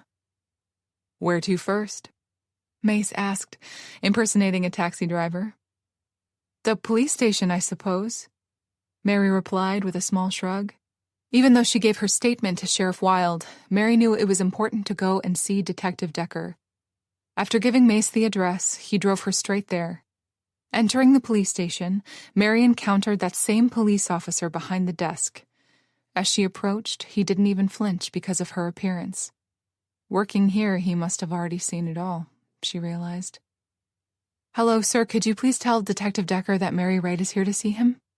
she asked politely. Both his eyebrows shot upward. "Mary Wright?" he asked, as though wanting to make sure he heard it right. "Yes," she replied simply, although not fully understanding his reaction. Detective Decker appeared in front of her in mere seconds. "I've been looking for you," he said instead of a more formal greeting. "I figured as much." Mary remembered Norman saying something about the police looking for Ruby, and she figured Detective Decker would be involved because of her. As it turned out, she was right. "Did Sheriff Wilde contact you?" she asked. "Yeah, first things first, though. Are you capable of giving me your formal statement now, or do I need to call the medics first?" He wanted to make sure. "I can do it now." Detective Decker eyed Mace with interest. "This is Mace Winston." Mary made the introductions. "He's a friend. He helped me escape." "So you're the neighbor?" Detective Decker instantly connected all the dots. "All I did was dial 911. Mace replied humbly. "Could you stick around so we can have your statement as well?" Detective Decker asked him. "Whatever you need." Mace replied instantly. He nodded in return. "Let's go," he told Mary. "We just received a tip that the guy who snooped around looking for Nick, Norman Oates, is staying at his aunt's upstate property near Markville." Detective Decker provided almost conversationally. "Aunt's house. Yeah, right. I was just about to go there. Pay him a visit because your landlord said he saw him too." "Norman is dead." "I know. He killed Nick because Ruby told him to do it." That was a piece of information Detective Decker didn't know. "You were up there all this time?" "Yes." Detective Decker cursed. "How did you know I went missing, anyway?" Mary asked out of curiosity as they settled into the interrogation room, because Detective Decker wanted to record her statement. "A lot of people reported you missing." Mary was surprised to hear that. "Who?"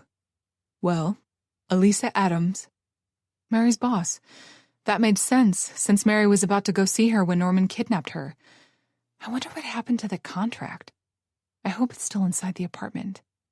Mary knew how important it was to Elisa. Mary had those random thoughts running inside her head, and she forced herself to focus. Shannon Woodward and that PI you hired, Lara Chang, also came forward. Shannon insisted that Ruby took you. I figured as much myself, although there was no proof for any of it. Ruby tried to kidnap Shannon as well. Norman couldn't find her, Mary said. I told her to get out of town the instant we realized you were missing. Oh, yeah, and Dr. Kellen Carson also came. He is extremely worried about you. Mary was humbled and grateful beyond measure that she had such good people in her life. Mace was right. She did encounter some horrible people. At the same time, she met some great ones as well. Are you ready? Detective Decker asked, turning the recorder on. Mary nodded. Detective Decker stated his name, date, and the nature of this briefing, after which it was Mary's turn to tell her tale. Since Mary had already told everything to Sheriff Wilde, it was marginally less difficult telling it the second time around. Mary made sure she didn't leave anything out. She wanted all of Ruby's crimes to be on record so she could be prosecuted for them. After the detective explained to her all the future steps and Mace gave his own statement, they were free to go. Where to now? Mace asked her as they stepped outside. Mary realized she preferred to be outside. Nevertheless, she said, Home. He eyed her with reservation. There was clearly something on his mind. What? She prompted.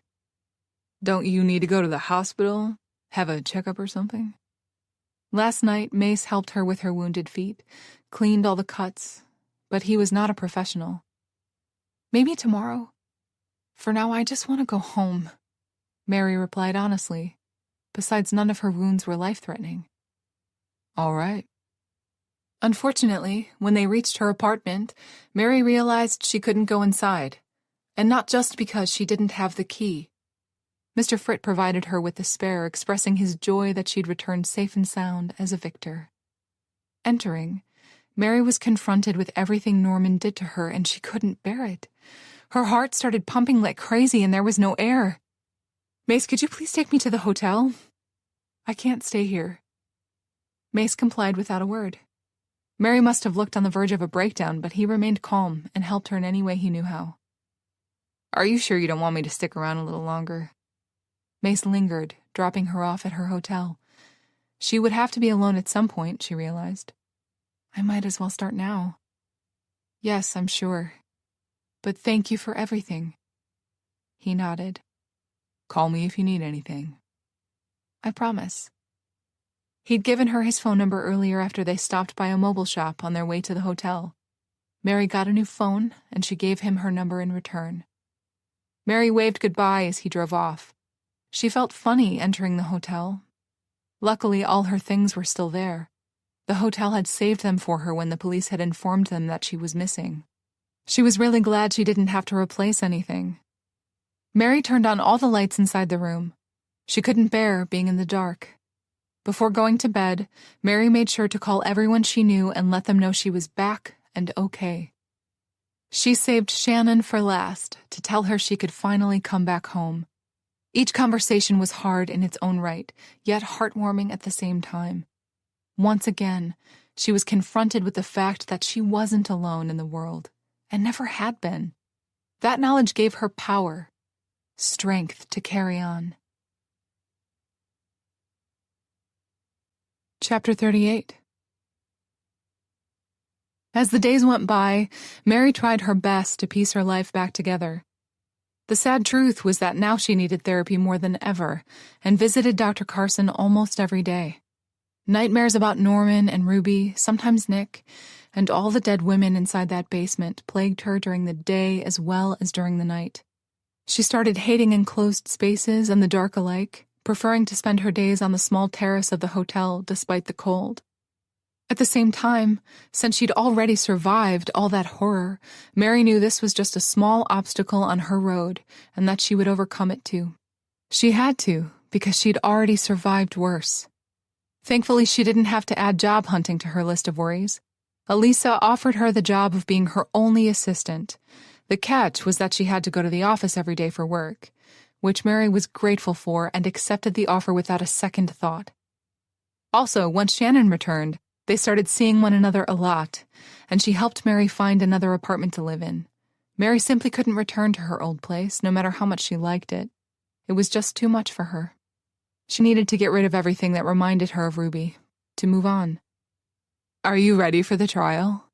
Shannon asked her when they met for coffee and apartment hunting one day. Mary shrugged. "As much as I can be," she replied. Truth be told, Mary tried not to think about it at all. She had confidence in their legal system, and that was that. Ruby was facing several charges, and both Shannon and Mary would have to testify against her. The list of witnesses was long, and Mace was among them as well. The prosecutor warned Mary that it would be a long and tiring trial. Mary made a promise to herself that she wouldn't miss a single day in court. She wanted Ruby to see her every time and know she'd lost. Mary was slightly nervous when her day in court arrived. The night before, she fussed about what to wear and what to do with her hair, as though that was the most important thing in the world. Like the jury would care more about that than what she had to say. She didn't bother practicing what she wanted to say, knowing the right words would come to her when she needed them. "Good luck," Shannon mouthed to her before Mary got to the stand and swore an oath to tell only the truth. The prosecutor, Mr. Rose, allowed Mary in her own words to recount everything that happened during her captivity. "Ruby Thompson and her accomplice, Norman Oates, held me against my will for 18 days. Mary was proud of herself that she didn't fall apart while speaking, although she couldn't stop treacherous tears from streaming down her face. The judge asked her if she needed a moment to compose herself, and Mary declined. She needed to see this through in one go. "And then what happened?"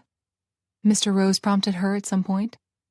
"And then Norman dragged me into the basement. That was when I discovered I was not the only one. There were dead bodies everywhere. Women were chained to the wall, left to suffer and die in the darkness.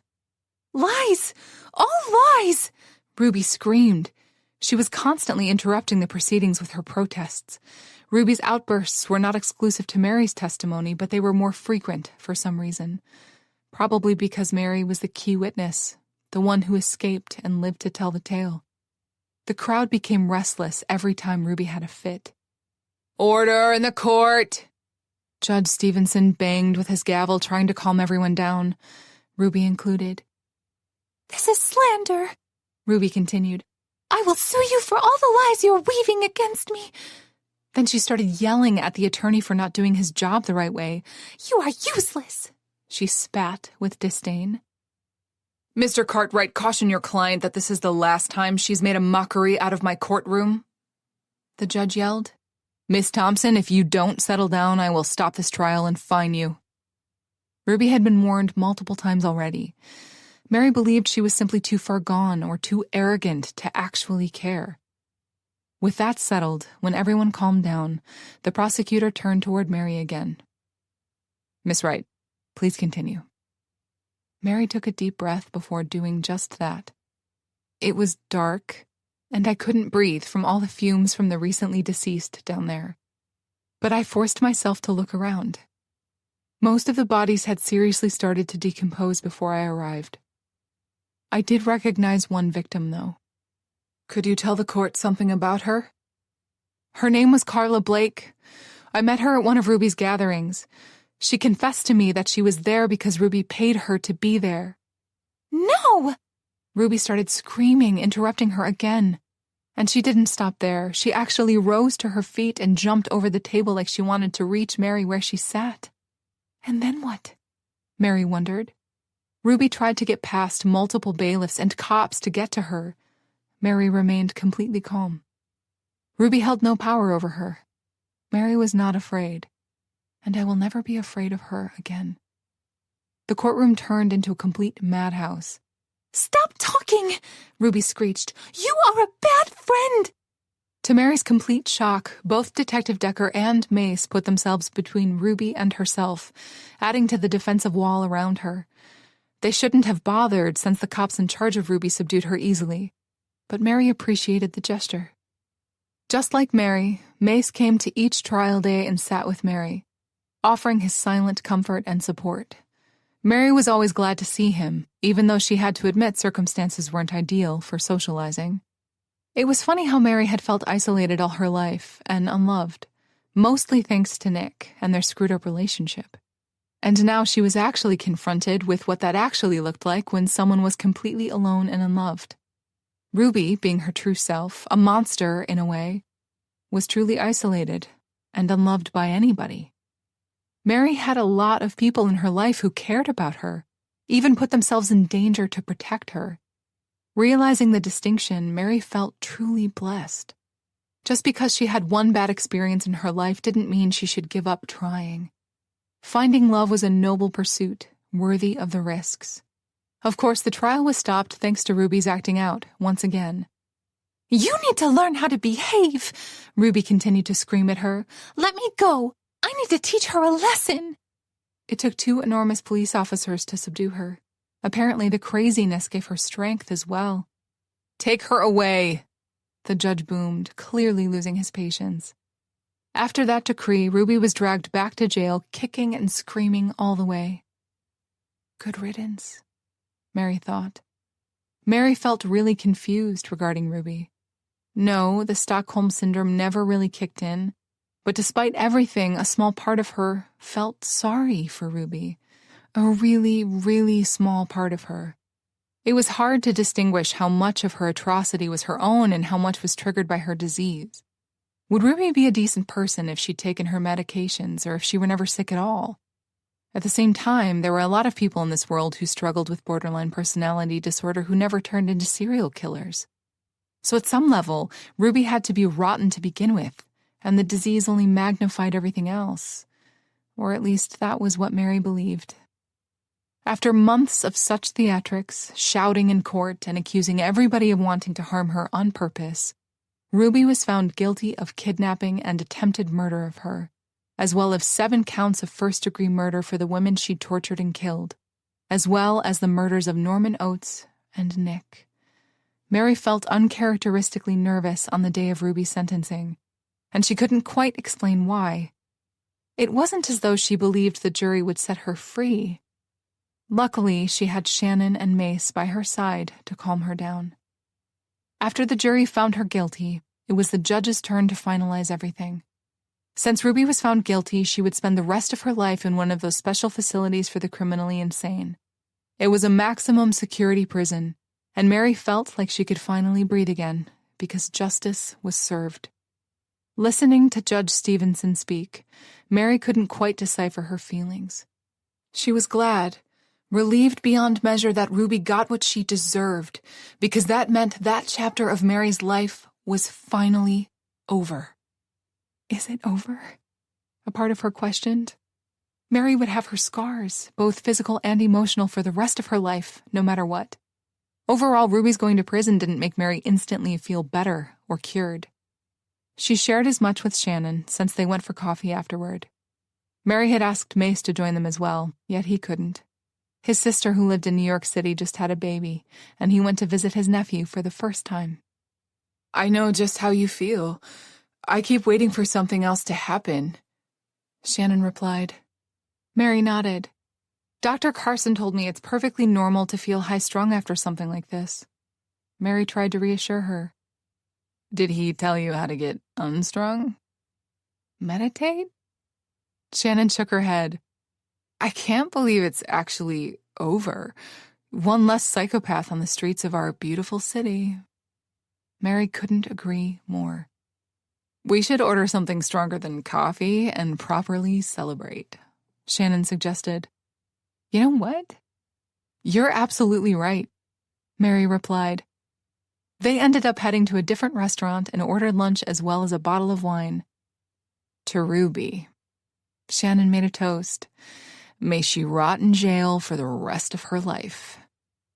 "To Carla and to all the other women Ruby killed. May they finally find some peace," Mary said. The food and the wine were simply divine, and they were laughing in no time, completely forgetting about Ruby, as they should. "Now, tell me what's the deal between you and that mountain man?" Shannon asked out of the blue. "What mountain man?" Mary asked, confused. Shannon gave her a look. "Oh, don't play coy with me. I saw the two of you sitting together holding hands in court." She left the sentence unfinished, her meaning obvious. "You mean Mace?" Mary replied. Shannon rolled her eyes. "Of course I mean Mace. Now spill it," she urged. "We're just friends," Mary insisted. "For now," Shannon added with a wink. It was Mary's time to roll her eyes at Shannon. "You're impossible." They weren't schoolgirls, but grown women. "And you're protesting too hard," Shannon pointed out. Maybe she has a point, Mary admitted, if only to herself. It was really good, chatting with a friend about regular things and not about crazy people and murderers. Life is good. Chapter 39. "Despite the fact that it's all over now, I don't feel like it is," Mary told Dr. Carson during her session. It was the same notion she'd shared with Shannon, and now she wanted an expert's opinion on how to deal with that.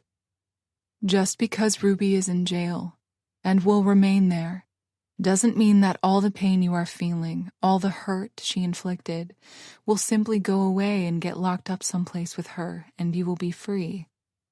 It doesn't quite work like that," Dr. Carson said.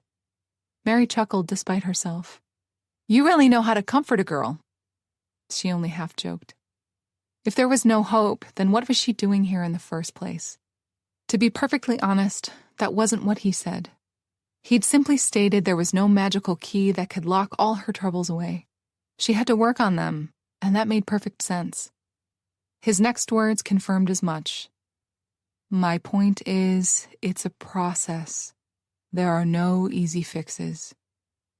Sadly, there weren't. although life would be so much easier if there were. I get that, Mary replied. What I don't get is how I allowed such a dangerous person in my life in the first place. Mary was still pretty devastated by that fact because Ruby had not only ruined her life, she'd killed Nick as well. There was a chance she would never fully forgive herself for that. Not to mention she was angry as hell at herself.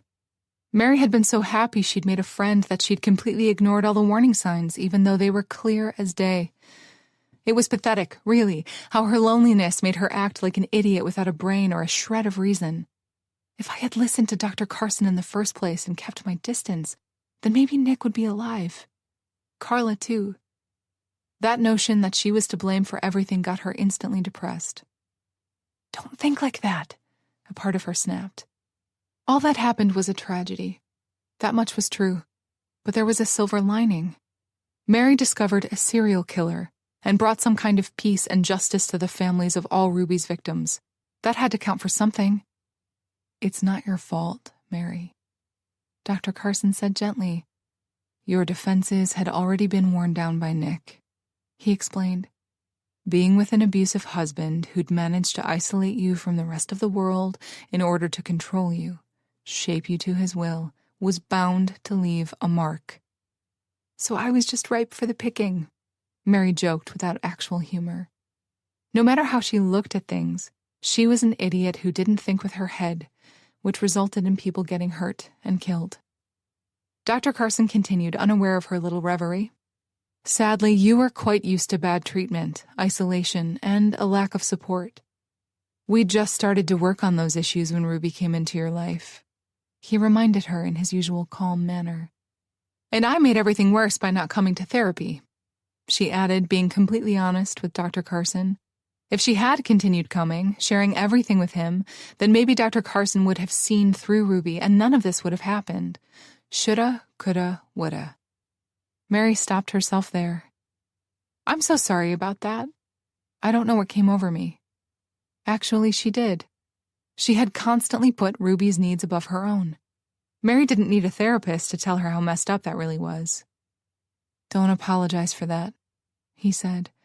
Ruby is a master manipulator who used you, your kindness, and all your vulnerabilities against you, he told her.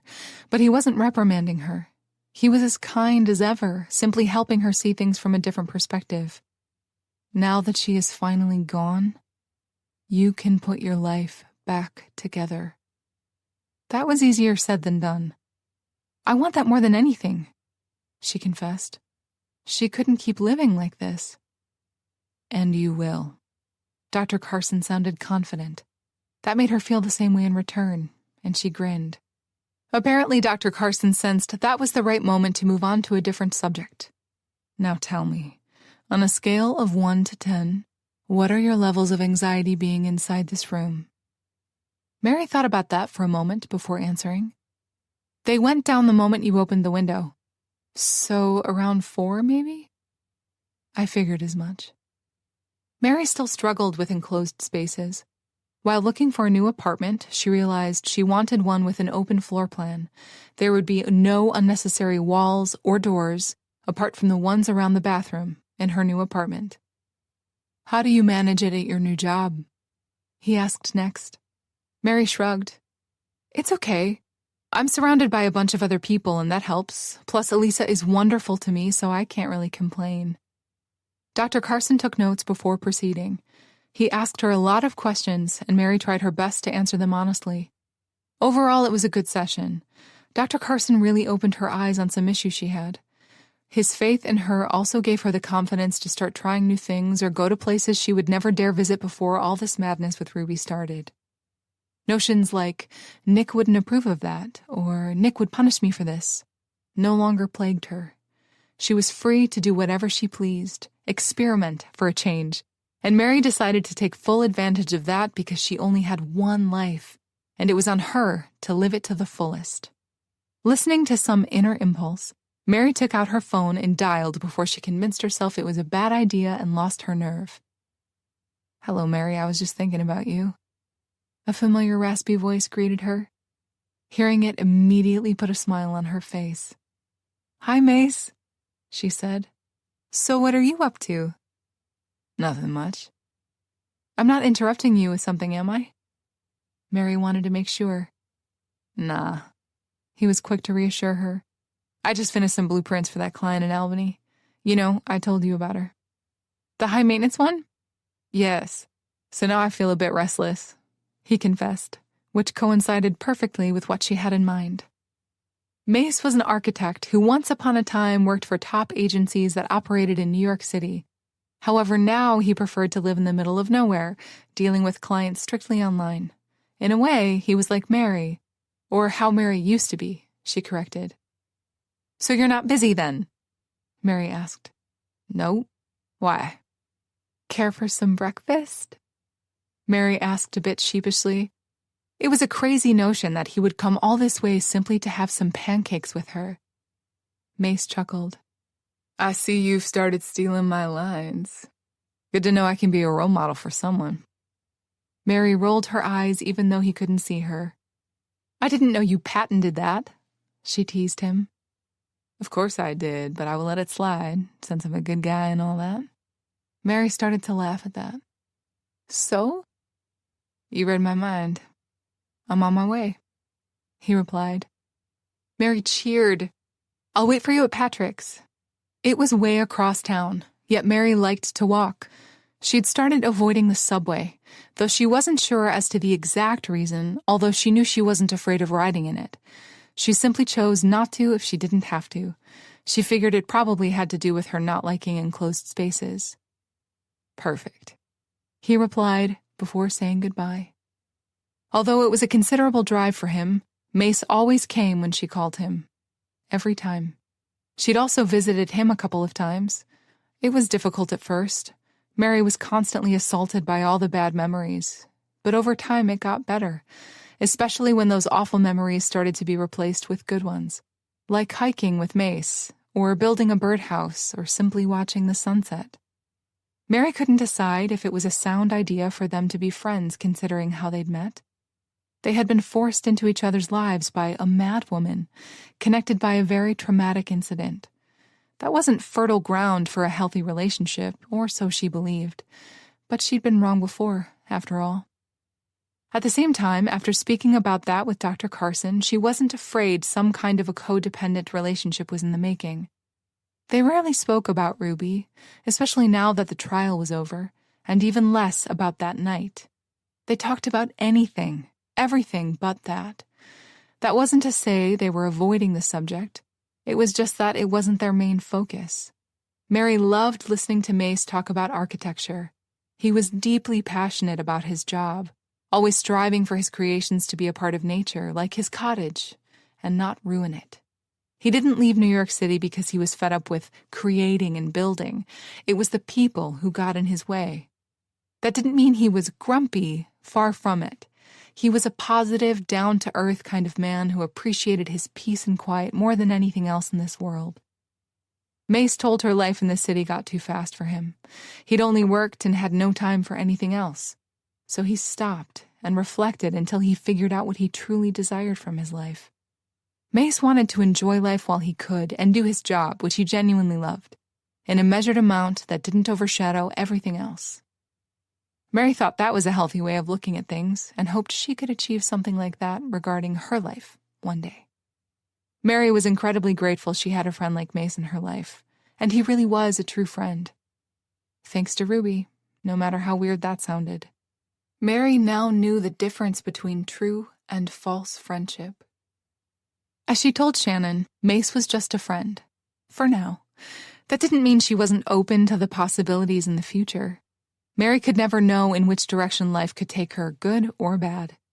All she could do was hold on tight, enjoy the ride, and learn her lessons on the way.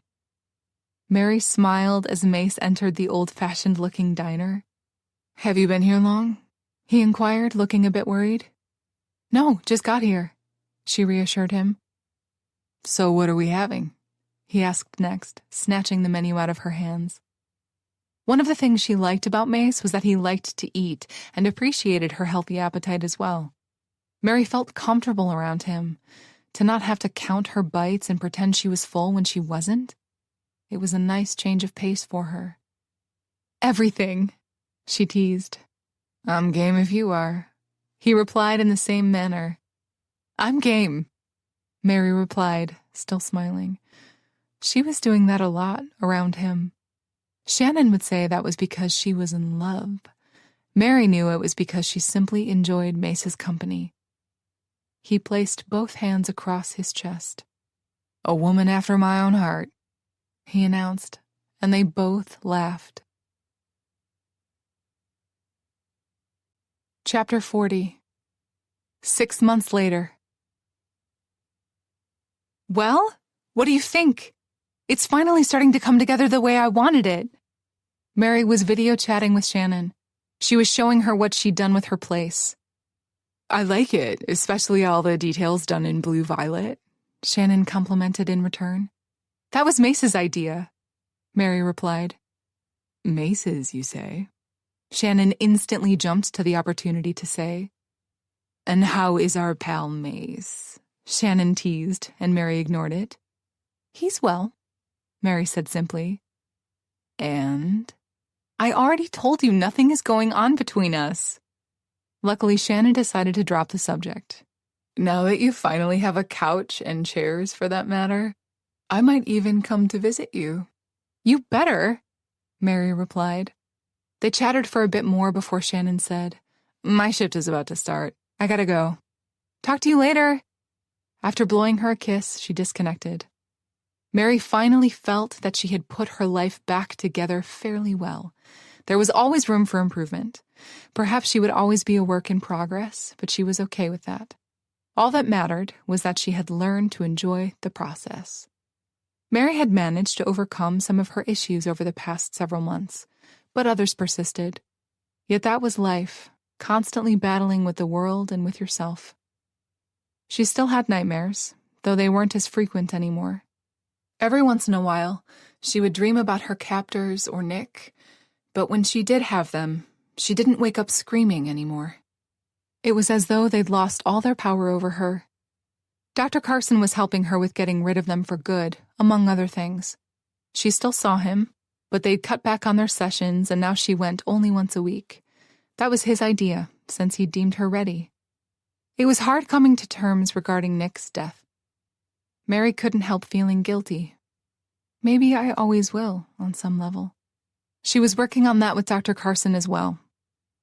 Mary tried really hard to live in the moment, focus on good things in her life and not dwell on the past too much. Because the past was the past and there was nothing she could do about it to change it, only accept it and try to do better in the future. Mary had her friends and she had her job, and that helped her a great deal in moving on from all the tragedies that occurred.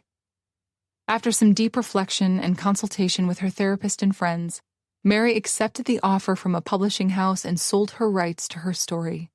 Some stories needed to be told simply so somebody else wouldn't fall prey to the predators who lurked in this world. Predators like Ruby.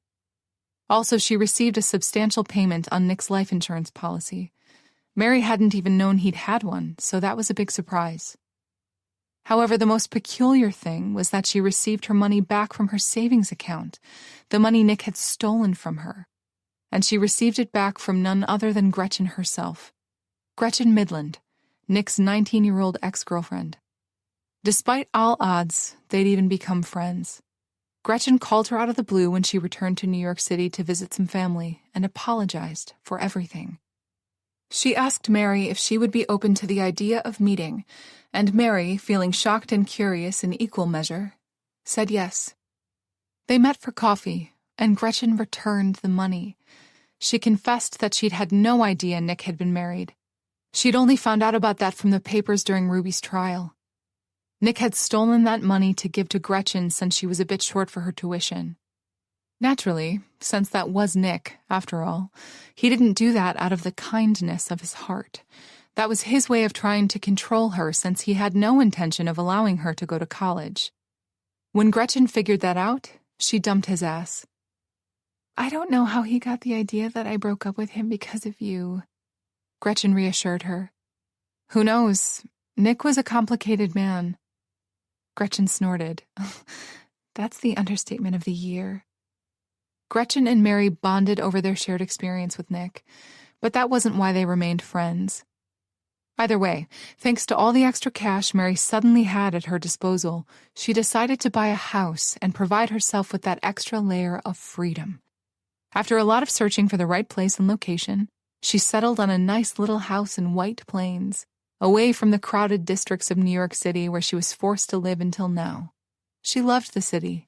That didn't change, but she longed for something it couldn't provide her, a little bit of privacy, a big yard, and some peace and quiet. Mace helped her renovate it. Mary remained adamant about how she wanted an open floor plan, and he made that happen, knocking down walls and incorporating a lot of windows so she had plenty of natural light and a view of the garden. Mary was not much of a gardener at the moment, but she was learning, and as it turned out, she was born with a green thumb. She enjoyed working outside as much as possible. She continued to work for Elisa as her assistant, and she enjoyed her job. Elisa was a great boss, and they got along great. Mary stopped worrying Elisa would fire her because she was now more aware of her qualities, so the fear went away. It was a bit of a commute to get to the office, but Mary didn't mind. Besides, she was learning how to drive at the moment, and Mace promised that he would help her buy a car as soon as she got her license so she could take herself to work. She liked that idea very much. There was only one blemish, so to speak, in her freshly built life, and that was Ruby. Ruby was still completely obsessed with Mary and sent her multiple letters a day, despite the fact that Mary moved a couple of months ago. Mary couldn't say how Ruby got a hold of her address, but she had. As soon as Mary moved into her new house, letters started arriving with terrifying frequency. Not even the restraining order Mary had against Ruby helped. Usually, Mary simply threw them in the trash without opening them and then forgot they existed. She didn't want to know what that lunatic had to say. She'd wasted too much of her time, energy, not to mention health, on Ruby to waste more. Mary found herself tempted a couple of times to open them. She was a bit lonely in her new town while settling, cut off from her friends, but she resisted. Mary was worried that would lead her to a very dark path, and she wished to reside in the light. She was not going back to all that again. She'd worked really hard with Dr. Carson to throw everything away simply because she'd had a bad day. After finishing work one day and returning home, Mary found 5 new letters from Ruby awaiting her in the mail. "Great," she mumbled. 5 letters meant Ruby felt extraordinarily inspired for some reason, not that Mary cared. At the same time, that old curiosity spiked again. Maybe she could open just one of them. No, she shouldn't bother, the other part of her argued. While she looked at the letters and had her internal debate about what to do with them, her phone started ringing. She instantly smiled once she saw who was calling her. If that wasn't a clear sign of what she had to do with the letters, Mary didn't know what else was. "Hi, Mace," she greeted. "Hi, you busy?" "No, just got off from work." "Great. Look, I'll be in town this weekend to spend some time with Robin." Robin was his nephew. "The whole weekend?" "Yep. So I've been thinking, maybe you want to have some dinner with me?" "Like a date?" she blurted out before she could stop herself. Stupid. As of late, Mary had realized she had a serious crush on Mace. She played it cool, though. Considering what she'd been through, she was a bit wary. Mary knew Mace was a stand-up guy, kind and generous, who would never hurt her. But she simply wanted to know him a little bit better, and not rush things. Of course, there was a big possibility that he didn't feel the same way about her. Her days of playing it cool were over. That ship sailed the instant she opened her mouth and asked her question. And Mary felt like smacking herself across the forehead. And then she realized she could because he couldn't see her. Luckily, he then said, "Yes." Her heart soared. "If that's all right with you." He hedged. "Yes," she was quick to reassure him. "I would be glad to go on a date with you," she added, not trying to hide her enthusiasm. "Great," he replied in the same manner. "I'll call you when I arrive then." "Great," she said.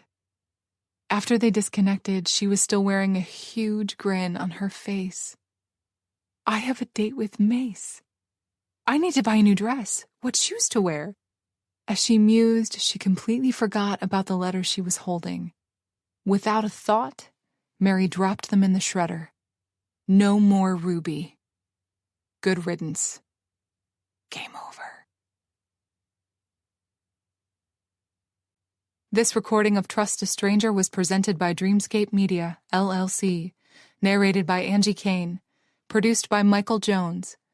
Text copyright 2020 by Cole Baxter. Sound recording copyright 2022 by Dreamscape Media, LLC. This recording may not be copied or played for an audience without the written permission of Dreamscape Media, LLC. This recording was produced by arrangement with Cole Baxter. Thank you for listening. Please check dreamscapepublishing.com for Dreamscape's latest releases.